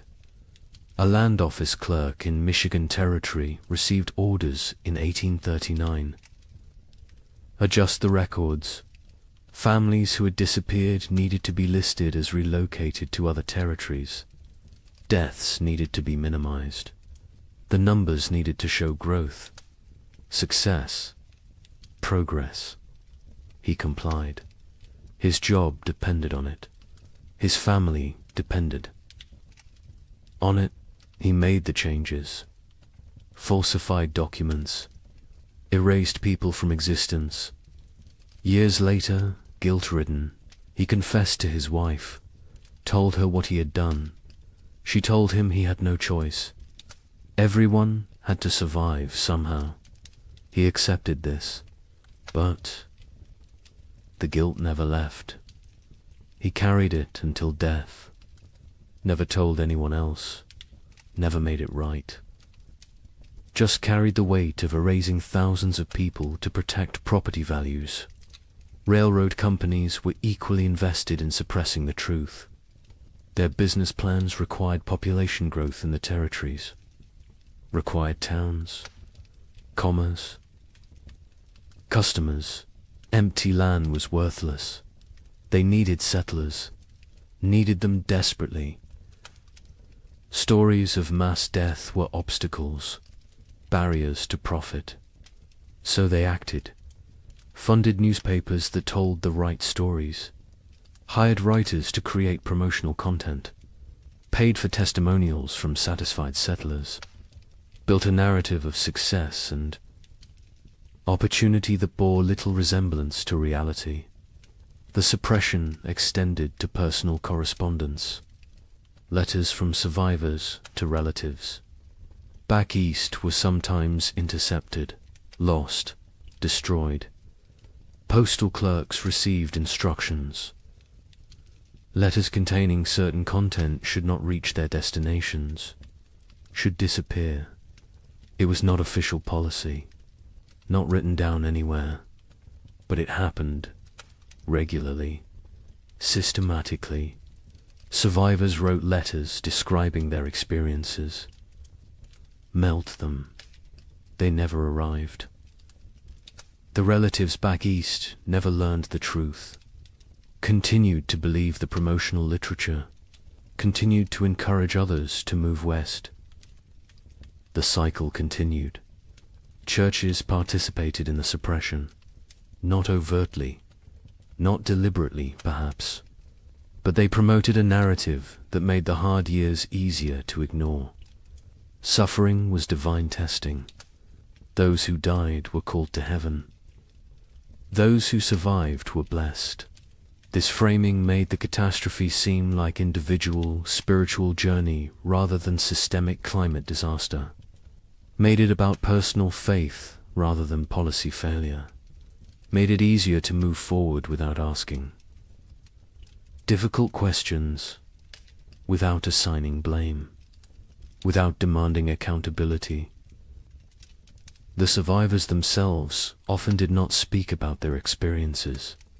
Many were deeply traumatized, could not articulate what had happened. The words did not exist. The concepts did not exist. Post-traumatic stress disorder would not be named. For another century, they just knew they could not talk about it, could not revisit it, could not make others understand. So they stayed silent, kept the memories locked inside. The silence was mistaken for acceptance, for healing, for moving on. It was none of these things.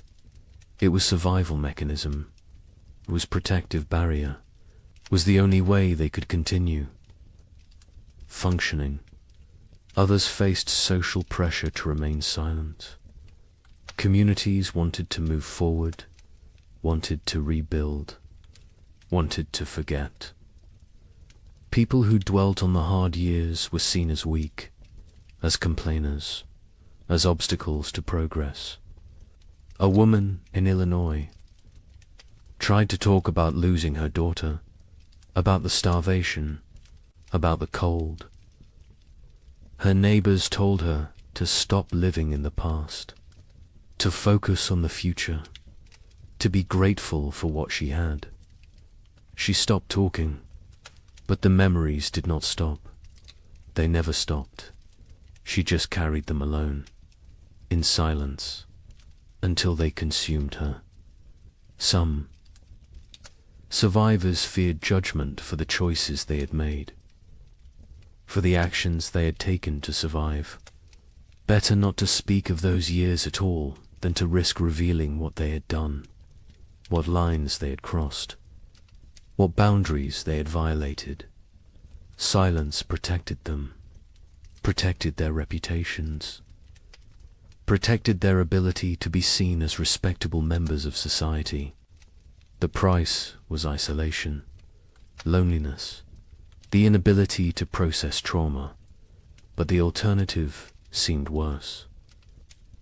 So they chose silence. The scientific community of the era struggled to explain the phenomenon. Without modern climate science, they lacked frameworks for understanding. Some suggested it was localized, exaggerated, not as severe as reported.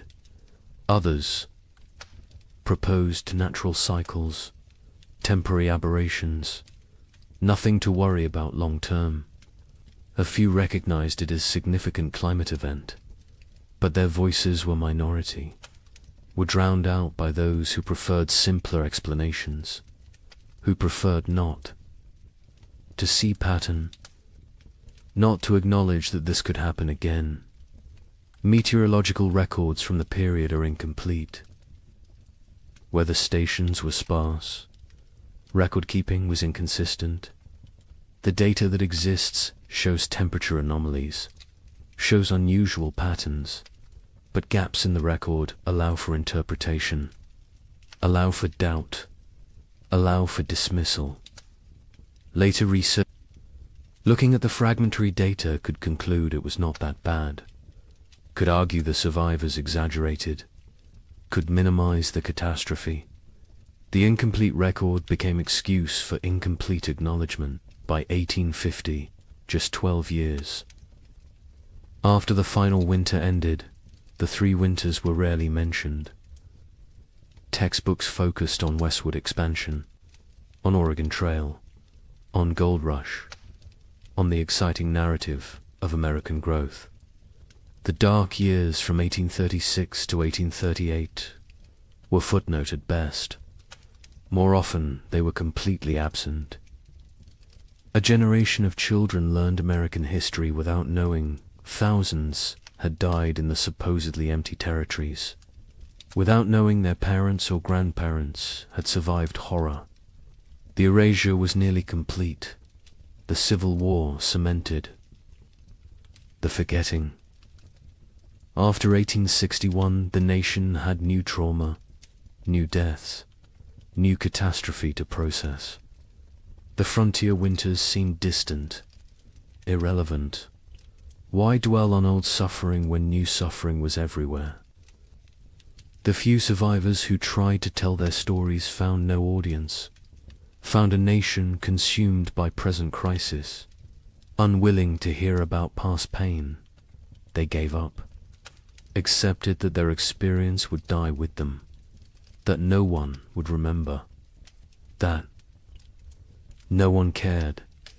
The American mythology of the frontier required triumph, required success, required the narrative of bold pioneers conquering wilderness, building civilization, creating something from nothing. The three winters did not fit this mythology, could not be incorporated, so they were excluded. The myth was more important than history. The story was more important than truth. America needed heroes, needed victories, needed to believe in manifest destiny, needed to believe that will and work were enough, that nature could be tamed, that progress was inevitable. The erasure served another purpose. It protected those in power, politicians who had encouraged westward expansion, who had promoted territorial development, who had promised safety and opportunity. Acknowledging the winters meant acknowledging failure, meant admitting they had. Sent people into danger, had promised what they could not deliver, had prioritized expansion over safety. This admission was politically unacceptable, so the winters were forgotten. And the politicians continued promoting westward movement, continued making promises, continued prioritizing growth over caution. Survivors who tried to speak faced ridicule, disbelief, accusations of exaggeration, of hysteria, of attention-seeking. The young man in Michigan attempted to tell his story to a traveling writer in 1845. The writer listened politely, then suggested perhaps the cold had not been quite as severe as remembered. Perhaps trauma had distorted memory. Perhaps things had been difficult but not impossible. The young man stopped talking mid-sentence, realized there was no point. People would believe what they chose to believe. Truth was irrelevant. He never tried to tell his story again. The conspiracy of silence was not organized. No one coordinated. The suppression, no central authority dictated what could be said. But the incentives aligned perfectly. Land speculators needed silence. Railroads needed silence. Governments needed silence. Churches preferred silence. Survivors chose silence. The result was comprehensive, effective, devastating. Within 20 years, the three winters had been nearly erased from collective memory. Within 50 years, they were completely forgotten. A climate catastrophe that killed thousands and destroyed. Hundreds of settlements simply disappeared from history, vanished, as if it never happened, but evidence remained, buried, hidden, waiting, in journals stuffed in attics, in letters preserved by accident, in graveyards with too many children's stones dated 1836 to 1838. In the population records that did not add up, in the archaeological evidence, in the tree rings, in the ice cores, in the gaps in genealogies where entire families simply ended. The evidence was there, scattered, fragmentary, ignored, but there, waiting for someone to look, someone to ask questions, someone to remember. Wait until you hear what we found. Modern science has uncovered what deliberate forgetting tried to erase. The evidence exists, scattered across disciplines, buried in places most people never think to look. But it is there, consistent, compelling, undeniable. The 3 winters happened, were as severe as survivors claimed, perhaps more severe than they could articulate.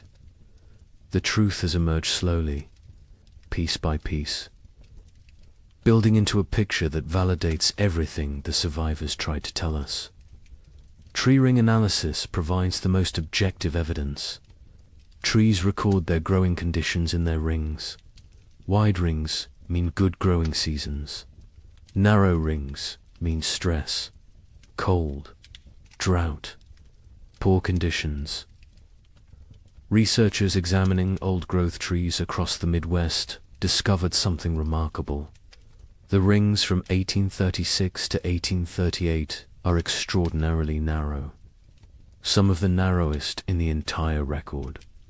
These trees were stressed, struggling, barely growing. The pattern is consistent across species, across regions, across thousands of individual trees. The cold was real, was widespread. Was severe ice core samples from Greenland tell a similar story. Each layer of ice preserves atmospheric conditions from when the snow fell. Chemical analysis reveals volcanic particulates, sulfur compounds, evidence of major eruptions.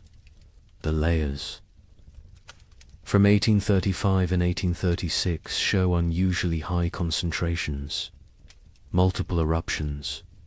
The volcanic material entered the upper atmosphere, circled the globe, blocked sunlight, lowered temperatures, created the conditions for catastrophic cooling. The ice remembers what humans forgot. A volcanic eruption near Japan in late 1835 was particularly significant. Mount Osama, not as famous as Tombora, which caused a year without summer in 1816, but substantial, combined with other eruptions in the Pacific. In Central America, the cumulative effect was devastating. The particulates in the atmosphere created a cascade of cooling, blocked solar radiation, disrupted weather patterns. The effects were most severe in continental interiors, places far from moderating ocean influences, places like the American Midwest. Soil analysis from archaeological sites shows frost penetration to unusual depths. In normal years, frost might penetrate 12 to 18 inches. In the affected years, it went deeper, 24 inches, 30 inches. In some locations, the ground never fully thawed. Permafrost conditions in places that should never experience them.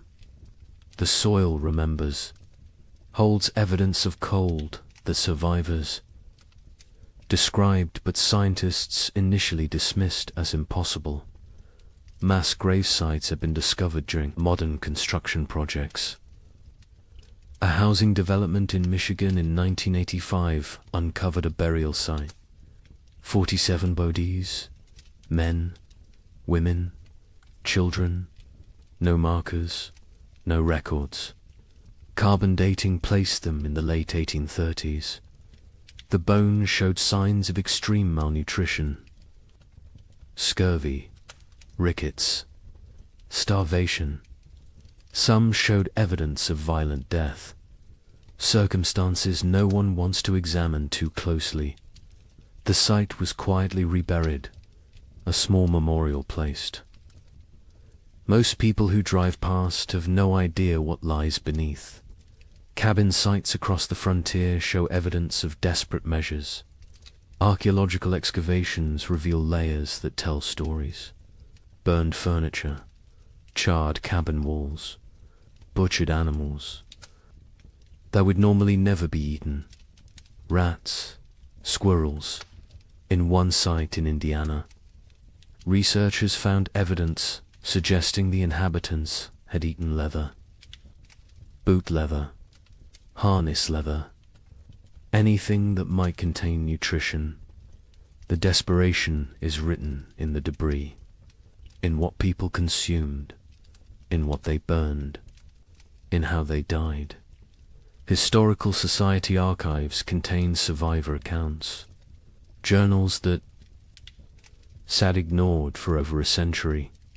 A diary from a woman in Illinois was donated in 1923, filed away, not examined until 1998. It documented day-by-day survival through all 3 winters, the declining food stores, the deaths of neighbors, the choices she made to keep her family alive, the guilt she carried. The final entry was in March 1838. It said simply that spring had come, that they had survived, that she did not know if survival was blessing or curse. The journal was published in 2005. 90 academics read it. The general public remained unaware. More journals continued to surface, in estate sales, in attics, in old trunks, in historical societies. Each one adds detail, adds confirmation, adds validation to what survivors tried to tell anyone who would. Listen. A journal from Ohio described November 1836. The cold that went beyond anything imaginable. The wind that never stopped. The children asking when they could go outside again. Being told maybe spring. Knowing spring might never come. The journal, as a matter of fact, unemotional, which makes it more powerful. The horror is in what is not said, in the gaps, in the things too terrible to write.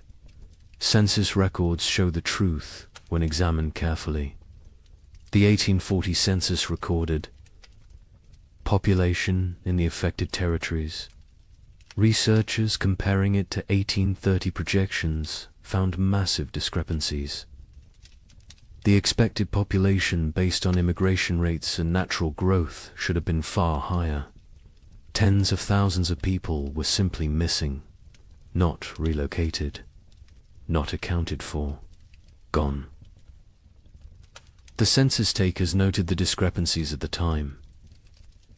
Their concerns were dismissed. The records were filed. The questions remained unasked for over a century. Statistical analysis reveals the scope of the catastrophe. Researchers in the late 20th century compiled data from multiple sources: church records, land claims, tax rolls, census data, letters, journals, everything available. They built demographic models. The model showed that approximately 15,000 families entered their affected territories between 1830 and 1835. The 1840 census showed fewer than 7,000 families. The missing 8,000 families represented perhaps 40,000 individuals. Some fled, but many died. The exact numbers will never be known, but the scale is clear. This was demographic catastrophe. Climate modeling supports the survivor accounts. Modern computers can simulate historical climate conditions, input the volcanic eruptions, the solar activity, the ocean currents, Run the models. See what temperatures they produce. The models consistently show severe cooling in the continental interior from 1836 to 1838. Temperature drops of 10 to 15 degrees below normal. Extended growing seasons by 30 to 60 days. The kind of conditions that make agriculture nearly impossible. The kind of conditions that kill. The models validate what survivors said. Validate what written records document. Validate what physical evidence proves. A particularly compelling piece of evidence emerged in 2012. A locked trunk. Found in the basement of a historical society in Pennsylvania. Inside were letters. Dozens of them. From frontier families to relatives back east. Letters that never reached their destinations. Letters that had been intercepted.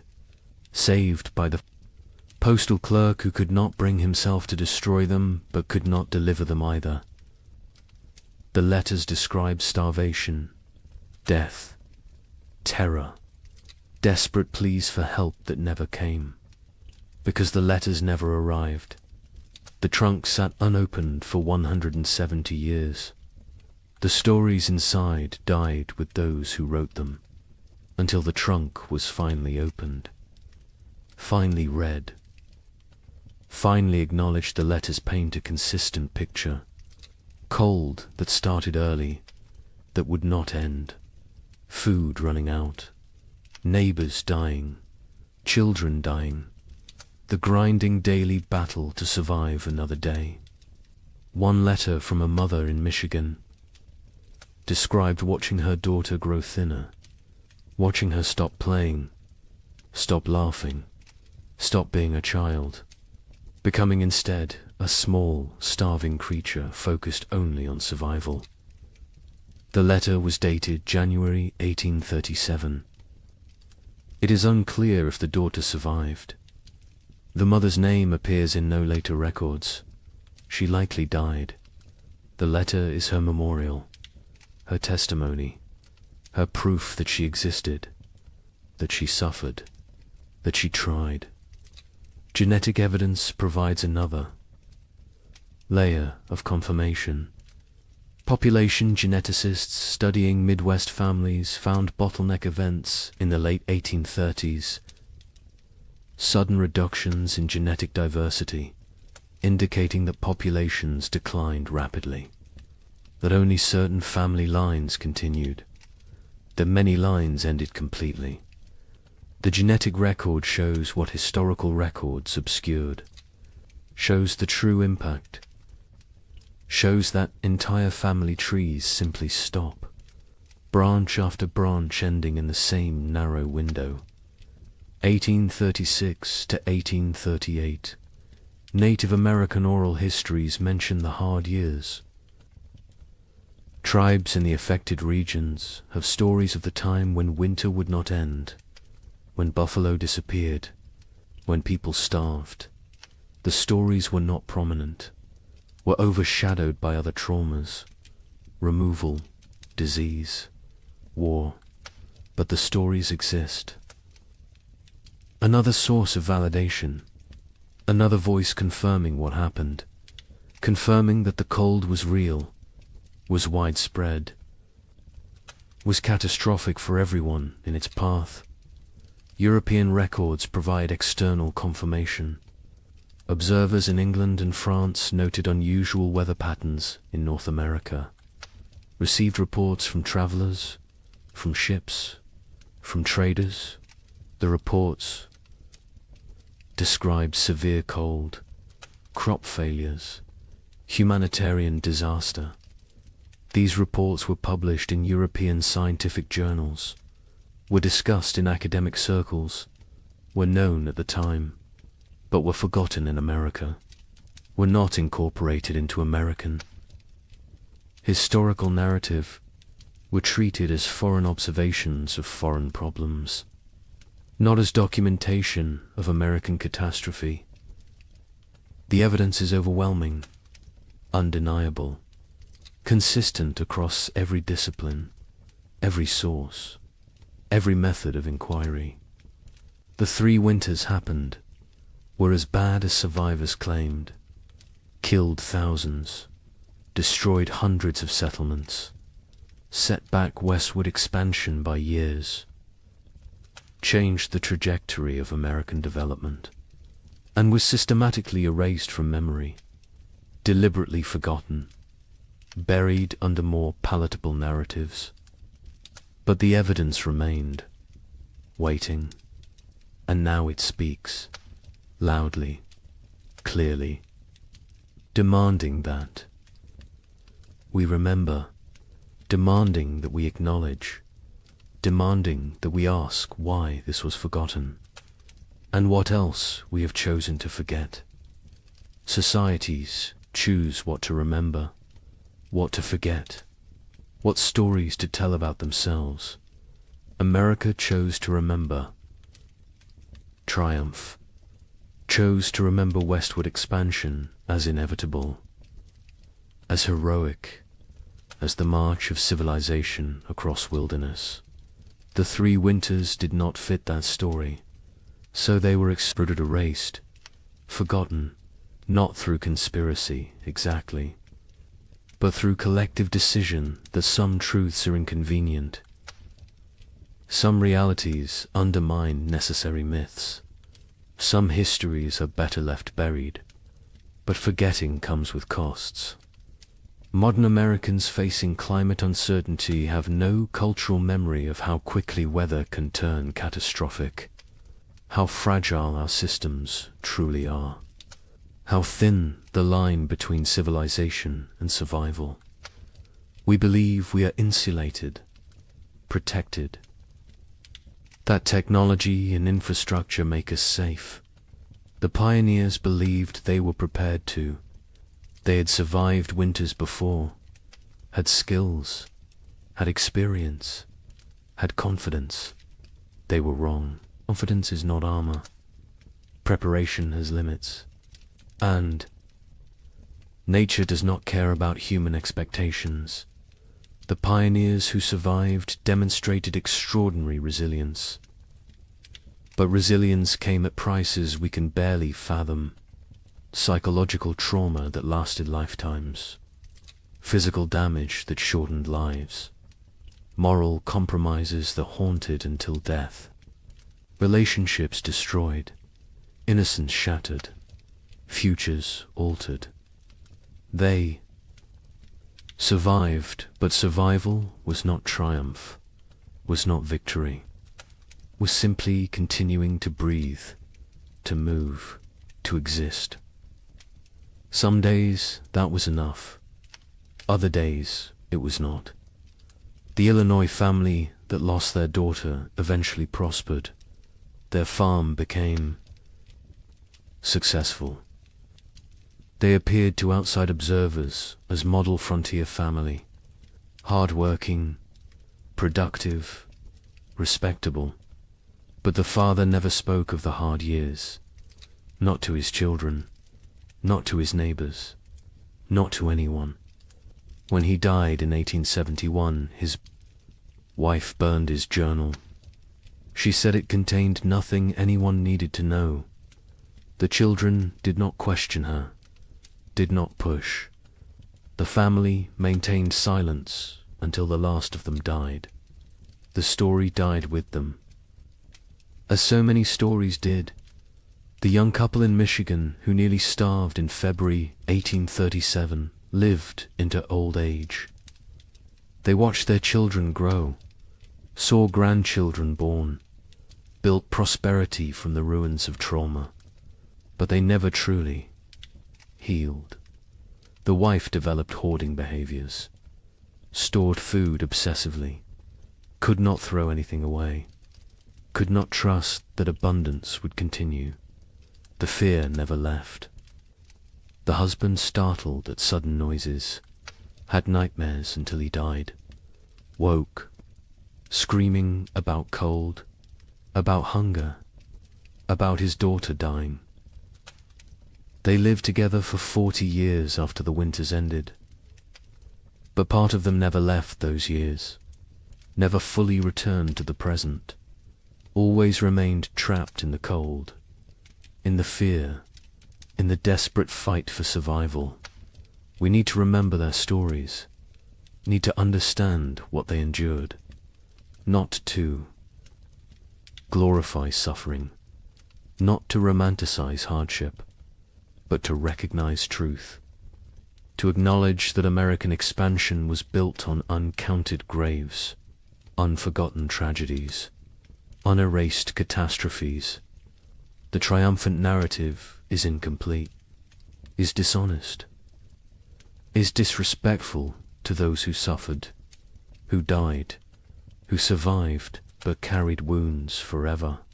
Climate catastrophe can happen faster than we imagine. The pioneers of 1835 had no warning, no time to prepare. Within months, their world transformed from abundance to survival. They believed they were equipped for anything, believed their skills and determination were sufficient. They were wrong. Today, we believe similar things, believe our technology protects us, our infrastructure shields us, our wealth insulates us. We may be wrong too. The lesson is not despair, is not that preparation is futile, is that respect for nature's power is essential, that humility matters, that confidence without caution is dangerous, that systems can collapse rapidly, that we are more vulnerable than we pretend, that forgetting painful truths does not make us safer, makes us more vulnerable, because those who forget history are condemned to repeat it, and those who never learnt it are condemned to be surprised. The pioneers who lived through those years are all gone now. The last survivors died in the early 20th century. They took their full stories with them, the memories, the details, the small human moments that made the horror real. We have fragments, evidence, documentation, but we do not have them. Do not have their voices, their perspectives, their truth in its fullness. That loss is permanent, irretrievable, another cost of the forgetting, another price of erasure. But on cold nights, in old cabins scattered across the Midwest, some say you can still hear something. The wind howling the way it did then, relentless, hungry, patient, the creaking of wood under extreme cold, the silence that came after the last piece of furniture was burned, the sounds of a world frozen beyond endurance. Perhaps it is just wind, just old buildings settling, just imagination.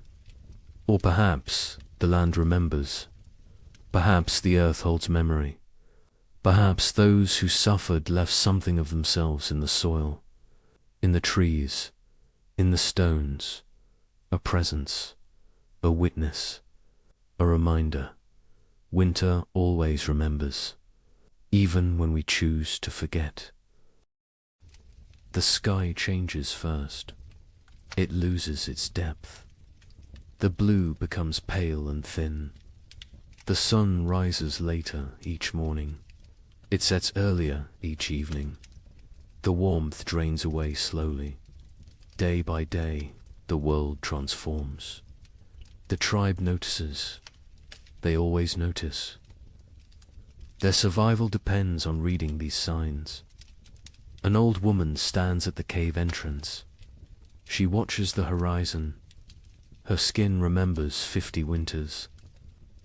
Her bones ache with the coming cold. She knows what approaches. The birds leave first. Great flocks rise from the marshlands.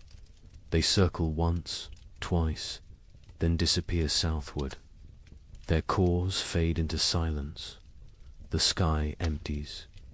Only the crows remain. They perch in dead trees. They watch with black eyes. They know about winter. They know about death. The leaves turn brown. They fall in waves. The forest floor becomes a carpet of decay. The trees stand bare. Their branches reach upwards like skeletal hands. The wind moves through them differently now. It whistles. It moans. It carries the scent of ice from distant mountains. The animals change their behavior. The deer grow thick coats. They move lower into the valleys. The bears eat constantly. They gorge themselves on final berries and roots. They search for caves. They test the depths of hollow trees. Soon they will sleep. Soon they will vanish until spring. The tribe's children play near the cave. They notice the changes too. A young girl finds frost on a stone. She touches it with her finger. The ice melts instantly. She looks up at her mother. Her eyes ask a question. Her mother nods slowly. Yes, it is coming.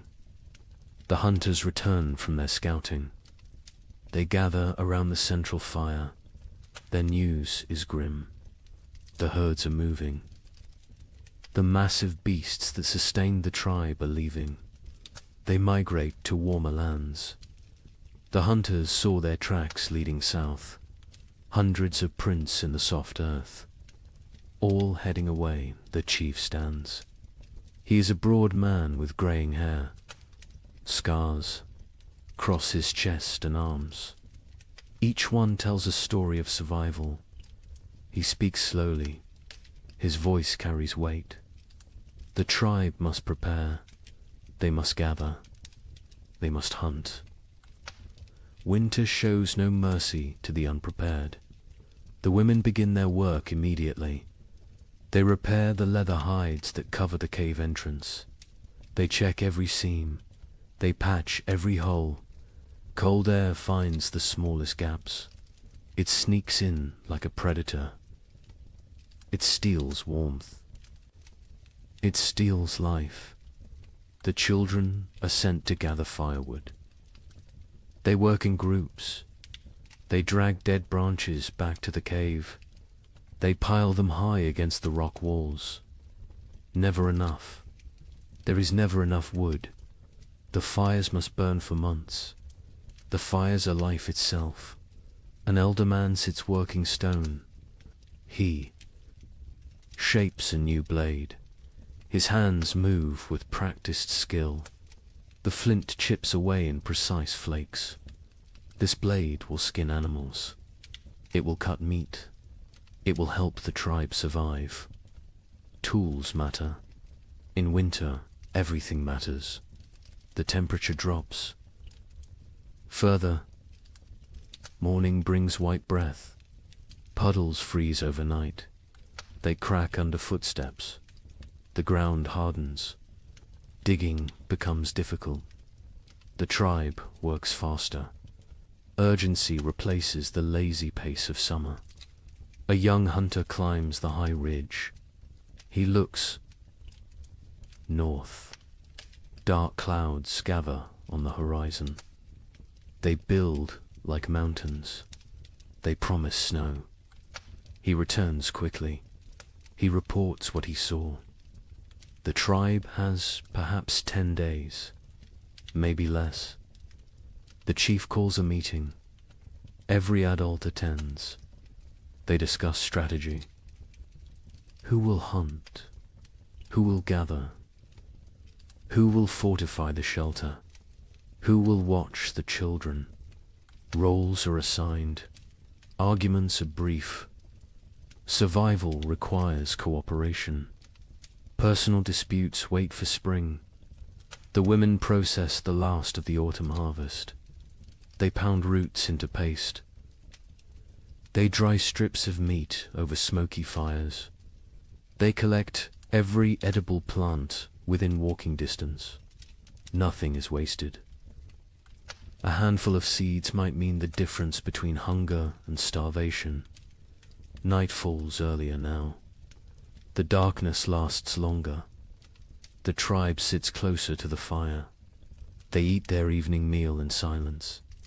They think about the months ahead. They remember previous winters. Some were mild, some were brutal. No one knows what this winter will bring.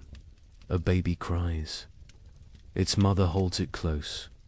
She wraps it in soft rabbit fur.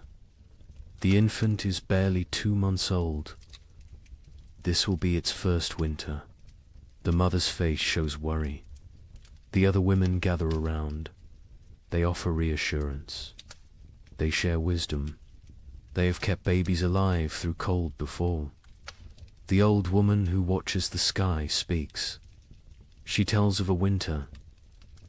From her youth, snow fell for 20 days without stopping. The drifts rose higher than a man. 3 members of the tribe died. They ran out of food. They grew weak. The cold took them in their sleep. She tells this story as warning, as motivation. As truth, the fire crackles. Sparks rise into the darkness. They dance like orange stars before fading. The tribe sits in a circle. They feel the bond between them. They are family. They are survival partners. They will face the cold together. They will endure together. Or they will perish together. The wind picks up. It blows from the north. It carries the smell of snow. It carries the promise of winter. The tribe feels it. Every man, woman, and child knows what approaches. The season of death has begun its descent. The time of testing is here. Tomorrow, the real work begins. The hunters wake before dawn. 6 men rise from their sleeping places. They move quietly. They do not wake the others. The air inside the cave is cold. Their breath makes small clouds. They gather their weapons in silence. The chief hunter is called Kra. He has seen 30 winters. His body is lean and strong. Scars mark his arms and legs. Each scar tells a story. Each one represents survival. He checks his spear. The stone point is sharp. The binding is tight. This weapon has killed. Many times before, the other hunters prepare. They wear thick furs. They tie leather wraps around their legs. They carry stone blades at their waists. They bring rope made from twisted plant fibers. They will need everything they carry. There are no second chances in winter. The sky begins to lighten. Grey replaces black. The hunters step outside. The cold hits them immediately. It takes their breath. Their eyes water. They blink away the moisture. Their bodies adjust slowly. Frost covers everything. The rocks glisten white. The sparse grass stands frozen and brittle. Each footstep crunches. The sound carries in the still air. They must move carefully. Sound travels far on cold mornings. Kraw leads them north. He knows where the herds gather. He has hunted these lands his entire life. His father taught him. His grandfather taught his father. Knowledge passes through generations. It keeps people alive. They walk for an hour. The sun rises behind them. It provides no warmth. It is a pale circle in the grey sky. The light reveals a changed landscape. Winter is transforming their world. Snow patches appear. Small drifts collect in shadows. The ground is harder now. Frozen. Solid in places. Walking becomes more difficult. Legs tire faster. But they push forward. Kraw stops. He kneels. He examines the ground. Tracks. Large tracks. deep impressions in the half-frozen earth. Bison. A small herd passed through recently, perhaps during the night. The tracks are fresh. The hunters gather. Around they study the signs. Craw counts the tracks. Maybe 8 animals. Maybe 10. The herd is moving slowly. They are grazing as they travel. This is good. This means the hunters can catch them. They follow the trail. The tracks lead northeast, toward the river valley. Bison often shelter near water. The valley provides protection from wind. There is still grass there, brown and dry, but edible. The wind picks up. It blows from the north. It carries tiny ice crystals. They sting exposed skin. The hunters pull their furs tighter. They lower their heads. They keep moving. Another hunter named Dren speaks quietly. He points to the sky. More. Clouds are building, dark and heavy. They roll in from the mountains. A storm is coming. Everyone sees it. Everyone understands. They must hunt quickly. The tracks become fresher. The eddies are sharp. The animals are close now. Very close. Craw signals for silence. Hand gestures only. The hunters spread out. They form a loose line. They move like shadows. They crest a small rise. Below them, the river valley opens up. And there, near the frozen stream, the bison herd grazes. 9 massive animals, brown and shaggy. Their breath rises in great clouds. They paw at the snow. They search for grass beneath the hunters crouch low. They are downwind. The bison cannot smell them. This is crucial. Bison have poor eyesight but excellent noses. Scent betrays hunters more than sound. Craw studies the herd. He looks for weakness. Old animals. Young animals. Injured animals. His eyes settle on a large female. She stands at the edge of the group. She limps slightly. Her left rear leg favors her weight. She is the target. He signals to the others. They understand immediately. Years of hunting together create silent language. They know their roles. They know the plan. 3 hunters will circle left. 3 will stay right. They will drive the herd. They will separate the weak one. The maneuver begins. The hunters move like wolves, patient, calculated. They use every rock for cover, every depression in the ground. They become part of the landscape.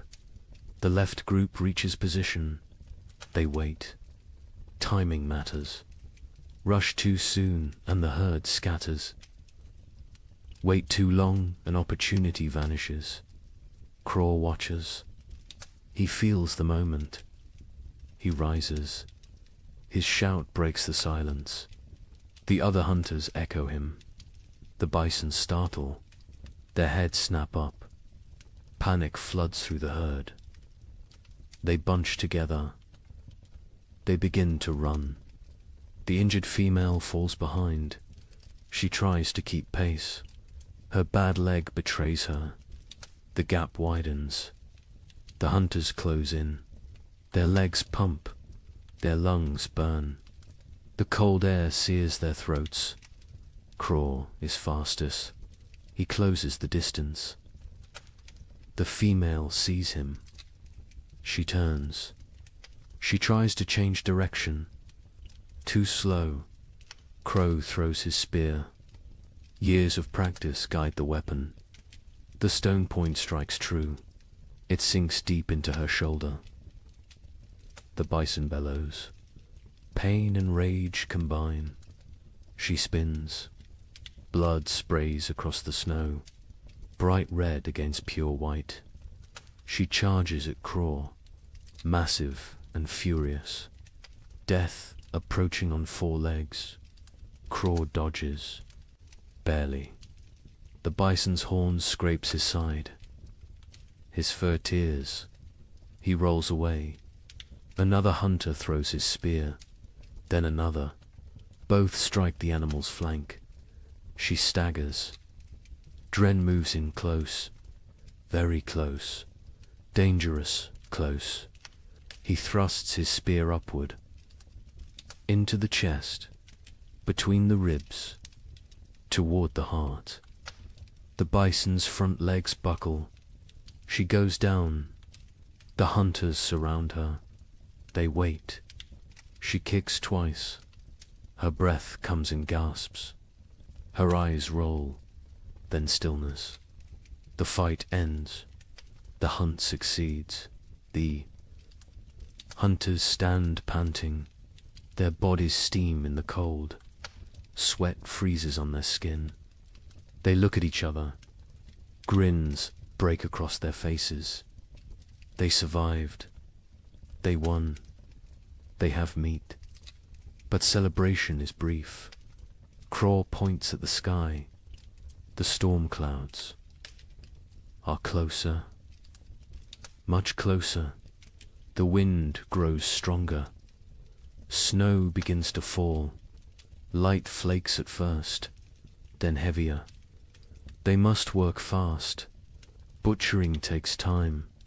This animal weighs more than 10 men combined. They cannot carry everything.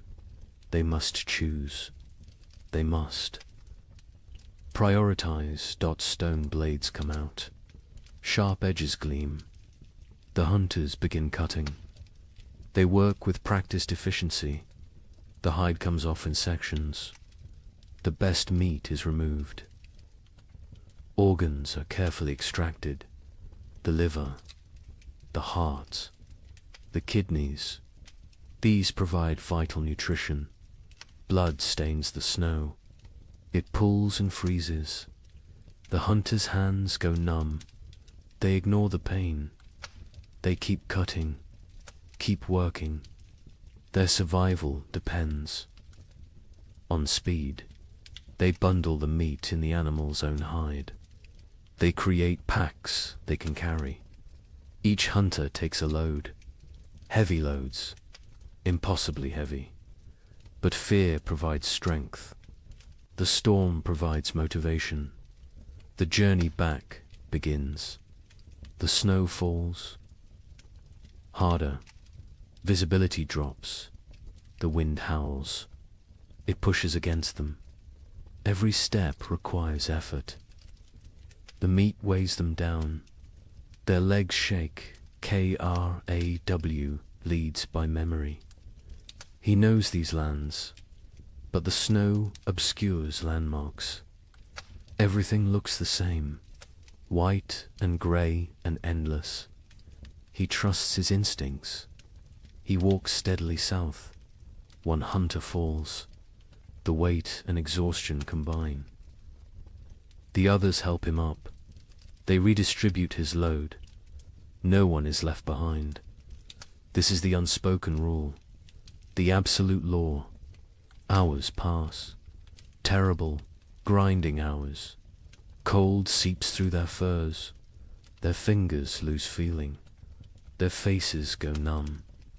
Frostbite threatens, but stopping means death. They push forward. Dren sees it first. A dark shape in the swirling snow. The cave. Home. Relief floods through them. They stumble faster. The last 100 paces feel like miles. They enter the cave. Warmth hits them. The central fire burns bright. The tribe has kept it strong. Faces turn toward them. Eyes widen. They see the meat. They see success. The hunters drop their loads. They collapse. Their bodies give out. Women rush forward. Children crowd around. Everyone wants to see. Everyone wants to touch the meat. The chief comes forward. He examines the kill. He nods at Craw. Approval in that single gesture. Pride in that simple nod. The tribe will eat. The tribe will survive another week. Maybe two. The women take over. They hang the meat from the cave ceiling. Away from scavengers, they begin processing it. Some for immediate eating, some for preservation. Every part will be used. Nothing wasted. The hunters sit by the fire. They warm their frozen hands. They drink hot broth. The feeling returns too. Their fingers and toes. Pain comes with it. Sharp and burning. They endure it silently. Outside, the storm intensifies. Wind screams past the cave entrance. Snow piles against the rocks. The leather hide covering the entrance flaps and strains. But inside, there is warmth. There is food. There is safety. Aye. Child approaches Craw. A small boy. He stares with wide eyes. He touches Craw's torn fur. He sees the scrape from the bison's horn. His mouth forms an O of wonder. Craw smiles. He ruffles the boy's hair. This is why they hunt. This is why they risk death. For the children. For the old ones. For the tribe. Individual survival means nothing. The group is everything. The meat roasts over the fire. Fat drips and sizzles. The smell fills the cave. Mouths water. Stomachs growl. Soon they will feast. Soon they will celebrate. But first they rest. Craw closes his eyes. His body aches.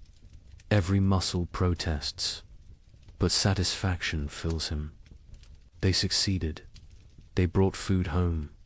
They completed the last great hunt before the deep winter. The storm rages outside. Let it rage. Let the snow fall. Let the cold descend. The tribe is ready. They have meat. They have fire. They have each other. This hunt might sustain them for weeks. It might mean the difference between survival and starvation. No one knows what the winter will bring. No one can predict the future. But today they won. Today they live. And in the primitive world, today is all that matters. The storm passes after 3 days. The snow stops falling. The wind dies down. The tribe emerges cautiously. They squint against the brightness. Snow covers everything. The world looks different now. Transformed. Dangerous. The work begins immediately.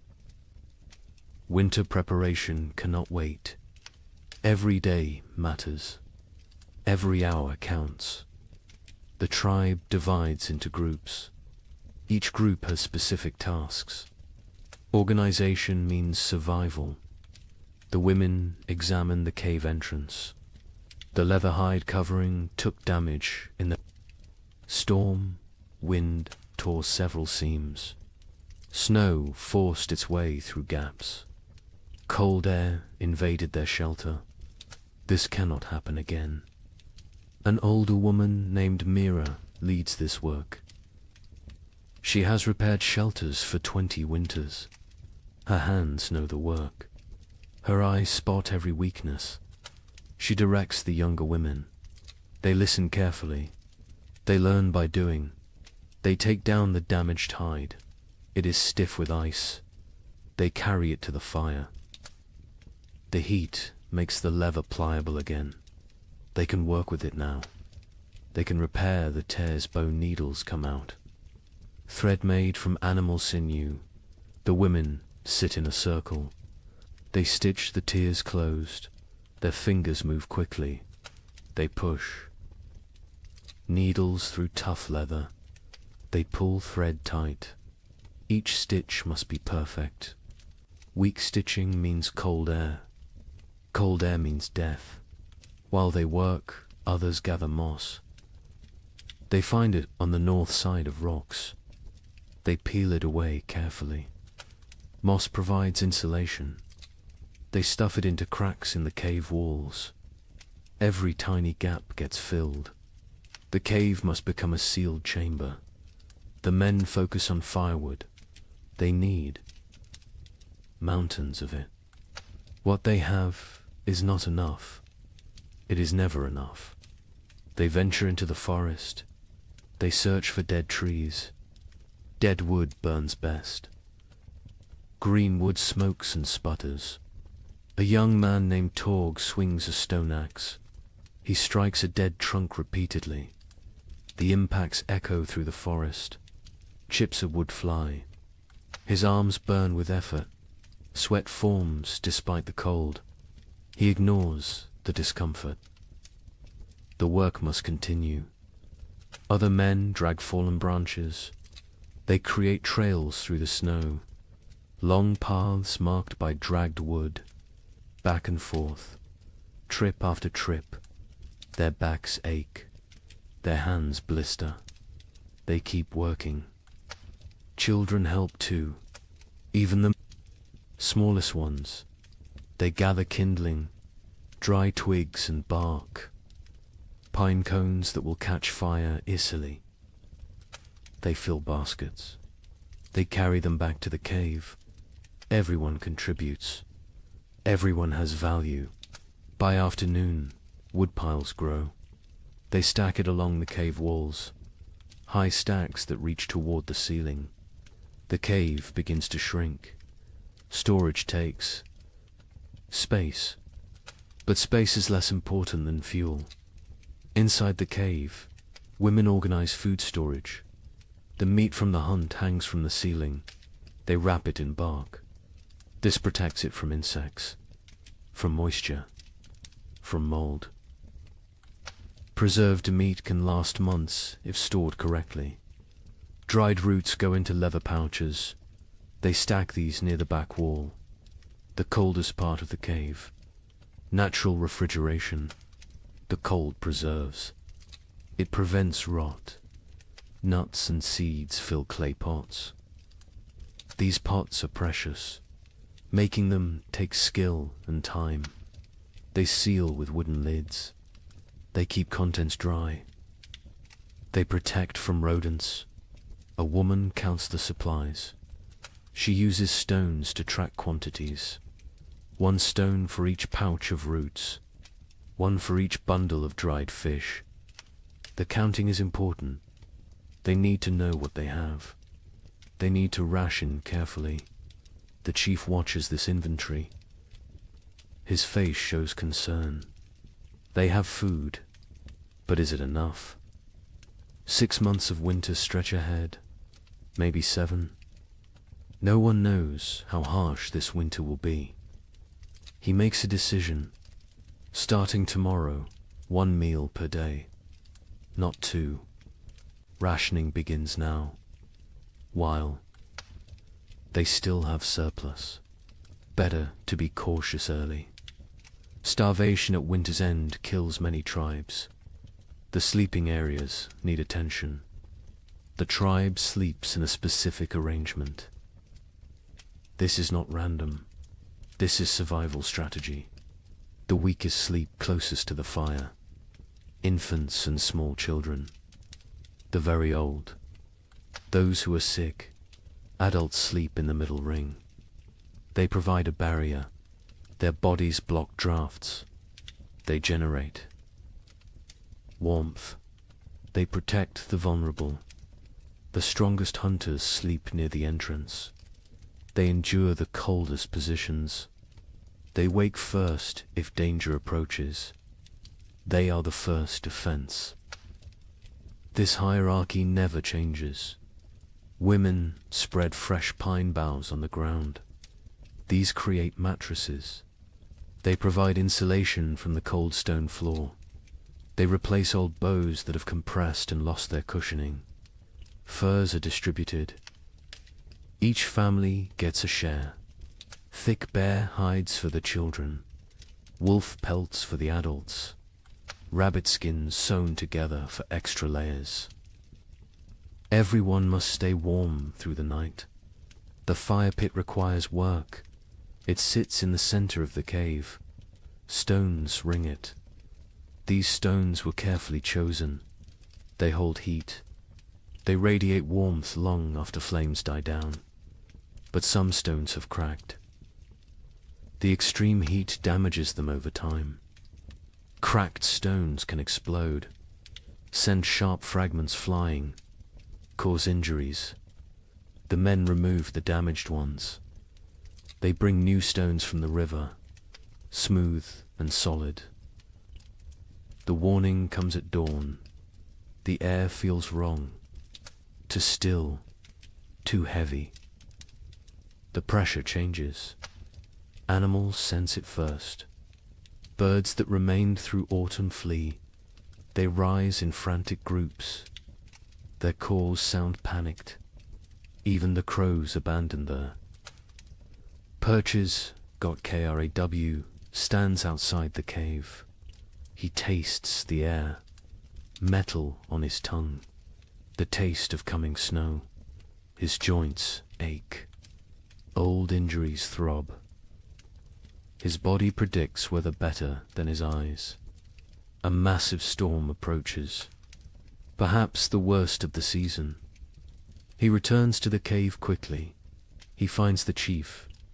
They speak in low tones. The chief's face hardens. He knows what this means.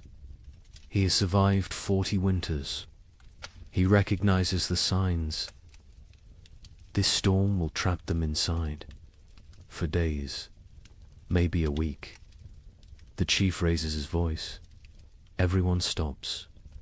Everyone listens. The blizzard comes. They must secure everything. Now, immediately. No delays. The tribe erupts into controlled chaos. Everyone knows their emergency roles. They have practiced this, prepared for this moment. Speed matters now. Organization matters. Men rush to bring in final wood loads.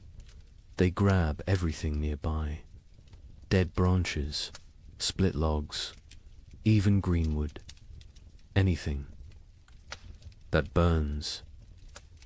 They pile it inside until the cave floor disappears beneath fuel. Women grab the drying meat.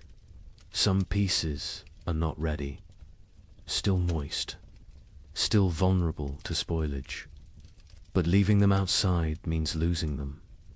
Animals will steal them. Snow will ruin them. Everything comes inside. Children are sent to fill water containers.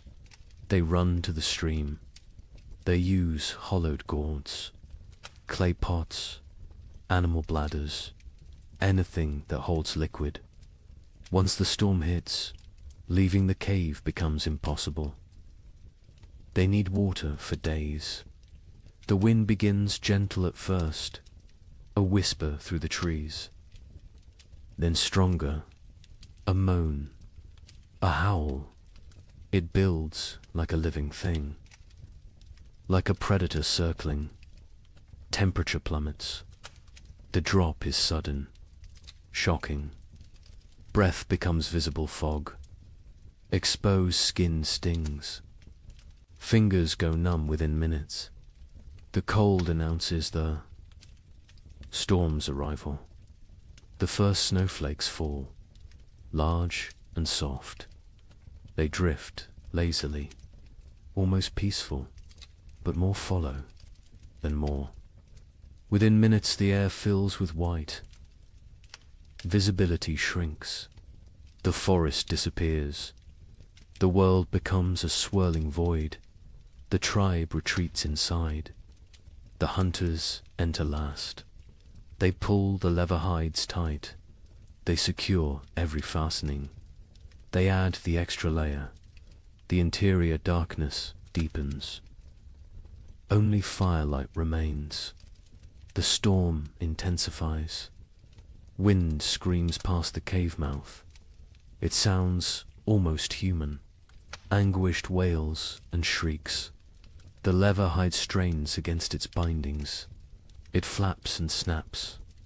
The noise is constant, overwhelming. Snow drives. Horizontally, it finds every tiny gap. Fine powder forces through the leather weaving. It dusts the cave floor near the entrance, creates small drifts. The tribe watches with concern. They cannot stop this invasion. The fire becomes their universe. They feed it constantly. Wood disappears at an alarming rate. The cold outside is so intense it steals heat from the cave. The flames must fight harder, burn hotter, consume more fuel. Smoke becomes a problem. The usual draw through the ceiling hole weakens. The storm disrupts normal airflow. Smoke gathers in the cave's upper reaches. Eyes water. Throats burn. They cough. But they cannot reduce the fire. Cold is more dangerous than smoke. The first, they pass as slowly. Time becomes strange. Without sun, without normal rhythms, hours blend together. The tribe sits in their designated areas. They wait. Patience is a survival skill. Children grow restless first. They are used to running, playing, exploring. Now they must sit still, stay quiet, conserve energy. This is torture for young bodies. They squirm and fidget. A little girl begins to cry. She wants to go outside. She does not understand. Her mother holds her, rocks her, sings softly, old songs, wordless melodies.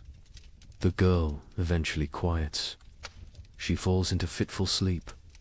The adults fare better, but tension builds. Too many people. In too small a space, personal conflicts simmer. Old grievances resurface. A young hunter glares at another. Some past dispute, some imagined slight. The chief notices. He moves between them. His presence prevents escalation. Mira tells stories. Her voice cuts through the wind's howl. She speaks of ancient times, of the first people, of how they discovered fire, how they learned to speak, how they survived when the world was even colder. The children gather around her, even the restless. Once her words captivate them, transport them. For a while, they forget the storm, forget the confinement. They live in her stories. Night comes. They know this only because their bodies tell them. Fatigue sets in. Eyelids grow heavy. The fire must be maintained through darkness. The hunters establish a watch rotation. 2 men awake at all times. 1 feeds the fire. 1 watches the entrance. Sleep comes hard. The wind is too loud. The cold too present. The cave floor too hard despite the pine boughs. Bodies shift. Seeking comfort that does not exist. Seeking warmth that is scarce. The baby wakes crying. Hungry. Always hungry. Its mother nurses it. But her own hunger makes her milk weak. Thin. The baby feeds but does not satisfy. It cries again.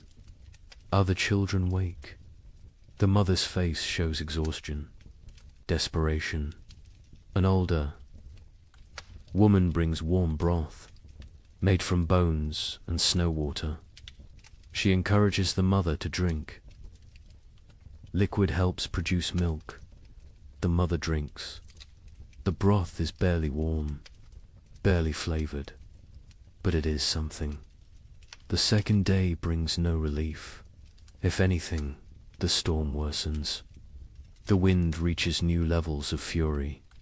It sounds like raging beasts, like angry spirits. The entire cave vibrates. Small stones fall from the ceiling. Dust rains down. Fear creeps in. What if the storm never stops?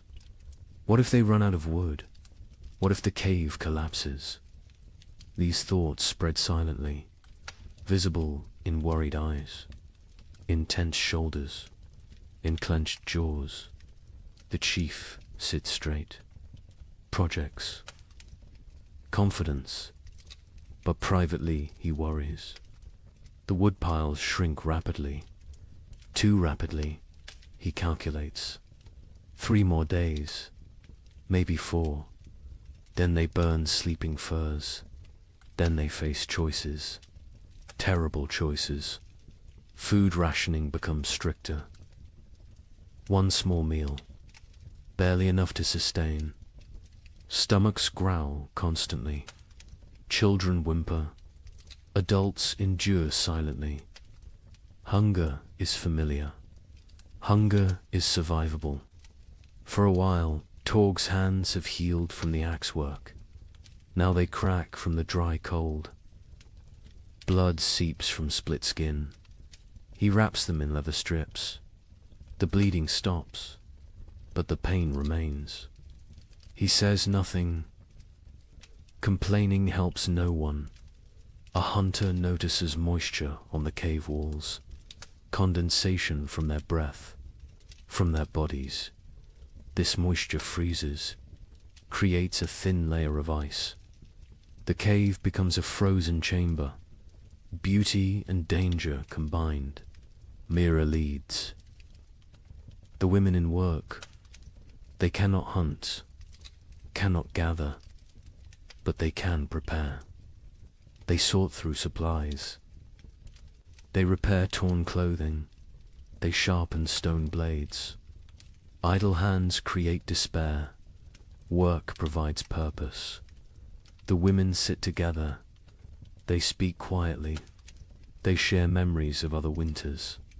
Some worse than this, some better. They draw strength from survival stories. From knowing others endured. One woman speaks of losing her first child to cold 10 winters ago. The baby simply did not wake one morning, frozen in sleep. Her voice breaks. Others reach out, touch her shoulder, her arm. Physical. Connection matters. They grieve together. They heal together. The 3rd day breaks their spirits slightly. The storm continues unabated. White chaos outside. Grey despair inside.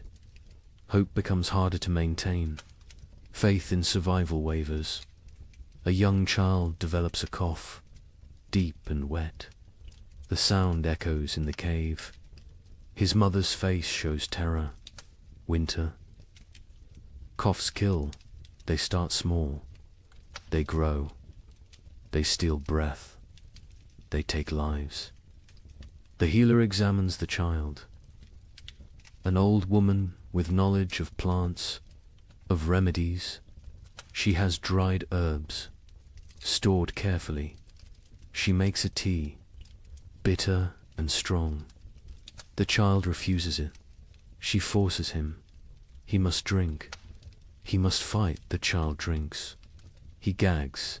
He sputters. But the liquid enters his body. The healer wraps him in extra furs, keeps him near the fire. She monitors his breathing, his color. She has saved children before. She has lost children before. She does what she can. The fire burns lower. Fuel supplies deplete. The chief makes a decision.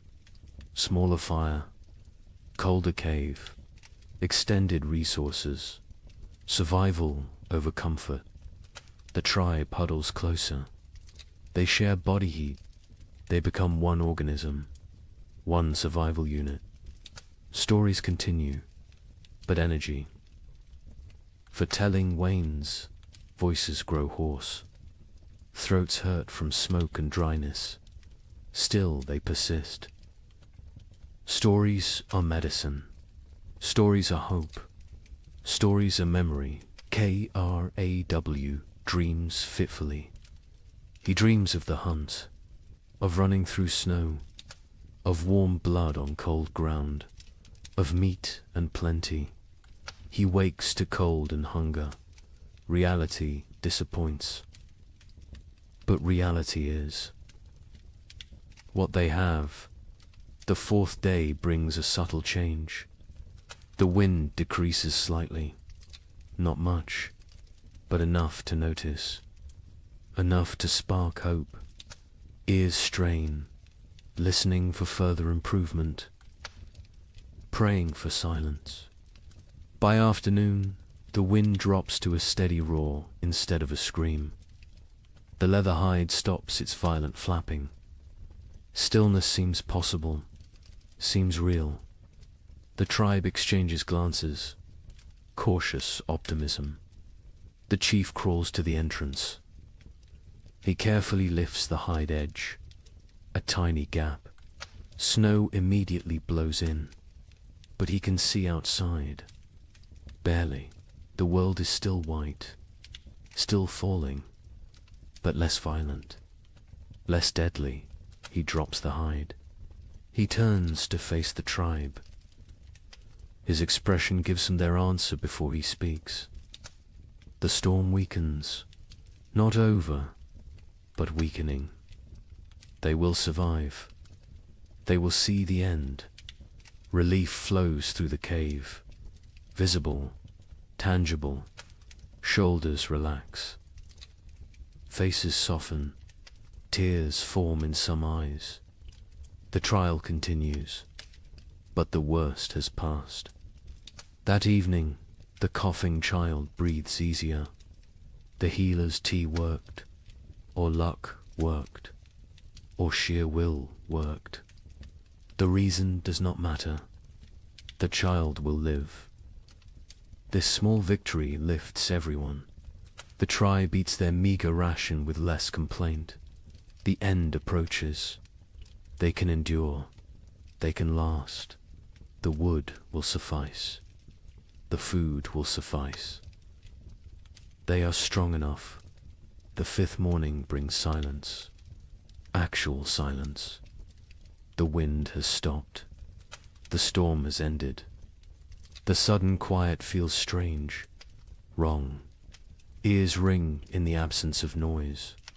Kraw approaches the entrance again. This time he fully opens the hide. Daylight floods in, blinding and beautiful. The tribe shields their eyes, adjusts slowly. The world outside has transformed. Snow everywhere. Drifts higher than a man. The landscape is unrecognizable. Every familiar feature buried, erased. They look upon an alien world, white and pristine and deadly. But the sky shows blue, clear blue. The storm has truly passed. The tribe survived. Every member, every child, every elder. They made it through together. They do not celebrate loudly. They have no energy for celebration. But quiet satisfaction fills the cave. They endured. They protected each other. They remained human in inhuman. Conditions: the first blizzard has ended. Many more will come, but this one is done, and they are alive. Cold, hungry, exhausted, but alive. That is enough. That is everything. The days after the blizzard bring cruel clarity. The tribe emerges to assess their world. Snow covers everything in impossible depths. Walking is exhausting. Each step sinks to the knee, sometimes to the waist. Movement becomes a brutal task. The hunters try to venture out. They search for game, for any sign of life. But the animals have vanished, gone deep into dens, hibernating, or dead, or fled to distant warmer lands. The forest stands empty, silent as a grave. They check their trap. Lines, the snares they set before winter. Snow has buried them all. Invisible, useless. Days of work erased by one storm. They dig frantically. They find 3 traps, all empty. All sprung by falling snow. The tribe returns to the cave. Their faces tell the story. No food, no prospects, only what they stored. Only what hangs from the ceiling. Only what sits in clay pots. They must make it last. They must ration carefully. The chief counts the supplies again. He uses his stones. He moves them slowly. His count confirms his fears. Not enough. Even with strict rationing, even with 1 meal per day, they will run out before spring arrives. Weeks before, he does not share this calculation. Not yet. Fear helps no one. Panic kills faster than hunger. He will wait. He will hope. Perhaps another opportunity will come. Perhaps luck will shift. The moon rises full and bright. It illuminates the frozen landscape. Everything glows silver, beautiful and deadly. This moon marks the deepest part of winter, the coldest nights, the longest darkness. The tribe calls it the moon of hunger. Every winter it appears. Every winter it tests them. Food becomes an obsession. Stomachs growl constantly. Sleep brings dreams of feasting, of plenty, of meat dripping fat. People wake disappointed, wake to cold reality, wake to emptiness. The single daily meal shrinks. Further, what filled a palm now fits in fingers, barely enough to taste, never enough to satisfy. Children cry after eating, still hungry, always hungry. Mothers have nothing more to give. The baby suffers most. Its mother's milk dries up. Her body has nothing left to convert. She tries to nurse. The infant sucks desperately, gets nothing. Its cries become weaker, more pitiful, more heartbreaking. The women try to help. They chew dried meat until soft. They feed this paste to the baby, tiny amounts. The baby takes it, swallows. But infant bodies need milk, need fat, need nutrients this paste cannot provide. Mira grows weaker. Her old body has few reserves. Age makes winter harder. She sleeps more, moves less. Her skin seems to hang on her bones. Her eyes sink into her skull. She knows what is happening. She accepts it. This is the way of things, but she still tells stories. Her voice is thin now, barely audible. The children lean close to hear. She speaks of abundance, of spring, of flowers and green grass, of warm sun on skin. She gives them hope. She gives them something beyond hunger. A hunter named Breck volunteers to venture far, to search for game in distant valleys. Perhaps the herd's sheltered somewhere. Perhaps hunting is possible. The chief considers this. The risk is enormous. But starvation is certain. He agrees. Breck leaves at dawn. He carries a spear, a stone blade, nothing else. Weight would slow him. He must move fast, cover distance, return quickly, or not return. At all, the tribe watches him go. A small figure against vast white. He grows smaller, smaller, then disappears over a ridge. They pray to spirits, to ancestors, to anything that might listen. Bring him back with food. Days pass. Breck does not return. Hope fades. The tribe assumes the worst. The cold took him, or hunger, or predators, or simple bad luck. They mourn silently. They cannot waste energy on elaborate grief. The fire burns lower, with supplies critical now.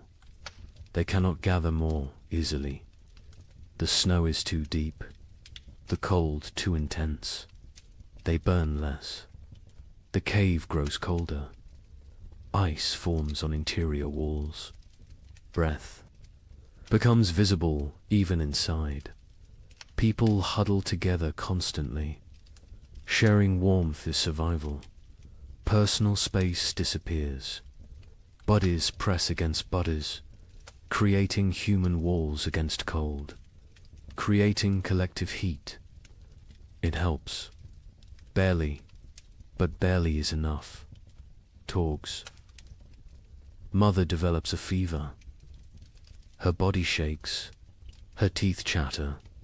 She cannot get warm despite the furs, despite the proximity to fire. The fever burns from within, consumes her remaining strength, consumes her remaining fat. The healer examines her. She recognizes the signs. Starvation, fever, the body eating itself, trying to generate heat, trying to survive. But without food, the body destroys itself. Muscles become fuel, organs become fuel. Death approaches. The healer makes another tea. Her herbs are nearly gone. Only a few precious leaves remain. She must choose. Who gets treatment? Who goes without? These choices haunt her, but she must make them. She gives the tea to Torg's mother. A chance. A small chance. The woman drinks. The liquid burns her throat. She coughs violently, but she keeps it down. She wraps herself tighter. She closes her eyes. She fights. Her body fights. Time will tell if fighting is enough. The children stop playing. They lack energy for play. They sit quietly, stare at nothing. Childhood vitality drains away. They become small, old people, serious, silent, waiting. One boy asks his father when they will eat more. The father has no answer. He pulls his son. Close, he says, spring will come. Spring always comes. The boy asks when. The father says soon. He lies. Spring is months away, but the lie is kindness. The tribe begins eating leather. They take old, worn pieces. They boil them. The leather softens slightly, becomes chewable.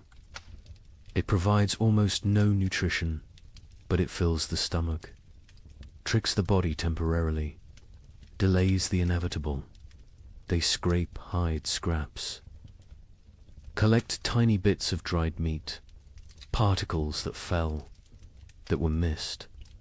They gathered these with desperate care. Every crumb matters. Every fragment could mean another day. The chief notices people eyeing the stored seed. Small amounts save for spring planting. Eating that seed means no crops next year. Means starvation then instead of now. But now is very real, very present, very tempting. He moves the seed, hides it in a far corner, tells only 2 trusted hunters. They will guard it. Die before allowing it to be eaten. Future survival demands this sacrifice. Present suffering must be endured. On the 7th day of the moon of hunger, the baby dies. It simply stops breathing during the night. Its mother wakes to cold stillness. She does not scream. She has no energy for screaming. She holds the small body, rocks it, as if warmth could return life. The women come. They gently take the infant. They wrap it in soft rabbit fur. They place it near the cave entrance. The frozen section, it will keep there. When the ground thaws, they will bury it properly. For now, this is all they can do. The mother sits empty. Her arms feel wrong without the weight. Her chest aches with useless milk that finally came. Too late, always too late. Other women sit beside her. No words exist for this loss. Presence is enough. Mira's breathing becomes labored, wet and rattling. She lies on her furs. She does not complain, does not demand attention. She simply fades. Life seeping away like water into sand. The tribe knows. They have seen this before. Young. Ones are brought to her, one by one. She touches their faces, whispers blessings, passes final wisdom. Her hand trembles with the effort, but she completes this duty, this last gift to the future. That night, Mira stops breathing, peacefully, in sleep. Her face relaxes, tension disappears. She looks younger suddenly. The years fall away. She returns to some earlier self. The tribe covers her with respect, with gratitude. She gave them everything, even her final breath. 2 deaths in one day. The tribe feels the weight. They are fewer now, weaker now, more vulnerable now. But they must continue, must endure, must survive for those who did not. The 8th day brings a miracle. A shout from outside. The hunters rush to the entrance. They peer out. A figure approaches, limping, struggling, but alive. Breck has returned. He collapses at the cave entrance. His lips are blue. His face is white. Frostbite blackens his fingers, his toes, but he smiles. He gestures weakly behind him. There, in the snow, a shape. The hunters rush out.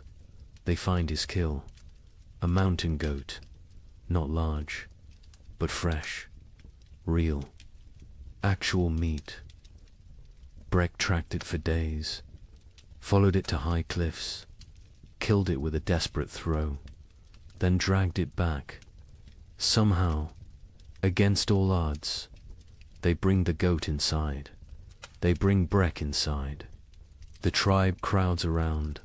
They cannot believe it. Food, real food, hope made flesh. Tears flow freely. Relief, gratitude, joy. The women butcher immediately. They work with trembling hands. Blood flows.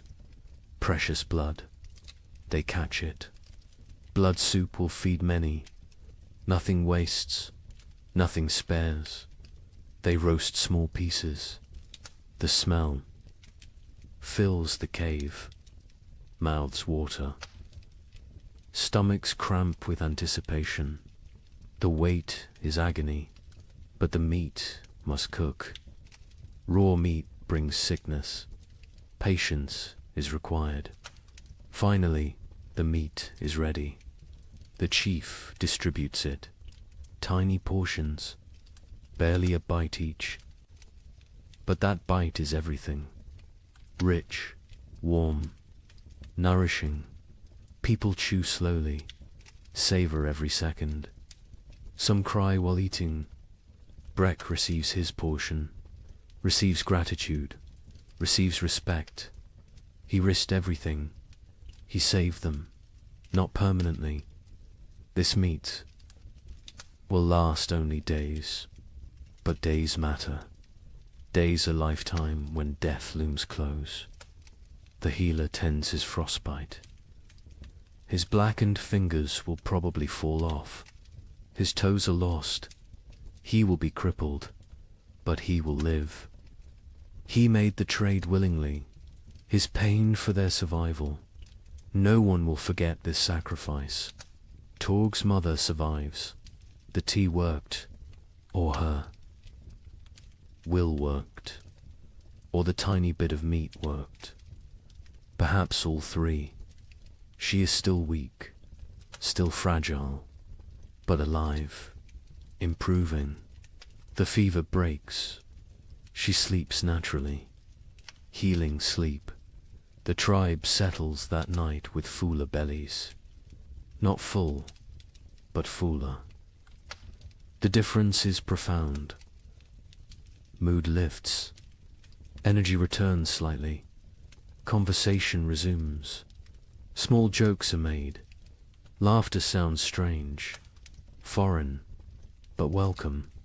The moon of hunger continues. It will continue for weeks more. They are not saved, but they are not finished. They endure. They adapt. They survive. More storms will come. More hunger will come. More death might come. But tonight, they have meat. They have hope.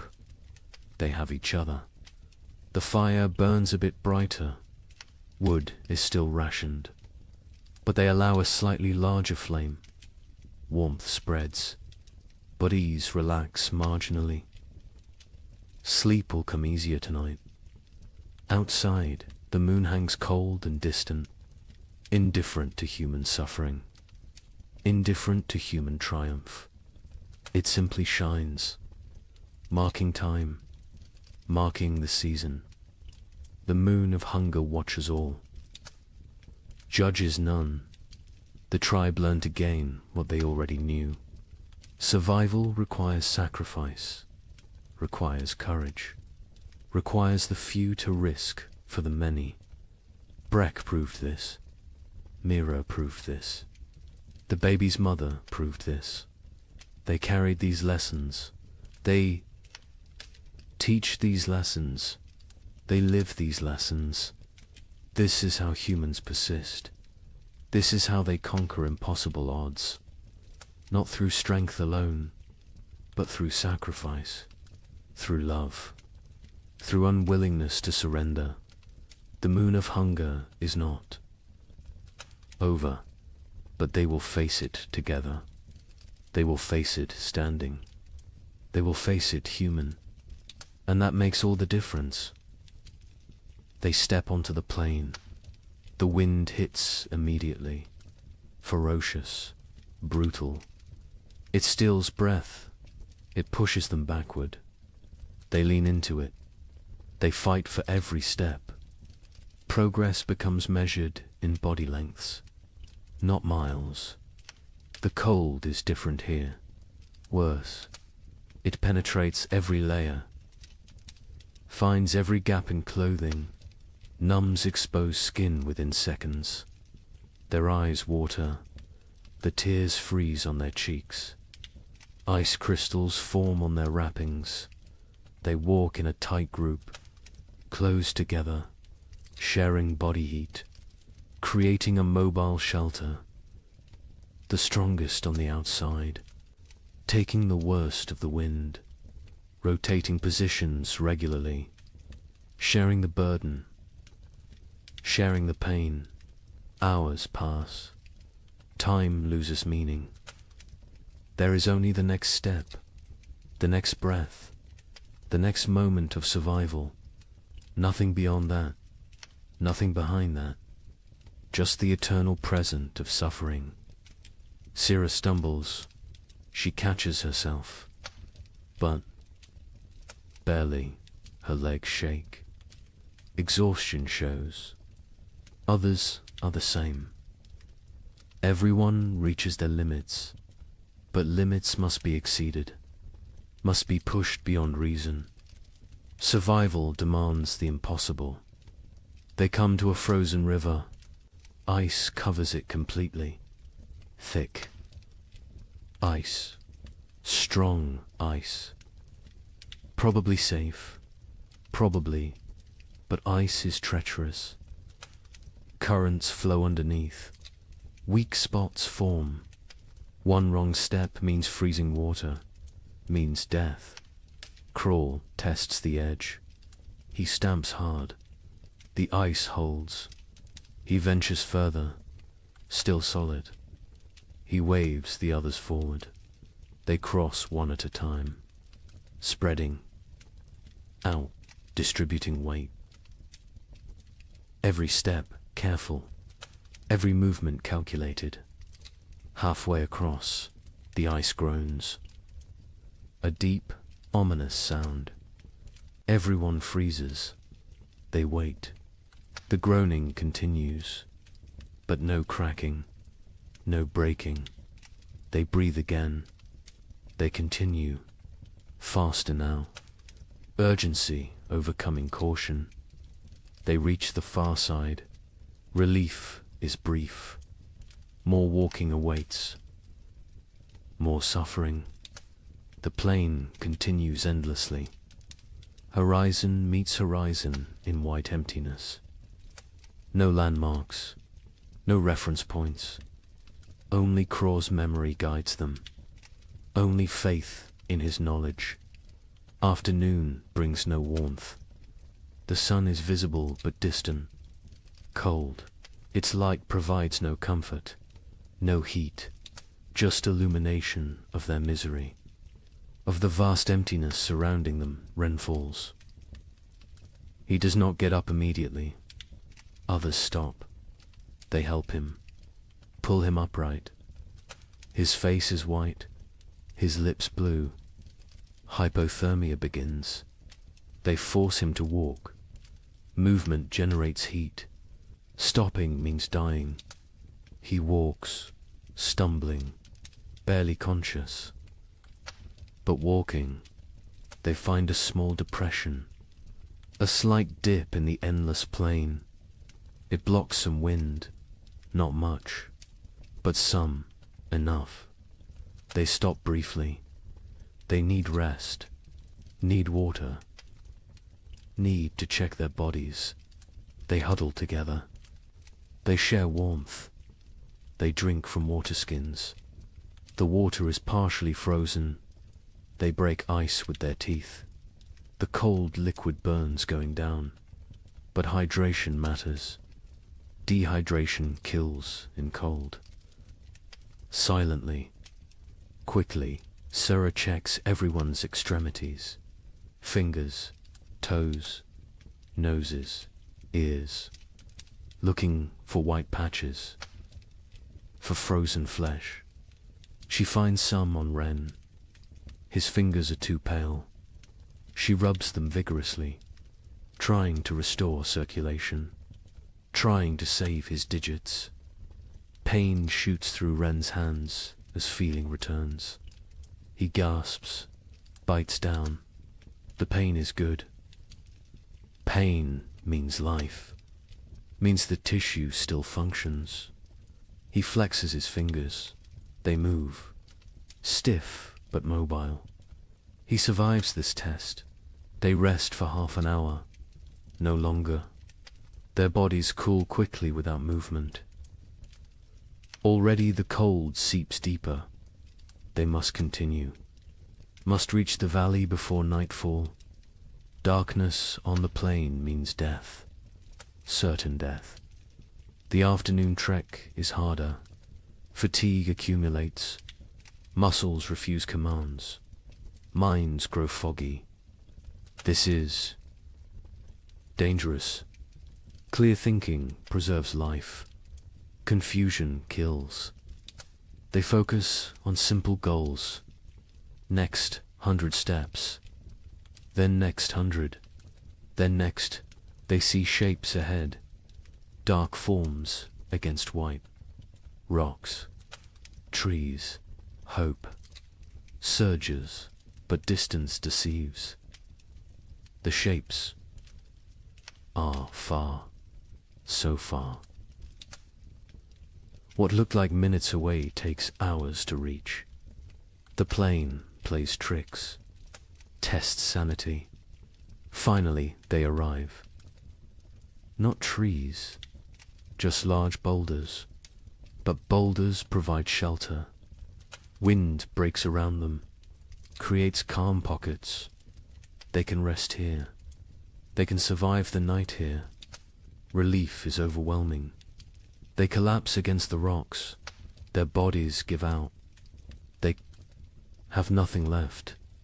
They walked for 14 hours, maybe 15, through impossible conditions. They should be proud, but they are too tired for pride, too exhausted for emotion.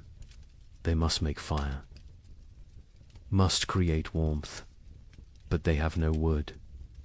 The plain offers nothing, just snow and rock and ice. Craw searches desperately. He finds dried grass, small amounts poking through snow. He gathers every strand, every piece. They pile the grass. They work their firestones, striking, sparking, again and again. Their frozen fingers fumble, drop the stones, retrieve them, try again. Finally, a spark catches. Tiny flame, fragile, growing dot, they feed it carefully. Grass burns fast, too fast. The flame provides momentary warmth, psychological comfort more than physical heat, but it helps. It reminds them they are human. They can create. They can fight nature. The fire dies within minutes.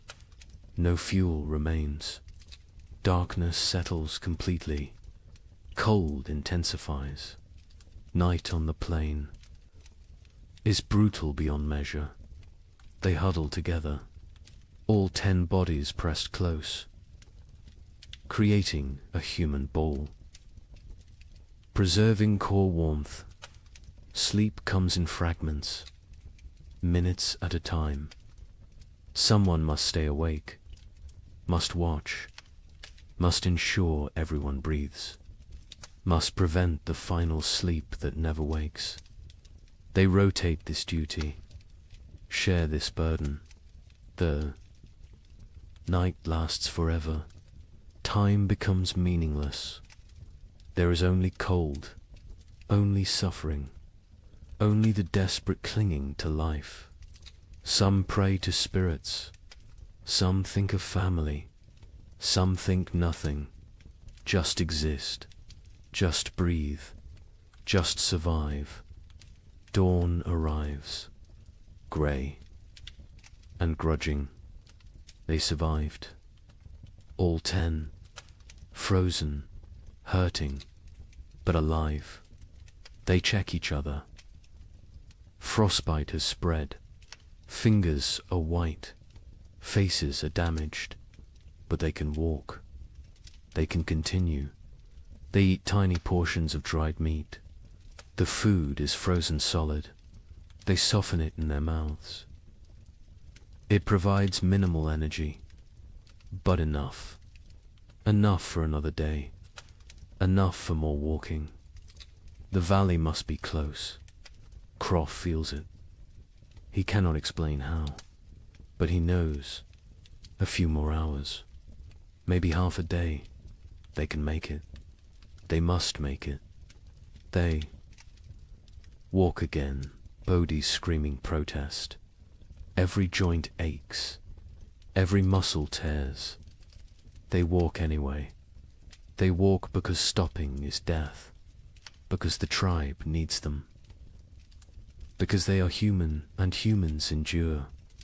The terrain begins to change, subtle at first, a slight slope, a gentle descent, then more pronounced. Hills appear, the valley approaches, energy returns, hope fuels them. They increase pace. By midday, they see it. The valley spreads below, protected, sheltered. Trees grow there, dense forest. The sight is beautiful, salvation made visible.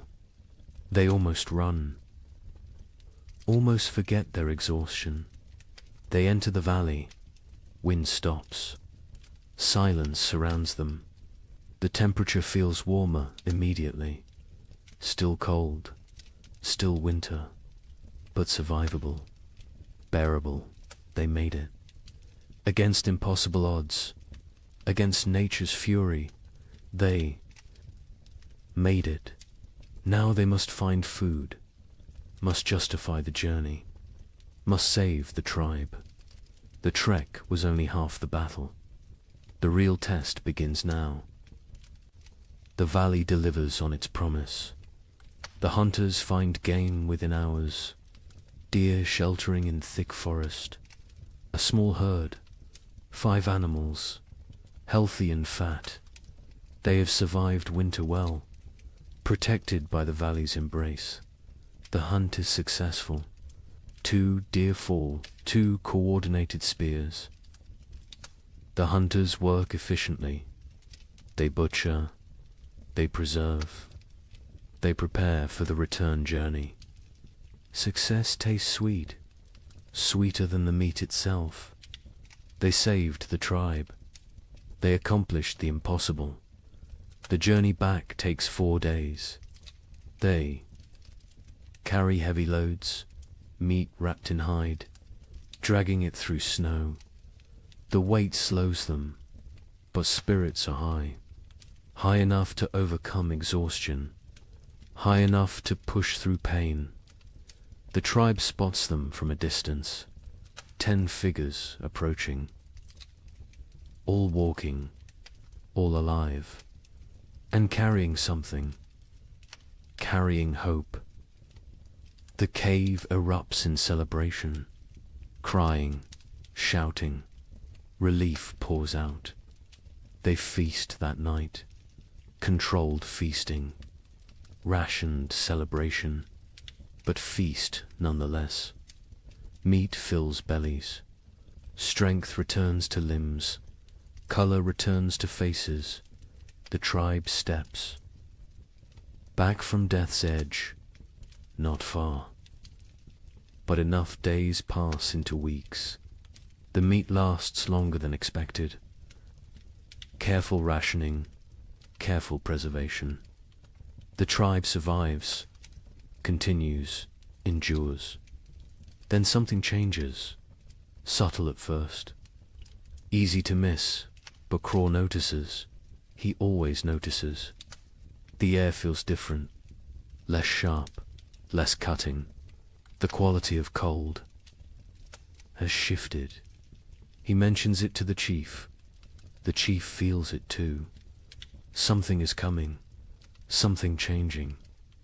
They watch, they wait, they observe. The days grow longer, minutes at a time, barely noticeable, but cumulative. Dawn arrives earlier. Dusk comes later. Light increases, darkness retreats. The balance shifts. The sun rises higher in the sky. Its arc changes. It climbs further before descending. Its light hits at different angles, penetrates deeper into the cave. These are signs. Ancient signs, remembered signs. One morning, water drips. A single drop from the cave roof, then another. Ice is melting, slightly, temporarily, but melting. This has not happened in months, not since autumn. The tribe gathers to watch, to witness this miracle. Liquid water, life returning. The dripping stops when temperatures drop again. But the message was sent. Winter weakens. Its grip loosens. Imperceptibly, gradually, but definitely. Birds return. Not many, just a few scouts.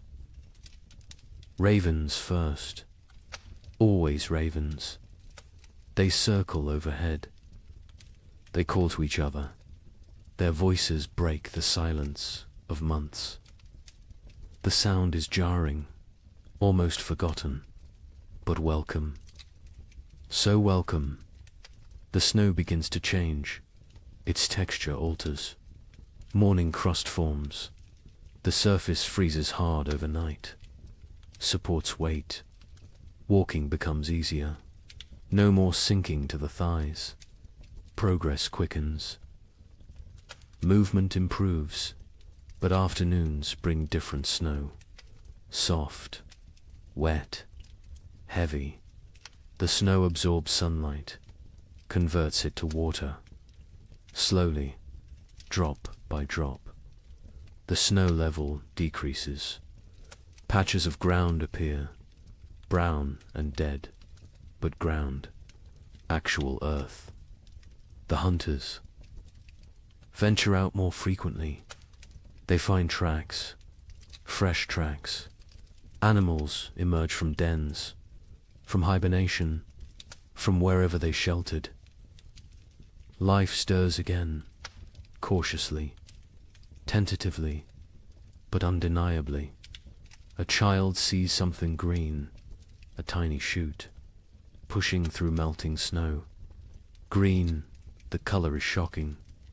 Alien after months of white and brown and grey. The child calls others.